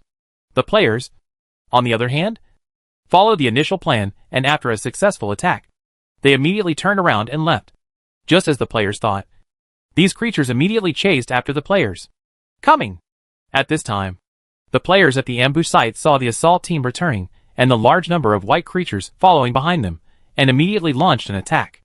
At the same time, the forts deployed by the players also started attacking at the same time. In an instant, the originally peaceful area was broken. The attacks from both sides were also fierce and back and forth. Super aircraft carriers and small aircraft carriers. Your cavalry carrier-based aircraft and bombers are mainly responsible for approaching our enemies, while other warships continue to conduct long-distance strafing with the enemy. At this time, the Penguin was paying attention to everything around him as nervously as before. Penguin is just as you thought. Their support is here. At this moment, information from the investigation team came through the channel. There are creatures starting to come out of the exit. What's the number? Emperor Penguin asked quickly after hearing this. The number is relatively large, as densely packed as before. The Emperor Penguin nodded when he heard this. Continue to monitor the situation over there. By the way, pay attention to the situation over there. If you find other types of creatures, remember to report the situation immediately. After hearing this, the players responsible for surveillance also nodded. I understand. In this way, with the cooperation of all parties, players began to gradually gain an advantage in fighting these creatures. However, everyone present was not too happy. After all, the players still knew the situation of this creature. The numbers are here, even if they have an advantage. Under the suppression of the opponent's numbers, the advantage will gradually decrease and may even become a disadvantage. Brothers, how is the situation now? Asked the Penguin, who thought of this at this time. Basically, there is no problem. Although the other party has more support, our firepower is not a display. There is no problem in dealing with their continuous support. At this time, after hearing that there was no major problem with firepower on their side, the Emperor Penguin also knew that it was time for him to take action. If that's the case, then things will be easier to handle. Brothers, start pressing forward. Slowly press them to the entrance. Just like that. As the Emperor Penguin finished speaking, the players' fleets began to attack these creatures. and their fleets also began to accelerate towards the starry sky beasts. In this way, while flying and beating players, we are getting closer and closer to the entrance. It seems that the problem is no longer serious. At this time, the Emperor Penguin looked at the scene in front of him, and he was basically sure that this wave should be stable. If we can get to the entrance, we can place bombs then. As long as there are more of them, we can detonate them directly and clear a large area. Just thinking about the Emperor Penguins, they were getting closer and closer to the entrance. The situation is almost over. It's time to act. There was basically no big difference from their plan at this time. Relying on their strong firepower, the players quickly pushed the battle line to the entrance. After arriving here, the players can finally breathe a sigh of relief. Brothers speed up the advance, and the logistics team immediately begins to deploy the control tower and then install the turret. Players are naturally familiar with the current situation. Although they decided to forcibly deploy iron walls here, they at least ensured that this place could be defended for such a long time. So they prioritized the deployment of a large number of forts here as auxiliary. Only in this way can we determine our next plan. In this way, the frontline players held back the enemy, while the logistics team behind them launched hundreds of control towers in succession, and then placed tens of thousands of turrets near each control tower. The control tower is a temporary base. The energy supply of a control tower can not only maintain the fort, but also maintain the energy consumption of many other buildings. Even shipyards can maintain several. Now that players use all their energy supply to maintain turrets, there are naturally a lot of turrets arranged. This time, all the turrets players choose are radio frequency crystals, which are a type of laser weapon. Compared with other turrets, a radio frequency crystal can be used for a long time. Although the firepower is lower than other weapons, it has a longer use time. What players need to do now is to fight for a long time. Naturally, this thing is undoubtedly the most suitable for the current environment. In this way, as time went by, all the turrets were finally arranged, and the intelligent robots were allowed to fill all the crystals. Brothers on the front line, the turrets at the back are ready. You can retreat. After completing all this, the logistics players immediately informed the frontline players of the situation. After receiving the news, the players in front of the line immediately began to evacuate to the rear. And at this time, a steady stream of support teams also followed them towards this side. And when they entered the attack range, they saw that these turrets immediately attacked them. And the next moment more dense beams attacked these monsters. At the same time, the main attacking players immediately turned to support and began to wait and see what would happen. Because the number of turrets deployed this time was too large, players found that these turrets alone could block the enemy even without their help. The players who saw this scene were able to breathe a sigh of relief. In that case, let's start deploying the iron wall. Chapter 626 begins redeployment. As the iron walls began to be laid out, the players became more vigilant. It was impossible for them to relax until the iron wall layout was completed. At this time, just like before, those creatures were still rushing towards them in a steady stream. Brothers, there is really no end to these creatures. Although their behavior is a bit like Calabash Boys saving Grandpa. Quantitative changes lead to qualitative changes. There are too many of them. With such a large amount, even if Calabash Baby saves Grandpa, it would be enough for us to drink a pot. Everyone nodded in agreement with what this player said. Indeed, for them now, the most difficult thing is the number of opponents. Although they are all saving Grandpa and Calabash Baby now, who can guarantee that they will suddenly figure it out and just come together in a swarm? So now the players are still more cautious about this matter. All the transferred battleship players did not let them leave, but asked them to guard here as before. We don't know what will happen to the veterans in the future, but what we need to do now is to arrange all the problems in advance. First of all, the logistics transportation chain must be improved, because the demand for resources in frontline battles is huge. We must have a steady supply of resources. All kinds of weapons and ammunition manufacturing factories are also in operation, as are the ship manufacturing factories. Players know very well about the current situation that this will be a long battle. Therefore, the first thing players have to do is to arrange the logistics for him in advance. Only when the logistics is arranged can the frontline operations be free, but this time inside the insect nest. Brothers, the situation in Qian County has been reported. It should be a long battle. Iron Wall is now being deployed. During the deployment of Iron Wall, the frontline needs a large amount of arms and ammunition. Now that the order has been placed, it is our turn to get busy. Currently, the main focus is on radio frequency crystals for laser weapons. although the consumption of this thing is relatively slow, due to the high frequency of attacks in Qing County. The demand for this thing is naturally not low. In addition, the demand for laser turrets is also very high. After all, such high-frequency attacks with many SHLs will cause serious losses, so the front line will continue to purchase new turrets. Just like this, the players at the back were talking to each other.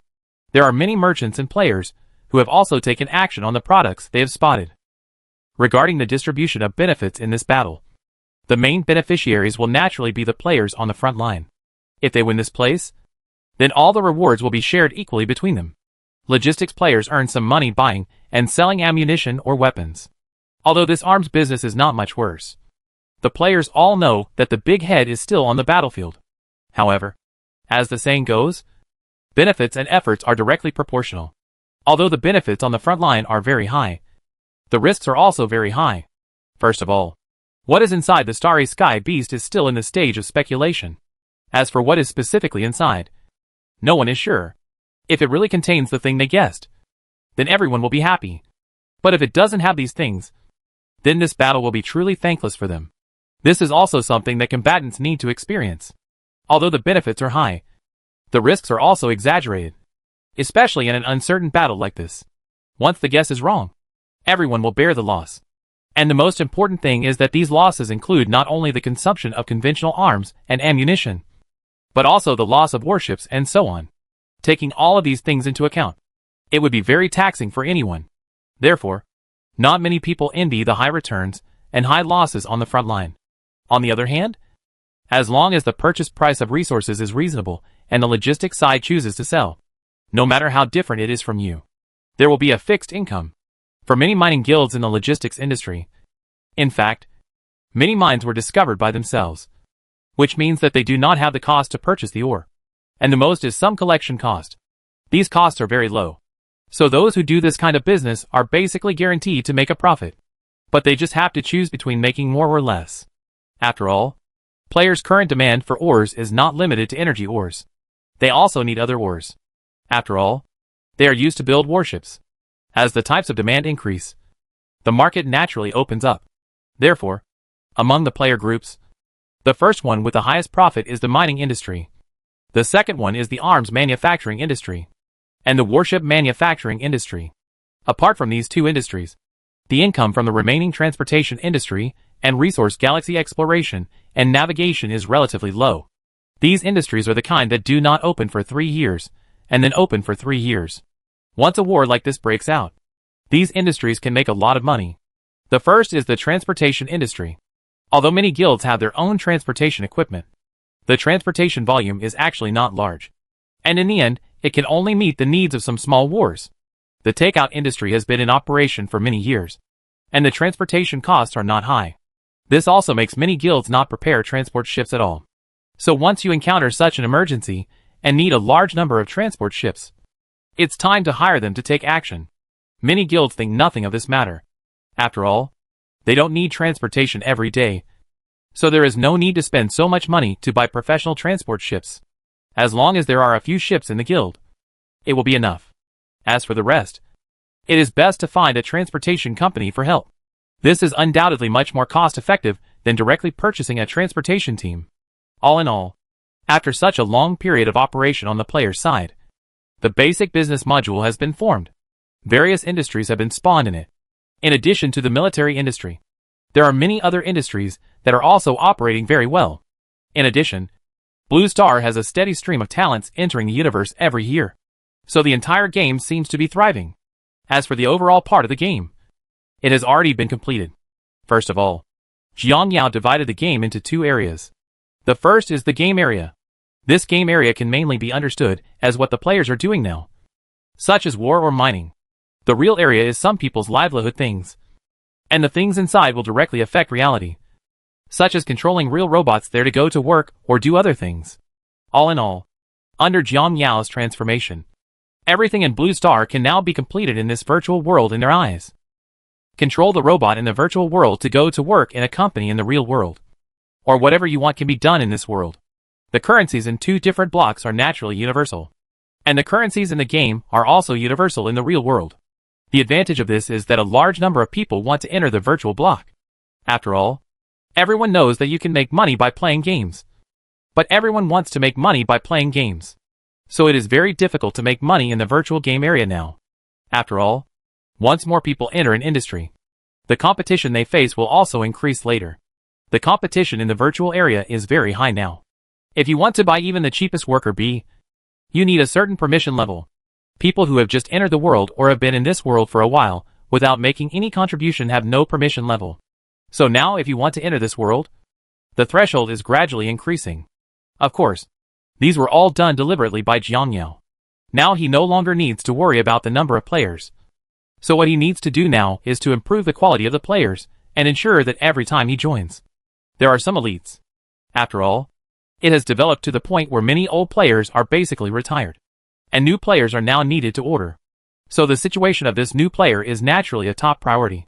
At this time, it is in the commercial street of the virtual area. A large number of players are gathering together to discuss the next plan. Brothers have already issued a mission over there. The demand for past ammunition on the front line is very high, and the leader has entrusted the acquisition. The current leader has divided the task into 700 parts. Any capable guild can take on the mission.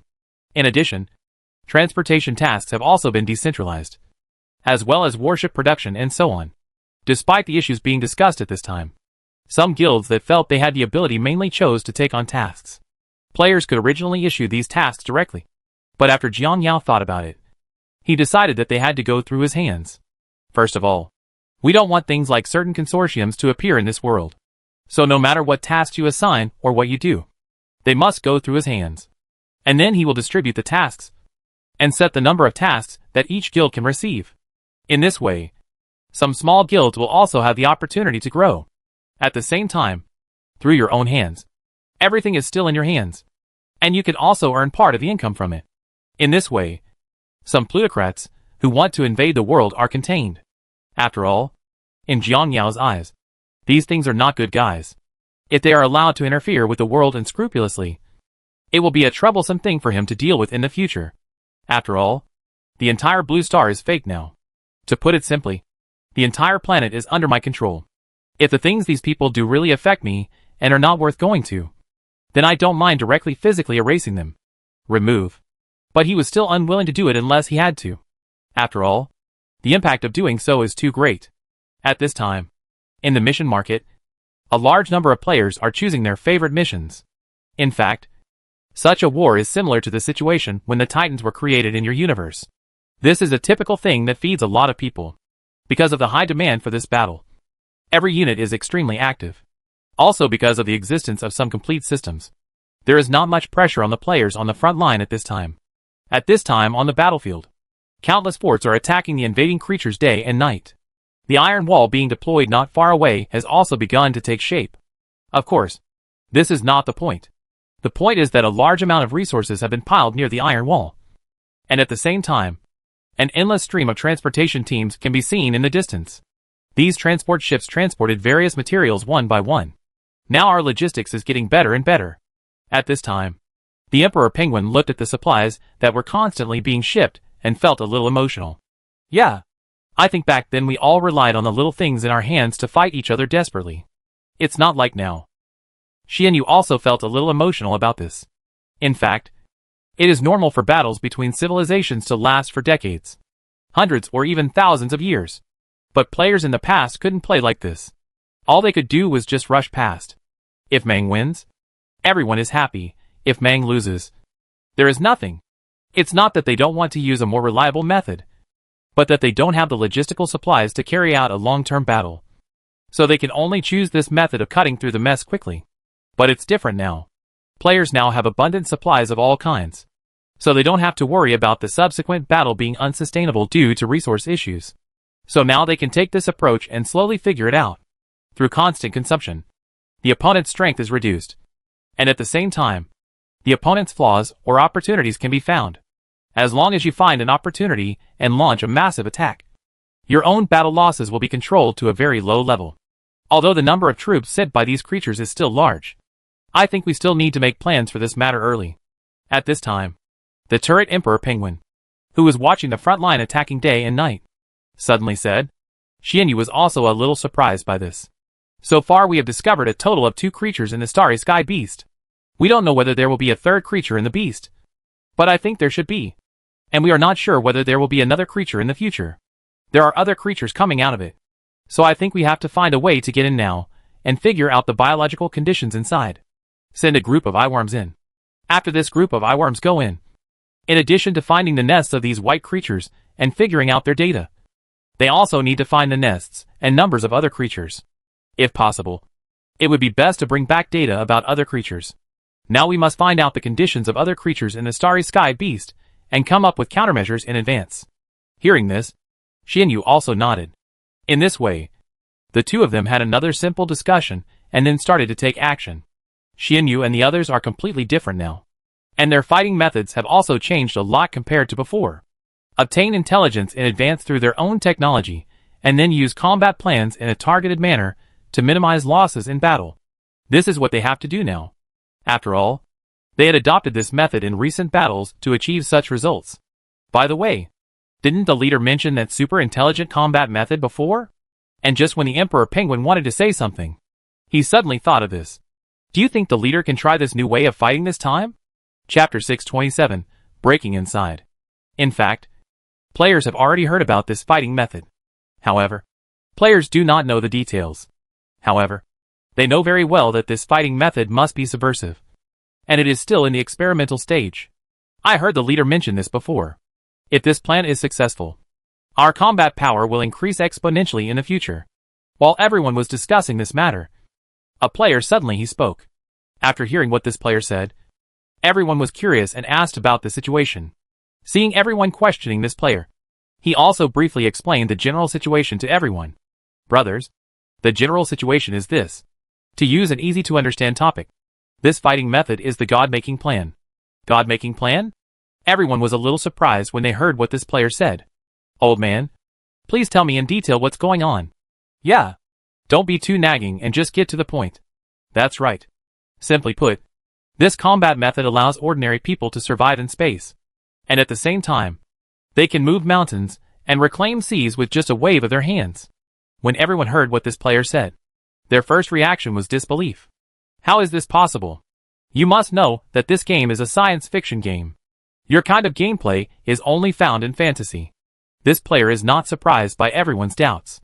After all, it was the first time I heard Xianyu and the others talk about this. And it felt like it was impossible. However, after hearing the explanations from Xianyu and others, this player finally understood the principle. Ahem. Everyone, I know you won't believe me when I tell you, but it doesn't matter. I have a certain understanding of the general operating logic. So next, everyone, get out of the way and watch me pretend to be B. The player cleared his throat and said, first of all, this thing sounds a bit fantasy, but it can still be achieved through some special means, although various magical methods sound a bit fantasy. As the saying goes, the end of science is theology. So this god can also be artificially created. According to the leader, this method of combat simply uses the power of dimensions. Everyone was a little puzzled when they heard this. The power of dimensions? Yes. The only way to do this is to use the power of dimensions. The world we live in is a three-dimensional world. And what we can see or do in this dimension is limited. But if we can create a 10-dimensional space, then what can be done is different. The universe originally had 10 dimensions. This dimension is a world that we cannot imagine. In this world, the speed of light is infinite. And it can even be reached from one end of the universe to the other in the blink of an eye. We can't understand what kind of world it is. But it is undeniable that it is an extremely beautiful pastoral world. Everyone frowned when they heard this. According to what you said, the new fighting method requires the use of 10-dimensional space? The player nodded to this. You mean we have mastered the power of the 10-dimensional space? The player who had previously explained this player's question naturally shook his head. I'm afraid you may not be thinking too much. No civilization in this universe can master this power now. And this dimension was reduced to disappearing in the original battle. Although it has disappeared, we can simply simulate the ability of part of this dimension. And using this ability can achieve the things I mentioned to you before. First of all, the principle of this technology is a supercomputer. This computer can help us easily mobilize any resources in the arsenal, and then use the 10-dimensional space for projection. To put it simply, all the abilities of this gameplay come from the weapon arsenal. First, The connection between the player and the intelligent brain is established. And then the player issues an order, and the intelligent brain transfers the weapons from the arsenal and delivers them directly to the place designated by the players through the dimension. This is probably such a model. After hearing this player's explanation, everyone naturally understood the general situation. To put it simply, the players only provide some combat plans, and the rest is basically left to the brain. For example, if you need to kill a spaceship now, you must first determine the location of the spacecraft and then launch an attack. This is how the things you need will appear in front of you the moment you attack. For example, the attack of the battleship's main gun or the attack of other weapons can be made by opening the dimensional channel and then projecting it over. For 3 dimensions, the difference between the two may be tens of thousands of light years. But for 10 dimensions, there are no limitations of space, time and distance, so even if they are far apart, they can be there in an instant. Although the current artificial 10-dimensional space cannot be maintained for long, even if it is only a few tenths of a second, it is enough, because this can completely project the attack. Of course, there are many benefits to doing this. First of all, such an attack can be used in various places, such as landing operations or decapitation operations. At the same time, in this case, each player is equivalent to an arsenal. In the final analysis, they are the providers of coordinates and targets. In the future development of warships, they can even be rectified, giving up attack and using all technology for defense. As long as you stand on the battlefield long enough, it's okay. After all, the attack is provided by the brain. And if you do this, you don't have to worry about insufficient attack power. The firepower of the battleship will be affected by the battleship itself, because a battleship needs to take into account defense, reconnaissance, attack and other functions, and these things must consider the ratio of energy. Therefore, this also results in the battleship's firepower being limited. But Jinao is different here. The first is the arsenal. For Jianyao, it is impossible for their technology to open up a large universe now. But opening up a small universe is more than enough. He only needs to deploy enough turrets or other attack weapons in this small universe, which is completely enough. Now the size of the universe he can open up is almost the size of a star system, and it can be maintained for a long time. A weapons arsenal the size of a star system is a very exaggerated power for any civilization. At the same time, these weapons do not need to consider the so-called space utilization and energy consumption. After all, there are no longer restrictions on battleships. And he also has a lot of or reserves. So there is no need to worry about energy. But it is naturally not that easy to do this. First of all, the resources required to transform the entire galaxy into a weapons arsenal are very terrifying. At the same time, the daily maintenance cost of this behemoth is also very exaggerated. Of course, these are not the key points. The key point is the number of people connected. If there are too many people connected, everyone will use the smart brain. First, the processing power of the smart brain. And secondly, whether the number of manufacturing spaces can keep up is the key. All in all, such technology can be implemented on a small scale. But large-scale implementation requires very high technology. It is difficult to accomplish this with the technology Jianyao currently has. But it's enough for him for now. Jianyao is still very confident in the technology. He has conquered so many civilizations, obtained so much technology, and combined them all together to develop this technology. In this way, players have been discussing this matter for a long time, although they also feel a little confused about this matter. This does not hinder their yearning for this new technology. A few days passed quickly. During this period, the situation on the side of the starry sky beast was still the same as usual. There were a steady stream of white creatures coming out of it, but they were all solved by the turrets arranged by the players. These creatures seem to be endless, and you can't finish them no matter how hard you fight them. Brothers, these creatures are a bit too much. Yes. How long has it been, and they are still sending troops here? The relationship thing is over. Players have been discussing this matter for the past few days, because they can no longer remember how many such creatures they have killed. Not to mention anything else. The amount of ammunition consumed in the past few days is a very exaggerated figure. You must know that they have been using radio frequency crystals during this period, and the cost is so high. If they use other ammunition, players estimate that the cost will be dozens of times higher. Old men, we can't go on like this.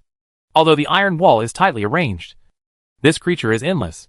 If we keep here with them to fight and consume, I guess we will be piled alive by their numbers.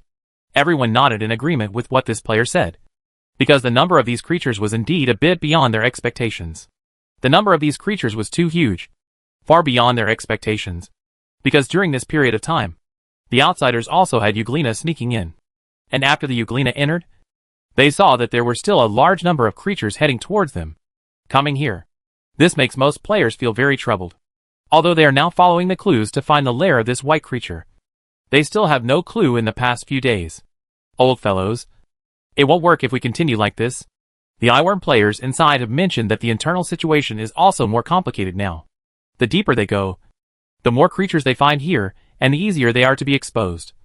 So now they didn't continue to explore inside. But what is certain is that the situation there now is that there are still a lot of white creatures inside. At this time, the players who heard this also frowned, because they knew very well that if they continued like this endlessly, they felt that their ammunition would one day not be able to hold on. Old fellows, in my opinion, let's just fight in, a player suggested after a long time. First of all, everyone must be aware of what's going on inside. The opponent can have so many troops. I guess their reproductive ability is very exaggerated. Now they rely on their prevention and control capabilities to fight against us.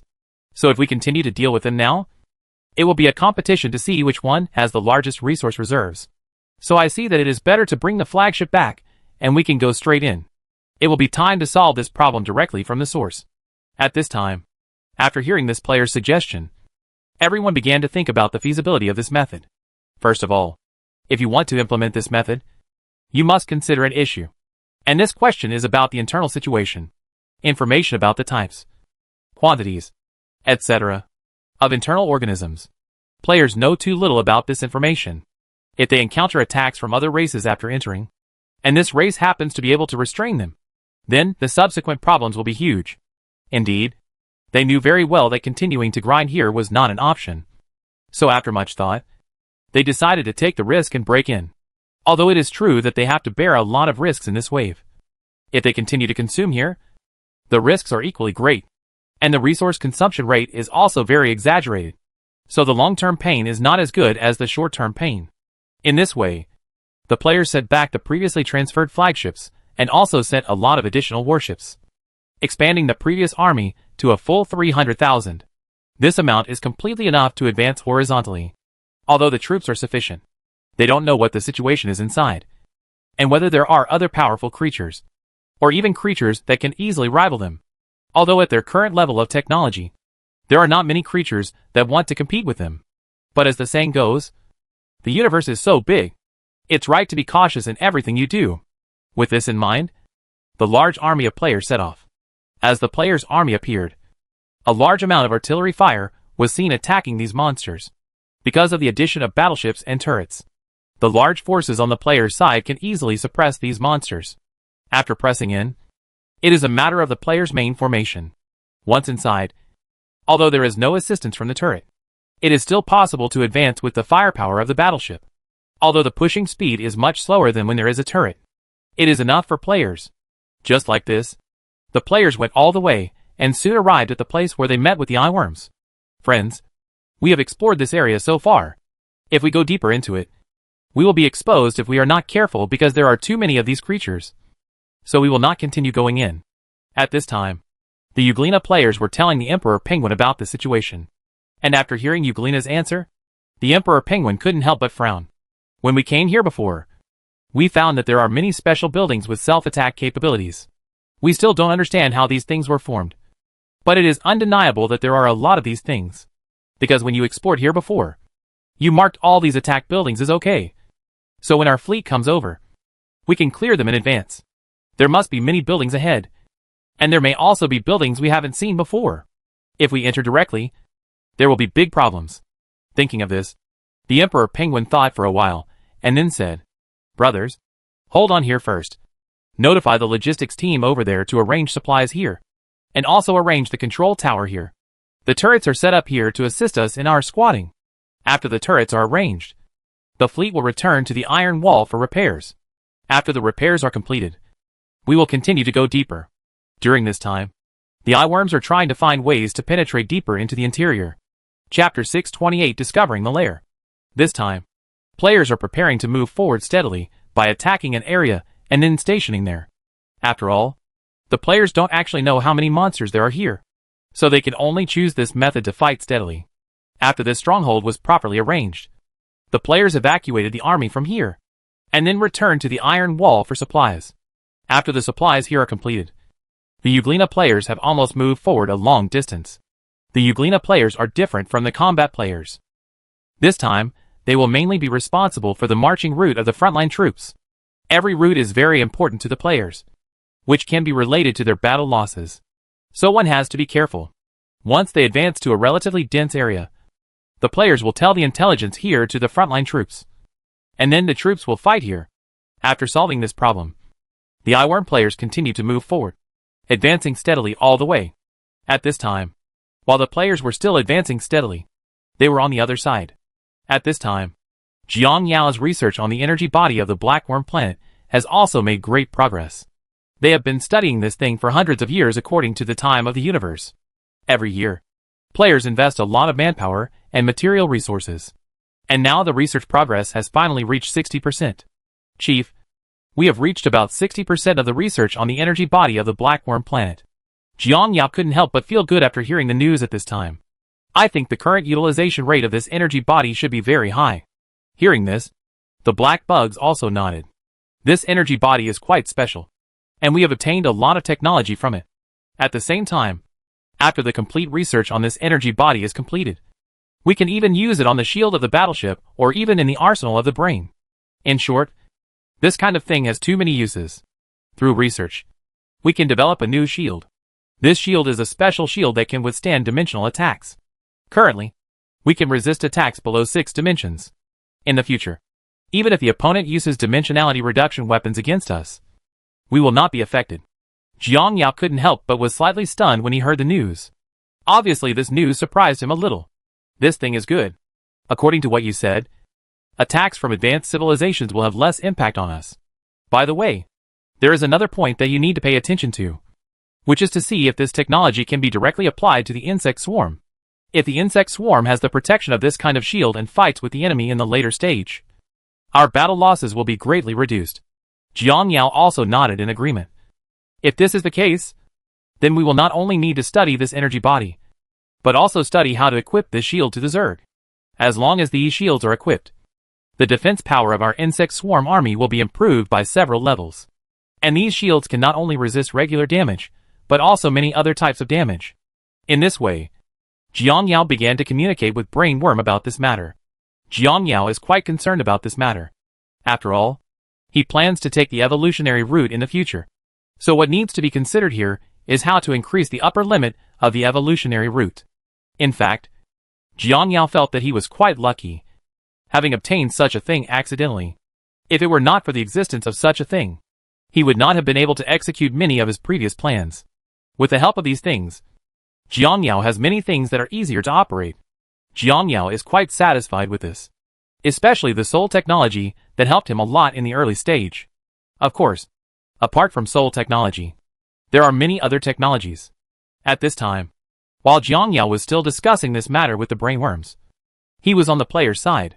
The situation on the player's side at this time is not very good, because after a long journey, they finally encountered a fork in the road, including the first 2 or 3 roads.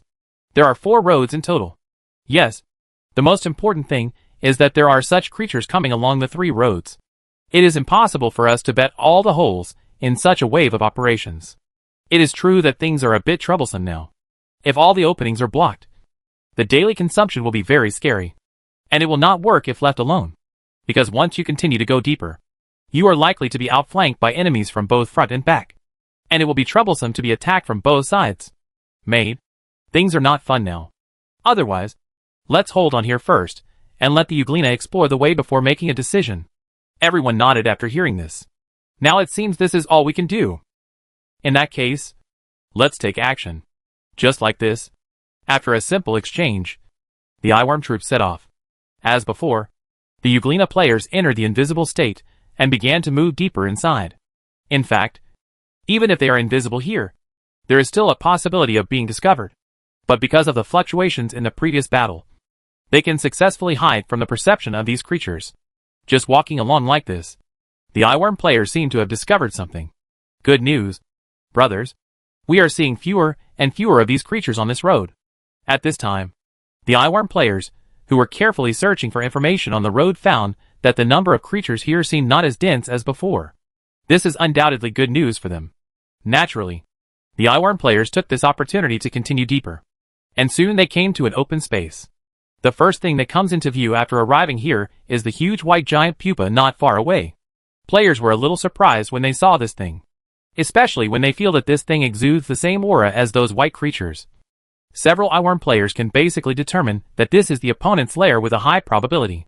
As if to confirm their thoughts, they saw many white creatures emerging from it at the next moment. At this time, seeing this scene, the Euglena players naturally knew they had found the big guy. Brothers, we have found the lair of these white creatures. At this time, the players in the rear couldn't help but their eyes lit up when they heard the news. It was obvious that they all knew that if they captured this place, the problem of these white creatures would be solved. Now that we have found their lair, the next step will be easy. Brothers, please arrange several entrances and arrange all the turrets. After we have arranged the layout, we will set off to take out their lair in one go. After discussing it in this way, the players immediately started to arrange it. The layout this time takes a relatively long time. After all, it has to resist attacks in 3 areas at the same time. So it is necessary to divide the fleet's firepower into 3 parts, which is also stressful for the players. Old fellows, just hold on, and it will be done soon. A few days passed like this, and the players worked day and night to finally arrange everything that should be arranged. After the players determined that there were basically no major problems with the other 2 entrances, they headed inside. It's really strange. Logically speaking, there should be more creatures on this road leading to the lair. But why are there fewer monsters on this road? I don't know. Maybe it's a protection mechanism of the other party. In this case, it won't easily attract the attention of the intruder. Players don't have a definite answer to this question. After all, they feel that there should be very few civilizations invading here, because there is really not much need. The main reason why players are interested in this place is because they are on the evolution route. So even if the monsters here are very powerful, they are still willing to risk entering. But it is different for other civilizations.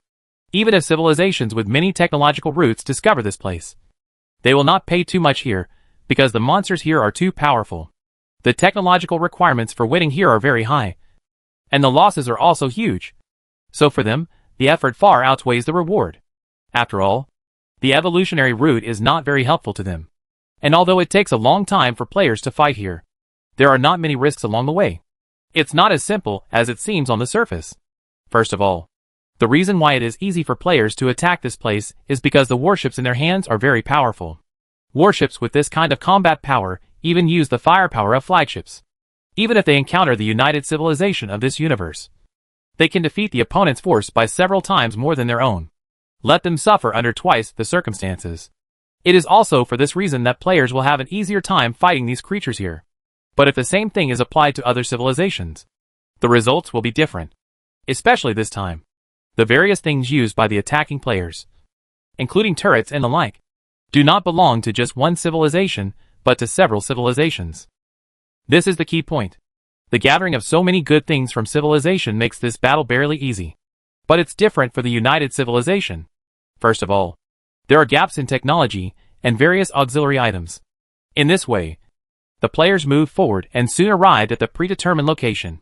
After arriving here, the players' eyes were immediately attracted by the huge chrysalis. Is this the home of these white creatures?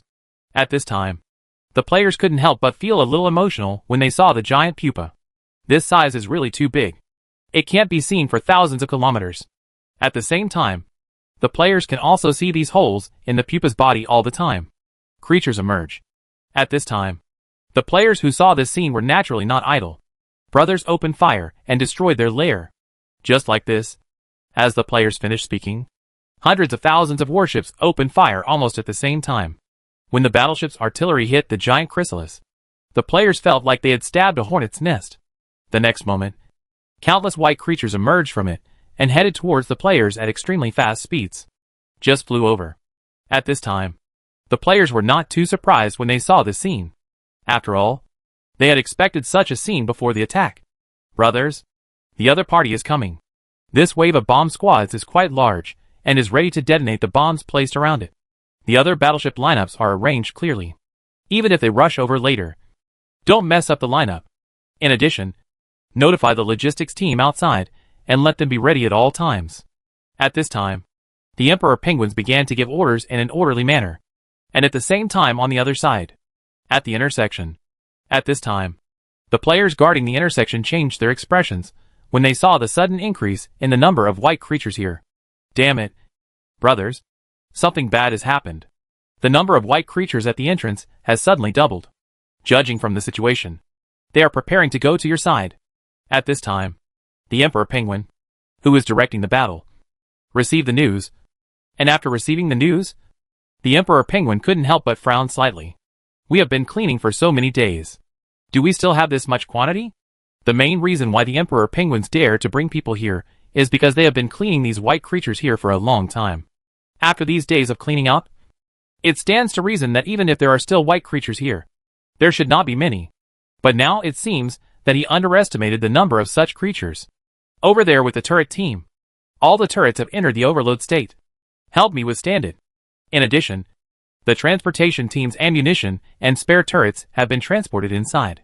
You must guard those 2 roads. Once they are lost, our situation here will be very bad. The Emperor Penguin is right about this.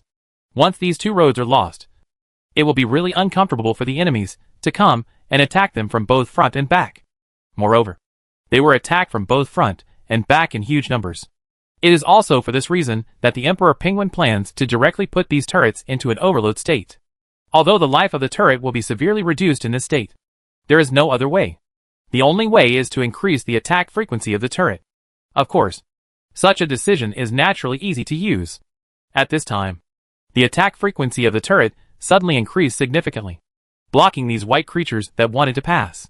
At this time, a large number of robots were also in place to prepare for the replacement of the turret, because the life of the turret is compressed to just 1 day in the overloaded state.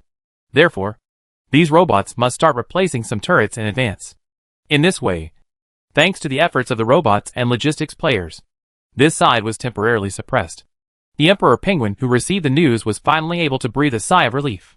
But he knew very well that now was not the time to relax, because the number of these creatures could double now. So what if you wait a while? No one knows how much it will increase over time. So the Emperor Penguin made a decision after much thought. Brothers, use all your firepower. Attack and advance at the same time. Send the bomb squad near the nest and arrange a wave of bombs directly for them. We must solve this problem as soon as possible to avoid long nights and nightmares. Just like this, as the Emperor Penguin's words fell, the fleet continued to advance in the direction of the giant chrysalis while attacking. At the same time, their actions naturally attracted the attention of the white creatures. As a result, the battle between the 2 sides became more intense. After all, even if the intelligence is not high enough, protecting the nest is the instinct of living creatures, so the players naturally encountered fierce resistance. Chapter 629 Deadlock. However, although the resistance of these creatures is very fierce, the creatures in other places cannot support them because of the players' arrangements. Therefore, this area was quickly captured by the players. As the battleship's gunfire continued to attack, this huge chrysalis also began to disintegrate. After capturing it, the players discovered that this thing was different from what they imagined. They originally thought it was a nesting mother body, possibly inside the nest. But in fact it is a matrix in itself. Seeing this mother body being killed by themselves, the players finally understood why these white creatures could never be defeated. Because as long as this thing exists, it can be produced continuously. Fortunately, the players managed to remove a mother body this time.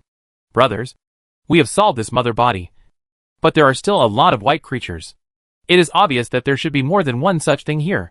But at the moment, we can basically confirm that these white creatures are related to each other, because I estimate that not only the ones produced by this mother body are coming to support here, but perhaps those produced by other mother bodies have also arrived. If that's the case, then we should consider how to deal with other mother bodies next. There's no need to worry about this for now. Let's continue to explore deeper and see if we can find what we want. In this way, the players took a short rest here, and then continued to go deeper. As for the entrance, after the mother body was resolved, the attacks there were not so strong. Then the players continued to go deeper and began to explore the interior of this giant starry sky beast. During this period, They solved several more mother bodies. As more and more mother bodies are solved, the number of these white creatures is also decreasing in a visible way to the naked eye. This is naturally a good thing for players. But soon players discovered other creatures inside the starry sky beast.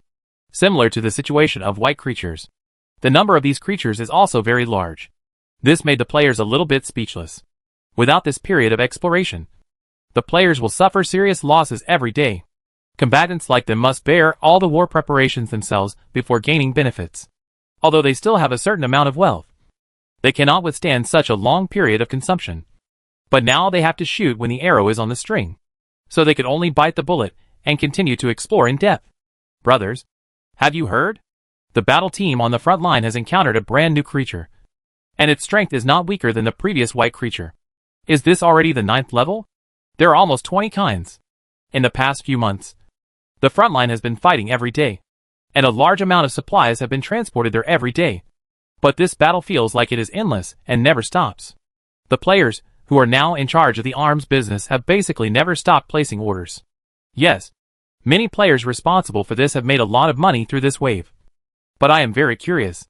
If the situation here is different from what they thought after defeating it, wouldn't they lose money to death? That's for sure. And combatants like them put it bluntly. The higher the risk, the higher the reward. I remember that I had a good friend who had a small union.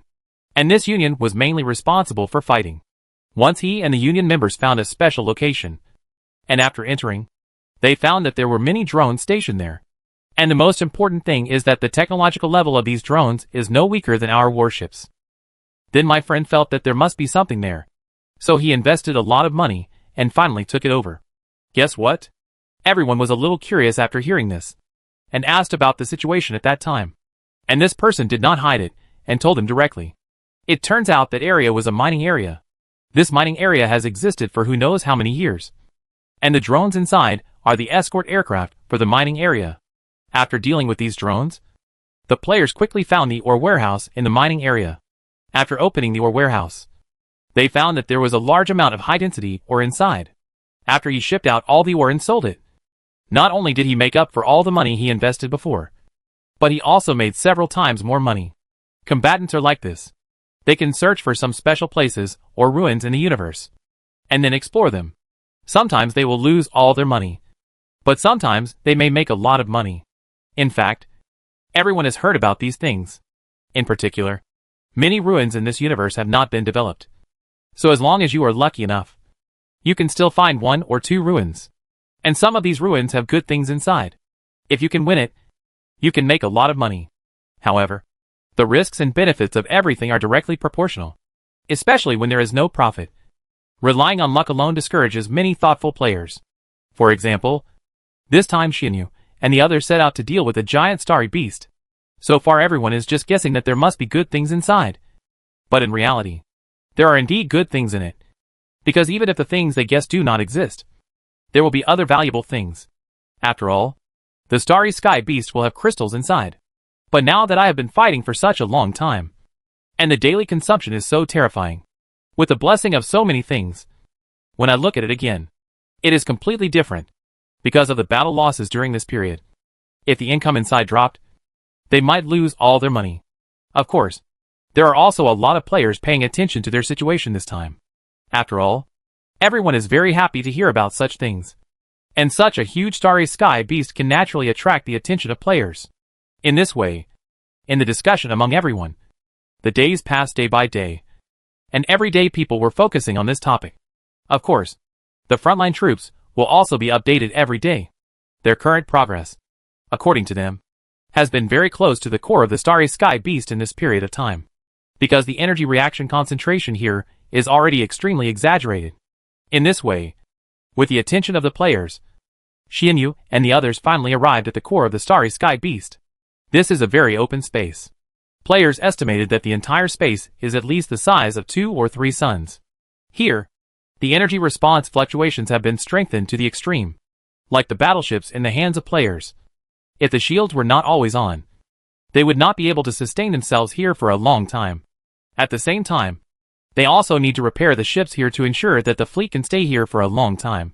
For this reason, the players have specially purchased a batch of such warships. Of course, given the situation here, These things alone are definitely not enough. So players have also added several super aircraft carriers here. There is no other way.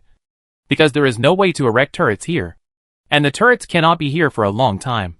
So they can only choose to increase the firepower of building materials. Brothers, half a month has passed. And the players on the front line are still not going deeper into that area. In this way, half a month passed. And half a month later, what came from the front line was that they stayed in the same place every day and had no life. Which made many players a little confused. You don't understand this. The situation ahead is more complicated. First of all, it is the special nature of the area itself. Ordinary warships in that area would not be able to stay there for a long time without the help of other buildings. And they have gone deep before, and found that all the creatures in that area are basically energy creatures. Not only the ones we encountered at the beginning, but also many other powerful energy creatures. At first they went deep, but were pushed back. Then they retreated until they reached an area where the Devourers could survive. Then, they mobilized a large number of Devourers to stabilize the situation. Otherwise, those people will probably be beaten back directly. But now, although the Devourer has strong restraint on them, it is undeniable that the first point of the Devourer's HP is too low and cannot bear much damage at all. The second point is that because of the special nature of the fission zone, current Devourers simply don't dare to enter. So they can only stalemate with these creatures on the periphery. Everyone couldn't help but exclaimed after hearing this. You must know that these warships parked there consume a huge amount of resources every day. Not only are there various expenses, but the most important thing is the wages of the players themselves. A day spent doing nothing is a huge expense. We don't know how long they can hold on. Although it is not clear how long they can persist. It is certain that they will not persist for too long. Although most of these combatants are old people and have some assets in their hands. No matter how much assets they have, they will not last long. It's so exciting. To be honest, I heard them say before that they actually want to retreat. But they have spent a lot of resources along the way. If they retreat now, all their efforts will be wasted. So even if they grit their teeth now, this matter must be completed. Indeed, this player is right. They have been attacking here for so long, and they have consumed too many resources and lost too many ships. And until now, there is still extra consumption every day. Many players have been wiped out. Under such circumstances, if they give up halfway, they are basically dead. Now they feel like they are riding a tiger and cannot get off. They can't continue to consume here. And they can't leave. So they had no choice but to continue spending time here. After all, if they were allowed to give up halfway at this time, they might fall short. It's numb. Brothers, it's been how many days in a row? It's very troublesome if we still have no way to continue here. At this time, all the players on Xianyu's side were sitting together to discuss the next plan. They have been in a stalemate here for many days, and cannot go any further. These days, the ammunition consumption and maintenance and replacement of the turret alone is a huge expense every day, in addition to the loss of the battleship. If this continues, everyone present knows that if they don't find a way, they will be dragged to death here. Especially now that the situation ahead is unclear. They are inevitably a little impatient at this time. Damn it. This thing is so noisy. Hey, brothers, what are we going to do next? If we don't come up with a solution as soon as possible with such a huge daily consumption, we will be dragged down alive. At this time, all the players were feeling uncomfortable. The consumption of this time also made them a little uncomfortable. In the past, we didn't feel it when we all ate from the same big pot. After all, the frontline battles and logistics were responsible for supplies. And in the end the benefits were shared equally by everyone. Therefore, most people don't care much about the logistical pressure. But this time is completely different. Everything has changed since they came out of that universe. First of all, everyone's strength has been improved. So for many wars, there is no need to cooperate as before. Now one alliance and one organization can easily solve this problem. Therefore, many players have returned to alliances or guilds. Whether you can make money or not is entirely up to you. This time, Jiang Yao's side is conducting a bidding process for the exploration of the starry sky beasts. Whichever alliance pays more money will hand over the exploration task to them. Naturally, the Salted Fish Guild won. This time, they spent a lot of money on the bidding for this starry sky beast. And now we still have to consider the cost of fighting, which makes Xianyu and the others a little bit overwhelmed. If they continue to waste time here, they probably won't last long. They are also very troubled by the salted fish in this area. mainly because the environment inside is really uncomfortable for them. And so are the energy creatures. The current situation is really a bit complicated. First of all, the environment there makes it impossible for the Devourer to enter. This thing won't last long if it gets in. Although the battleship can still enter with the cooperation of the support ship. But the problem also lies here.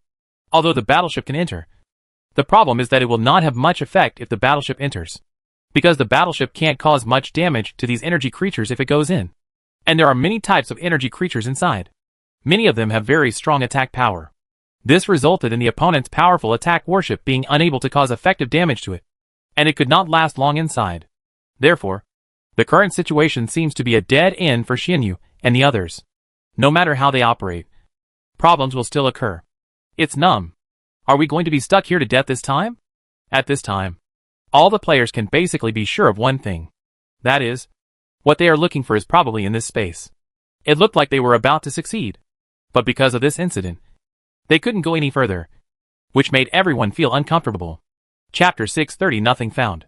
But just when Xianyu and the others were in a dilemma, things took a turn for the better. At this time, Jiang Yao is here. Now he has naturally heard about the situation over at Xianyu. The situation of this starry sky beast is far beyond my imagination. When I first started bidding, I reminded them that this matter is not something that an alliance can afford. The result is as I thought. It is basically impossible for an alliance to eat this starry sky beast. Fortunately, there have been new breakthroughs in shield technology recently. And now we can try to program this special shield into the Devourer's genetic sequence. But there is still a big flaw in this technology. But judging from the current situation, it is better to put it into use as soon as possible. In fact, Jiang Yao quickly developed related technologies after conducting research on this technology. After all, before the swarm evolved, the queen of the swarm was looking for various bugs for optimization. Therefore, there are many blank modules in the genetic sequence of the insect swarm, which can add some new abilities to the insect swarm. Taking Devourer as an example, it is not difficult to write something new into these sequences. But what is difficult is what should be written. This is just like a skill slot. Although any skill can be placed. But there are also requirements. What to put in is the most cost-effective, and what to put in is the most cost-effective. These are all things that need to be considered. And this is the situation here now. The skill bar is limited. So the skills that need to be placed are naturally useful. Therefore, there are many technologies that Jiang Yao does not intend for the Zerg swarm to master. If the Zerg swarm wants to master them, they must have some awesome skills. For example, super recovery ability, strong physique, etc. Jiang Yao has actually thought about shield technology before, but has never found a suitable one. But now Jiang Yao feels that his shield technology can be used. Jiang Yao now has a lot of technologies in his hands. But in fact, most of them are not his own. Currently, the only technology he has developed that can reach advanced civilization is this shield technology. So thinking of this, Jiang Yao chose to write without hesitation. Of course, this technology is not perfect now. And there are still many areas that need to be updated in the future. But right now, he was too lazy to think about these issues. After all, Xianyu still needed to help them. Thinking of this, Jiang Yao immediately asked Brain Worm to arrange the matter. At the same time, he also told Xianyu the news. At this time, it was over Xianyu. Good news, brothers. I just received a message from the leader. He said that a new batch of Devourers has been researched. This batch of Devourers has shield technology. You can build a shield to protect yourself. And this shield is the latest one we have researched. After hearing the news, the expressions of all the players, who were still looking sad, suddenly changed. Really? Damn. I remember the leader said before that the strength of our newly developed shield has exceeded the shields of many super-civilized battleships. If we get this thing on the Devourer, we can drive the Devourer in. The energy creatures inside can be targeted by the Devourers. But due to environmental reasons, the Devourers can't get in. But now, if the Devourers can get in, then we can encircle and suppress them. In this way, everyone who received the good news started discussing it one by one. Of course, they were not slow. And soon they arranged for manpower to get these Devourers over. This time, they got a total of 30,000 Devourers. Brothers, we can finally go in now. After everyone selected the players to enter, they set off. Because they didn't have eye worms to open the way inside. The players were very careful along the way. As soon as they entered the interior, the players felt as if they were in another world. First of all, If you just look at this area, you will find that there is nothing special about it. It's like a sea of stars here. You can see the stars in the distance. But if you think of yourself as being in the belly of a starry sky beast, then the feeling will be different. One flower, one world, one leaf, one Bodhi.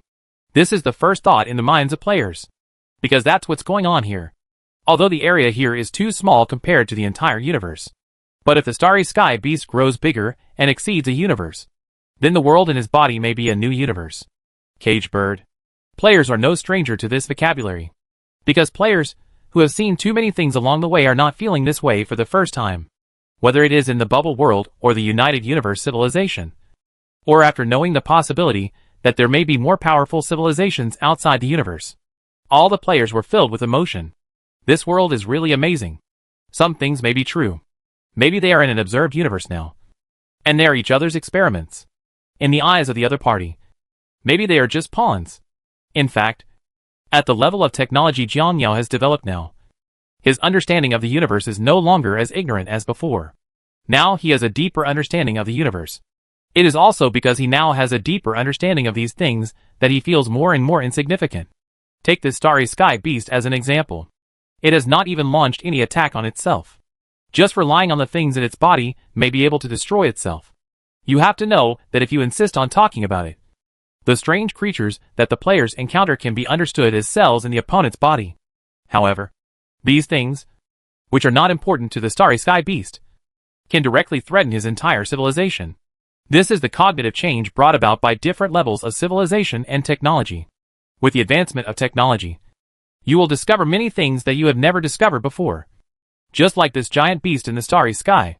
If it were in the past, I might have encountered this starry sky beast and wouldn't have said anything. Because I couldn't detect it at all. Even if I was very close to it, my detector had no chance of detecting it. I also have no way of discovering the energy creatures that drew my attention to this starry sky beast. If something like this happens, I'm afraid I won't even know what to do. But when the level of technology reaches a certain level, you can discover some hidden things in this universe.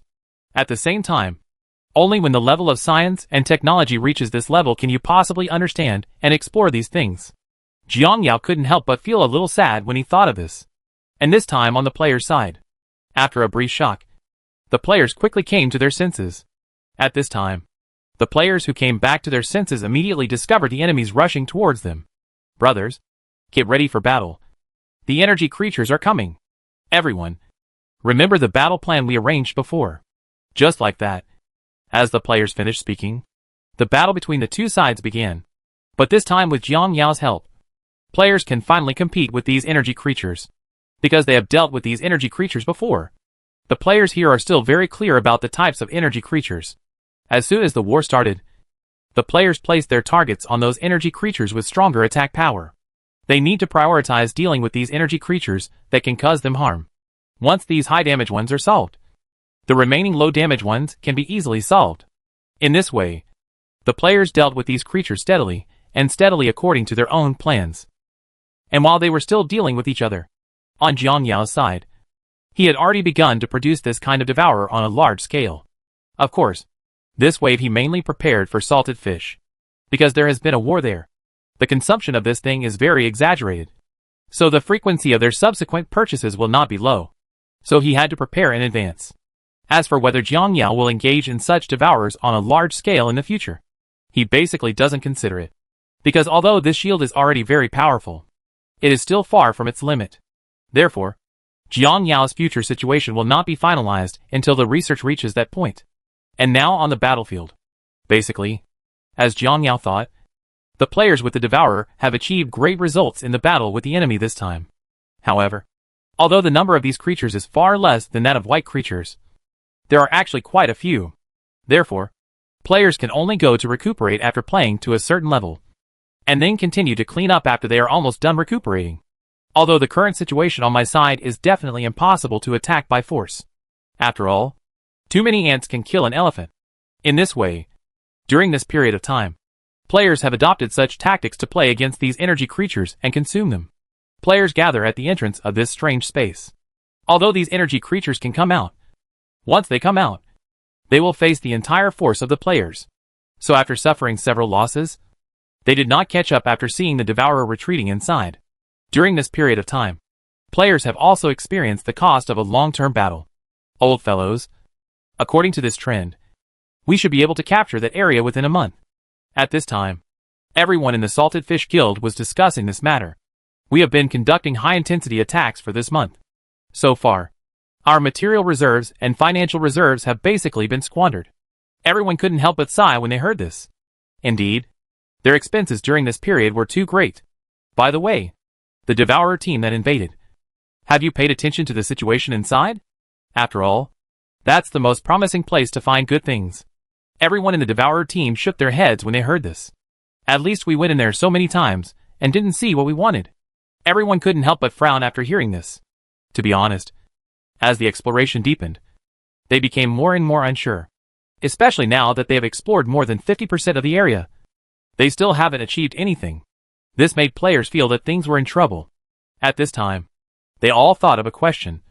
What if there is nothing in it? In fact, many people present had such thoughts. But they did not dare to say them out.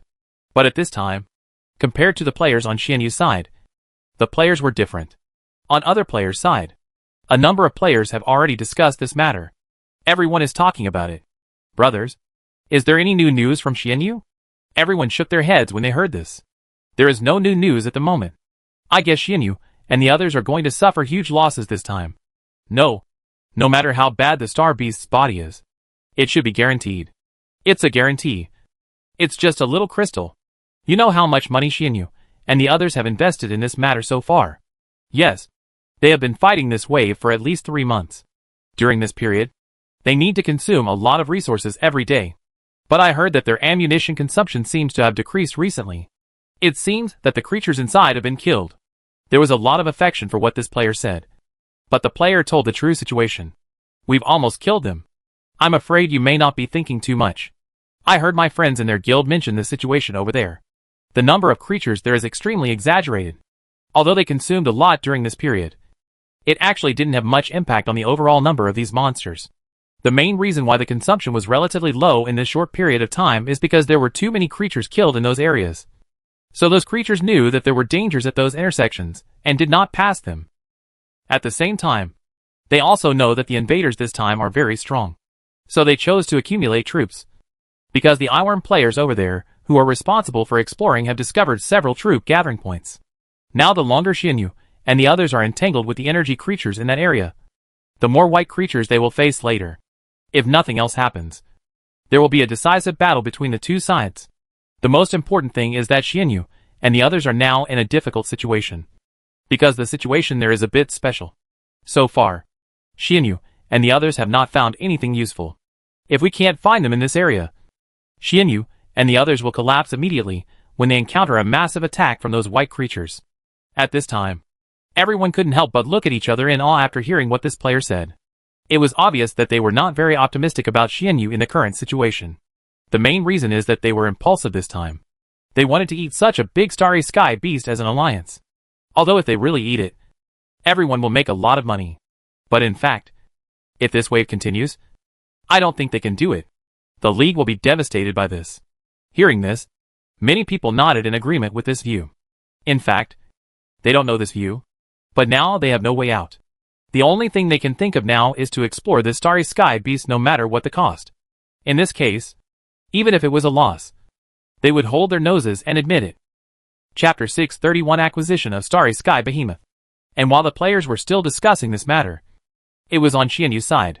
At this time, they were doing the final finishing work in this strange space. The energy creatures here have been basically eliminated due to everyone's efforts. It is also for this reason that many Alliance members are now controlling battleships looking for things here. Although there is nothing here, everyone still has great hopes for it. But even though they thought so, the final result still disappointed them. Because the players have gotten nothing for several days in a row. It's crazy. Every time we hold out hope of conquering an area, the results every time make us so disappointed. While talking, everyone felt a little emotional. At this time, they no longer had much hope that the salted fish could be shipped here. If we continue with the current situation, we might really lose everything. Brothers, what should we do? We don't have much leftover food now. And the funds we have are simply not enough to support us in conquering this place. Yes, things are in trouble now. If I had known, we shouldn't have been so kind in the first place. Hey, I'm completely out of luck now. In fact, after such a long period of exploration, players can basically be sure of one thing. That is, this starry sky behemoth may be much more complicated than they thought. Because during this period of time, they have never encountered anything else except these powerful creatures. They didn't see anything valuable. Thinking of this, everyone felt a little uncomfortable. Because even if you say this, no one will believe it. Alas, I'm afraid we are doomed this time. At this time, seeing that all the guild funds they had saved for so many years were squandered, and even many players who had crowdfunded a lot of money themselves did not have much hope for this operation. In this way, the mood of everyone in the Salted Fish Alliance was not very high during this period. However, compared to them at this time, the Emperor Penguins had different ideas. At this time, he looked at the situation and fell into thinking. After a long time, he seemed to have thought of some good solution. Guys, I'm thinking I might have something to do about this. And just when everyone was having a headache about this matter, the voice of the Emperor Penguin came. After hearing what Emperor Penguin said, everyone turned their curious eyes towards him. Brothers, actually our idea was wrong from the beginning. We have always thought that we laid down this place for various rare materials. But we have ignored one of the greatest wealth. Everyone was a little confused. After hearing what Emperor Penguin said, ignoring one of the greatest wealth? Everyone expressed confusion about this. Old fellows, have you ever thought that this starry sky beast itself is a fortune? The purpose of our coming here is to find out what's inside the starry sky beast. At the same time, we also need to consider another issue, which is whether the starry sky beast is dead. First of all, I think we can prioritize this issue now. If the starry sky beast is dead, then its body will be useful to us. If we can control the starry sky beast, do you think it will be a good thing or a bad thing for us? After hearing this, everyone naturally thought of something. You really dare to think about controlling the behemoth in the starry sky? Penguin, this is too much. Indeed, if this thing is really successful, this starry sky beast will become our combat power. At the same time, it is not impossible to achieve this with the technology we have now. We only need to connect the various nerves to the intelligent brain we created. And we can even sell the starry sky beast to the leader. If we want to transform the entire starry sky beast, we may have to recreate nerves for it. In this case, it will consume a huge amount of financial and material resources. Although we can't afford these things, the leader can. Tell the leader this idea and negotiate the price with him. Once this is confirmed, the rest is none of our business. In this way, everyone started to discuss it one by one. After some discussion, the players quickly came up with their own ideas. In fact, it is not difficult to reach this deal. You just need to make sure that the starry sky beast is dead. If this is confirmed, it's okay. So the facade of Xianyu changed its operation method.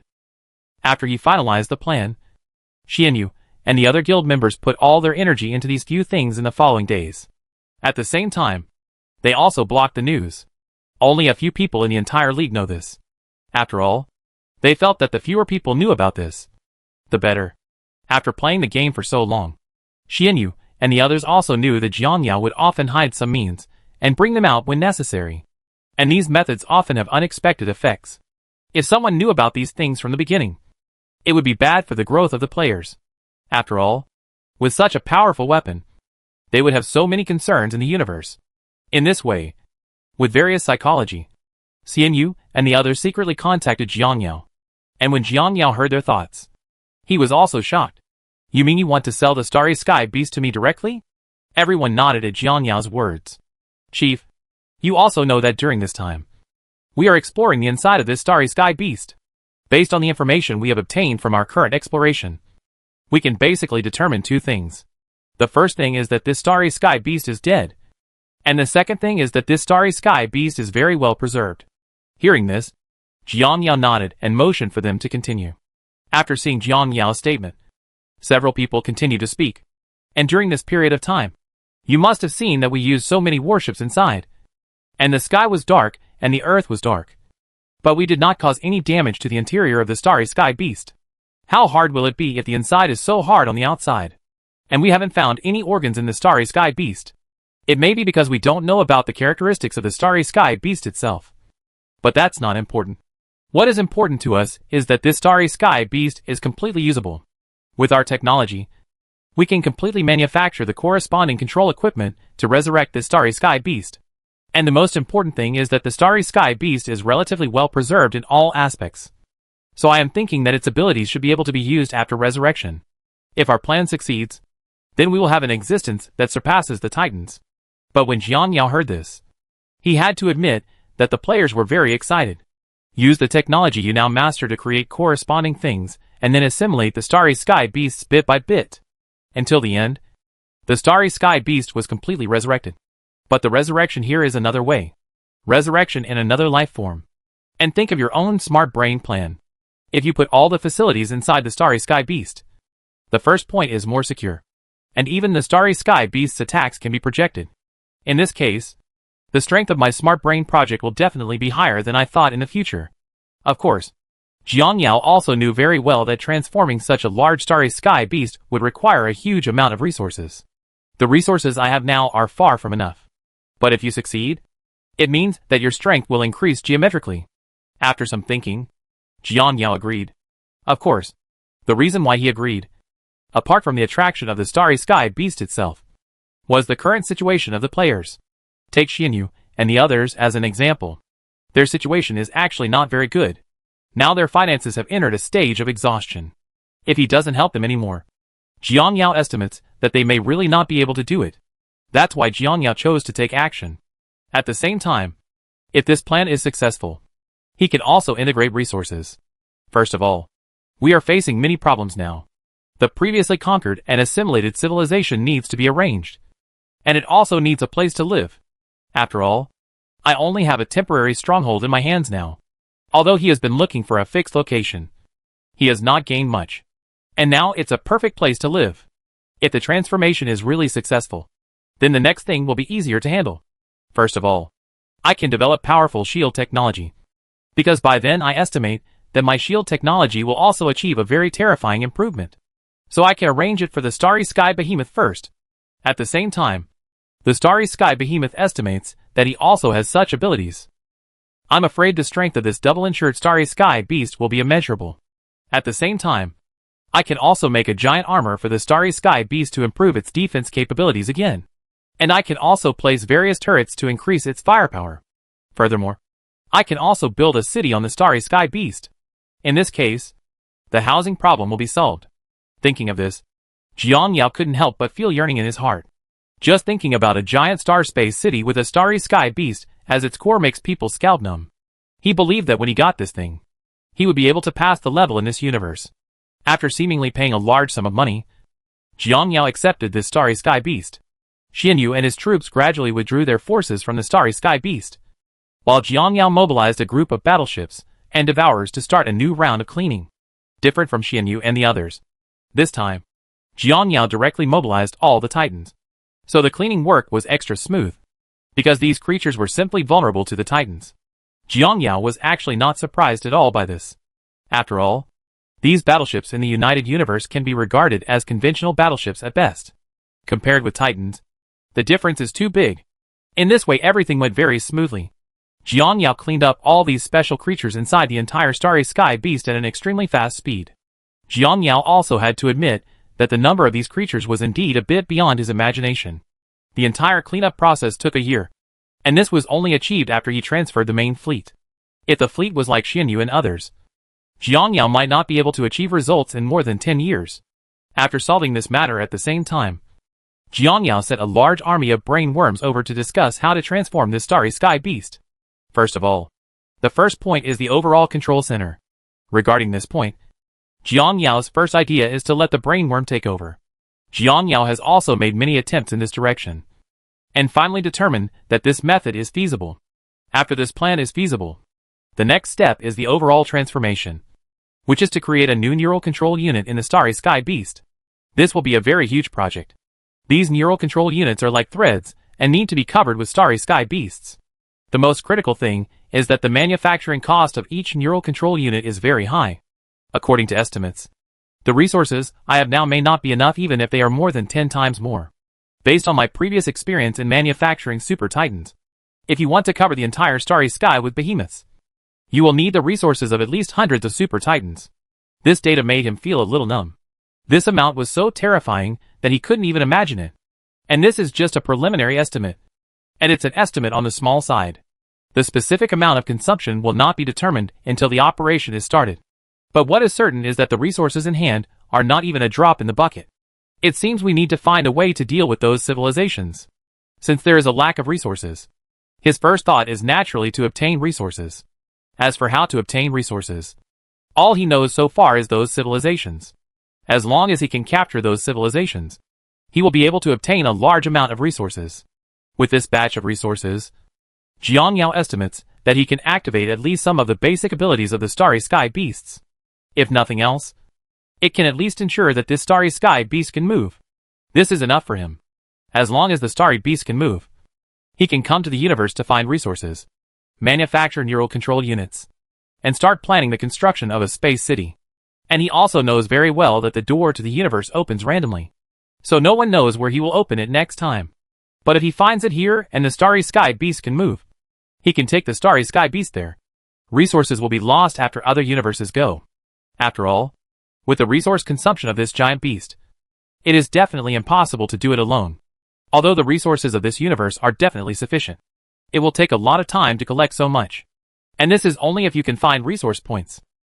If you can't find them, the time will continue to increase. Naturally, this method is not as fast as directly plundering the opponent's resources. It only takes 10 days and a half to remove all the resources that others have spent hundreds or thousands of years storing. This wave of operations directly saves you thousands of years of collection time. Only in this way can this Starry Sky Behemoth be completely controlled as quickly as possible. It seems there is still a long way to go. During this period, we need to step up our search for the few remaining civilization nests. Once we find their nests, we will directly attack the border with the army. Chapter 632 Looking for a United Civilization. Because of the Xianyu transaction, Jiang Yao has a new goal. Different from before, Jiang Yao decided to strike harder than he was cautious before. In the previous plan, he naturally had his own arrangements and plans for this united civilization. From the beginning, his idea was the same as destroying the empire. Try to find their lairs, and find a way to catch them all. Only in this way can the problem be fundamentally solved. This was his initial thought. And of course, there was nothing wrong with this thought in itself.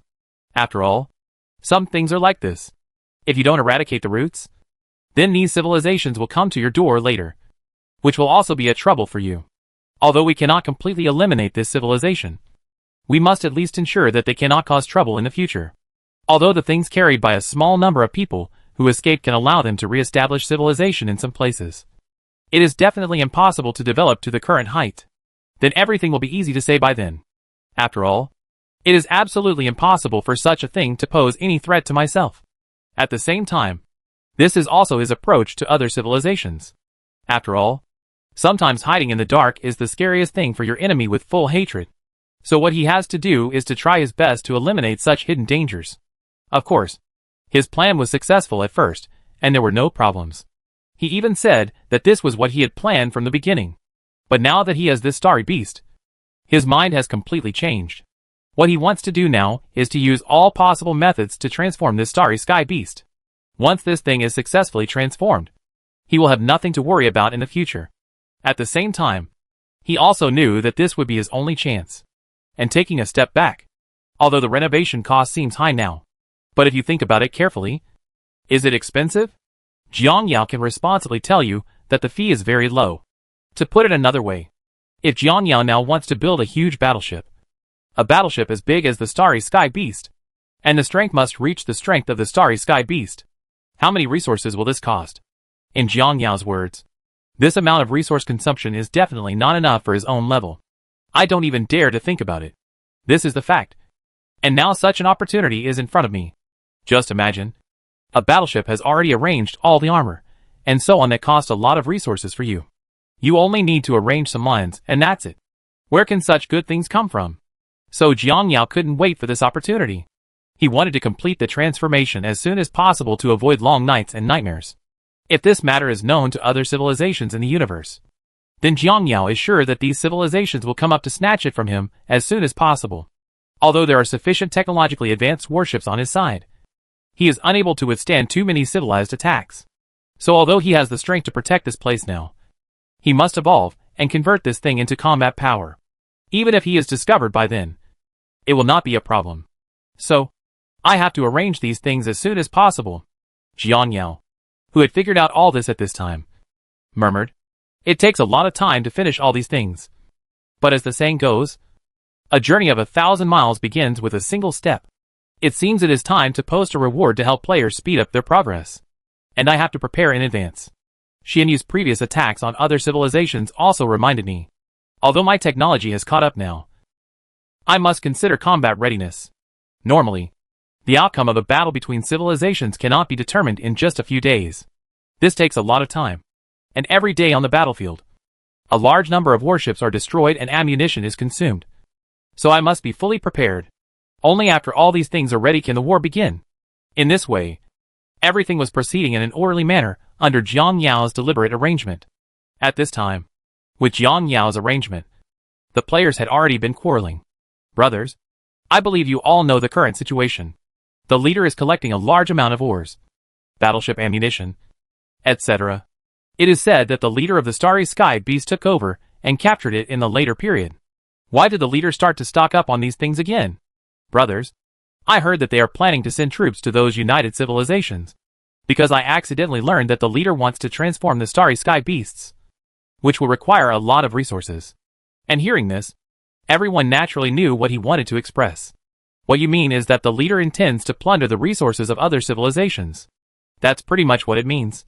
I guess the leader is thinking of wiping out these civilizations, grabbing their resources and manufacturing equipment. I guess that's the case. Otherwise the leader wouldn't be so eager to collect these supplies.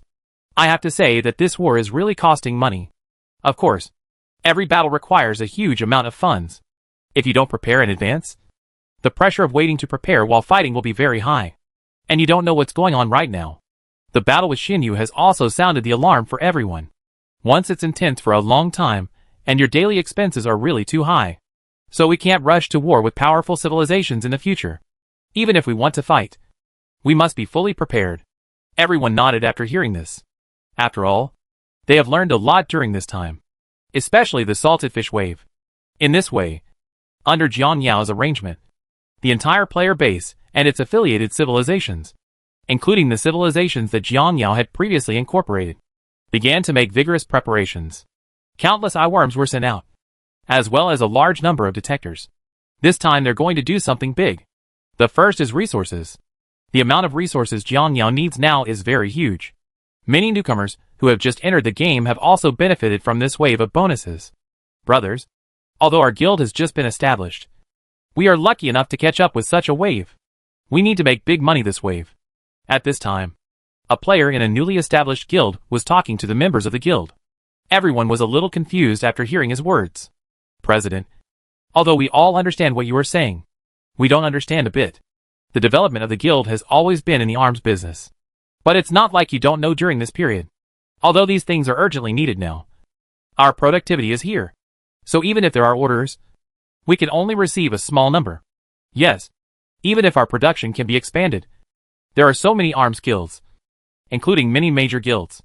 It will be a bit difficult for us to make a profit in this wave. How could this president not know what his members said?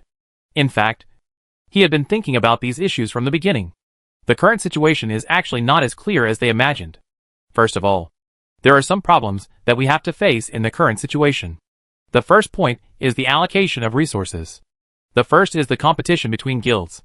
Everyone knows that the arms business makes money. And compared to them, there are many old arms guilds here, and many orders are given to them. Because they have extensive experience in cooperation, they are relatively safe. In the final analysis, new guilds like mine have to survive in the cracks. Generally, the orders are small orders that many guilds are unwilling to accept. Although it can make money, it actually doesn't make much at all. This is the most uncomfortable. The interests were divided layer by layer, and all they could get were jobs with no results. But even then, they had to pick it up because they had no other choice. Of course, the president does not know what his members think. But it doesn't matter because now he sees a good business. Brothers, you must have seen the role of energy weapons in this battle. Everyone nodded after hearing this. President, are you trying to get energy weapons? The The president also nodded after hearing this. President, this is definitely not possible. It's not like you don't know about energy weapons. This is a hot topic. Now many big arms companies have seen this and joined in.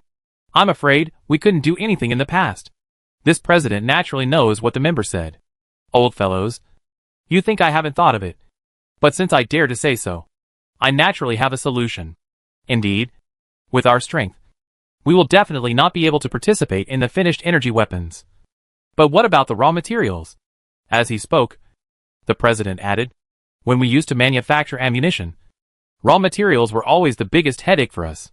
The increase in the old price of purchasing materials was directly related to our interests. Although the raw material business is easy to do, it requires mining areas and various equipment. And we definitely don't have the money to buy these equipment. So I never thought about starting this business. At this point, the player paused and continued. But there are exceptions to everything. Just like ours. Didn't I look for traces of those united civilizations outside in the past few weeks? And then I got an unexpected harvest. After hearing this, everyone immediately understood what the president wanted to say. President, you mean you found the mining area? President Winyan nodded. Yes. I accidentally discovered a good thing when I was passing through a star system. This star system is somewhat special. Of course, this is not the point. The point is that after scanning this star system, I found that 5 of the 10 planets in the entire galaxy have important resources on their planets. After hearing this, everyone finally understood. President, are you saying there are planetary mines on these planets? Planetary ore is a special type of ore produced on planets. The types of these ores are very rich and very special. They are only produced on some special planets. Because there are so many types, everyone gave them a unified name. Although these ores are actually not difficult to obtain. After all, it is not difficult to find these with so many planets in the entire universe. However, it is still very time-consuming to find them. And a large part of these ores are needed to make energy crystals. At this moment, everyone's eyes couldn't help but light up when they heard this. Although they can't get rich this time, they can definitely change the status quo. First of all, mining planetary minerals is very simple. The difficult thing is to find a suitable planet. The planetary mining equipment required to mine planetary minerals is cheap, and mining is relatively simple. After deploying the equipment, wait until the equipment is confidently running, and then it's ready. Basically, no other process is required. So it's relatively leisurely. They can even use their free time to do other work. When the warehouse of the planetary mining facility is full, they only need to drive the industrial ship to bring back the processed ore and sell it directly. Naturally, everyone wanted to do this job very much. Although the price of these ores is not high, the advantage is that the quantity is sufficient. And this time, they discovered a total of 5 planets with these things. After mining these things, after removing various costs and expenses, they can still make a lot of money. Not to mention how much. At least there are more than 50 people in the guild who can still do it if they divide 500,000 to 600,000. In fact, there are many cases similar to this guild among the current player base. There are many lucky guilds who have changed the status quo of the entire guild by looking for opportunities in the universe. Their monthly income might have been several thousand or tens of thousands, but they suddenly made hundreds of thousands. This is the wonder of exploring the universe. So there are many such people among the players. Of course, most small guilds like before are very stable. Apart from these stable guilds, some guilds have a mentality of wealth and wealth at risk. They put all their resources into the exploration ship to find the ruins. This is the real adventure. This thing means that you may gain nothing or make a small fortune. But if your luck reaches a certain level, you might be able to make a lot of money. And make a lot of money. After all, if you get a high-tech blueprint, you can live a life of food and clothing. In short, the current player group can be described as diverse. It is also because of the existence of these players that the development of Jiangyao has been proceeding steadily. At the same time, while players are still looking for these joint civilizations, these joint civilizations are also looking for players. During this time, they have been looking for traces of the players. It's just that during this period, players' energy and time have been put into other things. So there are relatively few activities in the universe. It is also for this reason that the United Civilization has not discovered anything in this short period of time. And now, as the players' activities become more and more frequent, the United Civilization finally discovered traces of the players. It's just that what they don't know is that they have discovered the players. And the players have not discovered them. And at this time, The players are already planning a plan to attack the United Civilization this time. Because so far they have only found a few. The others were basically found. So the players decided to take action. I won't look for the remaining few that I haven't found yet. Solve the ones you find first. Maybe the ones you didn't find when you deal with these people will jump out. Chapter 633. It's hard to have both worlds. And with the experience of fighting them before, the players know the strength of the other party. Therefore, players are also very careful about this incident. At this time, the players are gathering together to discuss the next attack plan. Brothers, this attack on this United Civilization is unusual. After all, these civilizations are quite strong. So we need to think about how to ensure we can win against them. Although we have an advantage in battleship technology, the very real problem is that except for battleship technology, we are basically at a disadvantage in other aspects. Thinking of this, the players couldn't help but feel a little headache. The most difficult thing for them now is the number of opponents. These civilizations have the experience of the last battle. It is obvious that they will pay more attention to the production of troops. After all, the players taught them a good lesson that time. The most critical thing for us now is the number of the opponent's warships. No matter how much we explode, we will definitely not be able to use the full power of those civilizations. And that's the most critical thing. Yes, this is what annoys us the most. After the 13 civilizations gained their last battle experience, the first thing they did when they returned would definitely be to expand their troops. After all, they should have discovered through that time that our warship technology is higher than theirs. It is basically impossible for them to make up the gap in a short time. Then what they can do is very simple. And that is to make up for the quality gap through quantity. After all, everyone is well aware of the situation on both sides. At this time, a group of players were discussing this issue. However, they all know that the opponent's number is a hurdle they can never get around. Indeed, the difference in quantity is too obvious. But there is no way around this. Although there is a big difference in quantity, players don't have to worry about quality. And they still have weapons to hand. But the hidden things on our side, those civilizations here are all old-fashioned. Will they not have them in their hands? No one would believe this. So if we can't solve the problem of the number of brothers, then we will have to find another way. But this thing is a flaw. How can you make up for it? With bombs? You think these civilizations are just creatures in the giant beast in the starry sky. They have no IQ, and just rush in regardless of whether there are traps or not. Let me tell you this. No matter how secretive you are, you can't escape their detection. If bombs don't work, don't we still have Titan's doomsday weapons? In addition to the doomsday weapons, we also have a flagship formation. If we take them out, are we afraid that we won't be able to handle them? You're thinking too much upstairs. To tell you the truth, your idea is basically impossible. After all, it's not like you don't know the situation on both sides of us. Sometimes things are like this. We rely on our trump card. But you never know what the opponent's trump card is. So we can't be complacent just because we have a trump card. Many players heard this and nodded in agreement. After all, the enemy this time is the union of 13 civilizations. At the same time, through the news they learned from the Moon Spirit civilization, the players know very well that these civilizations have been united for a long time. Although there may be some internal conflicts, these civilizations are still good despite this. Through this, it is not difficult to see that their relationship is still considered unbreakable. And this is also the biggest problem. So things are still very troublesome now.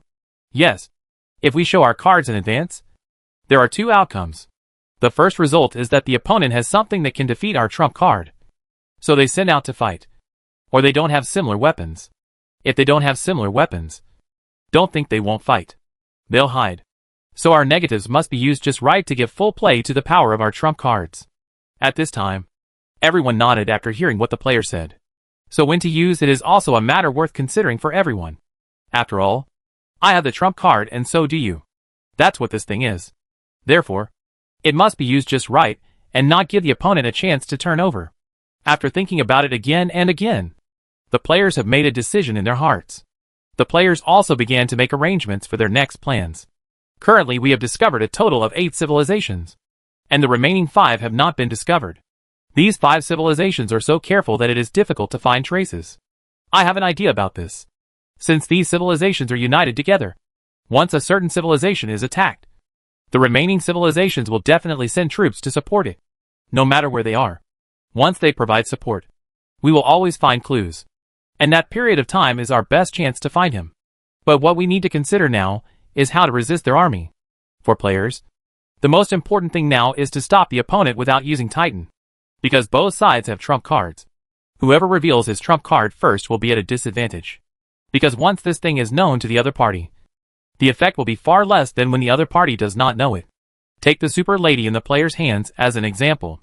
Although its combat capabilities are very strong, what makes it even stronger is its strategic value. To give a very simple example, if the two sides are at war, then the competition between the two sides will naturally be a confrontation of traditional forces. Especially in the later stages of the war, both sides will send a large number of troops to the battlefield. And at this time, Titan suddenly appears and directly fires a group-wide doomsday weapon. What will be the result? The result is naturally obvious. Basically all the warships within the range of this shot will be cleared. If this skill is used well, then it is possible to fight in one battle. And most of the opponent's troops will most likely be lost here. So the next battle will be simple. But if during the battle between the two sides, the player uses this weapon because he cannot resist, then things will be very troublesome later on. Because in a non-evenly matched situation, the opponent will not invest too many troops. Even if you solve all these problems, the opponent will be on guard against your warship, and it will be difficult to succeed next time. Therefore, for players, the best situation for using this weapon at the moment is when both sides are evenly matched, and when they are in a stalemate. In order to win, the opponent and their side have jointly invested a large amount of troops. If you use such a weapon in such a situation, because the players know the range of the weapon, they will definitely attack outside the range. When the wife is sent over, it will end with one shot of doomsday, and then the rest of the force is enough to be pursued by a large force. All in all, the biggest role that Titan's most powerful weapon plays is surprise attack.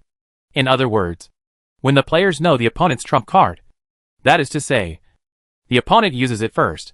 If it is a relatively powerful battleship or something else, then if they want to target it next, the players will replace the wife group doomsday weapon with monomer. If you catch the opponent off guard right from the start, or even destroy their weapon directly, then the subsequent battle will undoubtedly be much easier. All in all, if this thing is done properly for the players, then they will benefit a lot. If it is not done properly, the follow-up will be very troublesome. Currently, our troop explosion speed is a flaw, so we can only solve the problem through quality. The insect army is currently unavailable, so this is the most troublesome. Yes, the current level of evolution of the insect swarm army cannot support such a battle. Until this time, players have experienced the power of the insect swarm army. After all, in terms of sending troops alone, no race can compare with the insect swarm. But the only troublesome thing now is about group evolution. At present, many bugs cannot participate in such a battle even if they have evolved to the highest stage. In fact, if you insist on it, you can still participate. After all, the Zerg can cause harm to them. But this must be done in quantity. But the cost is too high. After all, every evolved bug is very expensive, and one can even build several battleships. Although no race can compare with the Zerg in terms of the speed of raising troops. But if we insist on pulling the Zerg up, we cannot afford the cost of relying on numbers to cope with it. Although according to what the leader said, this is actually how the insect swarm army fights. It relies on a large number of insects to drown the enemy. But there is really no solution to this cost issue. In fact, this is also a flaw. In many cases, the most critical reason why insects can win is the sea of insects. For example, if the opponent has 1 soldier, I will fight you with 10 soldiers, because my troop explosion speed is always faster than yours. If you have a troop type in your hands, it will take a lot of manpower and material resources to cultivate it. But bugs are different. It only takes a few hours for me to come out once. And even if I have enough nests for one day, I can come out by the thousands. Therefore, compared with their enemies on the interstellar battlefield, in terms of strength alone, bugs will always be much weaker than those fully armed civilizations. But it can completely rely on its own numbers to make up for these gaps. However, this universe is different. The technological level of this universe is really too high, compared with the previous universe where the insect swarm was located. Jiang Yao in this universe was still far behind these races even if he relied on the system to evolve the insects. Although the current bugs can cause damage to the enemy, and can be considered to be able to join the battlefield, the cost is really a headache for everyone. After all, after winning, you must first make sure you are making money, so that it makes sense to continue fighting like this.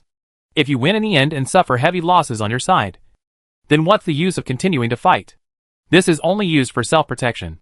At the same time, Jiang Yao naturally knows about the concerns of the players. In fact, he is also worried about this issue. The current situation is also very clear. The shield technology 1M researching can be used on insect swarms, but this technology must be used on highly evolved insects. And the cost of using this technology is relatively high, including the cost of evolution. One bug is equal to at least 5 to 10 battleships.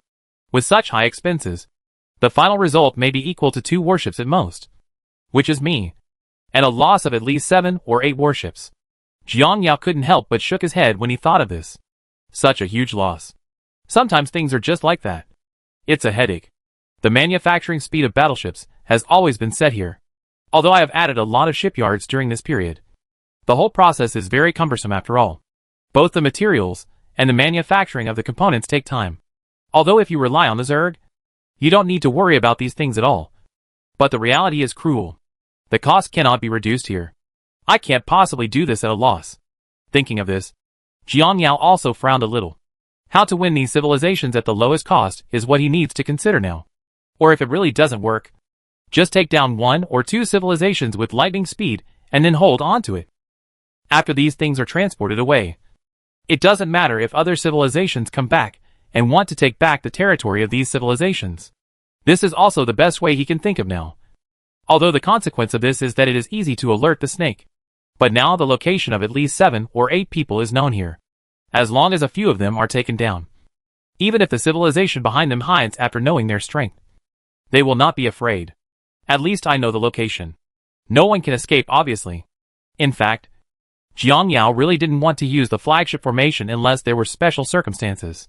If this thing is exposed, the remaining civilization will definitely hide honestly. But if they don't use this formation to fight the opponent in a regular formation, they want to win. After using this formation, it is basically impossible to find the remaining civilizations. Let's just take it one step at a time. Something is better than nothing. Even if I do this, if the opponent is stronger than me, they will definitely send troops to fight back.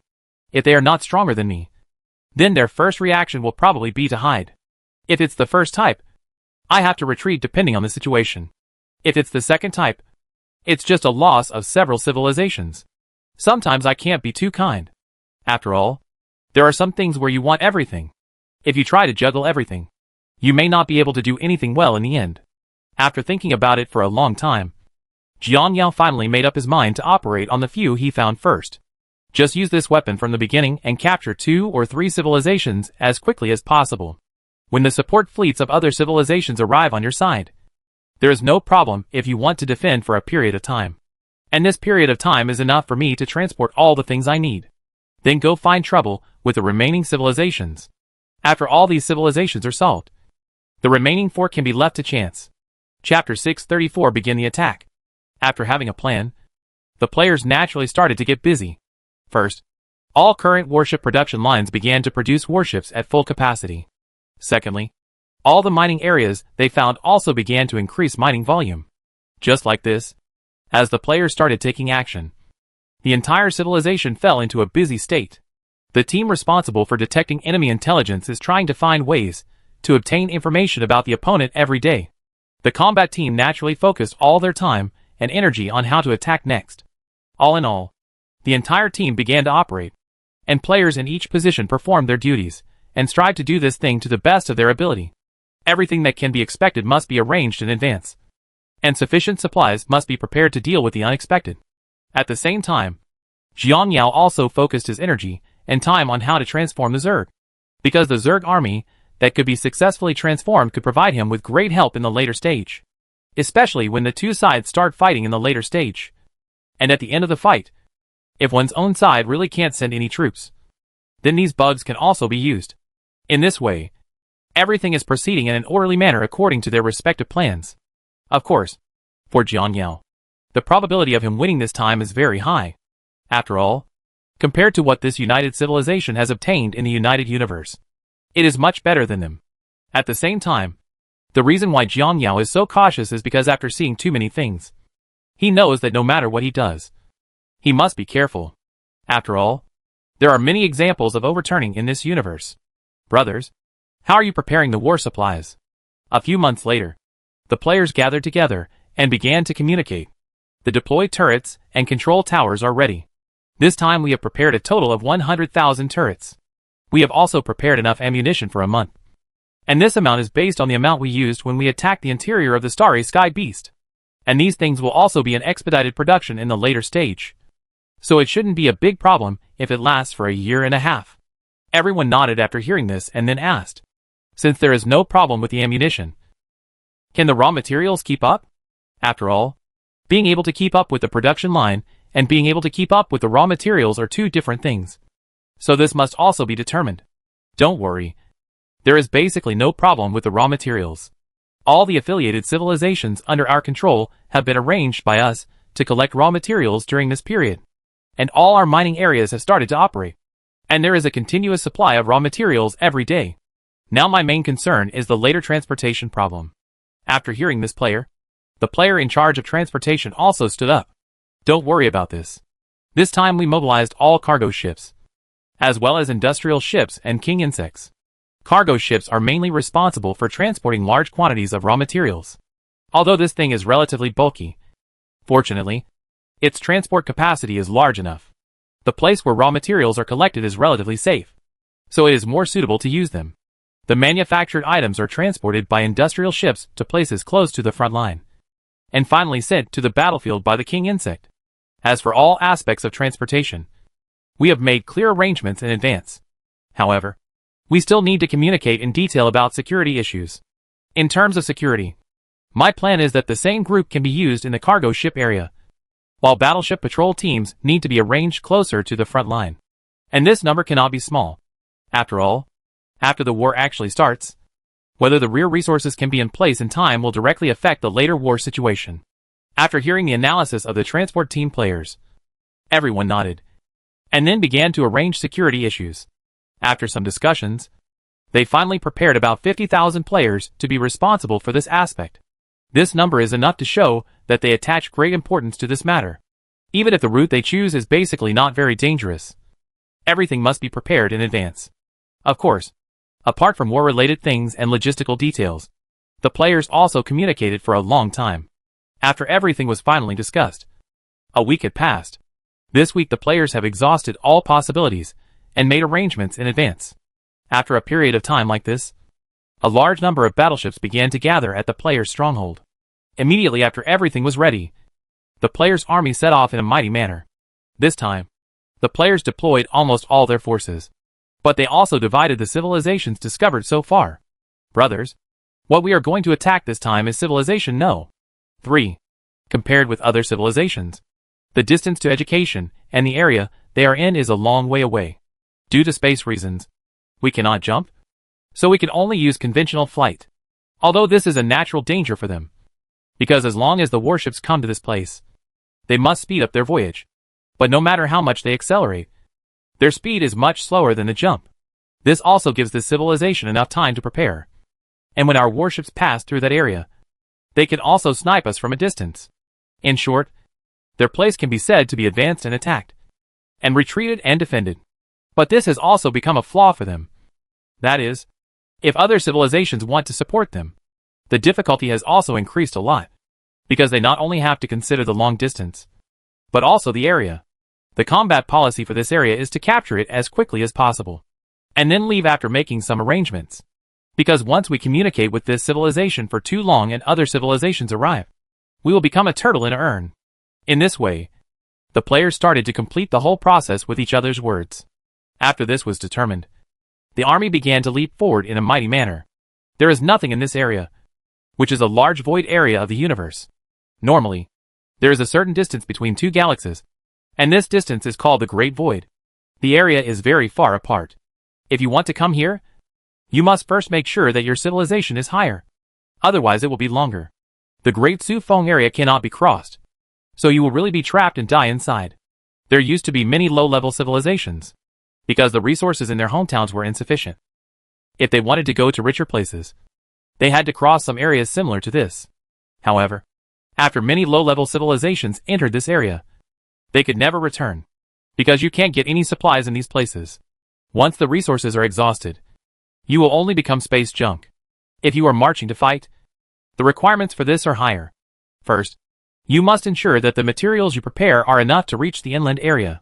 At the same time, many things such as resource carrying and later resource supply and resources must be considered, making it very difficult to capture this place. But this is nothing to the players. After all, their warship technology is just here. Not long after, the players came to that special area.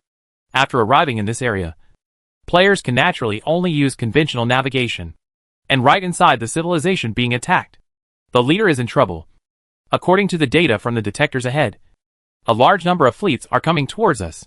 After comparative analysis, we can basically determine that the people coming are swarms of insects. When the leader heard the news, his expression changed. Insect swarm? How is this possible? How did they find us? No, we shouldn't say how they found us. Maybe they had already discovered us. It's just that they have never been exposed. Even their previous general attack was not aimed at us. Thinking of this person here, the leader couldn't help but feel that things were a little tricky. Although the place where his current civilization was located was relatively safe, he also knew it very well. The swarm of insects was coming this time, and he had to block it, at least until reinforcements arrived. So even if he faced the insect swarm army, he could only bite the bullet and fight. First, order all turrets to aim in the direction of the insect swarm and attack. Of course, everyone knows his purpose of doing this, and he needs these people to help him delay for a while. But at this time, he was also very helpless. There were too many people coming this time, and he had seen those battleships before. The strength of these warships is really exaggerated. A head-on battle is absolutely impossible, because we have no chance of winning in a head-on battle. All in all, parties can delay this as long as they can. After such discussions ended, the other party also began to take action, as a large number of warships appeared on the periphery of that special area and started strafing inside. The battle officially started. The players are naturally well aware of the situation here. After all, before they came to attack, they had already found out the details here. Otherwise, they would not have been able to attack rashly. As expected, you are just as we thought. This civilization will snipe from a distance at the beginning. According to our previous plan, all defensive warships will go to the front to take the damage. The large force continues to move forward. The logistics team pays attention to all aspects of the data of the frontline wounded team.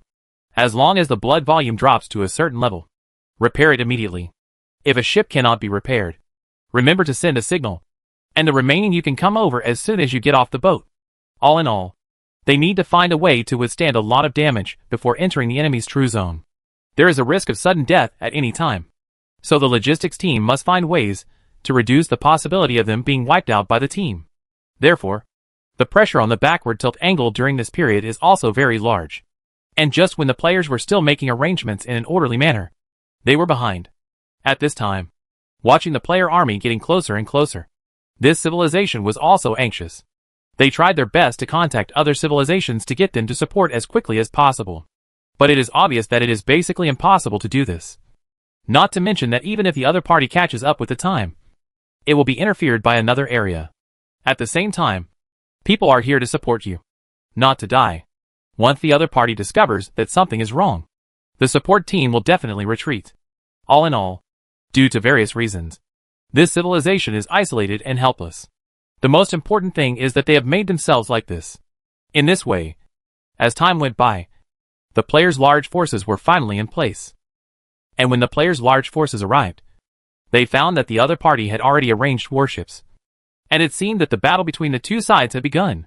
Although they were well prepared, their winning rate this time was too low. After all, their situation here is also because they seek death. At the same time, the players have been very frustrated by them during this period. After all, in order to rush here, they have been completely risking their lives during this period. For this group of players, they have already had ideas about the word civilization. After all, no one would be happy if they were treated like turtles and beaten every day. Fortunately, it was all over. This wave can be said to be old and new grudges. Let's settle them together. The battle between the two sides was extremely fierce. Of course, it was too easy for the players to win because the number of their warships was here. At the same time, the players also discovered that many fleets were coming from different directions. However, when these fleets saw the tragic situation inside, they finally weighed three and retreated. After all, judging from the current situation, The battle may be over by the time they rush inside. By then, these bugs can easily ambush them. And then the game will not be worth the loss. So as the first civilization retreated, several other civilizations also retreated. When seeing this scene, naturally this civilization knew that it had been abandoned. But there is nothing they can do at this time. After all, the current situation can be regarded as their own suicide. In this way, they watched the players eliminate them and began to loot resources. It is too easy for this civilization to win. At the same time, Jiang Yao has discovered that the relationship between these combined civilizations is much more complicated than he thought. I won't say too much. Just talk about the other civilizations that rushed over to support me when my side was attacking. Just by relying on this point alone, you can see where some of the problems lie. It seems that things are not as simple as I thought. These civilizations are relatively united. But the problem lies here. With this civilization as a warning, the remaining civilizations will definitely be very careful. All members of the fleet are ready to launch the next civilization's attack immediately. We can't give it to them because the more time we give them, the greater our losses will be. With this arrangement, the players set off again. At the same time, when they saw the players moving towards the next target, the United Civilizations also felt that things were getting worse and worse. And now after seeing the players' offensive routes, they can basically be sure that there should be many civilized hometowns on their side that have been discovered by the opponent. Chapter 635 Titans Move Out. Although this is many years later, players are once again at war with these United Civilizations. But this time no one wants to see their side wiped out. Although the support for the civilization that the players attacked was very slow, the role played by this civilization was also very important. This can be said to be the closest civilization to the players' activity area, and many of their fleets need to come here for supplies. Once this place is captured, they will fall into a very passive situation in the later stage. But now being captured has become a foregone conclusion. After all, when they saw such a large fleet of players, they knew that the support fleet on their side used to only send meat to the opponent. So after careful consideration, they decided to retreat temporarily. Through this war, we have basically been able to determine the supply route of the insect swarm. After determining the route, the next thing will be easier to handle. Now we can't compete with their main force, but we can still block their supply line. The first reaction after they capture our side should be to transport resources away. So we only need to harass their transportation routes and supply routes to reduce the return process of their large forces. Provide enough time for our follow-up troops to come here. After some discussion, the United Civilization immediately took action. The players had naturally expected this aspect, so they formed a convoy formation in advance. When the United Civilization came to cause trouble, they were discovered by the convoy formation and intercepted. At the same time, after the main force formation was almost cleared of the effective forces of this civilization, another part was sent to support the escort formation. Brothers think the same as us. They don't intend to let our main formation leave. Now we don't have time to spend time with them here. Since we can't transport the resources here, then we make it impossible for them to touch this area for the time being. As he said this, the players immediately began to set up. Compared with the previous arrangement, this time players surrounded the civilization with bombs and turrets. If the opponent wanted to invade, the price they would have to pay was also very high. Moreover, there is no usable equipment inside, and the only valuable ones are the ores that have not yet had time to be transported. Therefore, their biggest purpose here is to transport the ore away. But it is not easy to transport the ore away. After all, it is impossible for the players to give them this opportunity. Ever since, after the players had arranged the place, the mighty army immediately set off towards the next civilization. At this time, within the United Civilization, the insect swarm's troops are on the move again. Looking in the direction, they should be in the direction of Yueshing Civilization. What? How is this possible? They haven't stabilized the area they captured before.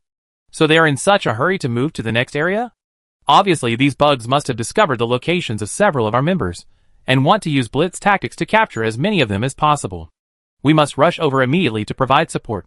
The large force will immediately change direction and head towards Yueshing Civilization. As a result, as orders were issued one after another, the large troops that came to support immediately changed their direction and headed for the area where Yueshing Civilization was located. At the same time, Yueshing Civilization also immediately began to deploy. After all, no one of them dared to take the large force attacking this time lightly. Meanwhile on the other side, brothers, the situation of no 2's attack on civilization has been sorted out. The current situation is a little complicated for us. We have detected the opponent's large force and are rushing over there. It is estimated that the number of warships has exceeded 1 million. Hearing this, Xianyu and the others couldn't help but look at each other. It was obvious that they were a little surprised by the number of warships they sent this time. I didn't expect that they would send so many warships this time. It seems that he is determined to fight with us. Brothers, what should we arrange next? Otherwise, let's just use the flagship formation, when the numbers of both sides are about the same. If we don't use the flagship formation, then the subsequent fight will be very difficult. Or just combine the battleships responsible for other areas, so that our number is several times theirs, and we can completely crush them. At this time, Penguin also fell into deep thought after hearing everyone's words. It was obvious that the current situation was also very complicated for him. The current situation is that we have sent a fleet of 1 million, and the opponent has almost the same number. We know that the subsequent resources will come and crush the opponent with numbers. We can also think of this. If both sides have invested a large number of warships in this battlefield, even if we win, the remaining warships may not be able to support our continued crusade backwards. Having said this, the Emperor Penguin thought for a while, and then made up his mind. If that's the case, then we might as well do the opposite and change our thinking. Since the other party thinks that we may do this in a later stage, then we just don't do it like this. We need to use thunder to clear out all the troops supporting the opponent. In this case, we can continue to attack the next few civilizations. Although our trump cards will be exposed in this way, it doesn't matter, because our strategic goal this time is to win these 8 civilizations as quickly as possible. As long as we achieve this goal, it doesn't matter whether our trump card is exposed or not. After thinking about it for a while, the Emperor Penguin made a decision. Soon after, players know to attack the civilized area. At this time, there were already densely packed warships on standby. At the same time, the battle between the two sides has also begun. As the battle began, both sides continued to invest a large number of troops inside. It's just that compared to the united civilization, the number of troops added by the players is very small. They are quietly waiting for more warships from the united civilization to come over. However, although the number of battleships on the player side is very small, they are not afraid at all when facing enemies that are more numerous than them. Brothers, the opponent's warships already number 3 million. It is already very difficult for us to continue to fight against them. At this time, watching the enemy's fierce artillery fire on the battlefield, many players were urging their wives to arrive in the channel. Old fellows, please wait a moment. Don't worry about this. Wait for them to gather a little more, and the number of warships mobilized from behind will be slightly expanded. We can delay it for a while longer. In this way, the players exchanged words with each other. As time passed, the number of the opponent's battleships had reached 6 million. Players who saw so many battleships knew that it was time. Brothers, prepare to retreat. Just like this, after all preparations were completed, the players' warships immediately began to turn around and prepare to evacuate the battlefield. At the same time, the united civilization was also a little confused when they saw the players suddenly retreating. But when they wanted to pursue it, they suddenly found a violent reaction in the space. And then a huge battleship appeared in front of them. When these people saw this battleship, they were confused at first. However, when one of the united civilizations saw this battleship, they immediately realized that something was wrong. Titans! How come they have Titans? And they are large Titans. This civilization was lucky enough to obtain a Titan blueprint, which was just a copy, and it was just an ordinary Titan. So this civilization spent tens of millions of years to finally create this missus. Where they found the Titans, they learned that there were 2 types of Titans. The first type was the one they had, and the second type was the very rare large Titan. After knowing the time and energy required to manufacture such a warship, they understood that even if they obtained the second type of blueprint, they might not be able to build it at all in their situation. After all, even the resources consumed by ordinary ones are their reserves for tens of millions of years. If it is a large one, it will be a huge consumption of resources. How is it possible that the insect swarm has such a weapon? A warship of this level requires a huge amount of materials. With the resource acquisition of the insect swarm, it is absolutely impossible for them to build such a thing. And even if they collect enough, how long will it take? Well, there's also the equipment. Without professional equipment, it is very difficult to manufacture modules with existing technology. It requires a huge amount of resources and time. and a large part of the modules manufactured are substandard. If you take this factor into consideration, the materials will need to be turned over again, and the time will need to be increased. It is also because of these factors that it is basically impossible for this civilization to create a super titan by one person. However, such a ridiculous thing happened in front of him. The bugs really built this thing and put it into use. And when he saw the heavily patrolled fleet fleeing first, and then the warships suddenly appearing, he immediately realized something. Retreat all warships that attack the super titan and run as far as you can. After reacting at this time, he immediately gave the order, because as soon as the titan appeared, he was surrounded by the pursuing fleet and launched an attack. So at this time, Titan is very close to these battleships. Although this commander is relatively smart, because he at least knows to make all the warships retreat as soon as possible. It is obvious that it is too late now. The warships that received the order began to retreat one after another. Although they did not understand why there was such an order, it was their bounden duty to execute the order. However, before they ran very far, they noticed a huge energy reaction suddenly appear behind them. And then this energy began to spread around. Then most of all the warships present, including some of the players' warships that did not escape, were wiped out in this blow. Originally, when the players began to retreat, the Titan set off. At the same time, Titan's foothold is still near these civilized fleets. Logically speaking, at such a distance, the players should have time to escape. But in order to pursue the limit, the players chose to take risks and make the distance as close as possible. This also has the effect of this doomsday. At this time, the commanders of the United Civilization saw the scene in front of them for a long time, because it was obvious that what they saw in front of them exceeded their understanding. What kind of weapon is this? At this time, many commanders in the United Civilization were trembling in their voices. Millions of warships disappeared in an instant. They witnessed the whole process with their own eyes. When the huge battleship appeared near their fleet, the surrounding energy reaction surged sharply, and at the front of the battleship, a blue sphere gradually formed. Immediately after this moment, the blue sphere began to spread, and the surrounding space began to distort. That battleship was like a pebble thrown on calm water that stirred up the entire cement. The universe at that time was just like the water surface. The doomsday triggered waves of waves, and when the doomsday was over, all that was left were the broken walls of these battleships. Just one strike destroyed millions of warships. I know that these are warships of high-level civilizations, and those of low-level civilizations. They are completely different things.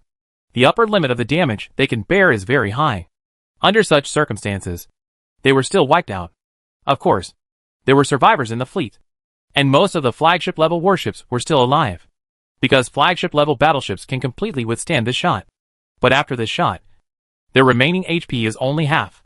The remaining half of the flagship is where the Titan's turret can easily finish the last hit. Retreat. All warships retreat immediately. At this time, the commander of the United Civilized Races, who had just woken up from his dream, quickly shouted, "The current situation is beyond their control, and it doesn't make much sense to keep the battleship here. What they have to do now is to let the subsequent warships that have not arrived yet leave here first, and then make a long-term plan." Among the insects, a strategic-level weapon suddenly appeared, and before they could react, it dealt a huge blow to them. The impact of this incident is too huge for them.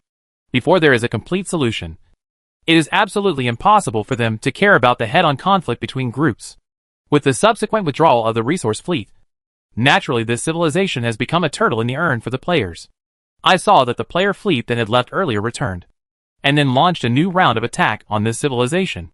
In the previous battle, most of the living forces had been wiped out, so this person basically didn't have much resistance.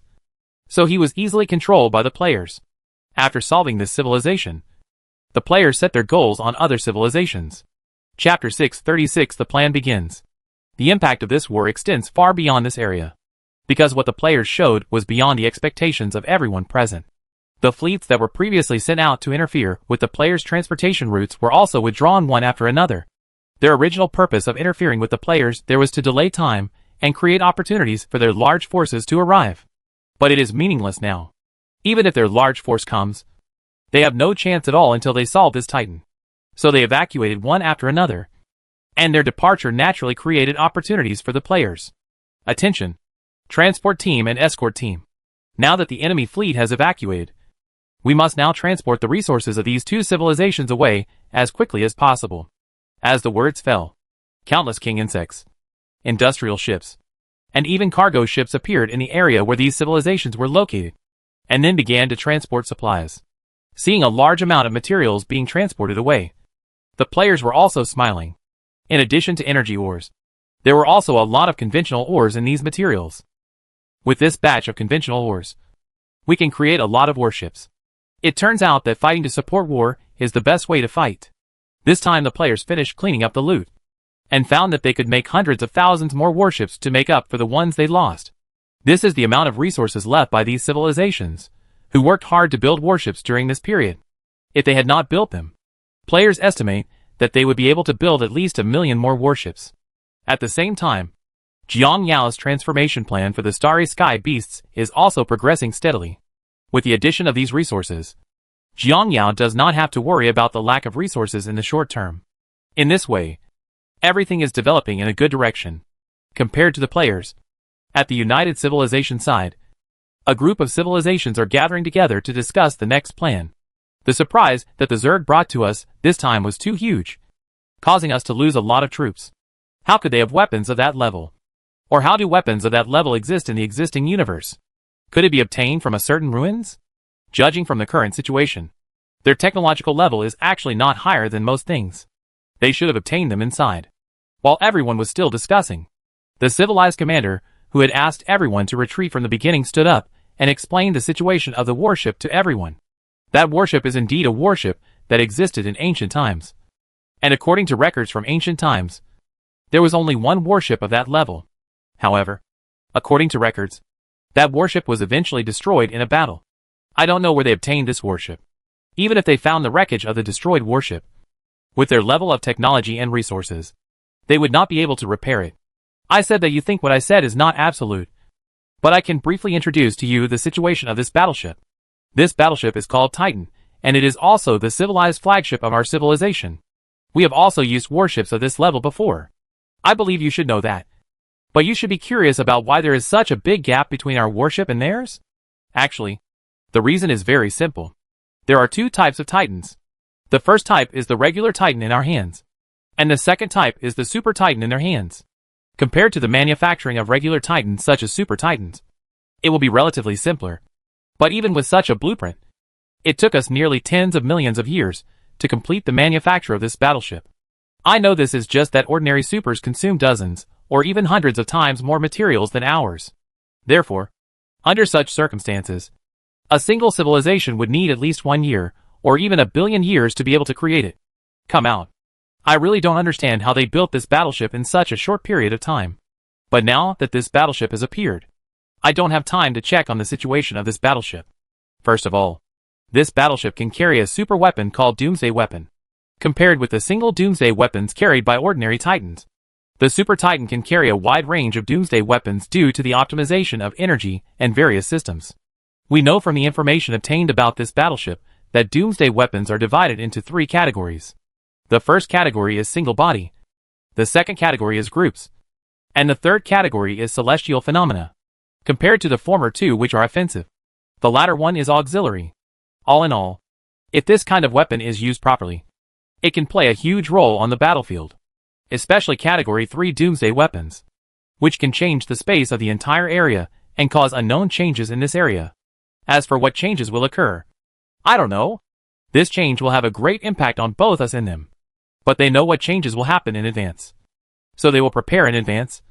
So after this warship appears, the only thing we can do is to find a way to escape from the area disturbed by him. Upon hearing this commander's introduction, everyone present could not help but frown. It was obvious that the current situation had exceeded their imagination. Isn't there a way to deal with that battleship? Such a powerful weapon must have flaws. Right? Hearing this, the previous commander also nodded and then said, there is indeed a flaw. After releasing the Doomsday weapon, the Titan will not be able to move for a period of time. This time should be 1 day. At this time, after hearing what the commander said, everyone began to discuss quietly. It was obvious that this flaw gave them room to operate. We can think about it and gather all the battleships together. Next time when the Titan releases this weapon, we can launch these battleships out and focus the fire to destroy it directly. There was a lot of discussion after hearing this. We also understand the situation of this warship, so we need to arrange it in advance. And we can't make it too obvious. Otherwise it will be bad if they discover it. First of all, we can prepare tens of millions of warships in advance. Then we will prepare another 10 to 20 million cannon fodder warships, responsible for attracting that Titan to activate the Doomsday weapon. After he activates it, we will send over all the tens of millions of cannon fodder warships that we have prepared in advance. If we do this, we will definitely be able to deal with that Titan. It's just that if we want to hide tens of millions of warships from being discovered by the insect swarm, we must hide far enough away, because their detection system is much more advanced than ours. And it will take one day after the Titan releases the Doomsday weapon. It cannot be moved, so our warships can be parked half a day's journey away. The location at this distance is also undetectable by the insect swarm, so we can completely operate in this way. As long as we destroy so many warships, it will not be a concern. After some discussion, the civilization present decided to use this plan, because the wife's influence on them is too great. If this strategy exists for one day, it will be basically impossible for them to attack the insect swarm in the future. Therefore, all the civilizations present were particularly concerned about this plan. It was even said that they directly transferred all the civilization flagships from their own civilization. After all, there is only one chance. Once the plan is executed and then fails, the swarm will not be fooled again next time. So they must be iron-blooded and arrange all aspects to ensure nothing goes wrong. Just as they were executing this plan, the insect swarm was already heading towards the next civilization. And at the same time, that civilization also urgently mobilized all its combat ships. They were ready to give up this civilized area directly, which would also buy them more time to gather troops here. After planning in this way, they began to weave a large net for the insect swarm and waited for them to take the bait. Brothers, how come civilization no 3 attacks so smoothly? They basically have no resistance. I guess we were scared by our sun last time. After all, there are millions of first-order battleships. Anyone who wants to resist again has to think twice. Holy crap. Wouldn't we be invincible if we brought this thing with us every time we set out? You can't say that. I guess they are also holding back their bad intentions and want to take advantage of our Titan. As long as they have such a powerful group, they dare not send out battleships. It is basically impossible for a single unit under construction to defeat us. In terms of elite battleships, we are not inferior to their group. If they are sent here, one doomsday shot can send them all away. I feel that with this Titan, we will be invincible. I have to say that the initial effort was worth it. At this time, all the players couldn't help but sigh. How much risk they took in order to get this Titan out of the United Universe civilization. At that time, they actually took the risk to challenge the Moon Spirit civilization. And what they got in exchange for so much did not disappoint them. After solving the third problem, players naturally turned their attention to the fourth civilization. After making simple money-making repairs, the players went to the next target civilization without stopping. After all, this time, they were going to carry out a blitzkrieg. Just don't give the other party too many opportunities and reaction time. Therefore, the players are in a state of urgent march. At the same time, in the area where the fourth civilization is located, there are already more than 10 million warships waiting here. At the same time, there are also various detection equipment surrounding it. Brothers, the other party has learned well. They cast the net of the detection equipment wide enough. I guess it is to prevent us from driving the Titan over. They think too much. Our Titans have used many methods in the past. This time we use the delivery method to ensure that they have no time to react. Prepare enough induction ships in the fleet in advance. And then when the battle between the two sides reaches a fever pitch, immediately send out induction ships to activate the induction field. And then Titan directly enters the battlefield through induction jump. But compared to the last time the Titans jumped over, we have to run ahead this time. And it needs to be done some time in advance. Because if induced, Titan will basically enter the scene in seconds. After entering the scene, in order to ensure that the enemy cannot escape, he will immediately start the doomsday. If we run directly, I guess it will still be difficult. After all, once they see us running away, they are not stupid, and they will naturally know what will happen next. After all, we were able to succeed last time because they did not know that the weapons in our hands now have intelligence. And they will take strict precautions. Once they find out we are retreating, they will probably run faster than us. Then how should we fight this wave? I do have a way to ask iWorm to copy some fake warships to increase the scale we are building. And then, we will send a certain amount of cannon fodder warships into the field.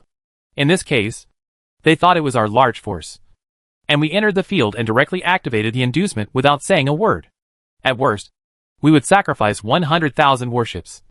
But if we could exchange them for hundreds of millions of warships, we would make money no matter how much we earn. The main reason why players have to sacrifice so many battleships is that even if they have a guide, the number of copies they can make is limited. If the number of battleship formations is small, it will be easy for the opponent to see the clues. They can also guess that they are sending cannon fodder warships. So in order to prevent the Titan's attack, they will definitely run away first. Therefore, in order to ensure nothing goes wrong, this time the players are going to use other warships as cannon fodder to have a good fight. How to play beads. Just like this. After everything was arranged, the players' fleet appeared in the area where the fourth civilization was located. After the players appeared in this area, the battle between the two sides naturally began. However, the United Civilization side fired a few shots before firing. And now an inducing stance suddenly appeared on the player side. Inducing force field. Sure enough, they sent the Titans here. By entering the battlefield in this way, they just want to give us a thunder blow as quickly as possible. And many of their warships are fake warships. Obviously this batch of warships are their cannon fodder warships. But you may never guess the cannon fodder. If you have it, don't we have it in our hands? The next moment a familiar wave appeared, and the area was immediately enveloped by powerful energy. When it was all over, all the warships on both sides were wiped out. And after everything here was eliminated, only this Titan was left standing here alone in the battlefield. No matter how many times I see it, this weapon still shocks me a lot. At this time, many commanders of the United Civilization all had such thoughts in their minds. But at this time, they also knew that this was not the time for them to sigh. All fleets are ordered to jump in the direction of Titan. As the order was issued, the United Civilized Universe began to take action. Chapter 637, Chapter 622, War breaks out. In response to the players' routines, the United Civilization's counterattack routines are naturally not bad at all. At the same time, on the player's side, their fleet once again came to the side of Titan. Brothers' plan this time went very smoothly. Everything is too easy. But this is normal. After all, if we release weapons like ours, they will risk their lives to fight against us. This is too incomprehensible. With these two attacks, I guess these civilizations will not dare to engage in large-scale battles with us in the future. After all, with this kind of weapon, engaging in large-scale battles with us is simply to die. Without a large-scale battle, we won't be afraid of them in a small-scale battle. They have no numerical advantage, and they are no match for us in terms of quality. I'll see what they can win this time. In this way, the players were discussing while cleaning the battlefield. But compared to the others, the Emperor Penguin frowned.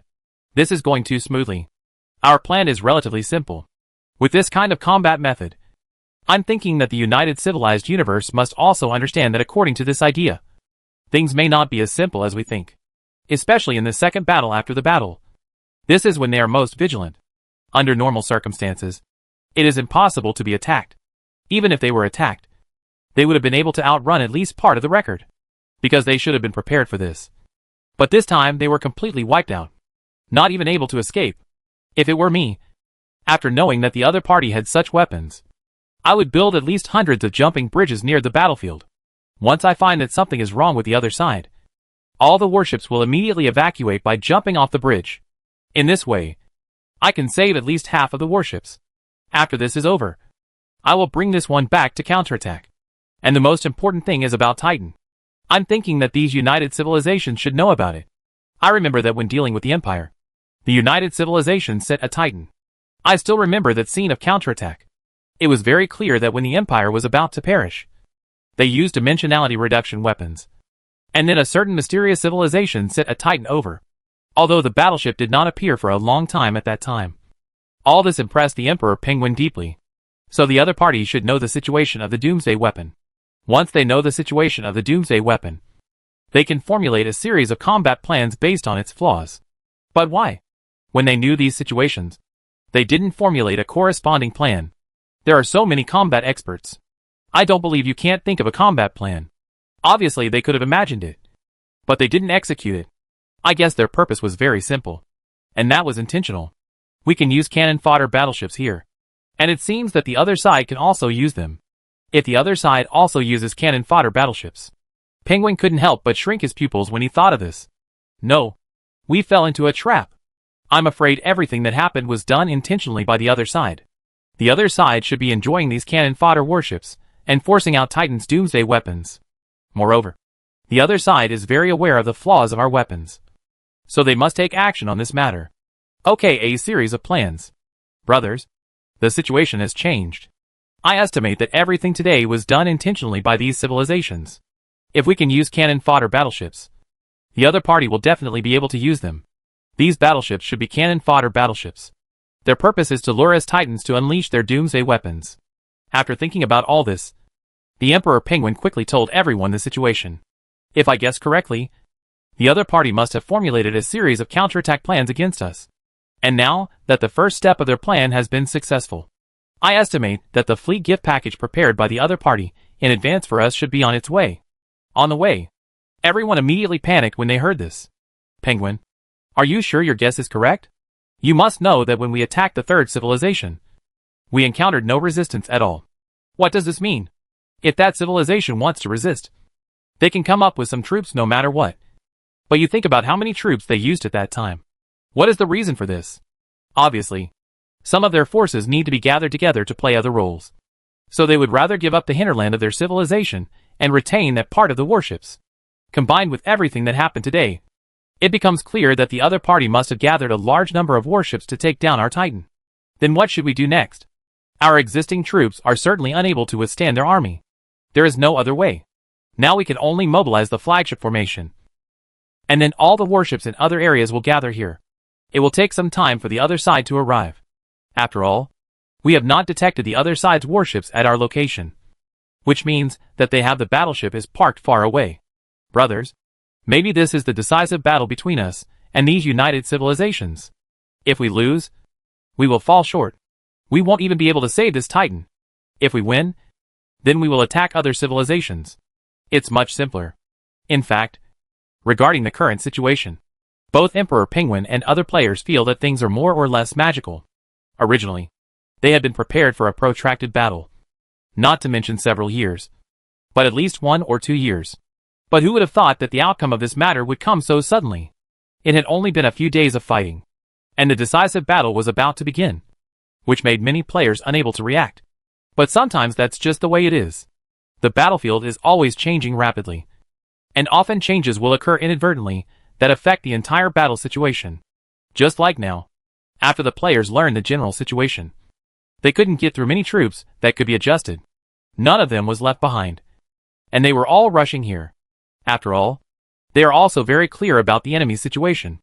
If the enemy launches a large-scale attack, then they can only try their best to resist it.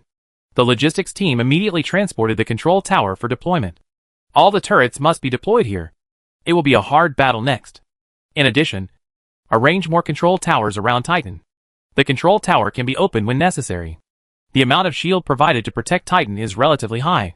As for the control of other positions, I have arranged everything for the turret. In this way, the players began to arrange their arrangements intensively. At the same time, a large number of player warships arrived here one after another. With the arrival of the forts and warships, the Emperor Penguin finally felt relieved. At the same time, while the players were still intensively deploying, their Vanguard exploration team had already scanned a large number of warships in the area. It was obvious that the warships deployed by the United Civilization were about to arrive.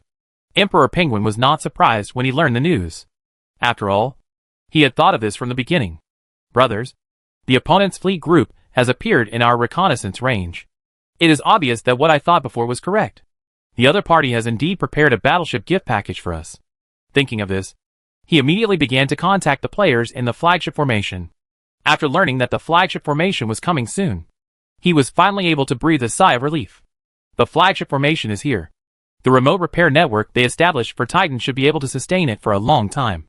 Moreover, these flagships are clearing enemies at a speed that is not slow at all. With their blessing and the addition of turrets, with the control tower and so many of our battleships, we should be able to fight this battle. Just a few hours later, the battleships of the United Civilization appeared in front of the players. Looking at these densely packed battleships, the players couldn't help feeling numb. 70 million warships. Seeing this number at this time, the players couldn't help but feel that things were very difficult. You know, they only have about 10 million at the moment. Not only is the opponent's force 7 times ours, but if you look at the types of these battleships, There are a lot of battleships and flagships. It's obvious that this time, they have used all their wealth. This is also normal. After all, the Titans who sniped at us only have one chance. Once this chance is missed, what they will face next will be our caution and our old tricks from time to time. So they must make sure to kill us in one fell swoop. Annihilation of the Titans. Just like this, with the interface between the two sides' forces. Without too much nonsense, both sides immediately began to attack it. Among so many battleships, at least 20 million battleships are always staring at Titan, while other battleships are other members of the flagship formation that are respectively locked. Of course, players' regular formations are also included. Players experienced what pressure was as soon as they fought. However, compared to the pressure of conventional fleets, the pressure of the flagship formation was very high. After all, the opponent's main target of fire was their own side. For the conventional formation, pay attention to placing as many targets as possible on the battleships of the flagship formation. The flagship formation should also pay attention here.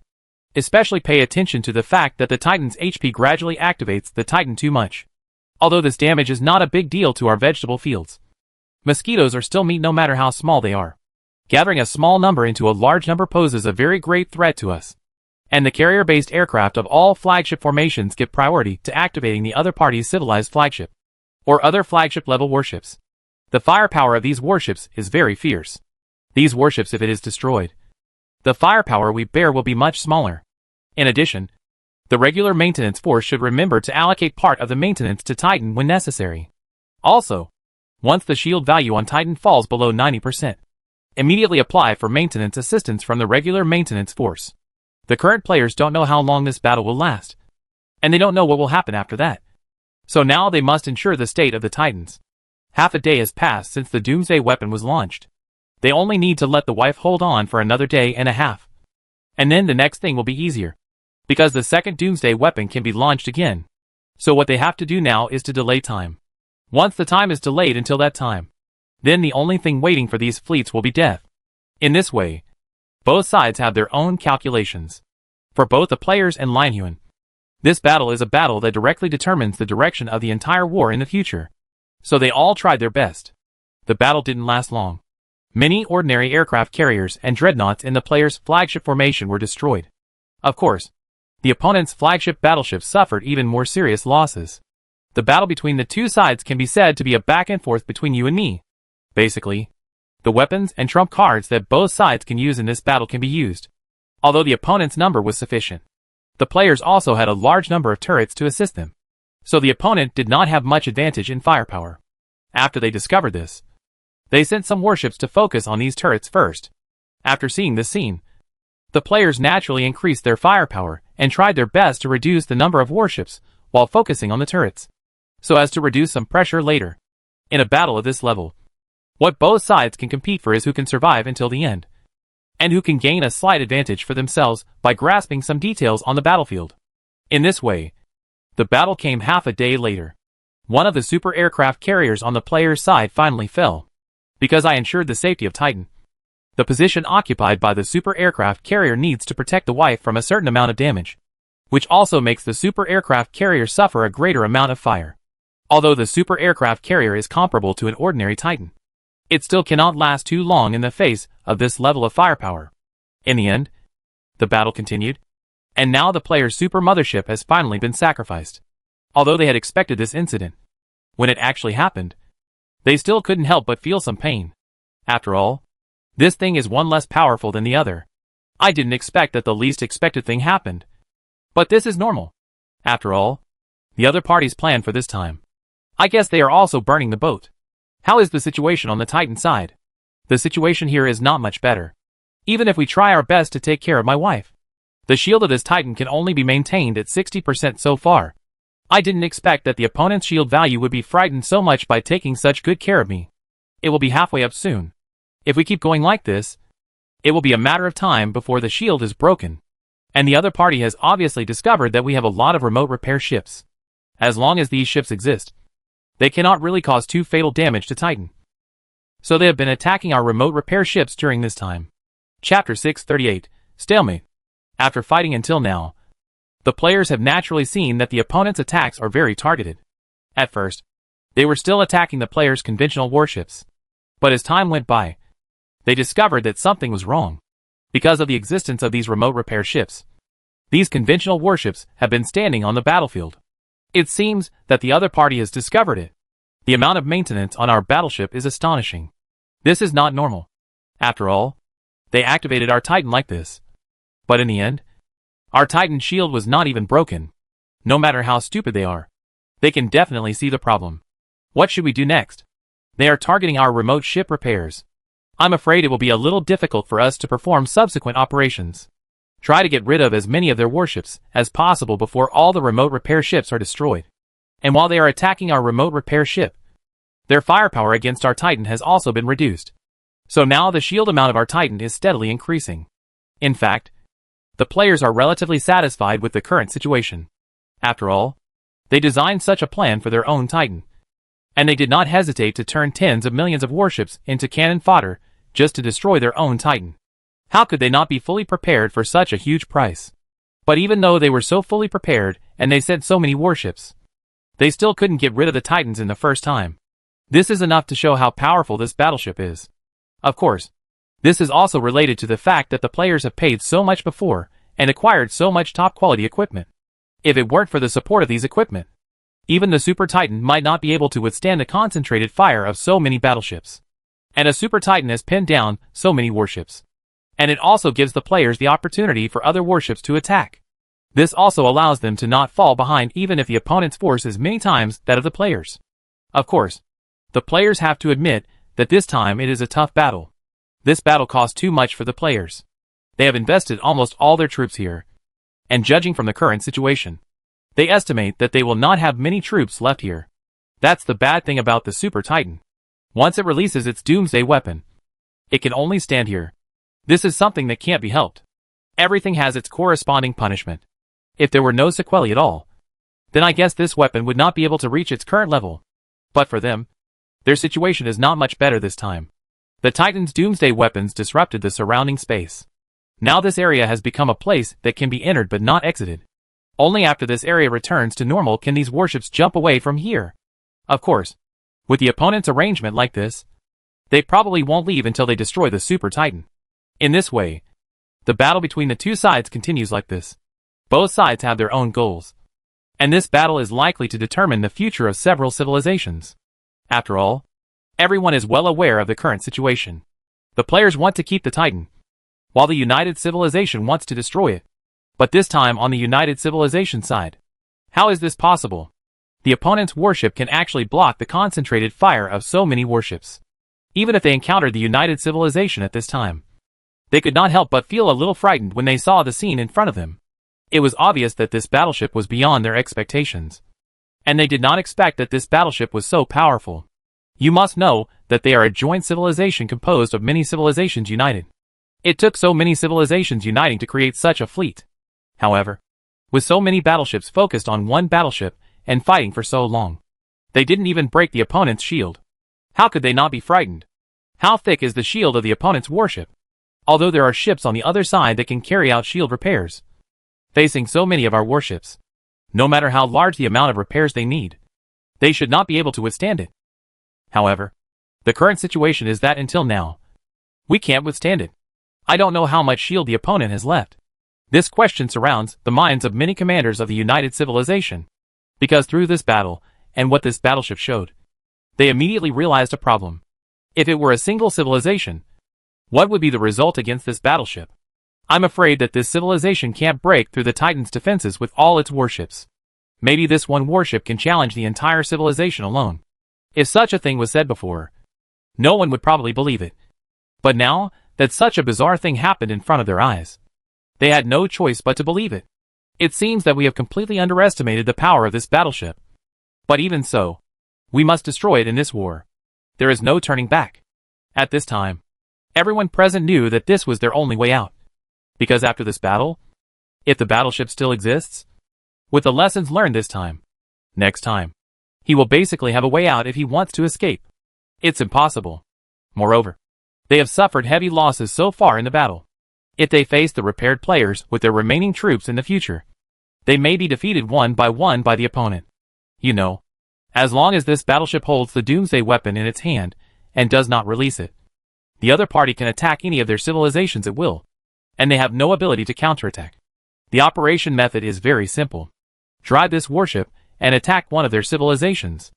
As long as this weapon is not released, their subsequent supporting troops will not dare to enter the site. And if those battleships do not enter the field, the players can easily clear out the fleet in their hands, with the flagship formation in their hands.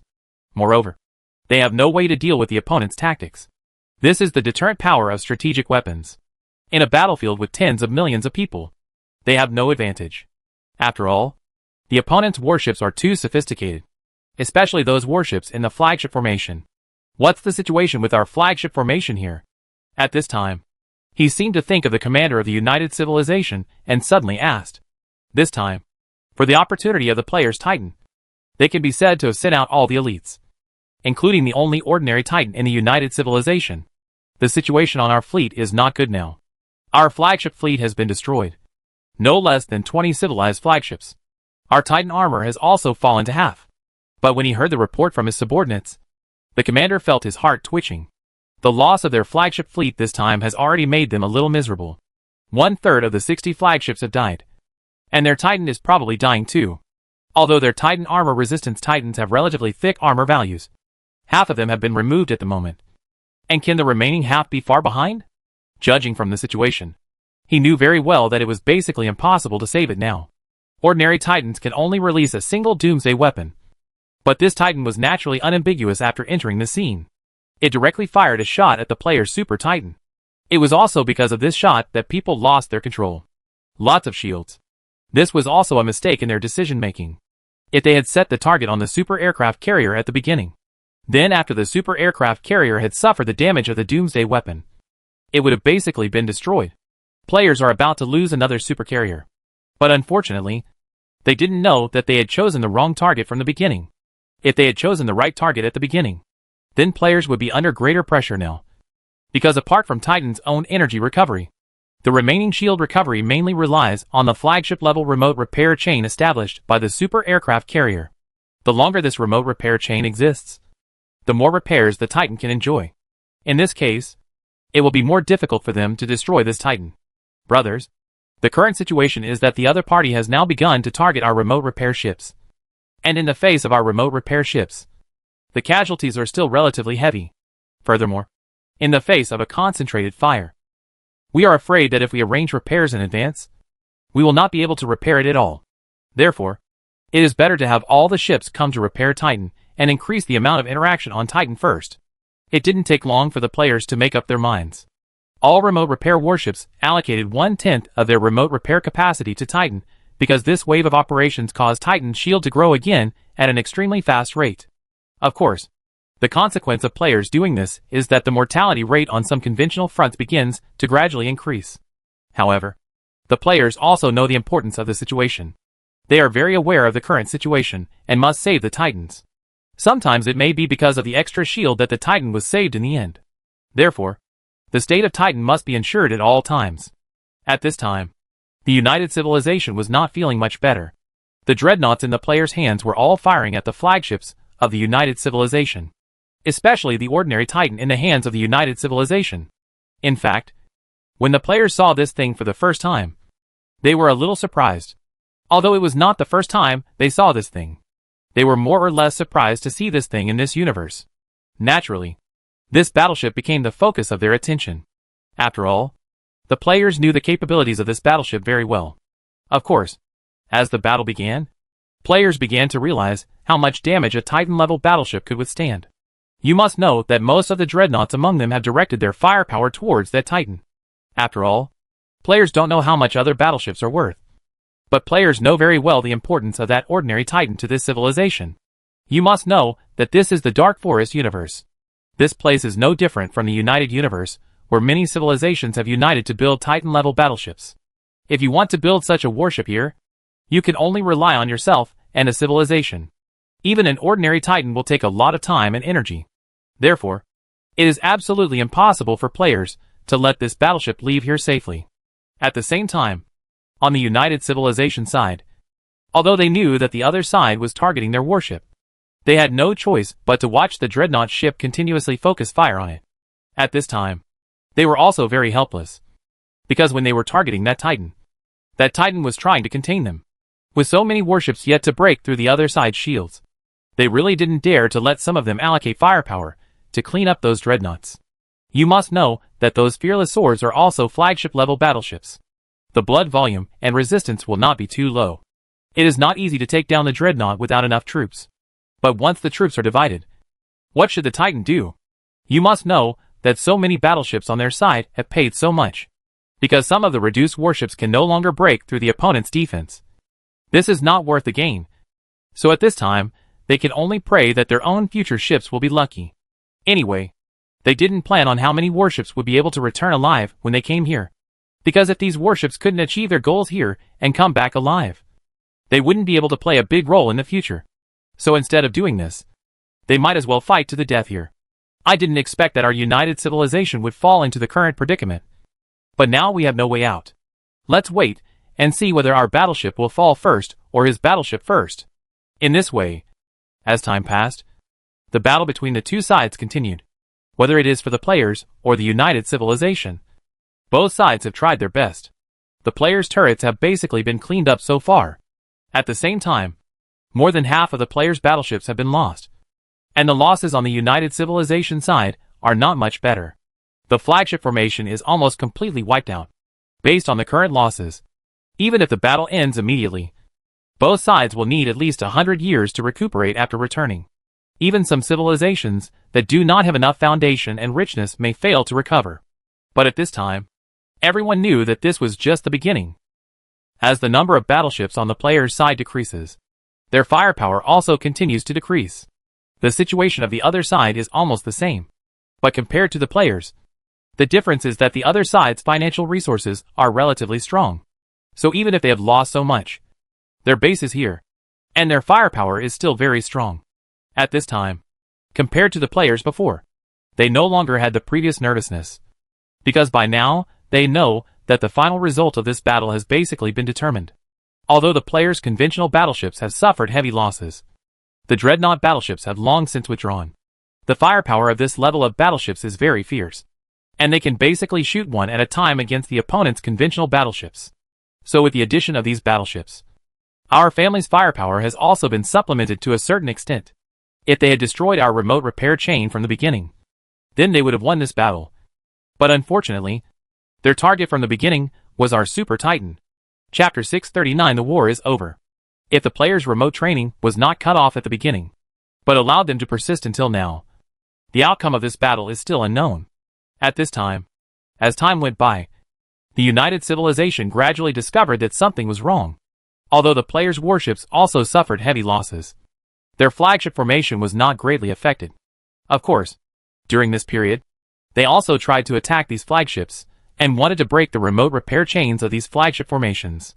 However, it was several times more difficult to break the remote repair chains of the flagship formations than ordinary warships.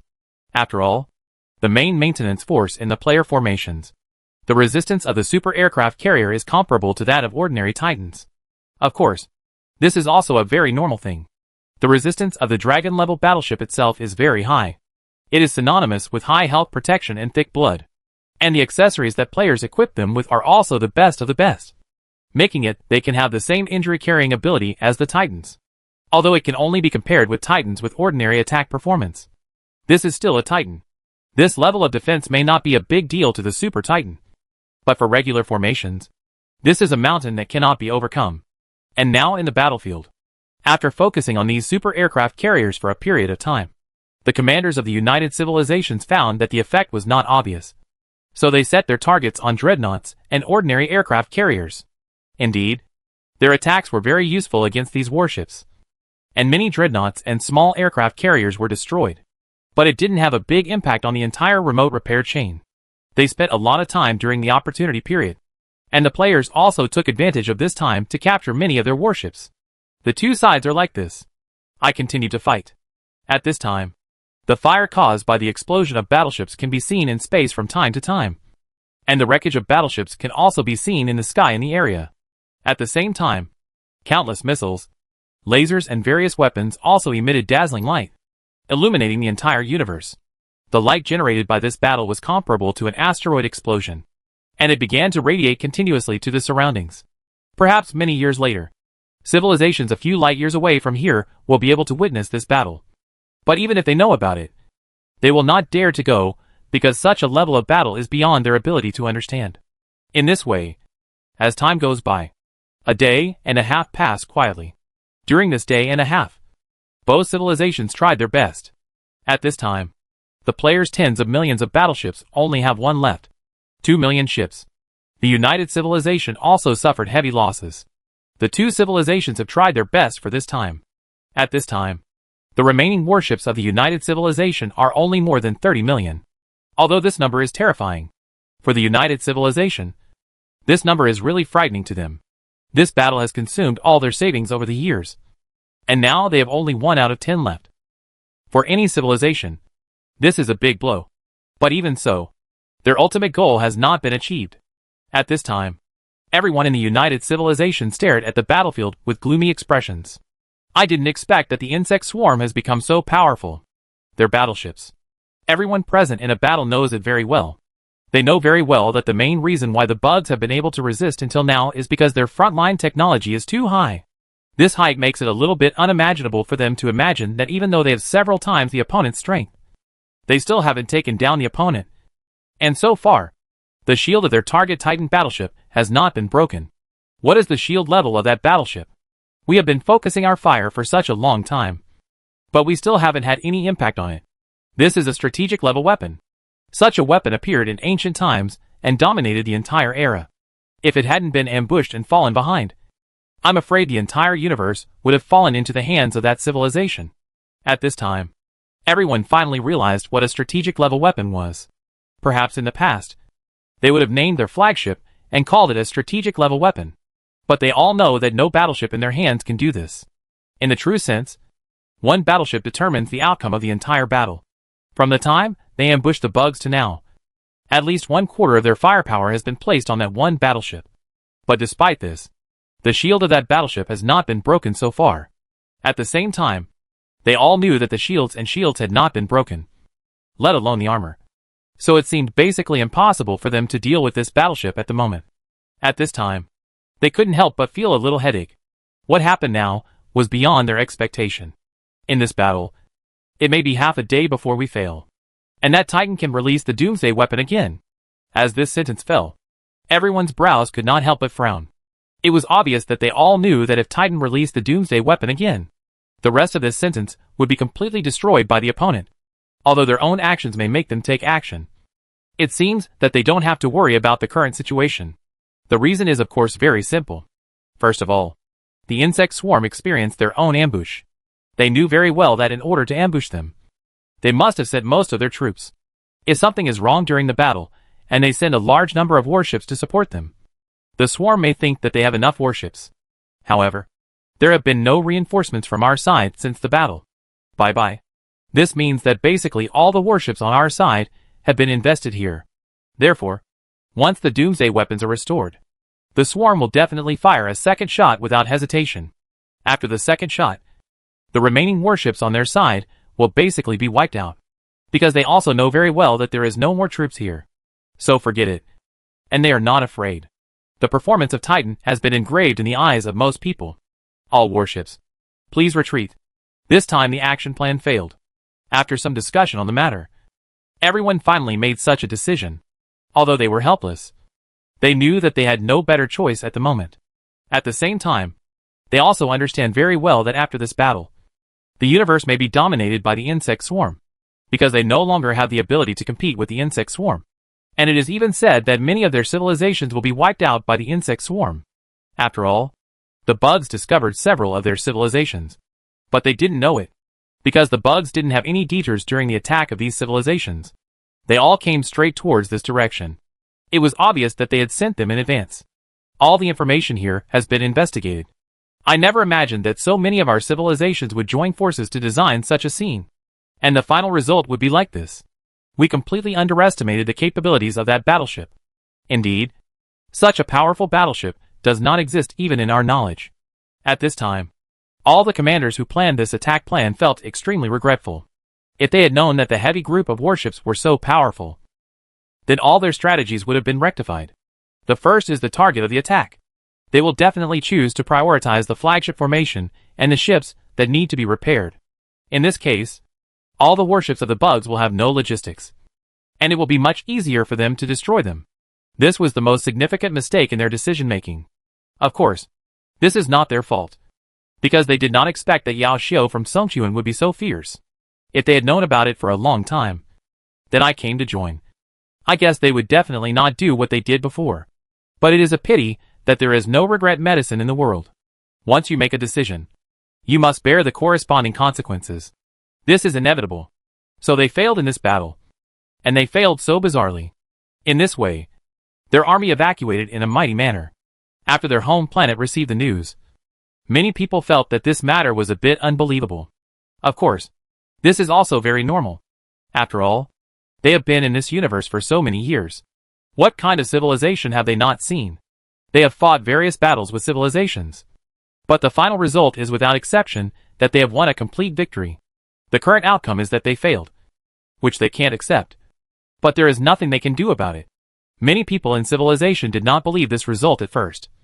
But when they saw many immigration ships being launched, they knew that this matter might be true.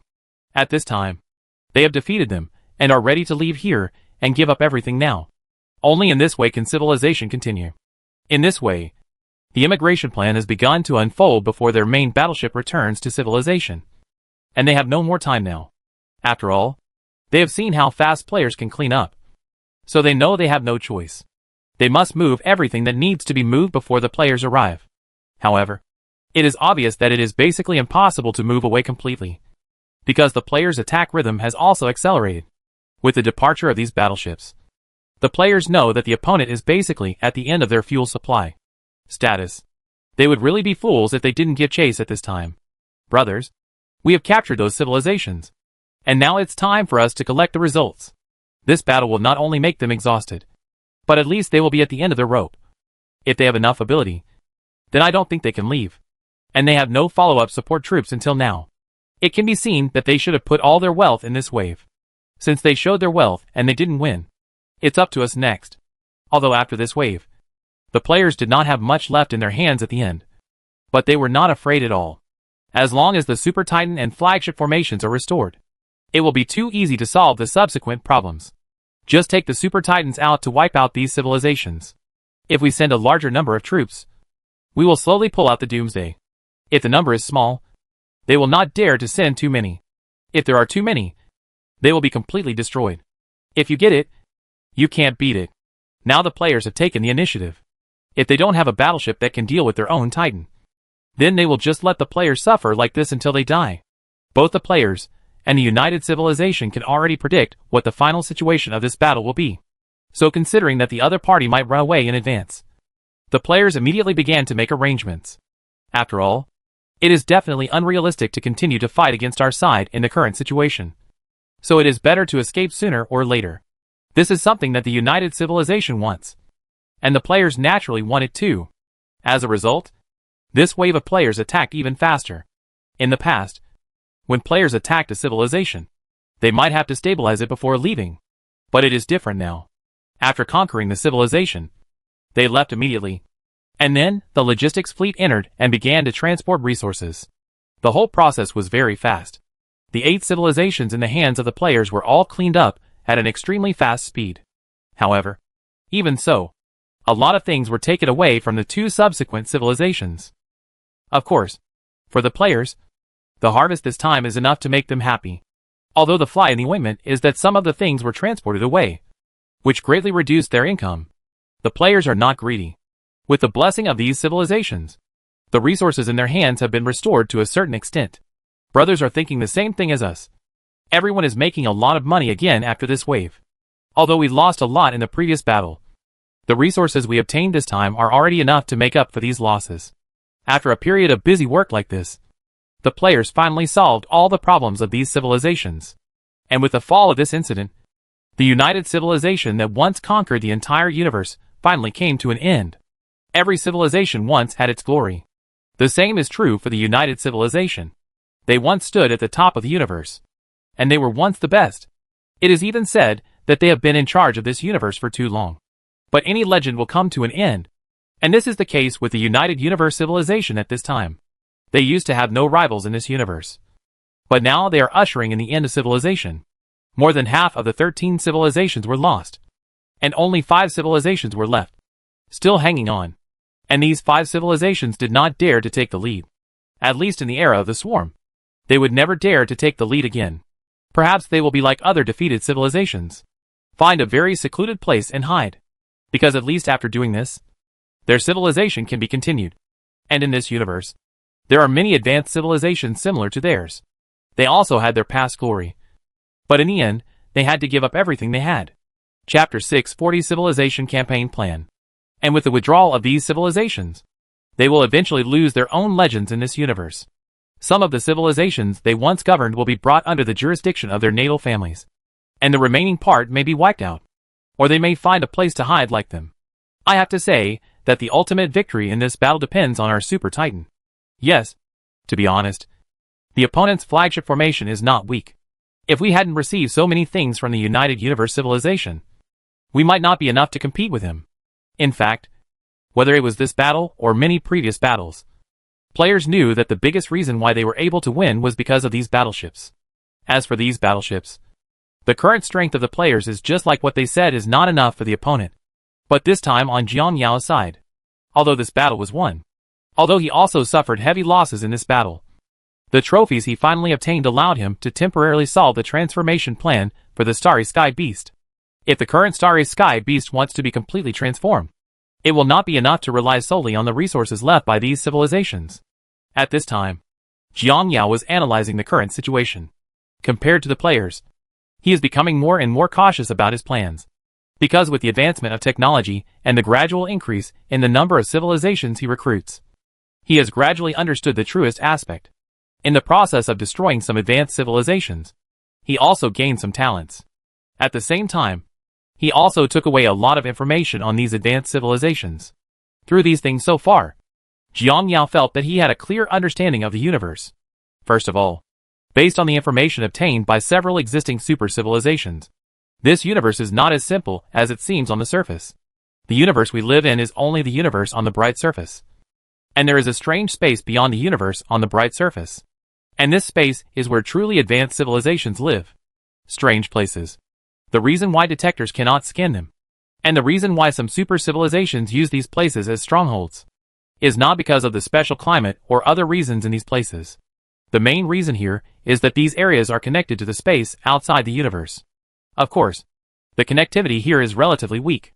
It is also for this reason that these civilizations are unable to enter that landscape and conduct research on this space. These civilizations have been conducting research on this space. Through these years of research, they can basically determine one thing. That space can be understood as an ancient battlefield. To put it bluntly, there is a transfer station over there. Once you reach that area, it will be much easier to go to other universes. This is why ancient civilizations in different universes have basically the same situation as their warships. Pretty much the same reason. Because they existed in that space at that time. There was more or less some connection between them. And there were also some references to the warships between them. After hearing the news, Jiang Yao naturally knew that he would have a long road ahead. It can even be said that he has just started now. Although its technology is relatively powerful in this universe, compared with the civilizations that can enter that space, or that have ways to connect to that space, his strength can only be said to be barely strong. And he also knows very well that a crisis may befall him at any time in the future. Because when the technological level reaches a certain level, or the secrets are obtained, some civilizations will definitely find ways to study how to enter that space. But once they have mastered this technique, it will be too easy for them to set foot in other universes in the future. Although no civilization in the United Civilization, including their own, can master this technology, there is no absolute in anything. The original Zerg appeared in that space for various reasons, and were guided here. This means that entering that space is also random, or under some special circumstances. You will enter that space unintentionally. But now there is no civilization that has mastered the technique of active still life. This technique has also disappeared due to the disappearance of ancient civilizations. But a similar method may actually be found in the ruins. If this is really the case, then I may still have a long way to go in the future. In the future, there may be a civilization that has mastered this technology and then accidentally entered our universe. To be precise, it is possible that there is such a civilization in a certain universe and has mastered this technique. I am currently conquering other universes, but we are lucky and have not encountered them. If such a civilization exists, then their technological level will definitely not be lower than mine. In order to prevent the most likely disaster in the future, I must prepare everything. Jiang Yao originally thought that with his current technology, there wouldn't be much problem in navigating this universe. But now, he knows very well that what he can understand is only the tip of the iceberg. As he learned more and more, he became more aware that if he wanted to continue in this universe, there were too many things he still needed to do. The first is detection technology. We must find a way to develop overclocking technology. This technology is really important to me, because only if I have this technology can I see clearly. I haven't studied the pseudo-overclocking technology currently used. If I want to research the real overclocking technology, I estimate that it will take a lot of time and energy. But fortunately, these super civilizations, for this there's also a bit of involvement in technology. They also know about this technology and have invested in research. But they just don't have any clue.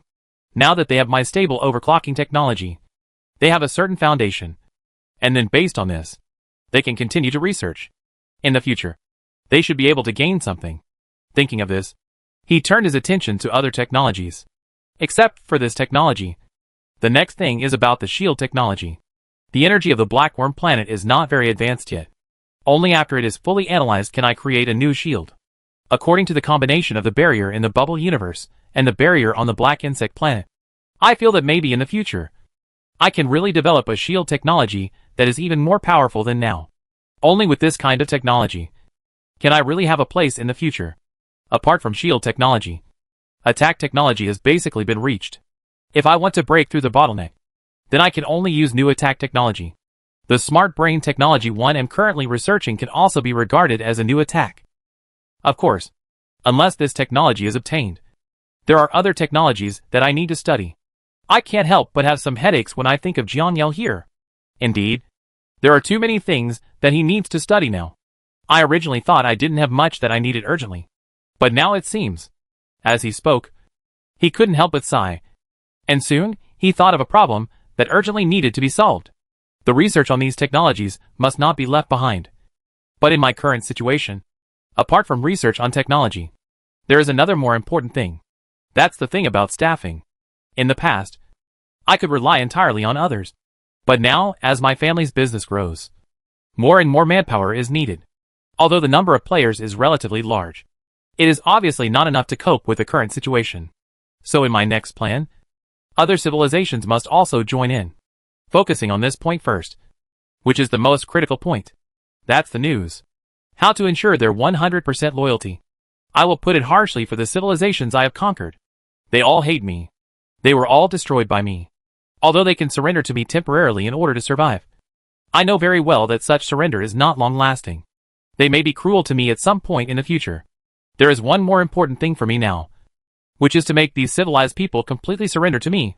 After thinking about this for a while, Jiang Qi started a project called the Second Generation. The entire operation process is actually very simple. That is, let the next generation of these civilizations learn their knowledge. But they cannot learn their history. They need to write a new history. The brain worms will perfect history. And at the same time, the brain worms will monitor all these second-generation civilized people. Keep them from being exposed to other things, such as the history of various civilizations, the history of the insect swarm's conquests, etc. The history of conquests can be optimized and exposed to them. In short, the next generation of some civilizations must learn it. The meaning and text I wrote must receive relevant education from an early age. They cannot be allowed to know everything related to their civilization. Cut off their understanding of their own people from the perspective of history and culture. After cultivating such a person, he will become the most loyal person to his own people. In order to expand the staff, Jiang Yao finally decided to use this method after much thought. This method has been verified by him, and he basically feels that it is very feasible. After all, the articles he conquered at the beginning and those that have followed him until now are assimilated in this way. So now, he decided to use the same method to bring all other advanced civilizations under his command. However, compared to those low-level civilizations, High-level civilizations are more cautious in handling them. In this way, he soon made a decision in his heart. After making the decision, he immediately turned his attention to other things. There are still quite a lot of things I need to arrange. But the most important thing now is to solve the problem of insect evolution. Thunder Beast and Leviathan. The number I currently have in hand is still too small. We must find a way to increase the number. And matters regarding subsequent evolutionary resources also need to be resolved as soon as possible. This is the most critical thing right now. For Jianyao now, what he needs to do is to first raise the strength of the insect swarm itself. Although he currently has a lot of technology in his hands. For him, these things still have not evolved into insects. It's true. Firstly, these technologies cannot be fully mastered by oneself. Secondly, a lot of energy and time have been invested in follow-up research on these technologies, and it is difficult to see results in the short term. So now, he needs to come up with something that can see results in the short term as soon as possible. Only in this way can he feel at ease. After all, no one knows when the crisis will come in the future. It is naturally best to make more preparations before then. He even said that if the gate to the universe appears next time, he said maybe they will take the initiative to attack other universes. To take the initiative to attack other universes, the various forces on your side must be fully prepared. Only in this way can we mobilize as many resources as possible. After all, his demand for resources is still relatively large, to be honest. First of all, the Starry Sky Behemoth has a huge resource consumption except for this. The resources that the subsequent Thunder Beasts and Leviathan will consume are also astronomical. If these things are not prepared, sooner or later, the development of the resources will stagnate. This is what he doesn't want to see, because he knows very well that if you want to continue to live in this universe, then you have to keep moving forward without any slacking off. If I can figure out how to enter that space, then my resource problem will be solved in the future. The nature of that space is similar to that of the gate of the universe. For me, as long as I enter the gate of the universe, I will be able to defeat them in other universes. Most of them. Get all their resources into your own hands. The resource problem can be solved. And after solving this most difficult problem, things will be easier to handle in the future. Now he needs it whether he is researching or manufacturing anything. For him, the amount of resources will directly determine his future path. After all, he is basically stuck at a certain stage without resources. As long as the resources are sufficient, he believes that it will be much easier for him to hit the next stage. Well, it's useless to think about it now. It's better to focus your energy and time on transforming the Starry Sky Beast first. Another point is that I have eliminated several super civilizations in the entire universe. And my own strength goes without saying. So now I can completely organize the resources in the universe for my own use. It's time to embark on a massive resource extraction plan. In addition, brand new resource extraction equipment must also be put into construction.